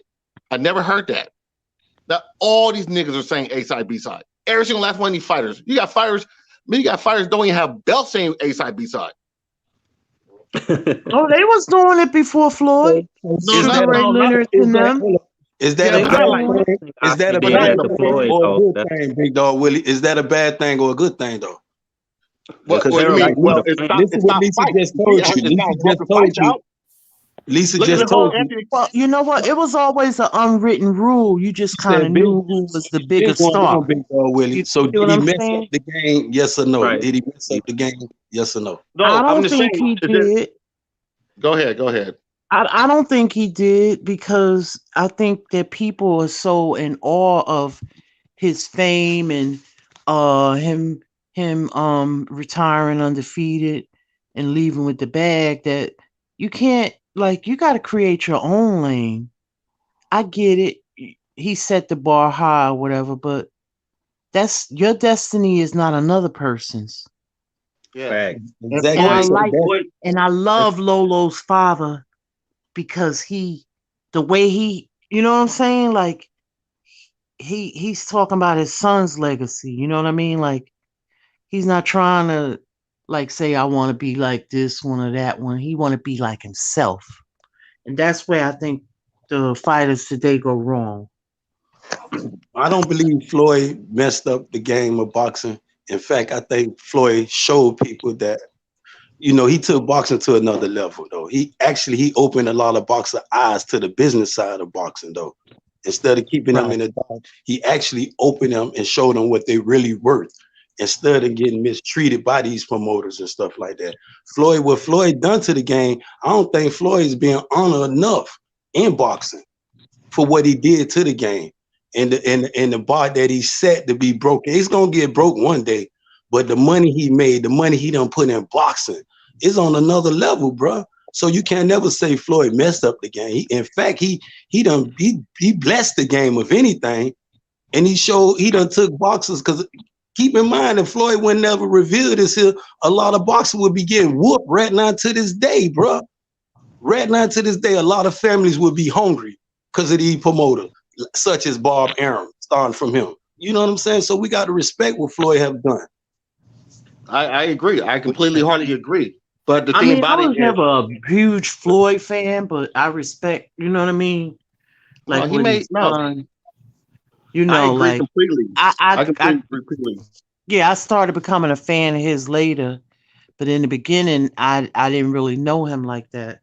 So I respect him. Well, look, I just What Floyd did is what Floyd did. You know what I'm saying? I don't agree with everything he did. He did some A-side tactics I ain't like use catch weights every now and then, or bring up smaller fighters, or you know what I'm saying, or fucking fight Conor McGregor, shit like that. I don't agree with it, and I'll put it out in the open. But these new fighters trying to take that same bullshit and take it to the next level.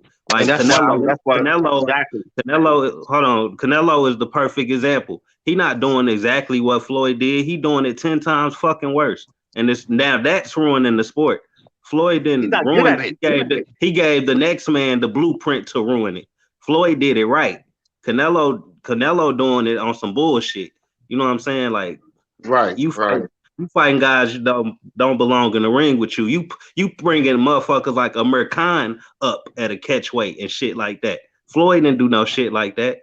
Like it's a whole different level at this point. You see what I'm saying? Yeah. And so I just wanted to say this. I mean, you're completely right, man. I mean, Floyd was the bad guy. He made this persona that he was just this guy, and only the prince of the Philippines can fuck with him, and he's the bad guy. And everybody made money. Everybody spent money on his fights to see him lose.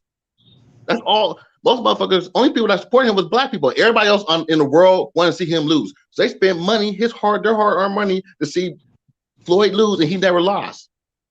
So well, my stepfather. Oh, sorry. Huh? No, but oh, I'm sorry. What I'm trying to say is that when Floyd did that, listen, that's Floyd's game. Everybody else, Canelo, like you said, they don't know. They can't make that. That's not them. They need to find their own lane. They need to play their own game. Exactly. What Canelo's known for? I mean, we know Floyd being the bad guy. Money. He changed over. I'm Money Mayweather. I'm all about my cheese and da da da da. What's Canelo? What is he known for? For fucking I am born in Mexico. A person that's working on his craft. I see him in the gym a lot. He has gotten a lot better. He's worked on his craft. I see him being the best out there right now. Who's But that? look, can we really say he the best? He the best guy in boxing when like I said, Floyd didn't do certain shit Canelo did. Floyd didn't get popped for PEDs, did he? So can we really say Canelo the best guy out there? Floyd didn't use as many A-side tactics as Canelo did. I don't remember Floyd saying, you got 3 weeks to train for me. Now let's fight. I don't remember as many catch weights as Canelo have done in his whole career, like up until Right. now. He only 31, and this motherfucker got like 5-6 catch weights on his resume already. Floyd got like 1 or 2 maybe. And one quick thing, You know he what played. I'm He saying? That's what I'm saying. before He he took fought it, it. but that's Before what he I'm saying. became, He took it my to a fault. whole My nother fault. level. But My before he bad. became Floyd Mayweather, Money Mayweather, he was Pretty Boy, and Pretty Boy was a bad motherfucker. That dude was about his fights. He wasn't playing that game. He was going out there whipping people's asses. That's how he became Money. Because he had to work hard to become Money. And so when he Pretty Boy, that's when he was doing all the grimy shit. See, that's what I'm saying. Canelo think he the Floyd or some shit to where he can do all these A-side tactics by beating a few old guys up. Floyd wasn't beating a bunch of old guys up, bro. No. Like, you know, see what I'm saying? They trying to replicate what Floyd did, but you ain't doing it right, bro. Do something else. The fans, the ones who ain't fanboys, is gonna be critical of Canelo. That's why people call me a hater and shit. No, it's like, no, I know what he trying to do, but you ain't doing it right, homie. You need to do something else. That's all I'm saying. We got a question. I'm sorry, but one question in the chat. My boy said, he said, who thinks Berto deserved to fight Floyd Mayweather over Keith Thurman? I can't. No one. Argue with that. No, not me. Yeah, Mayweather No. thought because he the one picked Berto, so it ain't matter.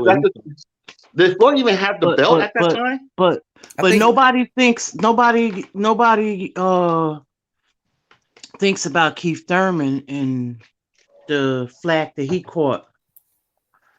You know what I'm saying? Because he didn't fight Spence at the time. Oh, yeah, because Floyd Really ruined him. Like, not ruin him, but it made people start. He lost a lot of fans because of that. You know what I'm saying? That's true. Yeah, that's true. But he still get unnecessary hate for it at the same time. Like, I understand, like, all right, he did duck Spence, but at the same time, don't sit here and pretend that he's just a useless fighter because of that. You not to that we could degree, be brother. realistic Not about to that- everything. Not That to don't that. make I think what it was, Brother Hood, he was missing in action for a while. That's what it was. Not to that degree, brother. But when you don't gave up. It's all these conclusions people come to based on that. That's what I'm saying. Well, like, I no, can say- people I just can say- making up shit at this point and saying he washed, he'll never be the same again. Like, give him a chance first and let him show us that that's really the case, and then come to the conclusion. But don't Pacquiao count. finna fight again. The last time Keith Thurman showed up in a fight, him and Pacquiao fight. Pacquiao got a date. Keith Thurman has yet to, anything. I mean, he don't even got the tomato can in sight, the Uber driver in sight. He ain't even talking about, only person he talking about, oh man, Bud Crawford, he shitted me out the tent. Man, okay, go on, move on past that. Bring anybody up. He ain't trying to fight. The man hold up sports too long, brotherhood. I think Keith Thurman was What does that mean?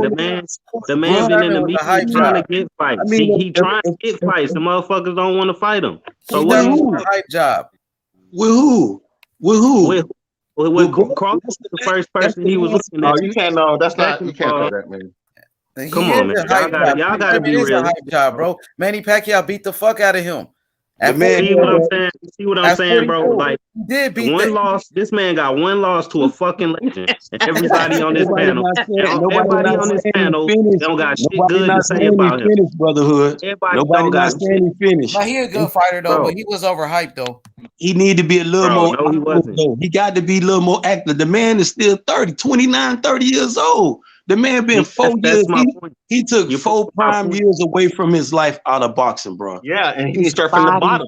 You start from the bottom. Come on up. You don't lose one fight to a legend. And in that case, Canelo, if that's the case, fucking Canelo, we could have been saying Canelo finished after Floyd beat his ass. How much sense is that make? But that was no. Canelo didn't get It don't matter. That's my point.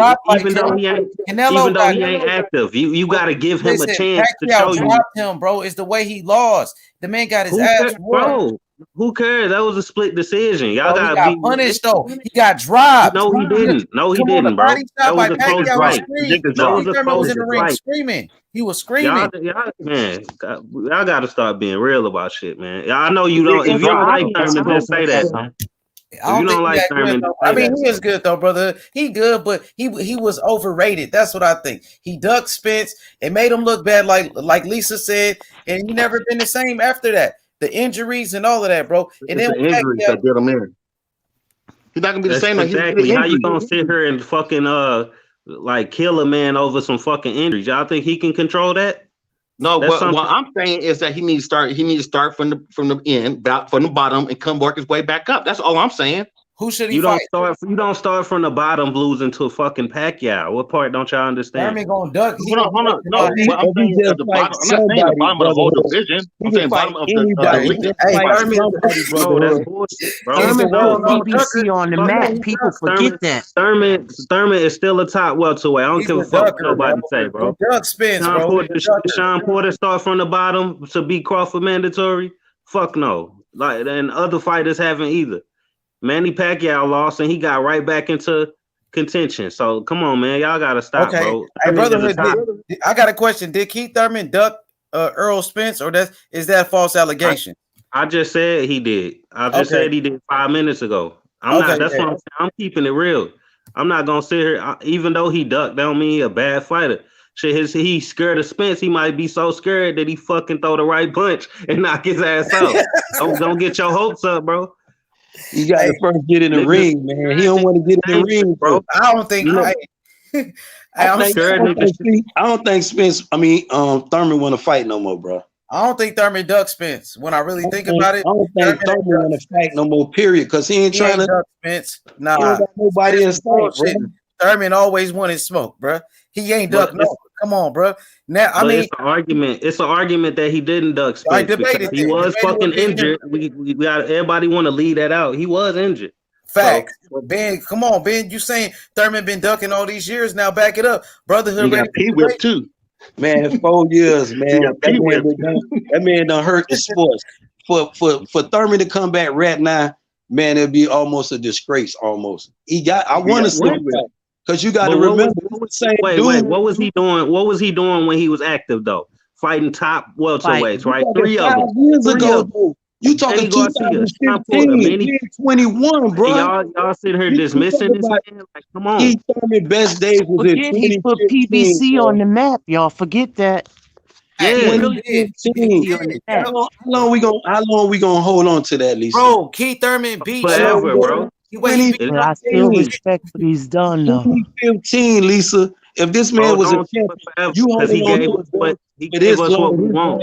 He gave us champion versus champion. He gave us top fighter versus top fighter. When he was active, in his best days. Throwing him away. Look, wait, let me make this point. This is why fighters don't fight other top fighters, because this is what y'all fucking fans do to him. A nigga take one loss to a top fighter, and y'all motherfuckers say, oh, he ain't shit no more. That's why niggas don't be making fights, bro. No, that's not why. When I was growing up, fighters always lost. Fight, bro. If you fall down, get your behind back up. Don't lay down there. Keith Thurman laying there. He don't even want to get back up. Injured, bro. Spence don't want to fight him, bro. Get your behind want to fight Thurman too. Hey, brotherhood, Spence don't even want to fight Thurman, bro. Don't nobody want to fight Thurman. Spence doing a good promotion too, bro. Spence ducking Thurman. Yeah, that shit did that script did flip, bro. Now Spence don't want it. Yeah, exactly. So we gotta keep the same. Brotherhood, he promoting good over there. But you don't want to fight Thurman. Thurman fuck around and beat Spence's ass right now. Beat his ass right about now. Money doing the Don King right now, boy. He got both fighters in his corner. Thurman will fuck him up. Money got both fighters in his corner, bro. He's Nah, doing the I think the dude got depression or something. That's something's No, going on. he find that badass bitch that he found, and then he got pee whipped. Now It's he's something. cool now. It's You something know, when you more. marry It's Erica something more. Badu, your career Just ain't the don't same. walk away from your career like that. It's I don't something know, more. but man, he's cool This is what now. I'm talking about, Lisa. That right there. I just don't understand. I mean, we ain't taking nothing away from Keith Thurman. I mean, he was at the in 2015, he was at the top. I mean, he was boxing. Welterweight division that was. You feel what I'm saying? You can't talk welterweight without talking Keith Thurman. But it just like seemed like when he got that fluke and that girl, he went in hiatus, bro. I don't even nobody don't know where he's at no more. What's wrong with that, bro? A nigga can't have a No, honeymoon. Goddamn. He got that He he's a gave us very 3 top private fights. person, so we don't know what's going on in his life. You know what Yeah. I'm saying, Lisa? That's what I'm talking about as a fighter, as a fan to boxing. And it's supposed to be my guy. Nah, I gotta throw you away, bro. You're not built for this no more. This ain't you. You need to That's go fucked on. up. You need to go on and be a husband and go off into the sunset. Lead this for these lions back here, bro. Because we No, ready he to don't. go. 31 years old, bro. What are you talking about? There's And people he who acting retired like earlier than that, man. Nigga and can't he take acting like he's 51 right now. He moving like he's 51, bro. Bro, a nigga can't take a fucking break after 3 top fights. 5-6 years, bro. Come on, brotherhood. He's gone Come for a on. minute, man. How long you gonna hold his hand, brotherhood? That don't make no sense, bro. Hold his hand, Let me bro. say You this. gotta keep. You I'm got to sorry. keep in mind, brotherhood. If he would have beat Pacquiao, you know what that would have mean, man. This man would have hold on to that WBA belt, man. It would have been crazy. EJ would have had to go up because it wasn't gonna be no undisputed. Would have been unimaginable, bro. This man wasn't gonna come off that belt like that. Hell no.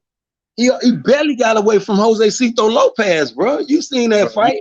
You just hate Thurman because he ducked Spence back in the day. Man, look, no. I love the Thurman. No, he Thurman did used to not be. duck Spence. Just He be did not duck honest, Spence, bro. bro. Oh, he Listen. ducked Spence No, he straight up did and not down. duck Spence, Yes, bro. he But did. let me say something real quick, bro. Don King, Let he me ducked explain. He And I'm ducked. gonna go on mute. I'm gonna go on mute. Let me just say this real quick, please, because Keith Thurman fought against Sean Porter. He beat Sean Porter and Danny Garcia before Errol Spence. Keith Thurman was a unified champion before Errol Spence. What was Spence doing when Thurman was beating Danny Garcia and them? Exactly. He was still a prospect. He was a prospect then. Keith Thurman was putting in the work. He got injured, and that's why he didn't fight Errol Spence. Now, when you say Keith Thurman ducked Errol Spence, that's a false lie because Thurman never ducked him. He was hurt. Brotherhood, am I right or wrong? Wrong. Tell him the Like truth. I said, I don't look. Because he told the man to go over there and get that belt from Brooke. Keep in mind now. Tell him what happened. So why he won't fight him now then?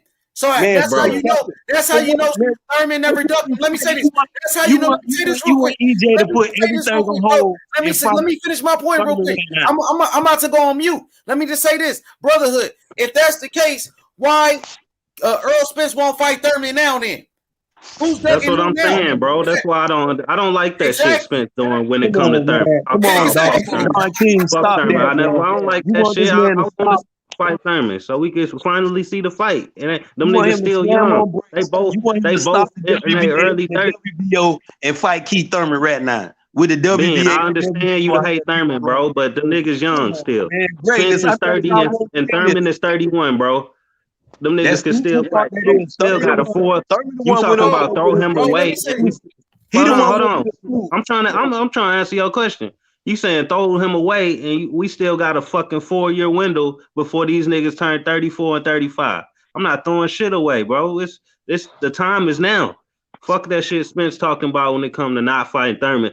You ain't fight me back in 2018, so I ain't fighting you now. Like that shit pussy, man. Yeah, exactly. Thurman need a fight, man. Your guy need a fight, brotherhood. You need it now. You need to go to Thurman. I don't got no horse in the race. I don't got no horse. Sean Porter, my guy. Fuck that.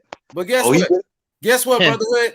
Errol Spence won't fight Terence Crawford. He won't fight Keith Thurman. He won't fight Sean Porter. Your guy, Sean Porter. He won't give him a rematch. He'd rather go fight Ugas. I would rather see Errol Spence versus Keith Thurman than a Ugas fight. Me personally. I'd rather see Crawford versus anybody with a fucking soul. No, we on Spence right now. Go ahead, Lisa. I'm sorry, Lisa. Go ahead. I'm on both of them, bro. I'm about this is my new energy, bro. I'm tired of both of them niggas. In order for you to be on top, like when Mike Tyson was reigning and when he was undefeated, you got to be totally in savage mode at all times. Like EJB, huh? Tell them like how EJB, Lisa. Tell them, school these brothers, man. No, I'm talking about he was a complete savage at that time. Like, and I get it. EJ is on top right. EJ is on top right now, but when you start getting domesticated and getting all that money, and ain't nothing wrong with the money, but when that becomes your, you know, like you got to put that boxing first. That's the only way you're gonna be ahead of the game. Like with your career, you got to be a savage. Yeah, that's what Spence got to say. You saw his last fight coming off the accident. Lisa. You seen his last bro. How, Yeah, I thought he did good. I thought Spence looked good. Coming off the accident, looked real good, right? Yeah. And he's not afraid. And he's not afraid. And coming off the accident, and he's not afraid. Danny Garcia rocked him in there. Hey, we got JFL in here. Don't act like you whitewashed Danny Garcia. Afraid of Terence Crawford right now, Lisa. Ben is trying to hear shit that ain't praising Earl Spence, and H Money trying to hear shit that ain't praising Crawford. Y'all niggas crazy, bro. Hey man, this Don King Network, man. You know H Money on both ends, man. Hey, brotherhood, check this out. Both of y'all like Democrats and Republicans, bro. Hey, brotherhood, check this out. Lisa, Danny Garcia won 5 rounds in that fight against Errol Spence. He was able to hurt him and counterpunch him. And JFL is here, and he can confirm everything I'm saying. Go ahead, JFL. He's doing a good job. Come on, Ben Israel Trump and goddamn H Money is biting. I mean, but you got to give a man some credit. He came off a horrific accident like that, and thank God, you know, he survived it. You know, and through prayers and family and support, and of course, the Most High, he was able to get through that and heal up. So, you know, of course, his timing was going to be not what it was. He was out of the ring for a minute, you know. So, like, I have to give the young man credit, you know, coming back from that. But God had another plan for Errol Spence. You know what I'm saying? Yeah, definitely. You know, I mean, thank God that he survived the car crash. But me, as a boxing fan, and me, you know, critiquing his performance, I see a lot of flaws in him. I seen Danny Garcia was able to counterpunch him, and also he doesn't have the best cardio because he's struggling to make weight. And also, when Errol Spence fights at 147, he looks like he's a dead man. He looks so thin and so weak. That's why he's not getting the knockouts right now. And Terence Crawford, he's strong at welterweight. He's making weight comfortable. Terence Crawford gonna knock out Errol Spence. You know, he's gonna knock him out. And if Errol Spence moves up, He's better move up to 154 pounds and keep running away from Terence Crawford. That's his best bet. You know, that's his best bet to keep running. Hey, bro, how you manage to make Spence sound like goddamn Brandon Rios or somebody, bro? He's starting to look like that, bro. And I mean, he's still a good fighter. He's a good body puncher. Now I'm gonna say this, brotherhood. He's a great body puncher. He got a very good jab, but at welterweight, he's not, you know, he's not making the weight comfortable, bro, and he's really killing himself, bro. So he's not performing at a high level because of that. Be happy. You should be happy he's still doing it if you want him to fight Crawford. Yeah, that's gonna be bad for him. Exactly. I know. You should be happy though. You criticizing him and he doing the shit to savor the fucking fight that you want so bad.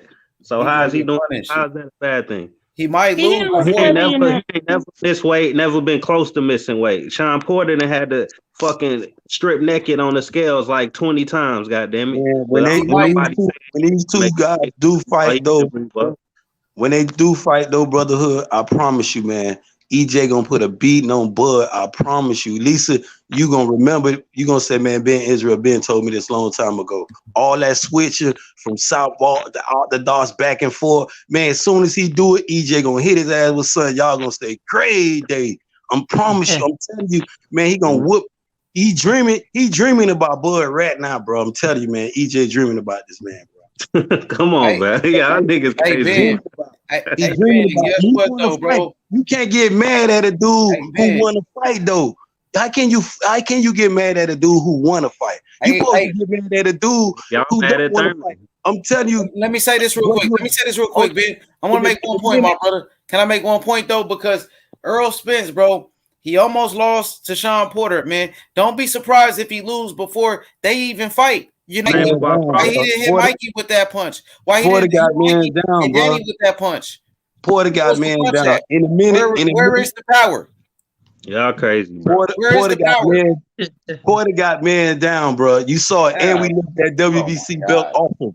But in a minute, right now, if Bud don't want to act like he want to fight, it's gonna be looking like a bully dog in the classroom. I'm telling you, Bud over there with the teacher, folding up, scared, bro. Y'all, we got to start telling this dude to fight, man. Y'all, instead of fans fighting each other, y'all got to tell y'all favorite fighter, man, look, man, go over there and whoop that dude. Even if this dude do beat you, bro, try it again. You feel what I'm saying? EJ gonna beat the brakes off that fool. He won a fight. You can't get mad at a dude who won a fight, bro. Hey, you funny as hell, man. I'll take Crawford fighting any top 5 welterweight. I don't gotta just be Spence. Fight anybody in the top 5, not name goddamn Jeff Horn. Please. Hey, I'm gonna say this real quick because Errol Spence, bro. You know what I mean? He's not man down because he can't even get a knockdown. When's the last time he had a knockout? About 3 years ago, bro. So you got to stop saying that man down stuff. If you want to talk about man down, that's Terence Crawford. 8 straight knockouts. That's why your boy. TKO. Hey, look, real, bro. Hey, let me say this real quick.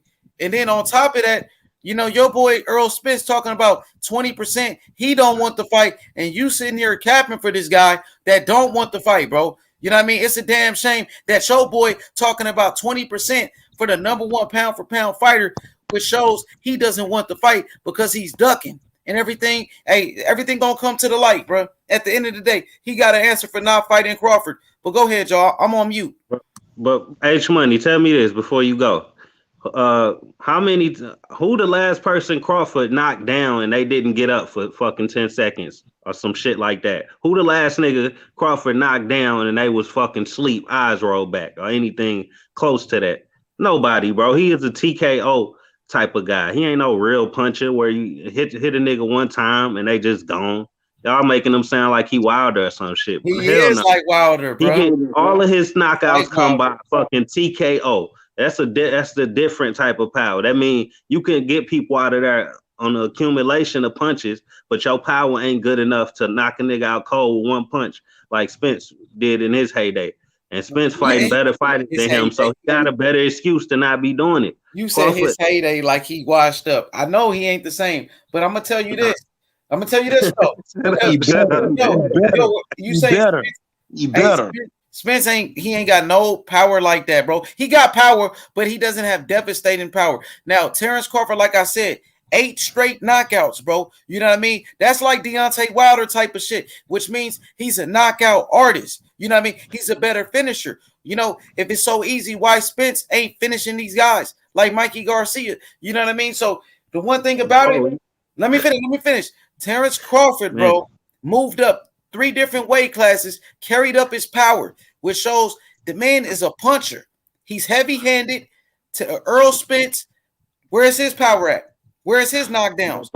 I'm gonna tell you. First of all, who has stopped Mikey Garcia?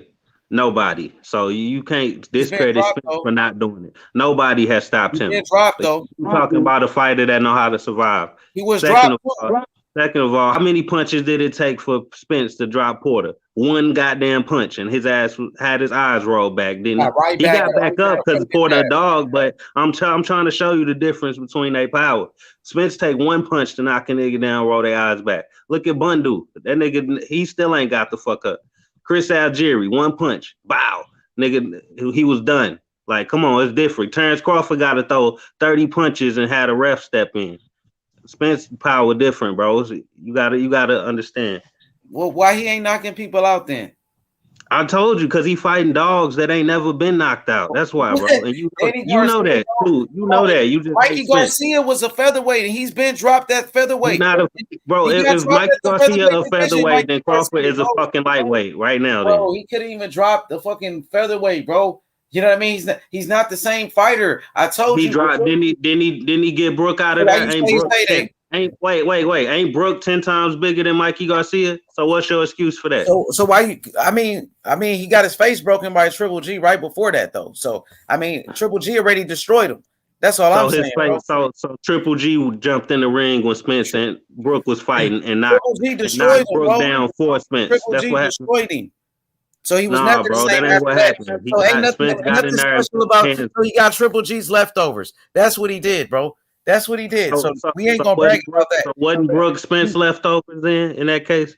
He was already damaged goods. That's all I'm saying. After Triple G, that's all I'm saying, bro. But what that got to do with him knocking down a bigger man, bro? You saying that like his power can't knock down, like his power ain't good enough to knock down this so-called featherweight that ain't It that wasn't featherweight. good enough. Yeah, it wasn't good enough to Nowhere drop near. Mikey, and it wasn't good enough to drop Danny Garcia. It wasn't good enough to finish Sean Porter. Sean Porter got right back up. It was a flash knockdown. So you fuck with Devin Haney. Well, you fuck with Devin Haney, right? Devin Haney ain't got nothing. We don't I'm making an example. We ain't got to do that, bro. We're talking about Errol Spence, bro. Yeah.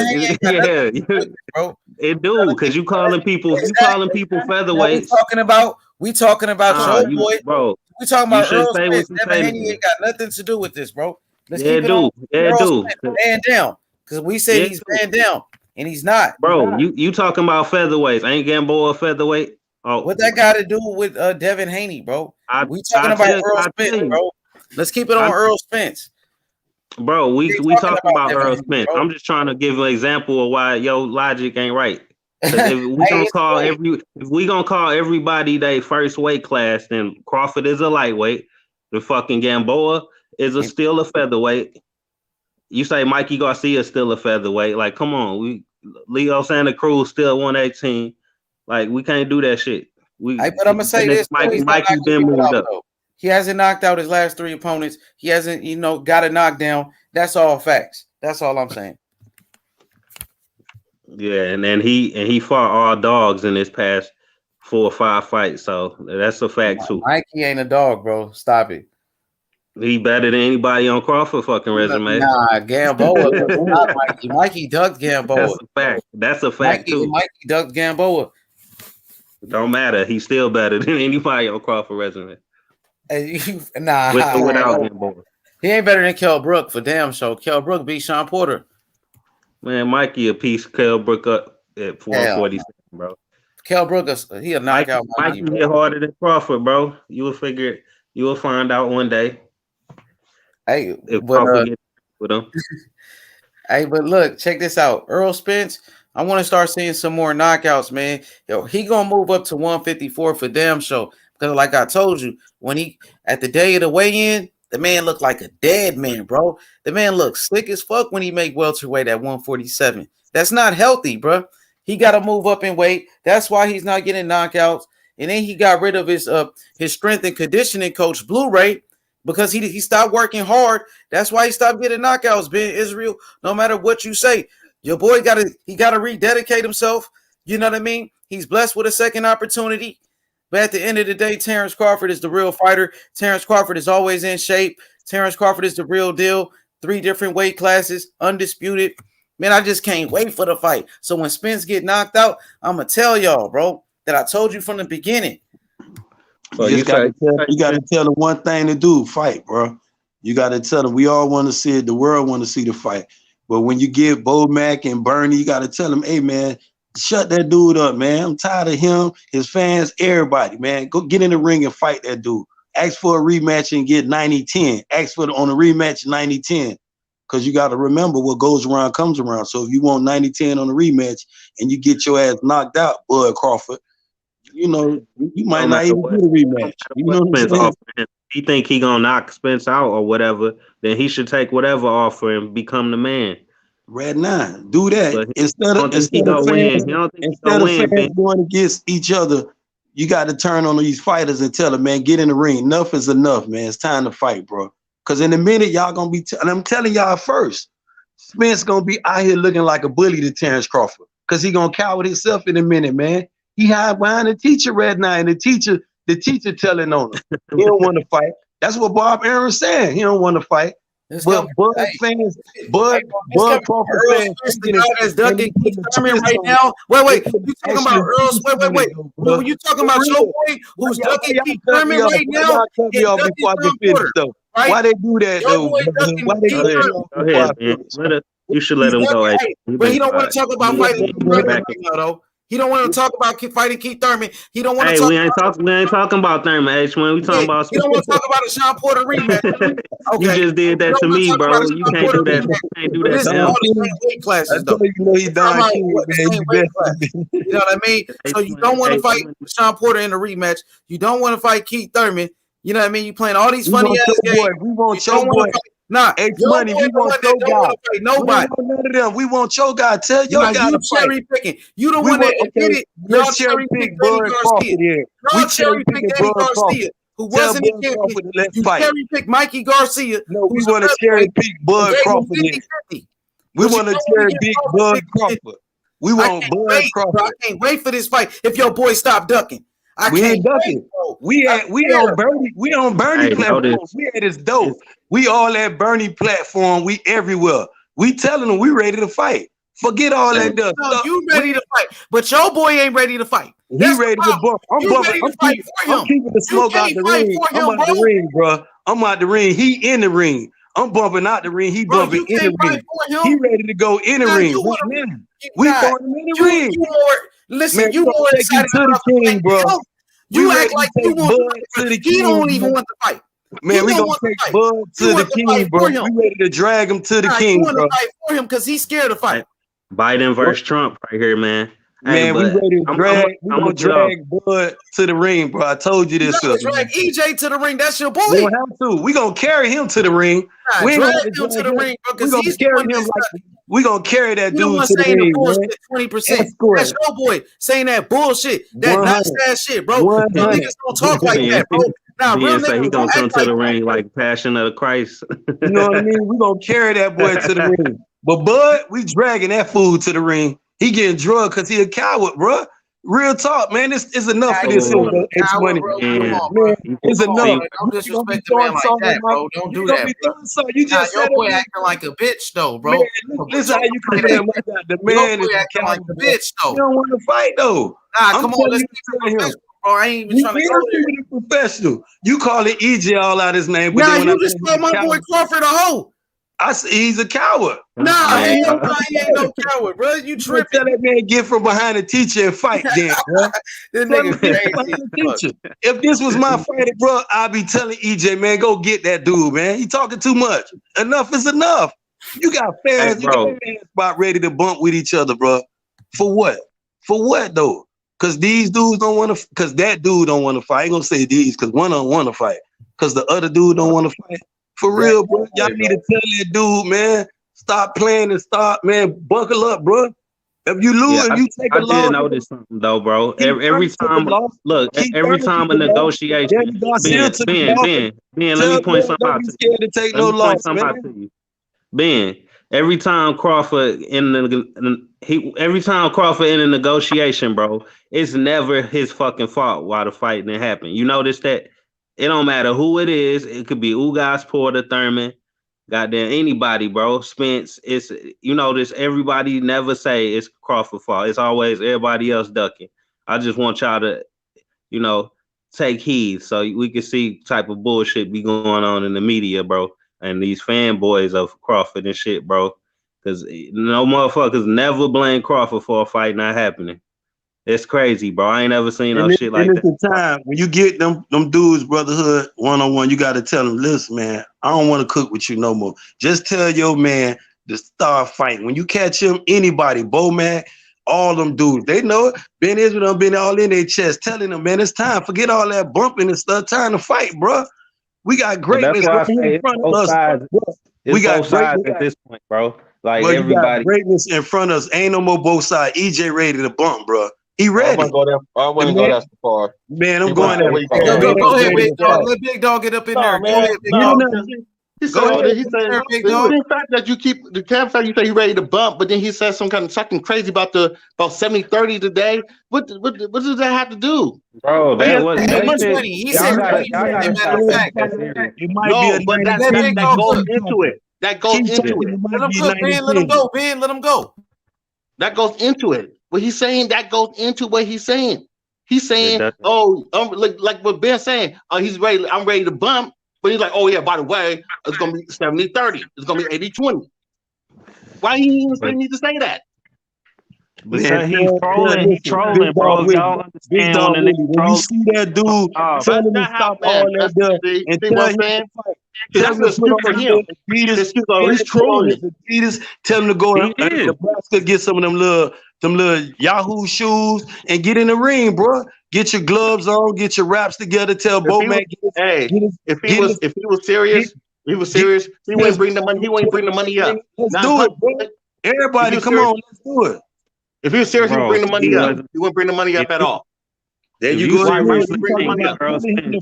We talking about to tell your guy to fight. I told you, Big Dog Willie, you always bring that money up. Nobody ain't said nothing about money. We was talking about fighting just then, just straight fighting. And here you go with the money again. Hold on, you said no. What I'm hearing is that it's always in negotiation. If you go to talking about the money, you know Bud gonna get blown. Don't even mention it. Just tell Bud to fight, bro. Forget all that. Just don't even listen to what EJ said. Then come back and say the same thing about Spence too. Tell Spence to fight and not bring up other shit. He is fighting. What you talking about? I said tell him to fight. Don't bring up other shit. You kind of salty, big boy Willie. You all right? Oh man, you're on this. Get his name right. Nah, don't disrespect him. His name Big Dog Willie. I said Big Dog Willie. What you? Come on, Don King. Stop it, H. No, you said Big Boy. Come on. I said he sounded a little salty though. I did say he sounded a little salty though. Now let him go. He's cooking you. Let him talk. Let him talk. Go ahead, Big Dog Willie. It's not really that serious. But what I'm trying to say to it. Ben, he been quiet as fuck. Let him cook. It's all love, man. It's all love. But what I'm just trying to say to you, man, I hear it from, like you said, I hear it from both sides. And you're a Spence, you're a Spence fan, and I'm a Bud fan. I'm put it just like that. But I don't like hearing, somebody say, well, it's Bud this, Bud that, and then on the flip side, Spence is just like me saying the same thing you saying. Well, it's like you just got my case for bringing up 70-80, and then if you brought it up, I'll say the same thing to you. We're arguing over the same shit. What I'm trying to say is this: it's going to be, if we're going to argue about this, let's argue about who's better in the ring, who got this skill, who can throw a jab over here, who can make this move, who controls through, who got better footwork, who got this, who got that. I have not even in a conversation about this. I have not even heard anything like this. You did. You just Big dog. Let me respond to him. Got better skills than him. Way better. Let me respond to him, bro, because y'all been irrational for the longest, bro. Bro, H Money and Israel cannot talk about Spence and Crawford without some type of bias, bro. That's just what I'm on mute. Like niggas, H Money done said that Spence got all these flaws and all this shit, and then Ben, he big Errol Spence fan, so it ain't gonna be no unbiased talk, bro. Okay, so that's that's just what it is, bro. That's why I call them Trump and Biden, bro. That's what we got going on right now.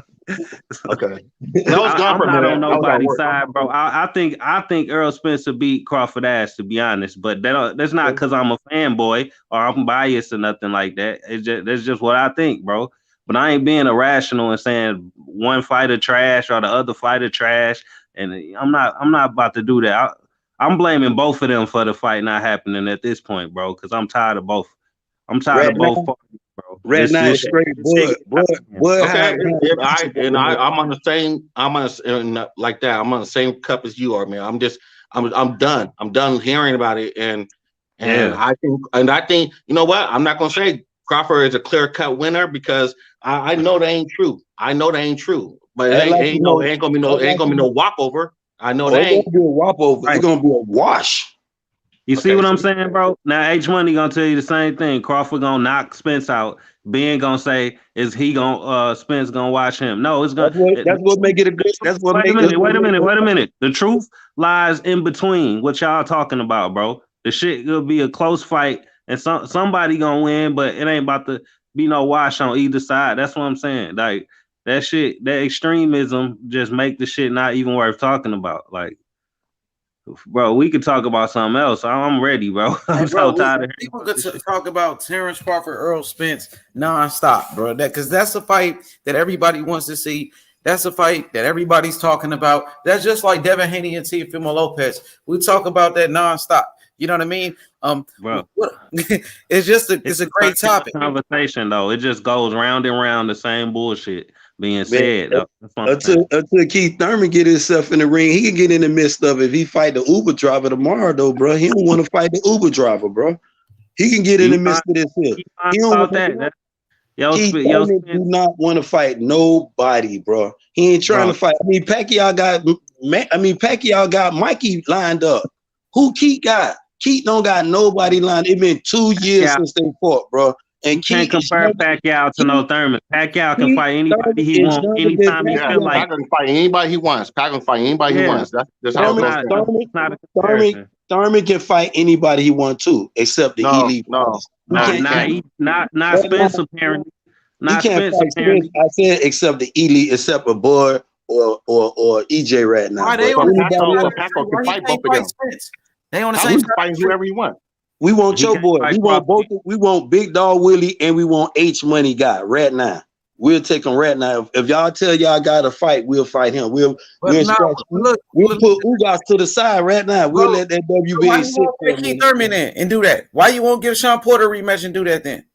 So you want EJ to stop from greatness and address all this buffoonery, right? You want him to stop from greatness and address the buffoonery, right? What sense does that make? Why is Errol Spence ducking Keith Thurman right now? That's what I want to know. Why Bud is ducking EJ right now? That's what I want to know. And the sound ridiculous.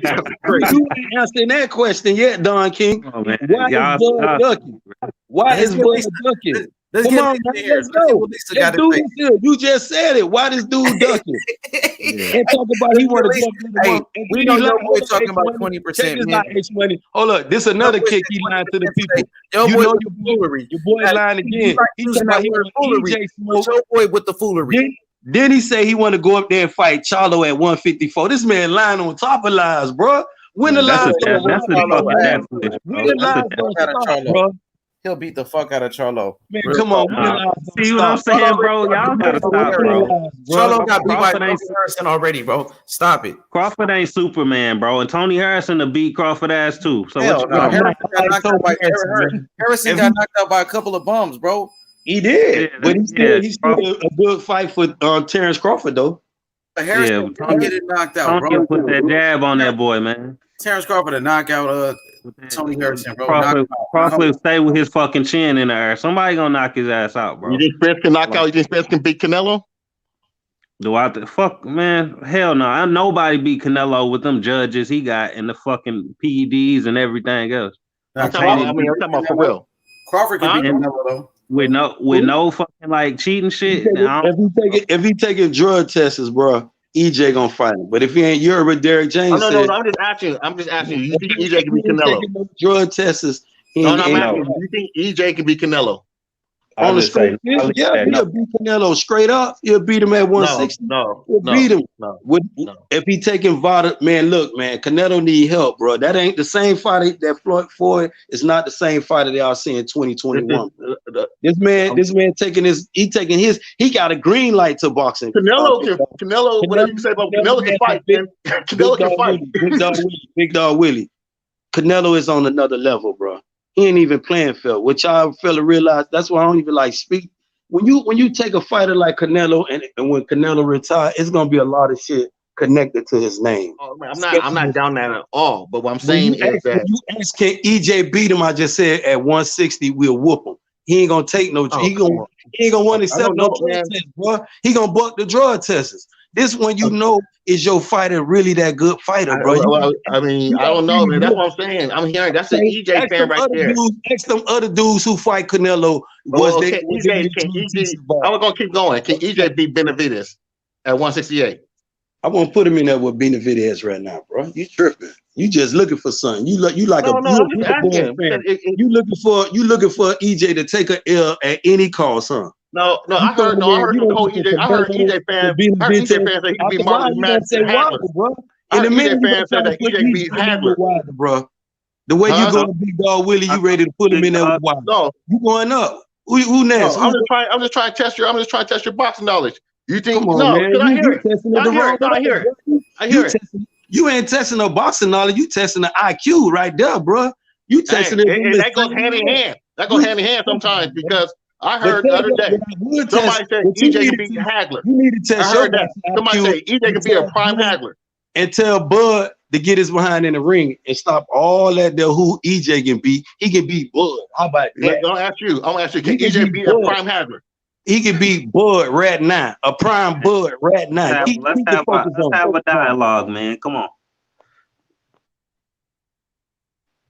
What happened now? Go ahead, let Lisa moderate. I'm just saying, let's ask each other questions and shit. Okay, let Lisa moderate. Go ahead, Lisa. Yeah, what's up? So what we talking about right now? We need you some mediation from you. You the speaker of the house. Okay. We got Don King over there being biased now. Yeah, look, Ben Israel talking about Errol Spence to knock out Wilder. Fucking H Money talking about Crawford to knock out Benavidez and shit. Like, come on, this shit getting crazy. But the thing about it is, Canelo started off at welterweight 147. Now he's at 168, and he's about to fight Benavidez. So people want Canelo to fight Benavidez, but why not Errol Spence do what Canelo's doing and move up in weight and fight those guys? Why protect Did Errol Spence start boxing at 16? Let me just say this. Ben Israel just protected Errol Spence from David Benavidez. That was a clear duck move. Thank you. Man, look here, man. Your home fight tomorrow, Carlos, this week. Let me address this duck move. This dude said, how the dude gonna sit there and ask him for Canelo fight, then the David Benavidez fight? After that, he gonna ask for a Wilder fight. So how that's ducking? Because Canelo started off at welterweight. When it's Spence go to 54, he's not beating Charlo. He going north faster than the mud. You didn't see where he was heading at? If Spence is going to 54, he's not beating Charlo. He's not beating Jamel. Listen, man. I've been told these dudes he going that don't be the money fight. That's why I say, man. But he can't beat Jamel. He can't beat Jamel. He can, bro. He can. They spar every day. You know what I'm talking about? All right, I'm telling you the truth. That's because you don't want to accept it, though, bro. I'm entitled to my opinion. You entitled to yours. I ain't saying you wrong, Big Dog Willie. I just say my dog will whoop Charlo, Lil Charlo. I don't know about Big Charlo, but he'll deal with Lil Charlo, bro. Jamel is better than Jamal. Jamel better than Jamal. We're gonna keep it at one twin at a time, my brother. One twin at a time. We're gonna get up there to 160. We're gonna get to the big twin. We just keeping it one at a time. He'll do that. But to say Bud can do that, Bud can't go past 147. I don't see nobody really at 54. Rosario would knock Bud out right now. Jason Rosario would stop Bud Crawford right now. Crazy, that little funny style. Jason Rosario at 154, he would stop Bud Crawford. The boy is right now. All right. Get up there and play. This ain't on Bud because Errol Spence can beat up everybody up there. But Bud can't do that. Only person that Bud might be interested is J-Rod, bro. It's really because J-Rod don't have that real boom power. You feel what I'm saying? But everybody else in 154, even Tony Harris with that long ass boxing little arm he got. Man, I'm telling you, it's gonna get hard for Bud. The Bud better stay at 147 and retire right there. If he go north, it's doomsday, bro. Straight up and down. So you don't think so? Because I was gonna let you know. You really think that I'm just gonna ask you again. You really think he can beat Jamel Charlo? Spence can. With flying colors, bro. Okay, that's all I want to hear. That's why the sky's the limit for EJ, man. EJ can fight a lot. You don't think do you think Charlo wouldn't fight EJ right now? With all this here standing with the 60-40, Charlo would jump in there right now with EJ. And to prove something, he would do it. That's a dog mentality. Charlo is a lion. He ready for combat. Ain't taking nothing away from Charlo. I'm not saying. You believe? Anybody else on the panel believe that Spence can beat Charlo? Jamel. Jamel, he got. I don't know. Jamel's he's good, but he's beatable. It's possible. I think Terence Crawford beats him too. To be honest with you, he got a better chance. Spence got a better chance than Crawford do. Nah, put it that way. I don't know. Read this comment real quick. Coco the Darn, he got a comment. He said, Ben Israel, what did I say last night? If Bud don't take the offer, Errol going to drop the offer to 30%, and Errol dropped it to 20%, and he said he laughing. Coco the Don, we was up early in the morning with that little tactic, man. He right, bro. I said Spence, but it's about fighting. He'll fight Bud right now for the 60-40, man. But we boxing fans got to tell Bud, man, it's time to fight, bro. We want to see this fight. Everybody around the world want to see this fight. It's enough for us cooking with each other. It's enough for that. That ain't helping it. That ain't helping them saying it. It's time to cook with these boxers. It's time to put these boxers in the hot seat, PH Big Willie. It's time to do it, man. It's time to put these boxers in the hot seat, bro. Stop cooking with each other. It goes both ways. Now. It goes both ways. It goes both ways. Your words does matter, bro. They listen to you, Big Dog. With it. I know, and I'm saying it goes both ways. That shit. This shit got EJ ready to fight. You got one guy. You're saying that. You're saying that. He ready. You're saying that. And Bud say he ready to fight tomorrow. Watch you do the fight sign. But this is what I'm saying. This is what he's saying. If he's ready, that he would not bring out. He would not say that quote out in the media. Bro, I agree with you, Big Dog, but that quote is not the reason, bro. That's not it. Y'all latching on to something that's irrelevant. That was a fuck. I don't know how y'all can't see that he was joking. He was literally laughing. Like, but every day. Wait a minute. At the same time, okay, go ahead. At the same time, though, it's other reasons why they both being divas. So I'm saying, I agree with you. It's both of them, bro. Like they both being divas at the same time. But that what we saw yesterday or today, or what you talking about, the 80-20, that ain't it, bro. That's not the reason. That was you see how I understand. I catch you. But you see how if it wasn't me, how everybody else is running with it. Yeah, everybody that's Crawford fans gonna run with that. You run with that. They just love. That's what I'm saying. And that does not help it. That does not help it at all. When you say for like that, excuse to get out the fight, bro. They looking for a reason to get out. They're looking for an exit though. Stop that. I see what you mean, bro. He's saying Spence gave the fans the narratives, keep saying he's scared or whatever. So that just give Crawford more room to keep doing his bullshit. That's what I'm saying. This shit getting stupid. No, it's time to start with each other, brotherhood, and start telling these fighters to put these fans to put these fighters in the hot seat, bro. It will work. If all these trying to stop coming at Bud, man, Bud, you got to go fight that dude. Watch you and start getting a reaction. I promise you. It's the same way. He still got all these bodyguards. Bud got all these bodyguards. And he got Bob Arum ready to throw him out of protected custody because Bob Arum don't want him in protected custody no more. He want his ass exposed. You feel what I'm saying? Bob ready. He right though. He right. It go both ways. It go both ways. EJ ready to fight, bro. What part of that y'all don't understand? You're saying that. Listen, white. What else the dude got to do? Get naked and run in the ring? What the dude got to do? Besides tell you 60-40, dog. He was ready. That's what I'm saying, bro. And nobody really disagreeing with you. Hold up a minute, brotherhood. Just a minute ago, all these Bud Crawford fans was out here talking about, oh, we getting a Manny Pacquiao fight, $10 million flat. He was ready. That was support. Chin, I'm saying, man, Bob Arum's the biggest liar. Stop. I'm on every platform telling Bob Arum lying to these people. Now, this thing got brushed under the rug quietly. But if you got a dude asking you 60-40, bro, on a split, bro, and you can rematch and you can ask for all this little. Okay, see, this is what we're getting still. You got to start cooking these fighters, bro. Brotherhood. That's what Brotherhood was saying. You came back to the 60-40. Bud in the hot seat, bro. Start coming at each other. Put these fighters in the hot seat. So y'all get that wax y'all will understand and see a fight, bro. Get that out y'all ear. That's why these fights ain't happening. Because these fans is too involved in it. Yeah, they coming at each other instead of putting making it. I don't talk I don't talk to fighters online, so like that or anything, or make comments on their Twitters or whatever. But this is why this fight is not going on. The fans messing everything up. Also, Yeah, the fans got more power that's than just they my know. opinion.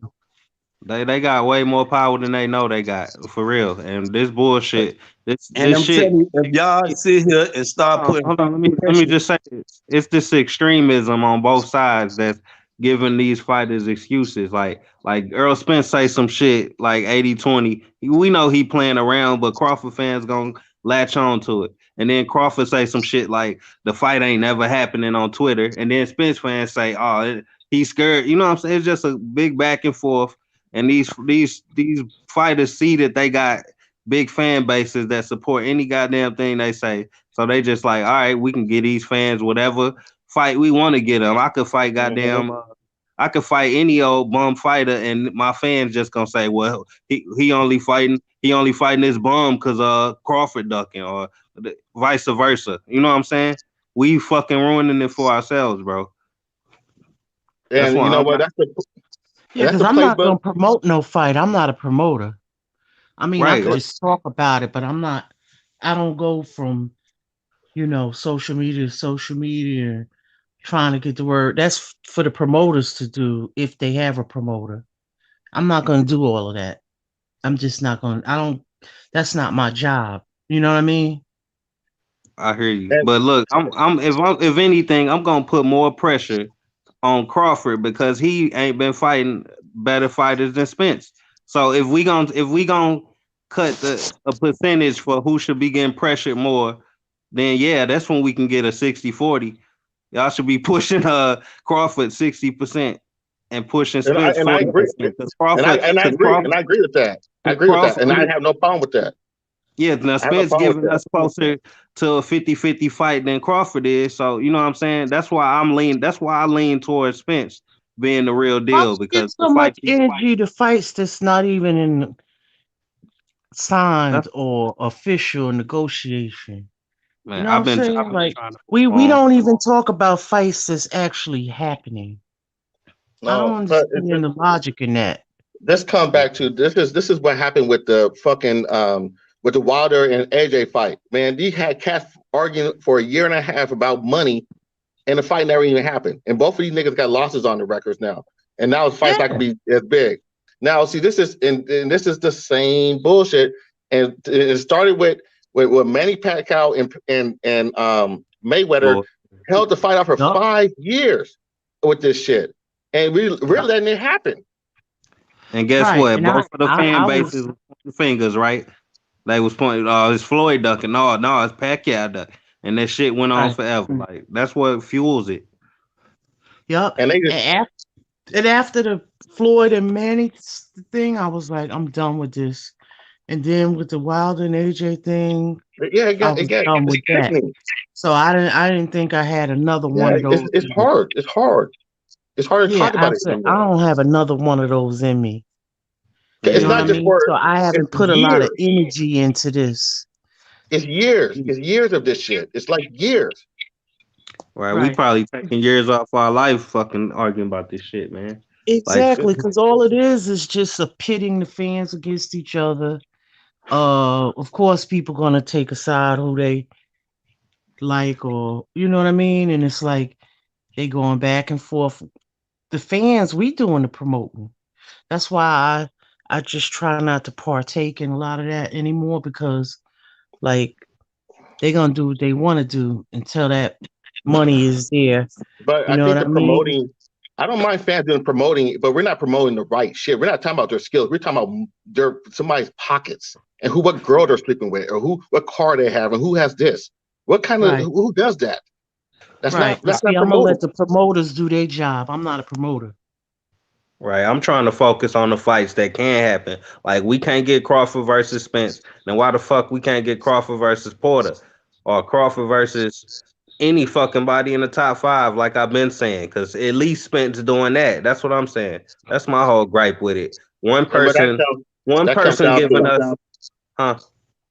Oh, that's my fault. I was just saying that comes down to Bob Arum. and Crawford. Like I said, I do blame Crawford for part of that, but Bob Arum does not help the bullshit. And that's why I blame Crawford. It's Crawford's fault for re-signing with Bob Arum, and this is the shit that he get himself into.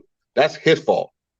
But Bob Arum, I think he okay with it at the same time. Like, why do you telling me Crawford? I mean, Bob Arum worked for Crawford, right? Am I right? No, I mean, it's supposed to be like that. Bob Arum worked for Crawford, bro. Like at the It's end of supposed the to be day, like that. But I mean, yeah, but I'm saying you got the power. He can't make you do anything at the end of the day. He can't force you into the ring with nobody. Y'all gotta agree on that shit. So if you got somebody willing to put up $5 or $7 million, whatever he paid Amir Khan, you're not gonna sit. I'm gonna hold out, bro. I'm like, fuck no. Get that same money you trying to get to weak ass Amir Khan to somebody that's actually worth fighting. But you see what I'm saying? It's all about the money for certain people. I think that's what Crawford really all about, low key. So he okay with fighting the Khan and okay with Bob Arum overpaying for a fighter he don't belong in the ring with. But wait. It's other fighters on the table that should have got that payday. But I think it took for Crawford to say, you know, don't give him that shit. I'm not fighting him. You know what I'm saying? Like, you got to hold out, stand your fucking ground and say, get that shit to Danny Garcia, a nigga that not kind of fuck out or something. Like, and brotherhood, I feel you. I very feel you. I just think that he just wanted. I don't think he really wants to fight nobody except for he just want to go straight to the top and go fight Spence. I don't think he want to fight Porter. I don't think, because those are risks. I don't think he want to take those risks.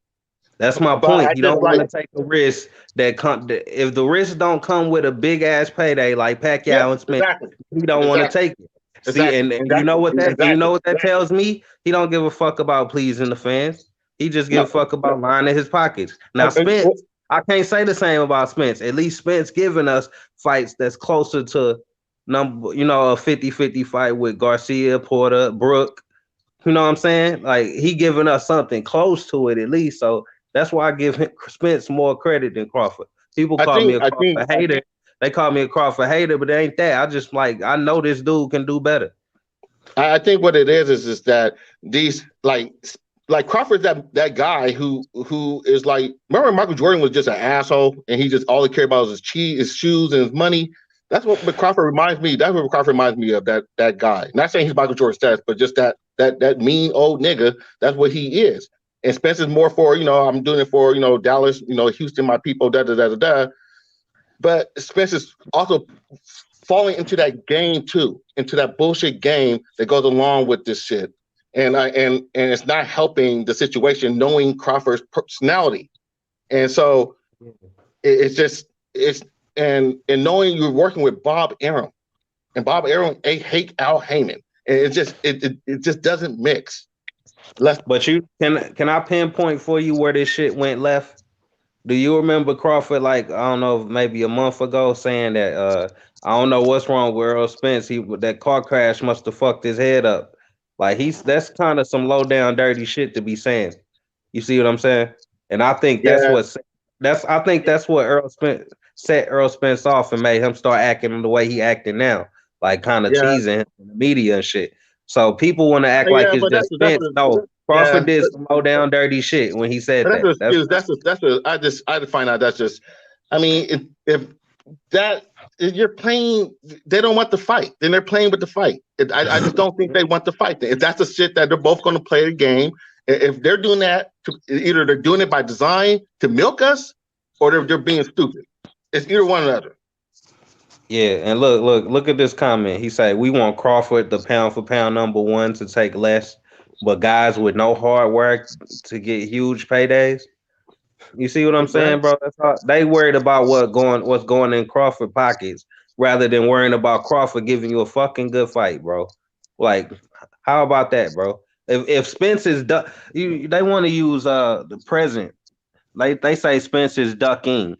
Well, if he's ducking all this fucking time, then guess what? That eventually got to turn into he ducked, like past tense. So leave his ass in the past and go do something else. I mean, this is basically what it's coming down. Like, this fight should be next. I don't want to see Spence fighting Ugas. I don't want to see Crawford fighting. I don't even see Crawford fighting really Porter. I just want to see them two niggas fight. Everything in between, I don't care. Cause them niggas can lose. That's what I'm saying. Anything can happen. And then we'll be back to square one. I'm saying, since we know we ain't getting this fight, then we better off.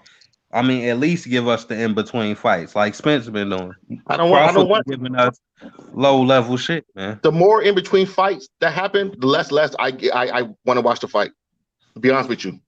But it tells us at the very least, it tells us more about how the fight will look if it do happen. But I think Terence Crawford proved. I think Terence Crawford proved to me that he can fuck with Errol, and Errol proved to me that he can fuck with Terence. I don't want to see anything else in between. Yo, I know. I'm just saying. I don't want to see anything else between, because what's going to happen is one of them niggas going to end up losing. Yo, we got Dury James in here. What up, dude? Salute to everybody. Salute. Hey. Shalom, bro. Yeah, I'm enjoying the conversation. I think the brother, he misinterpreted kind of what I'm saying. Is when we look at Errol's resume, right? And I'm gonna use everything in the whole, because people we leave out context. You understand what I'm saying? Mikey, for an example, has had all the opportunity to fight Crawford. You understand what I'm saying? Danny was mandated. He was Crawford's mandatory. You understand what I'm saying? And to say that when Bob offered Danny $3 million, if Danny wanted the belt, he wanted to be the next greatest thing. When he fought Thurman, when he got $2 million, he would have fought Crawford. And he denied to fight Crawford, and that was the opportunity was there. So from my perspective, it all seems as though PBC just wants to keep their fights in house, and make Errol seem as he's this top notch guy. When if those same opportunities were given to Crawford, in my belief, that he would beat him. Mike Gates came out of his mouth and stated that he didn't want to fight Crawford because he said Crawford was going to run, so he knew he wasn't going to beat him, and that came out of his own mouth. And now that all these fighters are now on PBC, and when we are so close to undisputed and getting this Errol and Crawford fight, now all of a sudden everybody want to fight Crawford. And I think people ignore this. You understand what I'm saying? And with Bob, he's saying, well, Porter, you just took a loss. You didn't look amazing in your Formella fight. We'll make this fight. That same thing applies with Thurman. You haven't been active, but you asked for $10 million. Can you be serious? We talking about grown men at the end of the day. You understand what I'm saying? So they don't do those same tactics with their own companies. So why are they trying to spend Bob Arum? And people aren't acknowledging that. Bob Arum is being reasonable. The fights can be made. Same with Errol. If he understands that 50-50 on both sides makes the fight, he can send a 50 contract. That's simple. If Deontay Wilder can give Tyson Fury that type of respect, Errol can do the same respect, especially if he's seen Crawford face to face and they were cool. And that's just my opinion. And I'm trying to exclude the money, but when you look at on both sides, it just seems from my perspective that they're trying to freeze out Crawford. And if Crawford does get one of these fights with one of those guys and he washes one of them, what does that say about Errol? What does that say about Errol? Well, bro, I don't see how you can come to the conclusion that they trying to freeze him out when they actually, you said it yourself in your same what you just said. You just said it yourself. You said now all of a sudden everybody want to fight Crawford. Well, you saying it like it's too late for the fights to happen. No, it's not. If Spence is ducking you, I'm playing devil's advocate. If Spence is ducking you, that means you're not fighting Spence. So who are you fighting? It's a lot of guys that want to fight you. Like you just said, everybody want to fight Crawford all of a sudden. So you telling me you said Bob Arum is being reasonable? I don't believe that. I don't think maybe maybe he is, because he did say that PBC fighters are too expensive. He didn't say they overpricing themselves. He said they too expensive. So he know that they probably deserve, or they getting what they asking for across the street. You see what I'm saying? So I don't see how it's fair. I don't see how it's fair for Terence Crawford to hold out and say 60-40. No, I want, if it's gonna be 60-40, then I'm getting 60%, not you. But it ain't. But at the same time, y'all say it ain't fair for Danny Garcia to ask for more, more money. So it's like both Crawford doing the same thing these other fighters doing, asking for more money then they maybe more than they should be getting. Maybe I don't know. I'm not in their pockets, but the key thing is they both asking for more. So if Crawford can do the shit and it's okay, then how the hell ain't it okay for Porter or Garcia or Thurman to ask for more money? You see what I'm saying? Like we got to be fair here. Right. I understand what you're saying. I think the mystique with Crawford still remains. You understand what I'm saying? He's still undefeated. He's still regarded as pound for pound number one. You understand what I'm saying? So to me, that nullifies any discrepancies. You understand what I'm saying? For Errol just to come out of his accident and then offer guys who have taken multiple losses a 60-40 split. You know, no matter how he feels on his high horse, Crawford and him should see something like out of 50-50 gets the fight done. You understand what I'm saying on the business level? And I hear you. I'm just saying I just don't see why it's okay for Crawford to try to skip a whole level of fighter and try to skip straight to A level when you only been fighting C level guys. Well, You see that's what I'm where I saying? disagree I with you. want to know. Duran did the same thing. Duran didn't really, he came into the division and he said, I want Leonard. And then he went and did what he wanted to do. You know, he achieved that. You understand what I'm saying? And that's how I look at it. You know, like why do I gotta go through all these other guys? You understand what I'm saying? If I'm the champion and we could just unify. You understand what I'm saying? Errol, when he fought Danny, now all of a sudden he's so pressed for Ubers. You understand what I'm saying? Crawford is right there. It's two A level guys. I'm sorry. It's two A level guys. It's Pacquiao. Well, if y'all want to say Crawford is one of them, but I'm saying Spence and Pacquiao is the two other A level guys. They not on the table. Pacquiao is off the table. Spence, y'all say he ducking, so he off the table. All you got left is B level fighters: Danny Garcia, Thurman, Porter. So why is he skipping a whole level when that's the best available? Well, that's you see not what what he's saying is. But what happened to? It used to be about we wanted to see who the best was, and the title, all the title holders fight each other, and who comes out on top is the champ. What happened to that? No, nothing happened. I want to, like I said, I want to see Spence and Crawford. Yeah, but that don't really determine who the best is, because Crawford ain't even fought a whole level of fighters. You see what I'm saying? Now what if Spence beat him up, and then what if Spence beat him up, and then he ends up getting beat by a bunch of. That's the same thing we say with Teofimo and Devin Haney. If he wants to fight, let me just get this out, and I'm get this out. I'm saying if he skip a whole level of fighters, we don't know what level he belong on. If you lose to an A level fighter, it make it look like you see what I'm saying? Like we don't know if these B level fighters could have beat him too because he never fought their ass. Okay, but that's not. They don't want to fight him.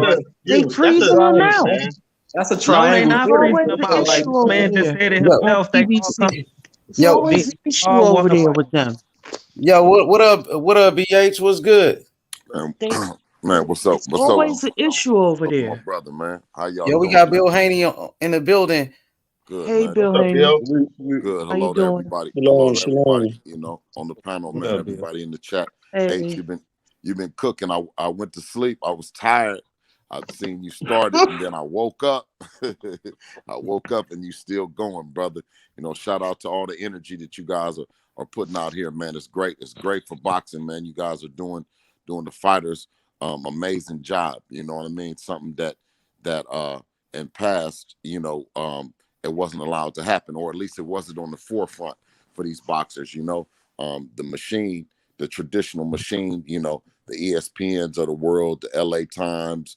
You know, New York Times. You know, just traditional print, old media was able to create discussions, you know, and fighters like the Mike McCallums of the world were not being talked about, you know. So that's the way that they were able to justify the ducking, the grossly underpaying, you know, and now, you know, with the social media and with the podcasting and YouTubing and all these things that you brothers and sisters are doing, you know, it's just really, really helping the fighters and moving the sport.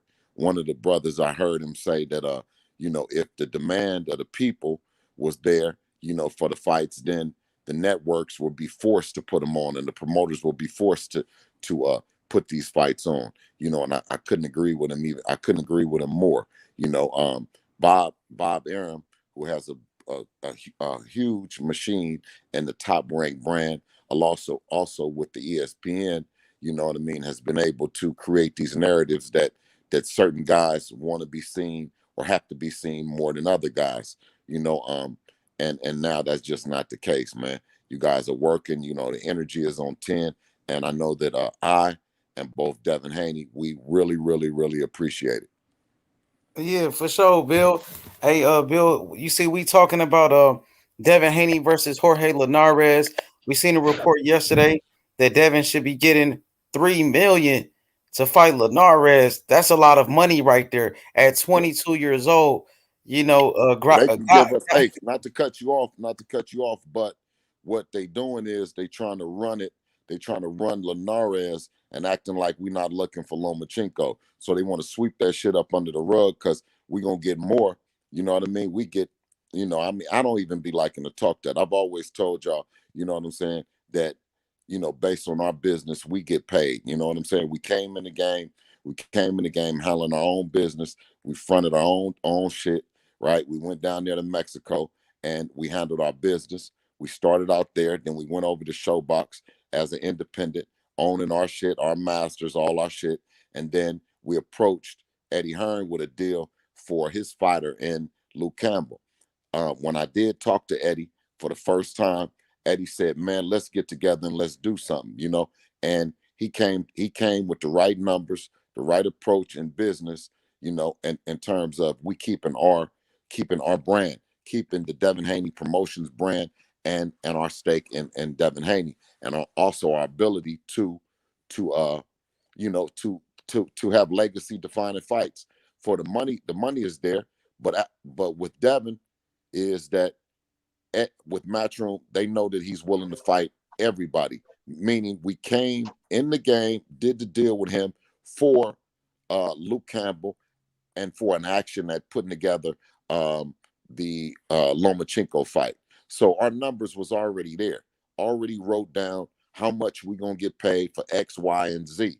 You know what I mean? So us going to go get our money didn't involve crossing nobody. It didn't involve, backbiting. It didn't involve going to another network, pitting each other against anyone. Our numbers speak for themselves because they was already on the paper. Now, when you talk about a Jake Paul, Logan Paul and KSI, who knocked down, I think, 800,000-900,000 on that fight that Devin fought on the undercard. Although we got paid more than them because Devin is a real fighter, right? He's a young fighter, and he also has a social media presence. So when you talk about it's okay for Logan Paul and KSI to get money because they have the social media presence, they have YouTube, they have the ability to drive subscriptions. So when people say about Devin, you actually don't know the analytics behind Devin or you don't want to understand the analytics that he's been doing this thing for a long time. He's been putting content up, creating content, driving people to this YouTube and having these discussions about him, which in turn it makes money, right? And anybody know that runs stories on Devin or print shit on Devin, you get traction, whether it's good, whether it's people that like you or it's people that likes Devin, I should say, or it's people that dislike Devin. They're talking, they're watching, they're viewing. So when people coming on there saying, he's boring, no. You watched it, you know what I mean? Keep it at 100. You watch it from the beginning to the end. So on the backside of it, when you look at the analytics, you see that he is driving the subscriptions. He is the fighter that a person would want to be in business like Eddie Hearn would. And we've always been road warriors. We've never fought in Oakland, our hometown. You know what I'm saying? So we've always been on the road. When Usyk had a Usyk was the main event in DC. It was the main event over there at the MGM National Harbor, right? And Devin was on the undercard. Well, Usyk tore his bicep, and within a matter of, I believe it was like a month later, right, that Devin was put on the main event, and we had to fill up the MGM National Harbor, and that we did. So it went from being a Usyk main event that would have had a different fan base there, to Devin then having to step up and be the main event and fill that joint up. So not only did we do that there, when we went to the MGM, the of course, and it was the ballroom, it wasn't the big room, but it's the same room that Lomachenko was in, it's the same room that Terence Crawford was in, and we filled that joint up as well, right? So I say all that to say that his money is justified by what he's done, the backstory of it, and that they can act like it's Jorge Linares and it's not, that we're looking for Lomachenko, but that's not the truth. The truth is that we've been looking for Lomachenko. We've been wanting that Lomachenko fight. Eddie Hearn is negotiating and talking as much as he can to the top ranked staff, right? The top ranked brass. I'm doing the best that I can with the management team in Lomachenko,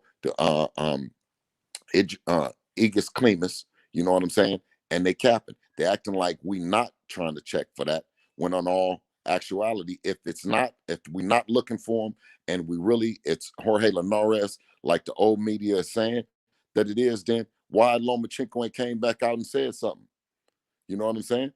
Why he came back out and said that? Because the date that he actually said with Devin is, he said, "Are you organizing the fight?" Absolutely, we're organizing the fight. Devin is in that position with DHP. The reason why we went with Gamboa stepped up, is because no one else would at that particular time. Gamboa was the best available opponent. And Linares, shout out to Linares, who's been doing diligent about his willingness to fight Devin. You know what I'm saying? But at the same time is that we knew that when Lomachenko said for the first time publicly that he would be ready in May, you know what I'm saying? We took the liberty to say, okay, I told Eddie, go ahead and make the thing happen. Because at the end of the day, Devin is going to bust Lomachenko's motherfucking ass up. You dig what I'm saying? Period. And we're not playing with none of these dudes, you know? And you know, they want to then send us in another direction, talk about this fighter. They want to bring up the Nagatanis and the Richard Comes and all the other shit. They know who we checking for. You know what I'm saying? And they know what we're trying to do. And if I start to debate, if I start talking about this other fighter, then that spins it off of who we really looking for. Ultimately, Teofimo Lopez, Ryan Garcia, you know, Lomachenko, you know, Tank Davis, right? And Devin is in the position that he has a world title, that he's ranked in that position. And I just don't like that, you know what I'm saying? That the people be trying to, you know, piss on the fans' head and tell them that it's rain and act like that, you know, okay, now they want to run the story and say, oh, it's Linares, it's Linares, it's Linares, right? When you've never seen the formal announcement from us that it's Linares. You've seen, we've said that, yeah, we're negotiating with Linares because we didn't have another opponent that we felt that had a higher profile and that would give Devin the work, better work than Linares would, you know. So that's where we at right now. For sure, Bill. We got Lisa Bells, the queen, on the panel. Also, we got my brother, the Brotherhood, and the Brotherhood been going hard for Devin Haney. Like, Bill, I think we got to get him down with the squad. He got his own channel. The Brotherhood been putting in work. I think he was on the Boxing Voice when you was on there. He called in. He showed some support and shit. Being Israel and my brother Jones, my brother DJ up in here. So and anybody, shout out to the queen. Hey. You know, being on here. Shout out to you. You know what I mean? I've been hearing you cook. It's my first time hearing you, you know, to cook and Israel and DJ Brotherhood. I always hear you cook, brother. Thank you. You know what I'm saying? And it's about working together. You know what I'm saying? Because, you know, like the brother DK would always say, working together works. You know what I'm saying? And if we can, like you always know, H, it ain't always about I support not just you talking about Devin Haney, but I support this energy and this conversation you having about all these other fighters. I support you guys. You know what I mean? It's not about me sitting back and saying, okay, yeah, well, y'all, you working for me or you doing that. It's about me coming on here and helping and supporting as well. You know what I'm saying? So it's a two-way street with me, and I appreciate you guys. Yeah, for sure. Well, Bill, in the title we talking. I'm sorry, we talking about all the fighters, but the first fighter name is Devin Haney on this list. You got Devin Haney versus Linares, which is headlining the show because I'm known for talking about Devin Haney. Even before I met you, it was all about Devin and Train. Yeah, but they want that. That's what they want to do, and we don't have any problem with, like I say, Jorge Linares. We do not. He's a warrior. He's a 3-division world champion. You know what I mean? And he comes to fight each and every time, right? Out of his last, I believe, 18 outs, right? He's only lost to Lomachenko, and he's lost to a guy at a higher weight that jumped on him and overwhelmed him, But like I say, we in the gym, man. You know what I mean? And I expect these dudes to come talking, you know what I'm saying, after we sign to fight Jorge. But the fight with Jorge Linares hasn't been signed yet. You haven't heard the official announcement from DAZN. You haven't heard the official announcement from Devin Haney, right? So these people that are getting this information, right, are trying to spin it off the fact of that Devin and Loma just was talking shit about making the fight. They want to spin it off the fact that Loma put his foot in his mouth and said, or he spoke out and Bob didn't want him to speak out in terms of him saying that he wants to fight. But I promise you, dog, we're going to break his face when we get him in there in the ring. I promise on everything.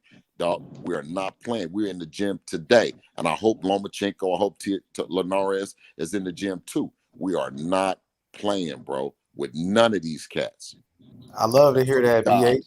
That's what, hey, PH, you representing, man. You holding it down. And man, I appreciate it. That's what it's all about.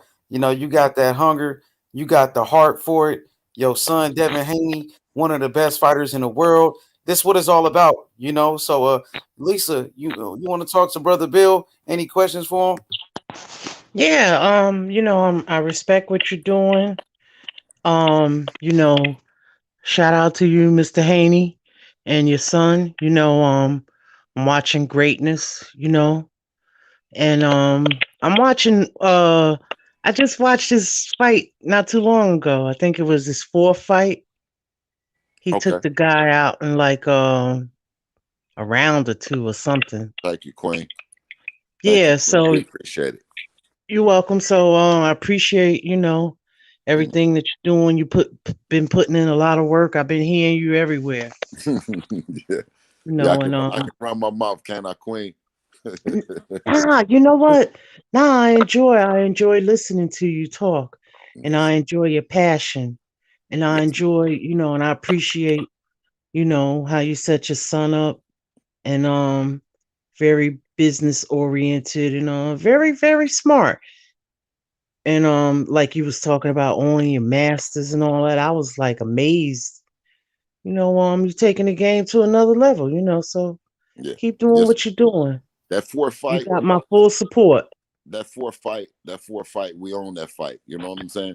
We own the rights to that fight, right? When it's in syndication, when Devin is an old guy and they're playing this fight just like music, that they got to pay us. They don't, to whereas Bob Arum got that big. If you ever go to his office at Top Rank, he owns all the masters to all the fighters, right? He keeps them in a controlled room where he keeps them and that's just part of the Top Rank brand and the Bob Arum legacy that he owns. He owns the fights. We own the right to Devin, all Devin's fights. And if they ever do commercials, if they ever put them in movies, if they ever do anything with them, it's Devin's. It's Devin's, and it's for Devin's kids, him and his kids. You know what I'm saying? So that was what we went into it about, and we told guys, and hopefully Like we told him along the way, but I know that it's other fighters and other dads that's going to come along after us and do it even better than us. And that's what we wanted to do.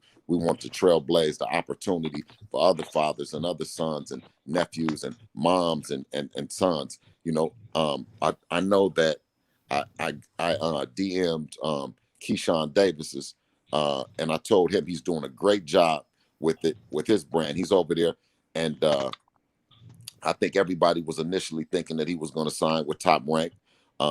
He did his pro debut with Eddie Hearn, and he also had his mom on there. If you guys got time to go look at the interview that Keyshawn Davis does with his mom, where he brings his mom out there. He brought the queen, and she was sitting there, and she was talking about her and her 3 sons. And I love seeing that. That's what we represent. We do not represent breaking up the families and a fighter got to come over here with us, and then he got to leave his family. We want to do this and keep everything intact. We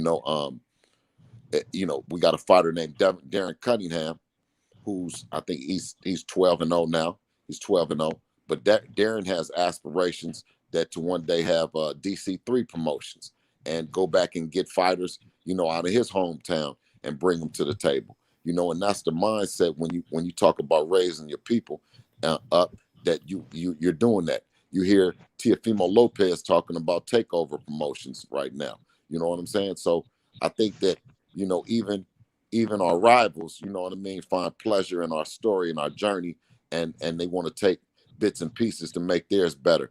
And we couldn't be more happy about it. That's what's up. This is economic empowerment. Absolutely. Bill, if I could make a comment, do you find it odd that as soon as y'all say y'all negotiating with Linares, now all of a sudden it's a million Fortuna fans, or people saying Fortuna is better than Linares? All these people coming up with these false narratives out of nowhere. Like, I didn't know Fortuna fan base was so damn big until y'all start negotiating with Linares. You see what I'm saying? It's like whatever y'all do, they gonna try to counter what y'all do with some false narratives or just any old bullshit to make it look like y'all did something wrong or y'all ducking, or you know what I'm saying? Oh, absolutely. That's what they do, and that's what they wait for. What Loma really felt like that the same way that we were already talking about Jorge Linares or whatever when Devin asked where was he at, because he was so quiet. You almost want to say, well, where are you at again? Because I know that I'm reaching out to the management team over there. You know what I'm saying? And I know that when he DM'd Devin and told Devin to talk to the management team. So it's a lot of that bullshit. I mean, Javier Fortuna, his own promoter, went on the Boxing Voice and admitted that he's ducked and did as much as he can not to put Javier Fortuna in the ring with Devin when we needed him. You know what I'm saying? When we wanted him, right? I said I was there. I seen the whole show, and that's what I'm saying. On this same show, you got the host trying to like protect Javier Fortuna or act like you trying to move around him. When you on this same show that we on, you know that Sampson came on there and said he was keeping Fortuna away. Mm-hmm. Well, you can't help but know that the host who does a great job. He does the best job that he can, with the fact that he is Dominican. That's his Dominican brethren. You know what I'm saying? Hey, look, that was me that called in and said it's your Dominican brethren, bro. That's all that is. I know you remember that, because I'm gonna call him out. Ain't nobody else gonna call him out. He tried to argue with every little point that you made, and you was being consistent as usual. So I'm like, I see this stuff, and I feel the need to step in and say what I gotta say and just push away the false narratives, because I know Haney young, he ain't ducking nobody. He didn't put himself in position to make a lot of good fights, and people trying to act like that stuff just don't exist. Like he want all the smoke, obviously, but they just want to find whatever reason they can to try to discredit him, and he only 22. It's like he 22. He 22, right? It's like who is he supposed to have fought at this point? Like he's trying to get to the point to where he could fight somebody, but don't nobody want to fight him. But y'all want to hold it against him that he so-called ain't fought nobody. Y'all don't even know who he fought. He done fought all kind of top fighters in the WBC rankings. That's how you get up the damn rankings. You fight ranked fighters in the top 10. And that's what he's done. What else is he supposed to do? Devin Haney didn't make the damn franchise belt. You know what I'm saying? Like, and they try to just ignore all of the facts that go with it and just create their own narratives. I'm tired of that. Like my whole channel based on, exposing stuff like that in the boxing community. So I'm definitely on your side. Right.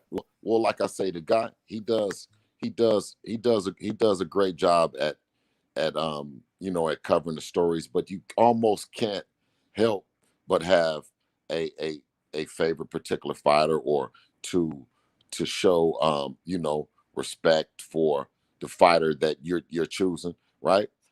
If it's no different than us getting the ESPN, where ESPN and Tessitore and Timothy Bradley and Andre Ward never speak good things about Devin. Never, ever do they speak good things. And it's not even about the color issue. It's about what how they're aligned with the fighter, which is fine with us, with not speaking good about us. That's not, and it's fine with us about you guys picking in the sense of that particular host picking a fighter that he wants to see.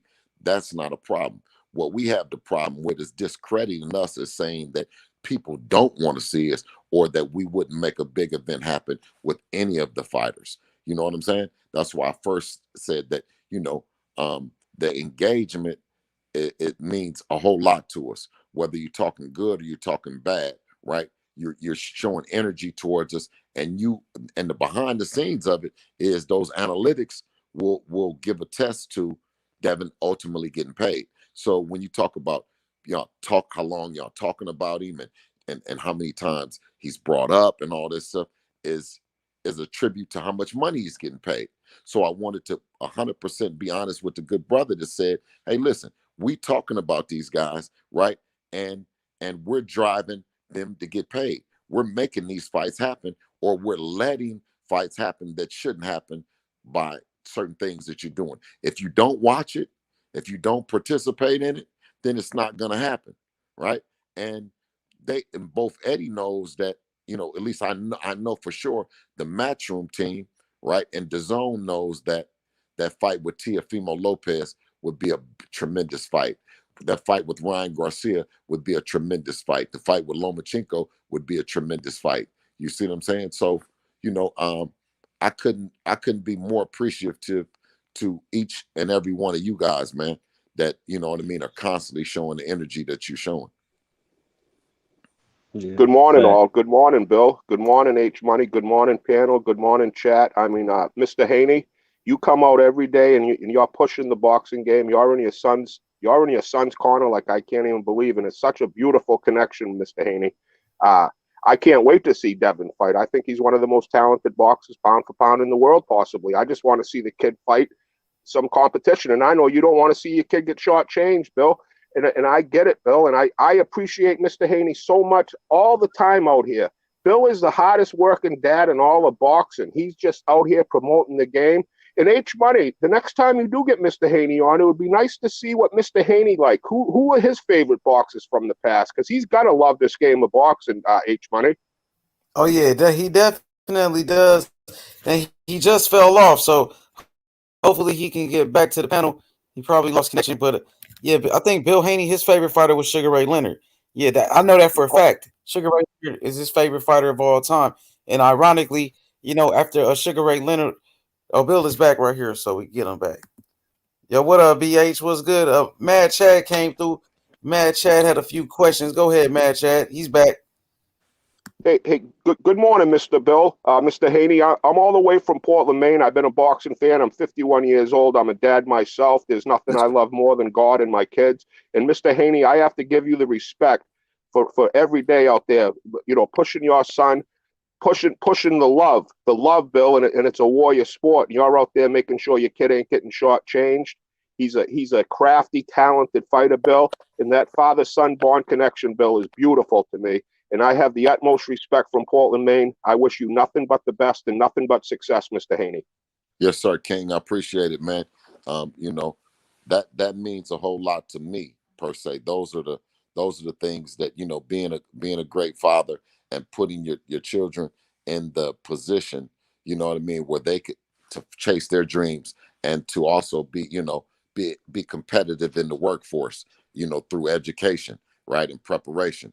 So That's the for other dads to, you know what I mean, say, hey, good job, Dad, you know what I mean, and then that means everything in the world to me, right? That's bigger than the purse, Bill. That's bigger than the purse. Seeing your son look up at you and say thanks, Dad, for this or whatever. It means more than anything in the world, and your son knows that, Bill. And that's the special connection these people don't understand. And you got to remember, Devin just didn't start boxing yesterday. This kid is a well-decorated amateur. He's dominated his whole life. I mean, no one wants to fight him.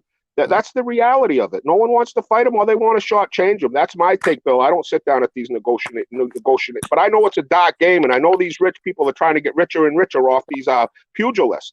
And your son is a young future star of the sport, and he can't be shortchanged by these old decrepit guys trying to these low purses and that, Bill. Wait till your time's going to come, because talent will outweigh the bullshit, and your son's full of talent to the brim. Yes, sir. Yes, sir. Yes, sir. Well, like I'll say before, is that our numbers were negotiated, way before, when everyone felt that the zone was, that Devin was going to be on an app that he wasn't going to be recognized anymore. He was going to, fall off into obscurity or whatever.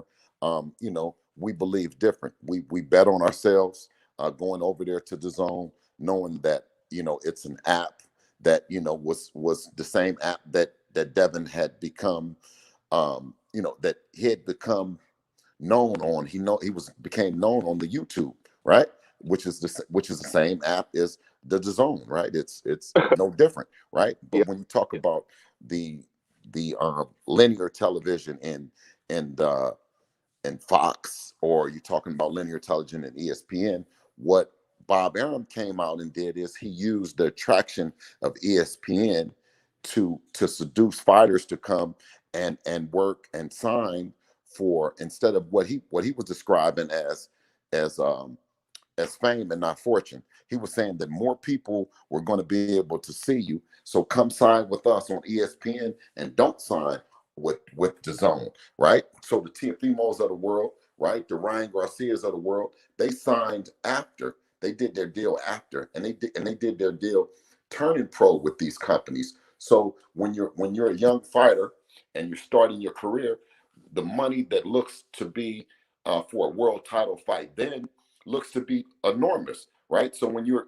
telling the kid beginning his fight is saying, okay, soon as you get to become a world champion, you're going to make $1 million, right? Or you're going to make 500,000. Well, if you start out making 7,500, right?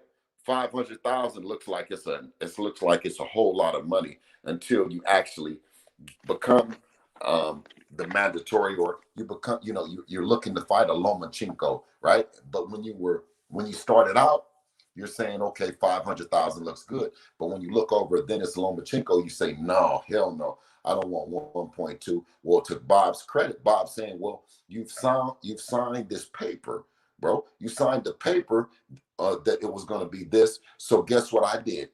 He knew that he could use marketing dollars to market him as something that he quite possibly was or wasn't, by him paying him the money that he was paying. So he used his staff, he used ESPN, he used the entire machine to do those, to drive that narrative, right? Which is different with Devin, because we're an act that we came already driving. We came already ranked. We were ranked in every sanctioning body when we came, including the IBF.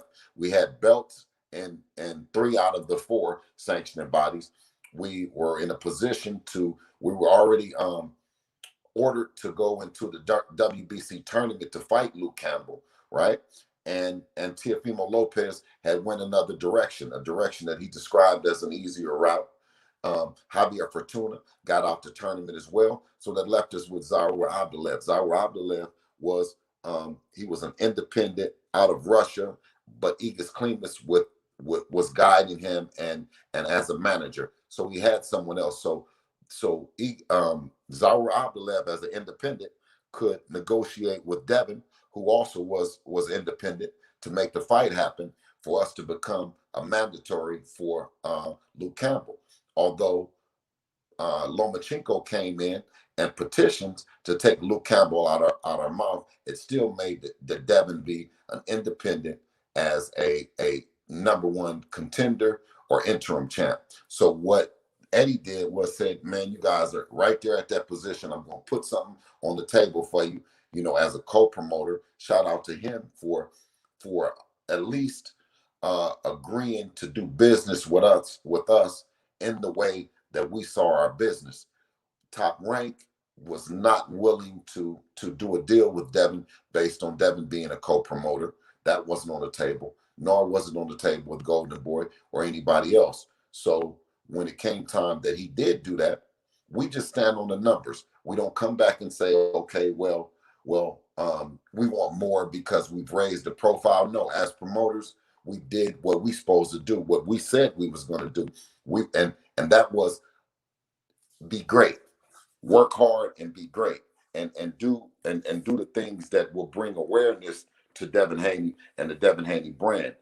We have a great mentor in Mike McCallum, who I always hear reiterating in my mind is, don't let what happened to Mike McCallum happen to Devin Haney, right? And that's that the Sugar Ray Leonards, the Thomas Hearns, the Roberto Durans was able to overlook him, and he was a hell of a talent at that time. But being that their machine was able to give off these false narratives that Mike couldn't put him in a seat, right? So now it's the same thing with Devin. Is everyone wants to say, well, who has he fought or what has he did and all these other things, which when you talk about boxers coming in the game and you talk about a Logan Paul, right? You say that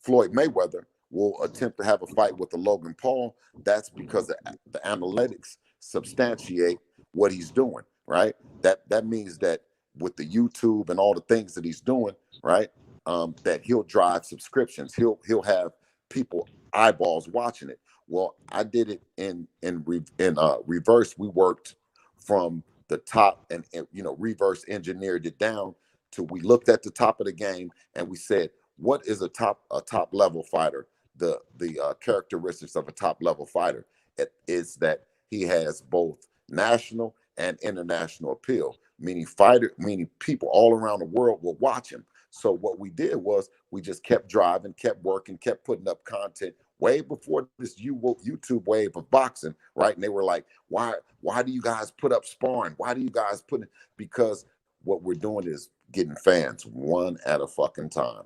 You know what I'm saying? And that was our goal.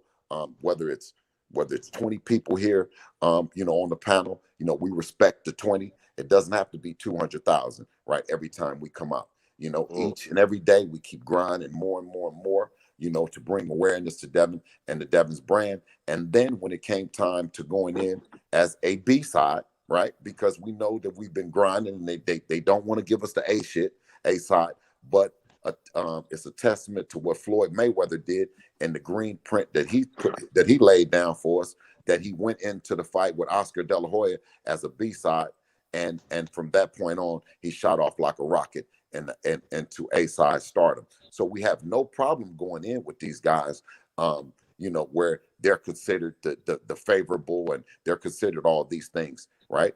But we know that Devin's skill set at the end of the day is going to, just like the brother had said, there, it's going to propel him to the place that we rightfully feel that we are. Yeah, BH, you know, when you look at the lightweight division, I feel like Devin Haney, he's been getting the most money right there. You know, not making a money thing, but you know, you see a reported 3 million, and Devin been getting millions since he's been 20 years old. Since he signed with the Zone, his first fight with the Zone against Antonio Moran, he was already getting millions. Now, Tio, he just started touching the millions right about now.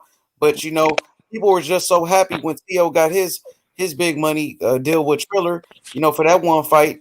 But Dev been doing that for this whole time, and you know, but he doesn't get the credit, you know, that he deserves. Well, you know, you can skip on the credit and make sure we get our cash. You know what I'm saying? You got that right, Mr. Haney. No, that's a little shot. You know, I always got some slick shit to say, but the truth be told, Devin, if you see the infamous meeting between Tio and Devin, where Devin told him, he said, bro, he said, I'm a promoter. I'm talking to the network, bro. You know what I'm saying? You're a fighter. You talking about a purse. Tio said that he was making money that he ultimately lied about making, right? And then because it came out after that, you know what I'm saying? I think he might have got 100,000 or something for Nakatani or something like that, you know. But I want the fighters to get paid. I do not want the fighters not to get paid. Devin, rightfully so, did a great job when he heard the news of Teofimo making the money he did. His first tweet was, and I was so proud of Dev that he tweeted to Tio, congratulations, welcome to the what he said. He said, welcome to the multi-millionaire club, my boy. You know what I'm saying? So, and that's what fighters. That's the approach that fighters should take, and how they should look at it. You know, when Tio said that he wanted 10 million for Devin, right? Which he can ask for 10 million. What I disliked about it was that he then after tried to discredit Devin and say who has he fought and all these other things that just did not make sense to me. You know what I'm saying? When you talk about bashing, you talk about fighters bashing each other and saying that they're no good, right? It shows their immaturity. It shows the fact of they're not like Devin in the sense of they're promoters. When you talk about promoting, you talk about promoting the fighter, the fighters, not only just yourself, but you're also promoting your opponent as well. So much to the simple fact of the green print that Floyd has done. You want to promote your division as being one of the divisions to watch, not down and call all the guys that you would get big money with as queens, right? When they're telling him it's 4 kings, right? He said it's 1 king and 3 queens. They're nobody. Well, bro, how do you plan on asking for the money if you're saying they're nobody? So it's always just contradictions in that guy. You know what I'm saying? And you know, Deb's gonna break his face too. You know what I'm saying? Whenever he get in there, so he can keep on talking. You know what I'm saying? But the one thing that you never hear him saying is, "I want to fight Devin now." You know what I mean? You know, so we hear it, bro. Yeah, for sure. You cooking, BH. Man, you got up cooking for sure, man. What up, DJ? My boy DJ, you got a question for Bill? You want to holler at Bill Haney? Right now, I'm just listening. You know, all respect to Bill Haney. You know, I'm just soaking up this game right now. For sure. We got Big Dog Willie and Ben Israel. Ben Israel, what's up with you, my brother? Shalom, Bill Haney. Bill, I got one question for you, though, my brother, if you don't mind me asking. Oh, absolutely. I'm here. I've been watching what Mayweather did with Tank in his last fight with the Santa Cruz. I'm saying it was a catch weight from 135 to 130, but they made Tank go all the way down to 130. Now, me personally, I believe Tio's still in protected custody with Bob Arum. And Lion Ryan ain't gonna make no fight. Moving forward, though, do you think Oscar Valdez is a good candidate for Devin at a catch weight? You know what? I saw Valdez. I don't know. I think Valdez once he moves up to 135, right? Then then you know what I mean, we'll look at him more seriously. But it's enough guys that's already there, right?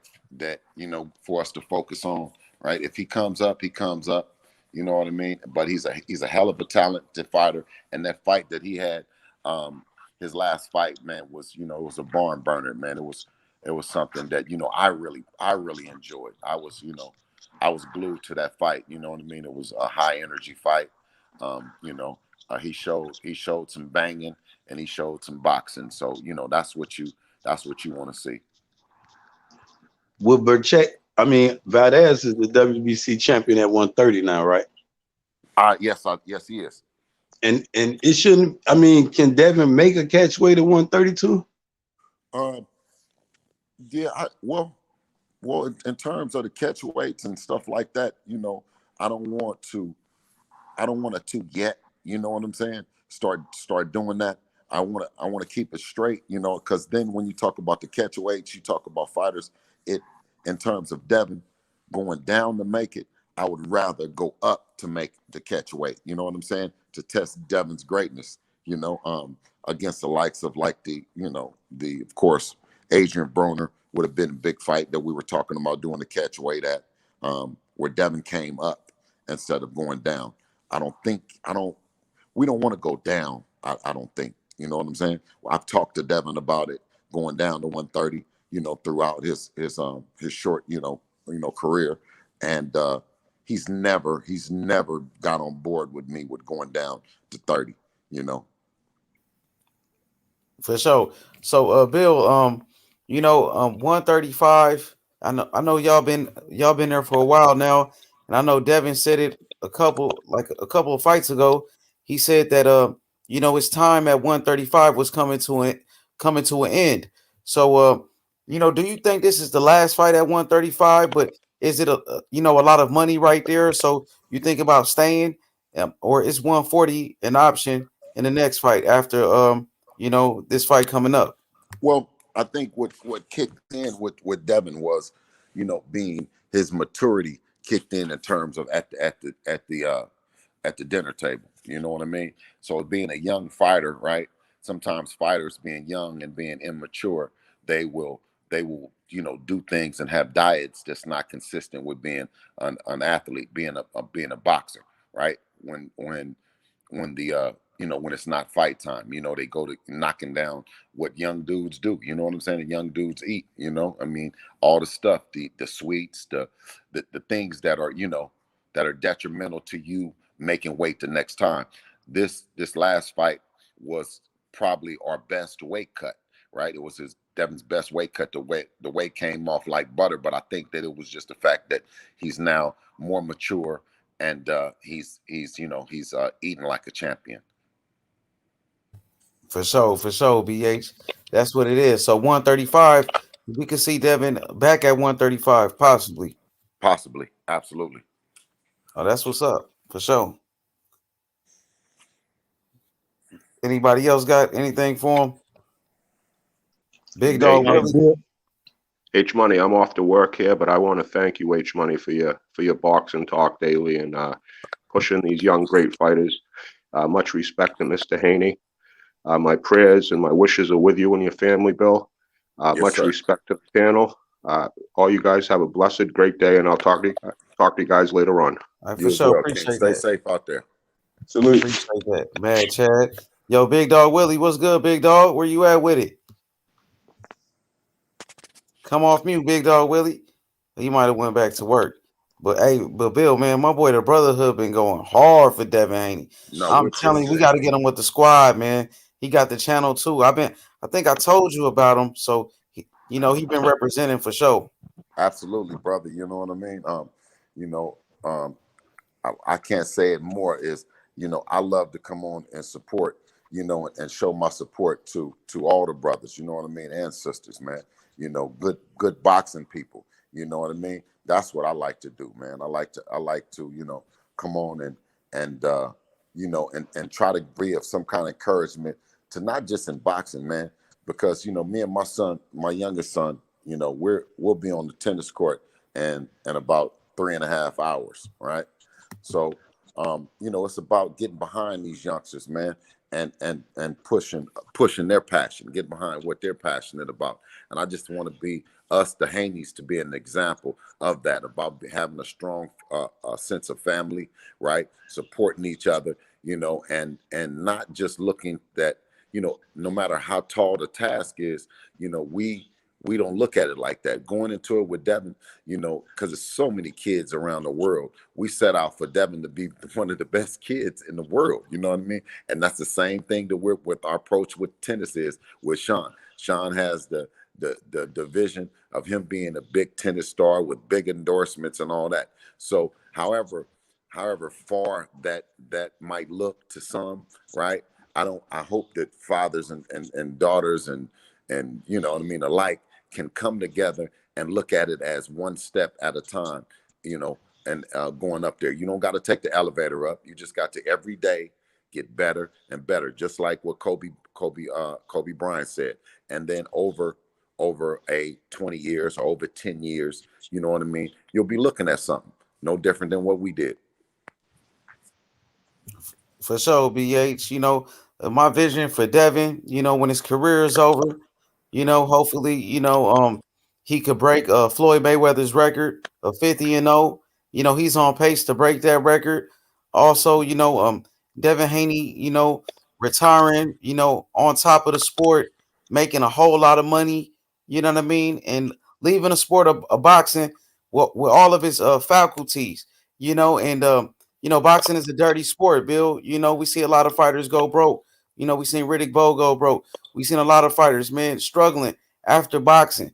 But I feel like, with you having the experience, in the business, I feel like Devin is on pace to do all of those things. Boxing is a dirty sport. Get him the best fights possible. He go into the Hall of Fame and retire like Andre Ward, pretty much on top, a millionaire. And just doing good, Right. Well, I hear a lot of times, the fight fans come on and they say, oh my God, this has become a sport of money now, and like one of the guys in the chat said, boxing is all about money, shaking my damn head, right? Like, but when you talk about that, you talk about the guys playing basketball, right? You talk about guys hitting a golf ball, you talk about baseball, and for fighters who risk their lives, who suffer in a tremendous way. If you look at all the fighters that don't get out the sport with all their faculties, man, and aren't able to then take care of their kids, man, or even leave anything to their kids, let alone take care of them, leave them anything, right? Or even have a quality of life that's anything. This sport is being grossly underpaid. When you talk about also, and when you do comparisons and you talk about Devin and you talk about $3 million, where you talk about Kildrum, who came in and got 2.5 to fight Canelo in those couple rounds that he did, right? So, you know what I mean? I just feel that all fighters need to get paid, because it's a sport that's been around since the beginning of time. It's a sport that people love, right? But it's just, for a long time, everyone had been so grossly underpaid that they were never able to leave the sport. You start out in the sport and you can't leave because you haven't made enough money to leave. You don't have enough money to make the smart investments that Floyd would say, because you've been so grossly underpaid, right? So I'm just for all fighters getting paid their just due, what they're supposed to get paid, man. It's a different time right now, and I think that, I know that the YouTubing and the podcasting and all those things are attributing to these fighters now getting paid, right? You see where Ryan Garcia, who says that he's a shot caller. Why is he a shot caller? What has gotten in his head to make him feel that he's a shot caller, other than the fact that his following, his YouTube following, or his Instagram following, or you know what I mean, his Twitter following, and all those kind of things. So, I understand that, and I just, appreciate all the energy that everyone is showing towards boxing. For sure. Hey, Bill, your boy Coco the Don from Oakland. Coco said, Coco said, he said, time to come home and sell out the Chase Center, Bill. Absolutely, man. We so look forward to it. You know what I'm saying? We so look forward to coming home. It's gonna be amazing. It's gonna be a hell of a homecoming whenever Devin is able to get there. But one thing about us and town business is that it's in us and it's not on us. So our thing was to go out in the world and represent, and then let the town, you know what I mean, see us, feel us, and appreciate us, and not us just ride on the fact that we bring somebody in and we got the town and we got everything about the town as a as a third man in the ring. You know what I'm saying? We've been able to go to foreign soil. We've been able to go to hostile environments, right, and really represent this town shit. For sure. Hey, Mad Chad, he said, Mr. Haney's three favorite boxers of all time. He said mine's is Hagler, Ali, and Larry Holmes.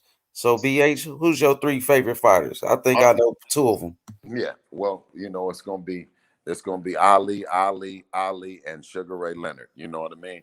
And the more that I see what the sport is, the more I'm more and more educated in the sport. The things that Ali has done, both inside and outside the ring, every day, I'm more and more amazed. I'm amazed at the fact that he was able to take a layoff and to take a stance for his religion, right, and then to still come back, right, is amazing. How many fighters nowadays at the top of your game is going to just take off? Now, we've heard taking off behind contract disputes, but to take off about your religious beliefs is just so amazing to me, bro. So and a man that will won't stand for something, will fall for anything. So I have him like at the top of the tippy top.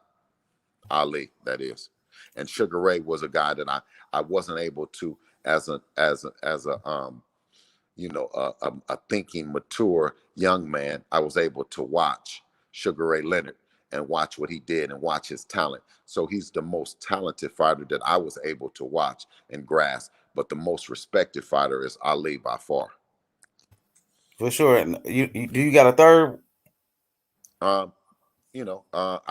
gotta throw the green print, and himself, Money May, who's been inspiring to Devin. You know what I mean? I would put Money Mayweather behind certain fighters, but then the more that I look at Devin and the more that I look at him and listen to him and watch my son, right, I have to have appreciation for the guy that he's followed, right? The guy that has mentored him, the guy that has the friendship with him, the guy that shares a lot of things with him to make him who he is, and that's Floyd Money Mayweather. For sure. That's a great list. Go ahead. Somebody has something to say? I have a question. Go ahead. Hey, Mr. Bill Haney, salute to you. Thank you, brother. I recently I caught an interview. I can't think of the sister's name. You stated that you recently had embraced Islam. Yes, sir. My question is, what kind of influenced you or intrigued you to take on that path in your lifestyle?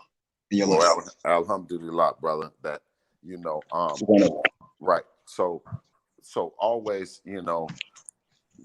everyone says to me, you're like, B, you did an amazing job. You did an amazing job. How did it happen? How did it happen? Right? How did this thing happen? And what I heard and a voice in my head said, now is the time to tell the truth. Right? Now is the time to tell the truth. It wasn't man. It wasn't woman. It was the blessings of God alone that has carried us through this whole thing, that has gotten me from a real rugged and tough lifestyle in East Oakland, California, that can only be a blessing from God. And the one thing that I must do is give praise and give testimony that it's Allah that has blessed us, for to make all this happen. And and that's just my story on it, and my feeling and my belief. I appreciate you answering my question. My second question is how could you say, well, how much has the Mayweather family influenced the Haney family in boxing and outside of boxing? Because tremendously. the perception or the image that most people have of Mayweather, and then to hear you today speak highly of him, makes me ask you the question. Well, no, absolutely. He's done a tremendous job with the sport and far as influencing young guys to not be in the streets, right? Growing up for me in East Oakland, to see guys, it was the guys that were in crime, it was the drug dealers and those kind of guys, you know what I'm saying? The players and all that had all the nice jewelry and the cars and all that other stuff. So for Mayweather to put the image out that you can get everything you want in life with a pair of boxing gloves, that meant the world to our family. Him being an example of that, as being a brother that looks just like Devin, you know what I mean, same size as Devin right now, you know what I'm saying, to meaning when you look at him and you look at Michael Jordan is 6'6" or 6'7", right? And as a kid you're looking at Jordan and saying, wow, he's amazing, but I probably won't get to be 6 foot whatever, right? So to look at Floyd and to see a guy small in stature but big in life, right? Was the one thing that we needed, and we got a chance to see it. It's almost like you being a basketball player and you growing up in the same city as a Michael Jordan. Well, with Devin had a natural ability to fight and a heart that was always big as a building, right? Because he never backed down. He wasn't a back down kind of guy. So to see Mayweather and to see that Devin had the ability to one day, get in the ring with Mayweather like he did, right? And Mayweather provided that opportunity, you know what I'm saying, was tremendous for our family. And I know it's tremendous for other kids that are coming behind him, right? People want to tear down our heroes and say, well, the faults that he has. Every man has faults. No man is perfect, right? But what he's did and how he's inspired these kids, man, is amazing. And, we're forever grateful to him. Thank you. But also to add to that, though, he's also has that competitiveness, and I'm speaking on Floyd, that makes Devin compete, that makes Devin want to have his company, right? He wants to be signed to his company. He wants to compete in a way, whether it's against Floyd, you know what I mean, or not. So Floyd didn't carry it on no groupie shit, right? So that was a great example as well. So Devin doesn't carry it as no groupie shit either. Devin will fight against Floyd or fight against one of his fighters or whatever inside the ring, but outside the ring he has the utmost respect for him. And I think that if you ever see where him and Charlo, the Charlo twin, was talking on live, I was so happy to hear that both of them didn't have, that they have their egos in check, that they were able to say, how they both look up to Floyd, you know what I mean? And that was very heartwarming for me to see him do that, because normally, everyone is trying to push these youngsters into saying that they're dick riding and all those other things, you know what I'm saying? And make them have to say things against guys that they looked up to.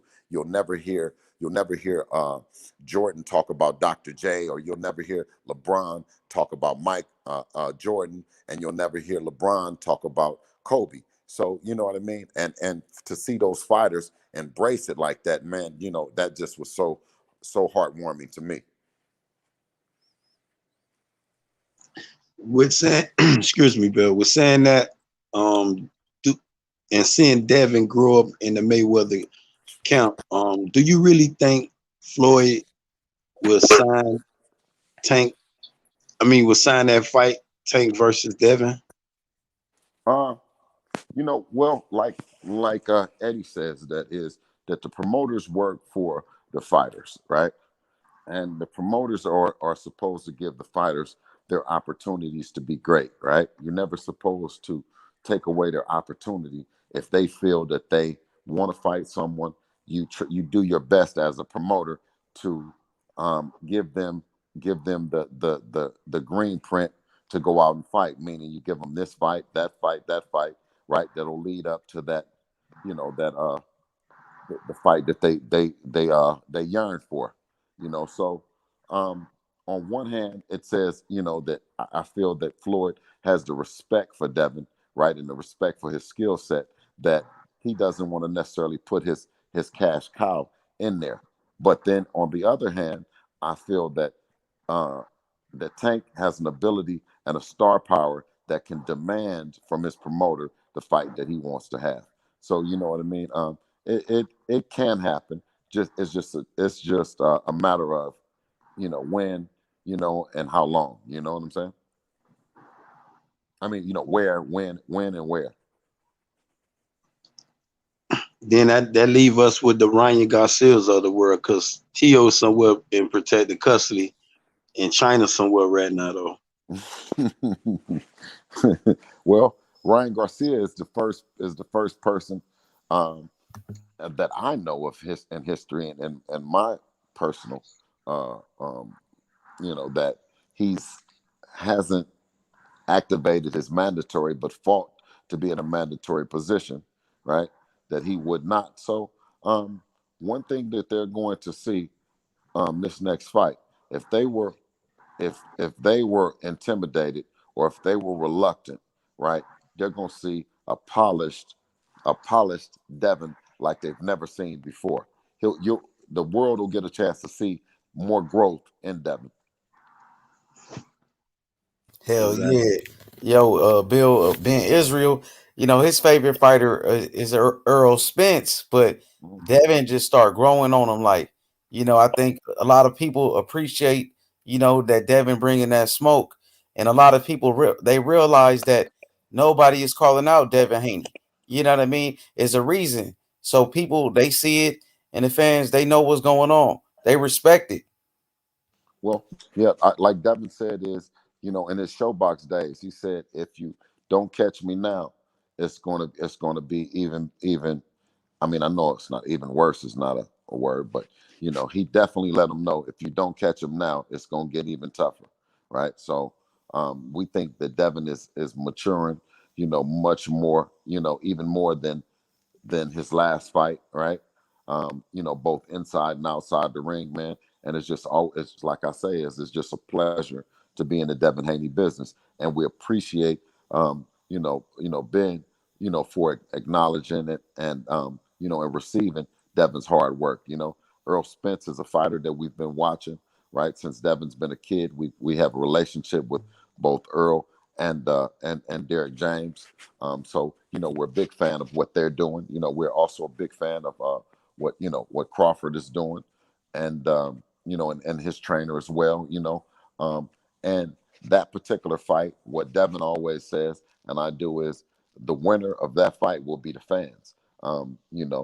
Hopefully it'll be sooner than later. I don't think that too much later with that fight should it helps the fighters, right? The fighters are getting older, right? And it's more than likely more that we should see that fight right now. You know what I mean? I don't think that fight should be put off any more past next year.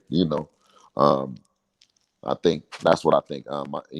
The Mayweather and Pacquiao fight was put off so long that I think that it was almost too late for that fight. It had marinated so much that I think that it happened at the right time, the right amount of money, the views that it got, was amazing. And I think that their promotion for the Spence and Crawford fight is right up there. I mean, and I don't mean the numbers wise, but I think it's at the apex of promotion in terms of those guys. The world wants to see it. Hell yeah. Everybody talk about that fight. Just like people talk about Devin Haney versus Teofimo Lopez. Like, it's just one of those fights, man. People be up all night debating it. So I mean, that's what boxing needs. Boxing needs these fights to happen. Just like you had Sugar Ray versus Thomas Hearns back in the day, Thomas Hearns versus Marvin Hagler. we need those fights in the sport of boxing for real. Right. But they say like boxing is a poor man's sport, right? In the sense of right the fans, right, of our sport, right, will go on there and say all this fighter is getting paid too much money. But do you ever go on there like inside the chat, the brother that said Dan Prescott made, what did he say, 40 million or something? What does it say in there? Say it again. What fight was that? Inside the chat, one of the brothers in there says that Zach Prescott is making 40 million.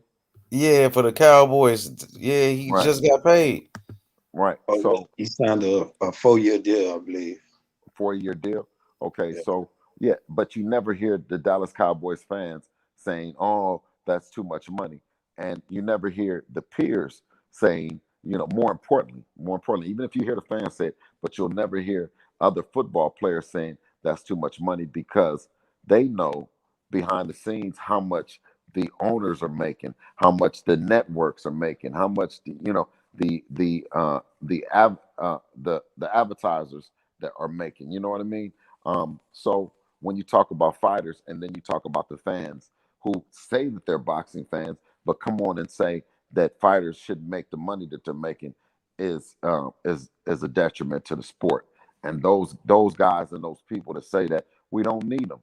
We don't need them in the sport, right? You let the promoters, let the promoters and the fighters decide on the money based on the engagement, based on the analytics. No one person should come on that say that they're a boxing fan and say that these fighters that suffer all kind of damage to their brain and physically and all the stuff, no guy should come on and say that one of these fighters shouldn't be getting paid the money that they're getting paid.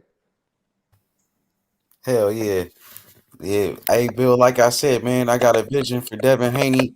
He retires on top of the game with a lot of money, with a lot of investments, just like Larry Holmes. It's so many stories you hear about fighters, getting robbed for their money. Like I seen Riddick Bowe. Riddick Bowe just did an interview with Vlad TV, and he said his manager, Rock Newman, stole $15 million from him. I think boxing is the only sport where you hear about people getting, their money stolen away from them and shit. Yeah, man, that's tough to hear about Big Daddy. Yeah, Big Daddy Bowe, man. Him and Yeah. Holyfield now. Those were the fights right there, man. That's legendary fights, man. I still think about that fight all the time. Absolutely, bro. But listen. I appreciate everything that you do though for us though, H. You know what I'm saying? I always say, you my little brother that was sent in. Those guys sent in to me. You know what I'm saying? To do what you're doing. Everybody was saying how initially they were giving us flack about our relationship and what we were trying to do in terms of get the voice to the people. But I appreciate you. And you've been on this joint for 9 hours, bro. And we've been cooking like the thing with this boxing talk, BH, man. This shit is nonstop. People, you give the people a platform where It they get can cook. heated. You give him a platform where Ben Israel, he want to cook, he want to talk his shit, he want to talk about Errol Spence. Let him off the chain. You know what I mean? Let him do his thing. Right. I don't hold nobody back. You feel me? It's Earl all Spence is a bad boy. Earl But Spence is Bill, a bad boy, man. He's a bad boy. He's a bad man. Him and Derek James down there. What he did coming off of that accident and going right at Danny Garcia, bro. You know what I'm saying? Is commendable, man. I mean, it's something that you got to have. Earl Spence got that dog in him. He down there in that Texas, man. You know what I'm saying? And he representing, man. So I'm a big fan of what they do, and it's hard for me to go against Terence Crawford and what Crawford is doing. You know what I'm saying? Him and Bomac over there, out of that Omaha, Nebraska, man. You see what I'm saying? Because they didn't put in a lot of work too. And I always say, listen, the winner is gonna be the fans. I never talk about, I remember Teofimo Lopez Sr. and me and him, sitting and talking about our sons before they ever turned pro, right? And being on a plane, going to a tournament, amateur tournament together, and us just talking and stuff. You know what I'm saying? So, I'm happy for their family and what they've gotten. I'm happy for the Garcia family that we've known for a long time. I'm talking about Ryan Garcia, but at the same time, this is a competitive business, and I always feel compelled to tell the truth that they are great, but it's something special about Devin. Exactly. And that I do believe, Bill. I believe Devin can beat Tank 8-4 if they fight tomorrow right now, Bill. But it's one more question I need to ask you. You being the manager of Devin Haney, by you managing the most threatening guy at 135 and everybody is afraid to fight him, how do you manage a guy like that? Well, that's one of those things where with the fans, most people get the respect from their fans before they get the respect from their peers. And it happened in the opposite way. Devin has the respect of his peers, and now we look for the respect and the admiration of the fans, right? Devin has a whole graveyard full of guys that he's sparred against in the gym and stuff like that. And what fans and fighters, they wanted to give the analogy that gym fighters are gym fighters, and what happens in the gym is different than what happens under the lights. Well, an opposite of us, we feel like um, perfect practice. We feel like that. There's no secrets in boxing. We feel like that if we did it to you then, when the lights cut on, we're gonna do it to you then too. It doesn't make a difference, right? Devin spars just like he fights. He spars competitive. So it was okay to hear Mike Tyson, how he destroyed his sparring partners and how he was this and that. But when it came time to Devin, right, that he should be quiet about what happened in the gym. Obviously, right, it wasn't when Mike Tyson, when he knocked out this sparring partner and that sparring partner, it wasn't the sparring partners that was telling the story. It was actually the Mike Tyson team that was actually, leaking the footage or telling what happened. And you can see on Devin's Instagram, right? On his Instagram, his last post was him and I think his name is Samuel Vargas. Vargas. Yeah, the welterweight. Yep. Yeah, yes, the welterweight, right? So we're not in there with bantamweights or junior lightweights or none of that working. We're in there working with bigger guys that can take more punishment than the smaller guys. So we're absolutely ready on fight night. Yeah, for sure, Bill. Before you go, I'm gonna say this though, man. Man, shout outs to you once again, man. You gave me opportunity. Me, I was just, a Devin Haney fan. Me, I was just a boxing fan. Devin Haney was my favorite fighter, and you embraced me, man. Thank you for the opportunity once again. Also, you do a lot of real shit, man. Like what you do with Devin, your son. Like me, I remember my father. You know what I'm saying? And the way you go hard for Dev, bro, that shit is the real deal. You feel me? So keep up the good work. I heard about the brother who just got out of prison. He was in the gym with y'all. What's the name? The brother Duke. I think his name Duke, right? Oh man, Duke is man a smooth dude, man. He's an honorable man, a brother, of principles, morals. You know what I mean? He's just an overall good guy, man.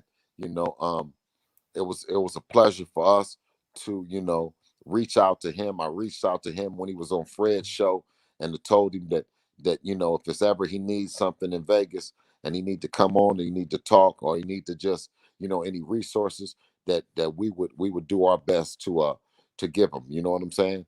He came down, he came down as a young boss. Before he left, he was a young boss, with an entrepreneurial spirit that went down the wrong path, right? And landed him all that time. But, I don't, time didn't change the man. Time made the man better. So he came, and now that he's out, we talked about not only his career, right? But he talks about his kids. And that's what I see, and I can appreciate him. He talks about his son, and and providing opportunities for his son, and not just providing opportunities, but being an example for his son, right? So it was a pleasure to meet him, and anything that I can always do for that brother or any other brothers that, and sisters that, are in tough positions and they need to come to Vegas and be inspired, by all means, hit our line up for sure, because we here. For sure. You did a lot. You know what I mean? Even with the young fighters that you work with, Shamar Canal, giving them an opportunity. Darren Cunningham, y'all took him in when he was a young teenager, you know what I mean, and looked out for him. And you do a lot of real shit. That's what I'm trying to say. And people don't know, you know what I mean? And I appreciate it, man. You keep everybody happy. You got your young kids like Sean. You know what I mean? You there for him. You there for Dev. And Dev is getting older. Dev 22 now. So, Dev is getting older. And you keeping him happy. You still come to the community. The brothers on the YouTube. You doing a lot. You know what I mean? And I just want to say thank you, my brother. And we appreciate it for sure.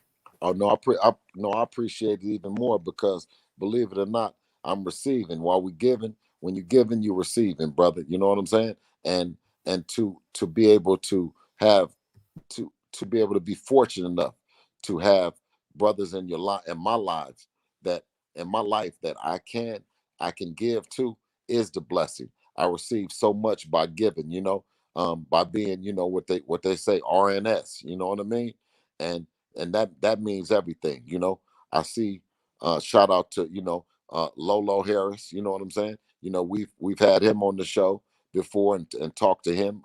Lolo has came down to the gym as well, you know what I'm saying? It's just a wealth of a plethora of just talent, man, that's in our community, bro. And it does me the honor and the pleasure to be even associated with these guys. People think that sometimes they like, oh, B, it's good to be associated with you, and I'm like, bro, you don't understand. It's good to be associated with you guys as well, coming from the environment that I came from in East Oakland.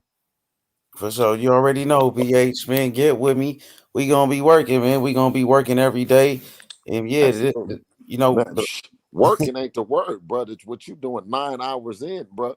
You know what I mean? Hey, listen, you inspiring, H, and I love that the brother and the sisters that come on here with you and chat, man. It always makes me smile when you guys are on there and you guys are having healthy dialogue, man. So keep doing what you're doing. I got 30, 40 minutes before I pray and then get up and then I'm on the tennis court. So blessings on top of blessings to you brothers, man. And also the queen that was on. I don't know if she came back, but I'll talk to I'm you back. guys. So I'm back. well, blessings. I had a call. I'm sorry. No. I understand that.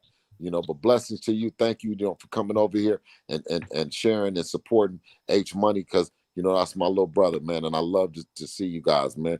Shout out to you as well, Dewey, and Ben as well, man. You guys keep cooking, man, and stay safe out there, man, until I see y'all again, man. For sure, yeah, appreciate that, my brother. Shalom. Thank you so much, fam. Okay, all right, peace. Hey, peace. Yeah, shout outs to Bill Haney, man, the realest in the game. Shout outs to you, Bill Haney. Thank you. For sure, man. We've been going hard, man. I think we're gonna wrap this one up. We might as well go to 10 hours, fuck it. You know what I mean? We got 16 minutes until 10. Might as well go to 10 hours, man. That was 15 fire minutes. though. That was like schooled up. Well, I was like, wow. Yep. Yeah. Everybody hit the like button. We got 39 people in here. Subscribe to the channel.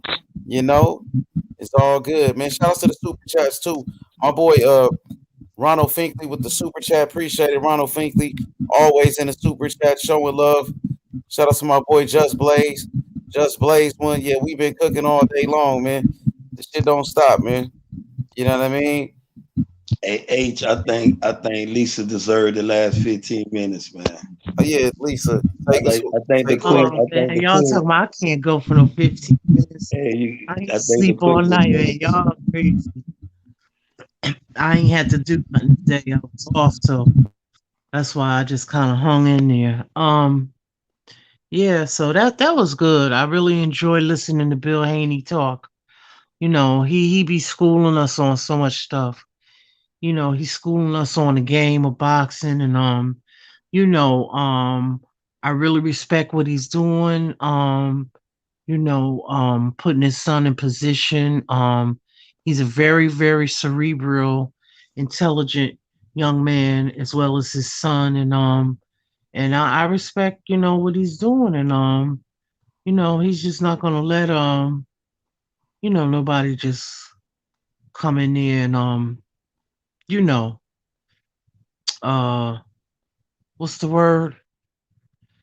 Uh, Take advantage of his son, and I like that, and also, it's like each one teach one. He's like he's giving the knowledge out to other people, like, so this is a true movement, like boxing is going in a whole different direction now, whereas basically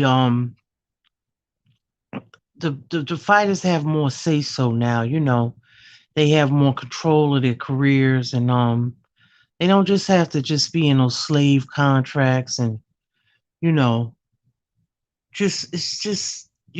it's about economic empowerment. And he, like what he was saying is like setting his son up. It's like with, like generational wealth too. You know what I mean? Like this could go, it's for his son's legacy, so I really got a lot out of, his, you know, him coming on and, you know, dropping them gems, and it was real, he drops a lot of wisdom. I really like Bill, and I appreciate what he's doing, It's just real cool, chill guy. Oh yeah, Bill he's a real one. He's a soldier. You could just, real recognize real. And this brother right here, man, he got that spirit. He got that hunger. I appreciate Bill Haney. He's the real deal. He's all that. He's all that in a bag of chips, man. And I mean, the man is the real deal. You gotta respect him. You gotta respect what he does for his son. And he's leading the way. You know what I mean? He represents the community, and he does a great job, man. So shout outs to Bill Haney, man. He's the real deal. I could tell you, man, the truth. Yeah, that's for certain, though, man. I got caught up on my words because I'm so into what he was saying instead of forgetting what I wanted to ask him. You know what I'm saying? I wanted to ask him about the Gary Russell thing, and you take the Angel Garcia, you take the Kenny Porter, you take even Lolo Harris, though. But my opinion, I feel as though even with EJ old boy, because EJ old boy been there since day one for Errol. You feel what I'm saying? All the way through. But when you got a guy like Bill Haney and the work he putting in with Devin at an early age, by 5 or 8, I believe. You know what I'm saying? It's something special though, man. You know what I'm saying? But then it's frightening too when you got a guy that is threatening at the 135. Everybody's afraid of. How do you market something like this? You know what I'm saying? We got to start cornering them dudes off real quick and getting them into them fights. Because to me, when we talk about being careful about being blackballed, when you got a person young like Devin Haney, 22 years old, with the artillery he got in his military, you know what I'm saying? He can pull out all type of tricks out the bag, and he's still learning. That's the other little flip side to it. It'd be hard. I can understand why Bob Arum's so afraid of Devin Haney. He don't want to lose that golden cash because T.O. standing in front of him right now. He's subject to knock that whole chin loose on T.O. But then you got to ask yourself, damn, how these dudes running around right now, how do you market these people? How do you market Devin? Excuse me, not these people, Devin though. How do you market him right now with these dudes, the way they're running? That's why I asked him about that catchway. Because if we look at what Floyd did to Tank on that deal, but he said he don't want him to go down, he ready for him to come up, which is understandable. But I be trying to beat the ass on base on all corners though. That's how my mind be thinking though. Yeah. He's young, he's growing, because I was just looking at some of his fights and he's tall. I'm not exactly sure what his height is, but he looks between 5'9" and 11. Am I correct, H Money? Yeah, I think Devin Haney is 5'9" now. He's 5'9". Yep, tall, pretty tall. And he could still be growing. So, the thing is that he's long and rangy for that weight class.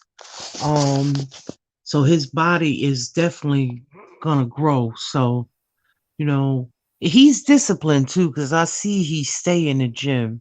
And his dad always talks about, him being in the gym. But I see it, I see the videos of him. So like he's a disciplined young man.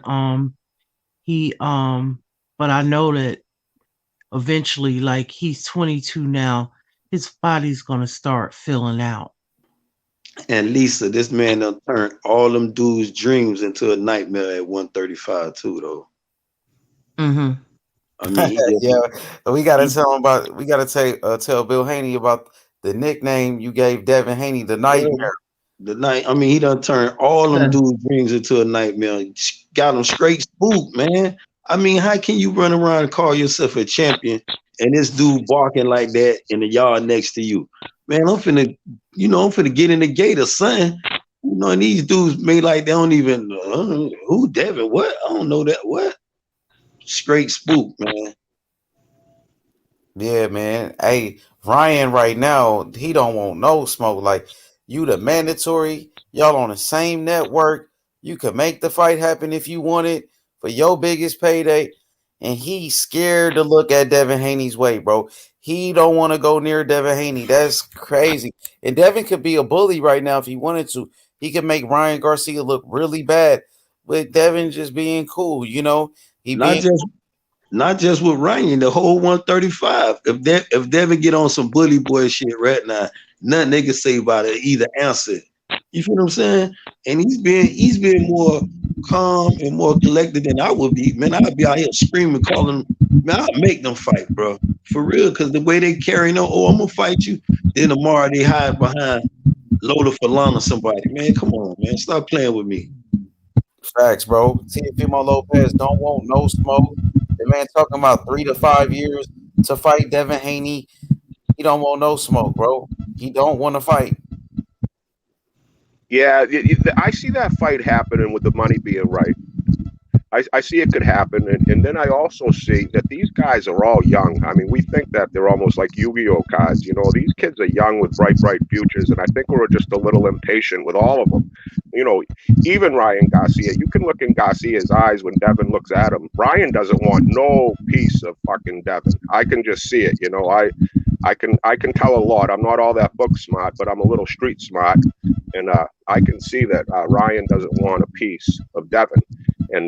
But I think we're all impatient. We're just impatient with this group of fighters because we see the talent that they have, and we just want to see them fight, But then again, they're not Yu-Gi-Oh cards, and they're not going to get shortchanged. I mean, the money's out there for these kids to retire. I mean, Tio can retire after his next fight as a multimillionaire. Devin could retire right now. Let's just take it for what it's worth.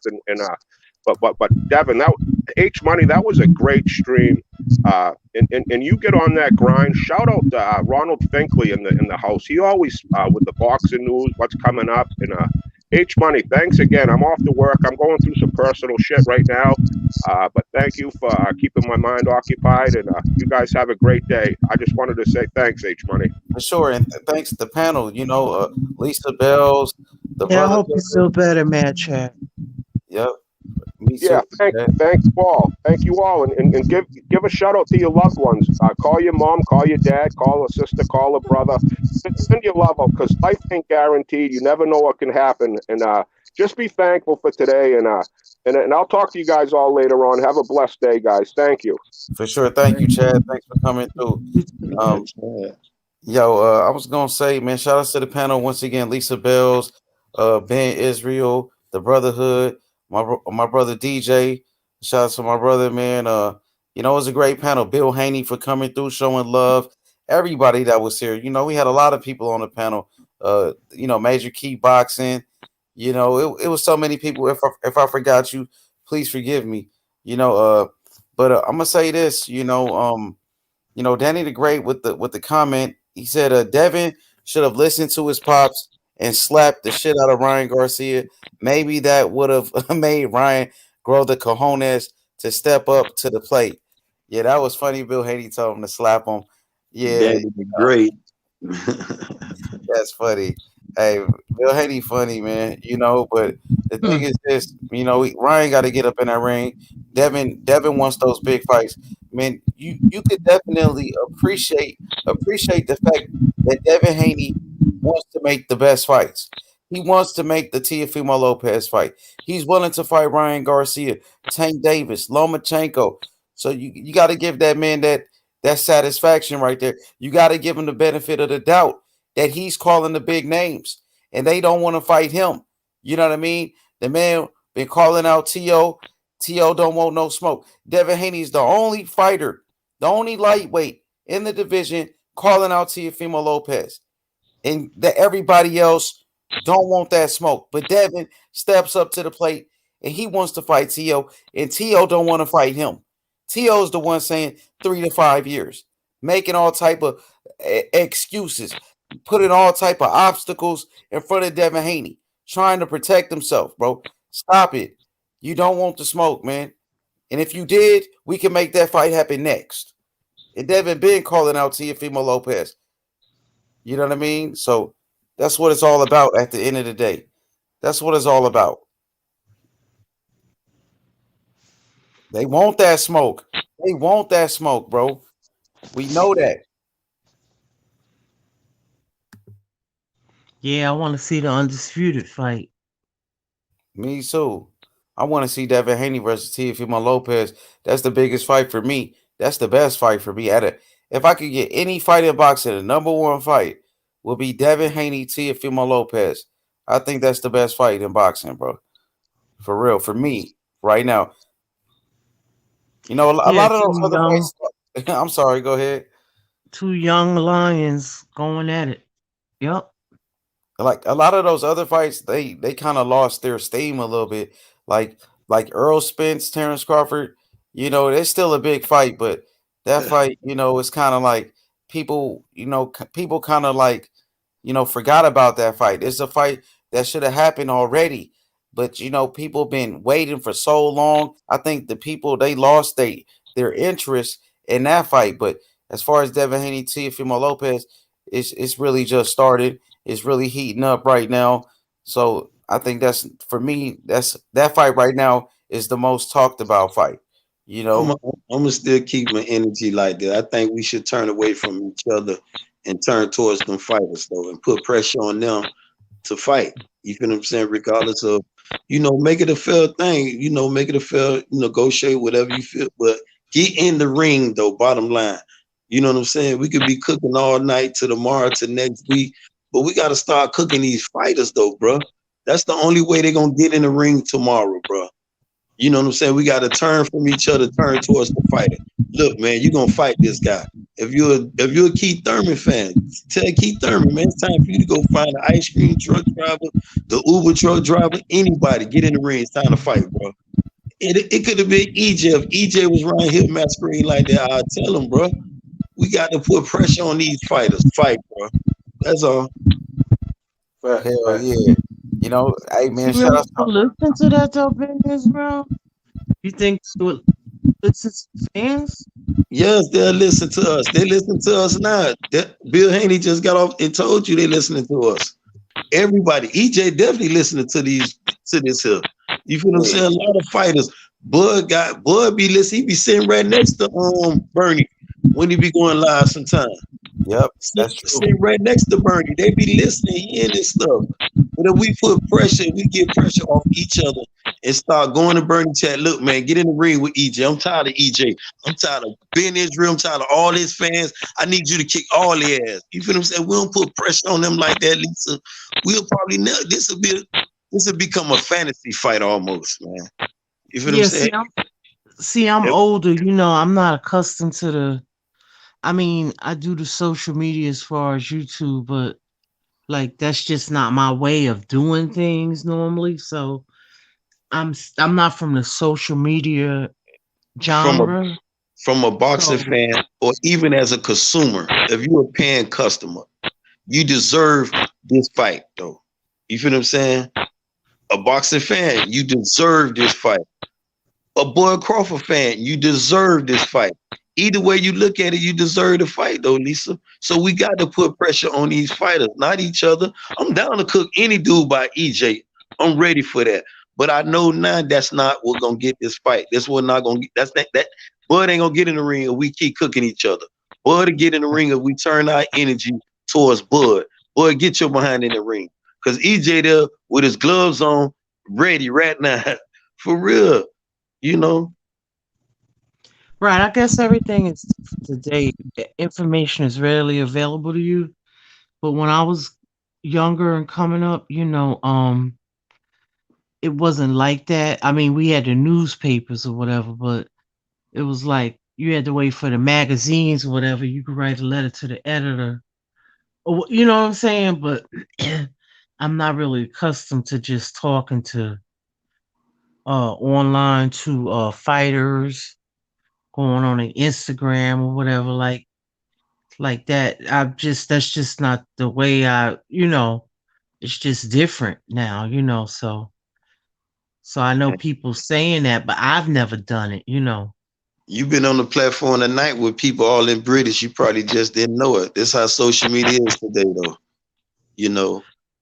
Yeah, but I don't do like Facebook and Instagram and all of that. So what I'm saying is I don't really follow the fighters outside of I more so read the article and then I'll see the videos or whatever. Like content creators are doing, like H Money, but like to actually follow them, like I don't really do that, is what I'm saying. So well, I think you need to start, Lisa. You'll be beautiful for this here, though, man. I mean, just your energy alone, you motivate guys. You know what I'm saying? We need sisters, we need queens. We got to lift each other up right now in this here, though. Right. I mean, you did a wonderful job tonight, man. You stood your ground all the way through. I mean, you the last man standing. You know what I'm saying? So, and you a female, so It's all. Hey, you know what? At the end of the day, it's all love. I love all these fighters. Like, I got love in my heart for them, and I want the best for them. We all got our ones we like, but I don't have no disdain for any of these fighters. I want you know what I mean, the best for them. I want them to get their money. I want them to get out of this sport unscathed. I want them to have generational wealth. I want them to have their faculties. That's the bottom line. Because if you get in that square circle and put your life on the line, I got respect for you. That part. For sure. Mad Chad with the super chat. Appreciate that, Chad. Thank you for the super chat, my brother. Appreciate the donation. We've been going hard, man. You know what I mean? Lisa, you definitely make the panel a better panel. Every time you come through, people respect you. And thank you for being a part of the show. Thank you so much. Thank you. Thank you for having me. Appreciate that, Lisa. You always welcome over here. What was that, Lisa? I said, I'm a trooper. I go hard. I love boxing just like you guys do. Yeah, thank you. Thank you. Like I said, you make the show much better. Appreciate you being Israel too, being a part of the panel and being Israel, always bringing that smoke, man, since day one when I first met you. You know what I mean? Appreciate it, Ben. Like I said. H, I always laughed the first time you had opened that floodgate on me too. I remember that day too. I thought you was my Lopez. I was tripping. I'm like, hey, Lisa, the dude unleashed the floodgates when I said he had the whole panel. I'm talking about Bud Crawford fans, everybody, all type of fans at my neck and that thing though. But I want to personally apologize to you though, Lisa, when we was over there at UGC for calling you a Tyson Fury fan. I want to go public. I was the other day it was on my mind to go public and apologize to you for accusing you of being a Fury fan when you did not tell me you was a Fury fan. So as a man, I want to apologize to the queen. You know what I'm saying? Oh yeah, no doubt, no doubt. I mean, and who's ever a Tyson Fury fan, that's on them. I don't hate the guy, I was just never a big fan of his. He's a good Sometimes fighter. I get caught up on the moment sometimes, and you know what I'm saying? Right, I'm not emotionally connected to these fighters like that, so it's like, I mean, I have the ones that I like, but I don't dislike any of them, I have to put it like, because if not, it'll take me back to being a teenager, like when I used to argue with my friend over our favorite recording artists, and I don't, you know what I mean? At this point, and I get it, sports, it's an emotional attachment to the fighters, but I'm not like that connected to them like that. I am and I'm not. You know what I mean? At the end of the day, I still got to put it in its perspective. And I have to be like, kind of like, but I've never been no Tyson Fury fan. I didn't even really know who he was until like the Klitschko thing. I did hear him before Klitschko. I was rooting for Klitschko to beat him. I didn't even know who he was like that. Yeah, his name was buzzing around there. Around that time, a little bit before he fought Klitschko, that's when you first start hearing about Tyson Fury. You start hearing about his name, you know what I mean? His name start ringing, and then all of a sudden he gets a Klitschko fight, and he won that fight. He outboxed the hell out of Klitschko. To be honest, I think he won every round in that fight. Tyson Fury beat the hell out of Klitschko. You know what I mean? He really ain't like knock him out or nothing like that, but he outboxed him. He pretty much was whooping his ass. He made Klitschko look bad. Then he disappeared for a long time. And then, he disappeared like for a couple of years. And then him and Wilder start going back and forth. Wilder gave him a chance. Some people say that Wilder felt like Tyson Fury was washed up. So that's the only reason Wilder fought him, because Fury was, out of shape and shit. And so Wilder fought him, gave him a chance. And they needed each other at the end of the day. Wilder needed a big fight. Fury needed a big name. And they made each other relevant. They needed each other. But, it was unfortunate that Wilder, took the L. He took the loss. And now we got to see if he could bounce back. So that's pretty much where it is right now. Yeah. Because I think they fought for leverage. It was like of leverage. So it was like Wilder fought him for leverage. So because he wanted the 50-50 with Joshua, if I'm not mistaken. So I think that's what it could have had been, It but then backfired though. but at the time nobody knew that those two would lose, And then at the time it was like when I first saw Tyson Fury, I was like, is he in shape to his first fight? I was like, what the heck? When he came back, that was a mess. Oh yeah, he was fat as hell. But then he fought Wilder. He got down. He got his weight down a little bit for Wilder. But the fight before he fought Wilder, he was so big, and oh man, he was fat as hell. And Wilder thought he had an easy win coming up with Fury, but it turned out Fury stepped his game up when he fought Wilder. So Fury can box no matter what we say about Fury. He can move in the ring. He's a big guy that can move around. He got a good jab, very awkward, So Fury is a tough fight for a lot of these guys. He's a natural boxer. You could tell he's a natural boxer. Yep. He is a boxer, and Fury is a tough fight for a lot of these guys unless you can go in there and just knock him out cold. Wilder showed that he could hurt him, but he wasn't able to finish him. Now, boxing is in a great position right now. You got a lot of big names in the sport of boxing. You got the young fighters like Devin Haney coming up, the young fighters like Ryan Garcia and Tank Davis, Teofimo Lopez, and you got the heavyweights. You got Tyson Fury, Anthony Joshua. You still got Deontay Wilder.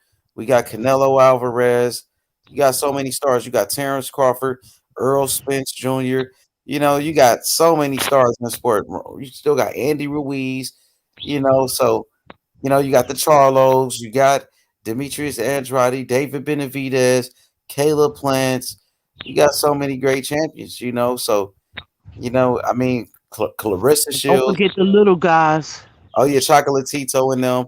You got Julio Cesar Martinez, Juan Francisco He's a Estrada. beast. People don't talk about him. That little man is a beast. Who?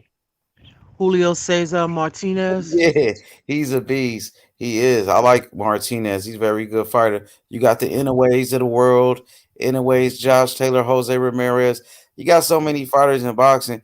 Now all we need is for these guys to fight each other. Once they start fighting each other, it's gonna make the sport much, much better. You know, we need the big fights. That's what we need. Big fights in the sport of boxing.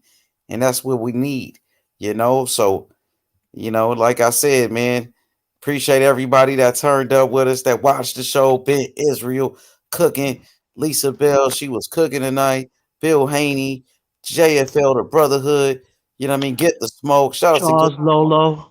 yeah, Charles Harris, Lolo. Charles Harris. Sorry. Yeah, Charles Harris. His Lolo. Lolo is his nickname. You know, shout out to the everybody in the sport of boxing. You know, and we gonna be doing it every day. Hopefully, we get back up tomorrow and do it again. You know, other than that, we probably be on different channels. You know, shout outs to the UGC, shout outs to Black Horseman, shout outs to everybody that show love, man, on the YouTube community. You know what I mean? And shout outs to Devin Haney, shout outs to Bill Haney. You know what I mean? Appreciate everybody. We gonna wrap it up. We gonna wrap this one up. Peace out, y'all. Much love. What a show. Great show. All right, Pete. Thank Peace, you, Lisa. King. Appreciate it. Make sure you come back. Ben Israel, thank you, my brother. Make sure you cook with us. For sure. Y'all be safe now. Peace out. Shalom. Israel. Peace. I see you, Rap Star, in the comments. Rap Star, we out of here. Peace out, my brother. Rap. Peace. Peace out, D Hodges. Much love. We gone. Peace.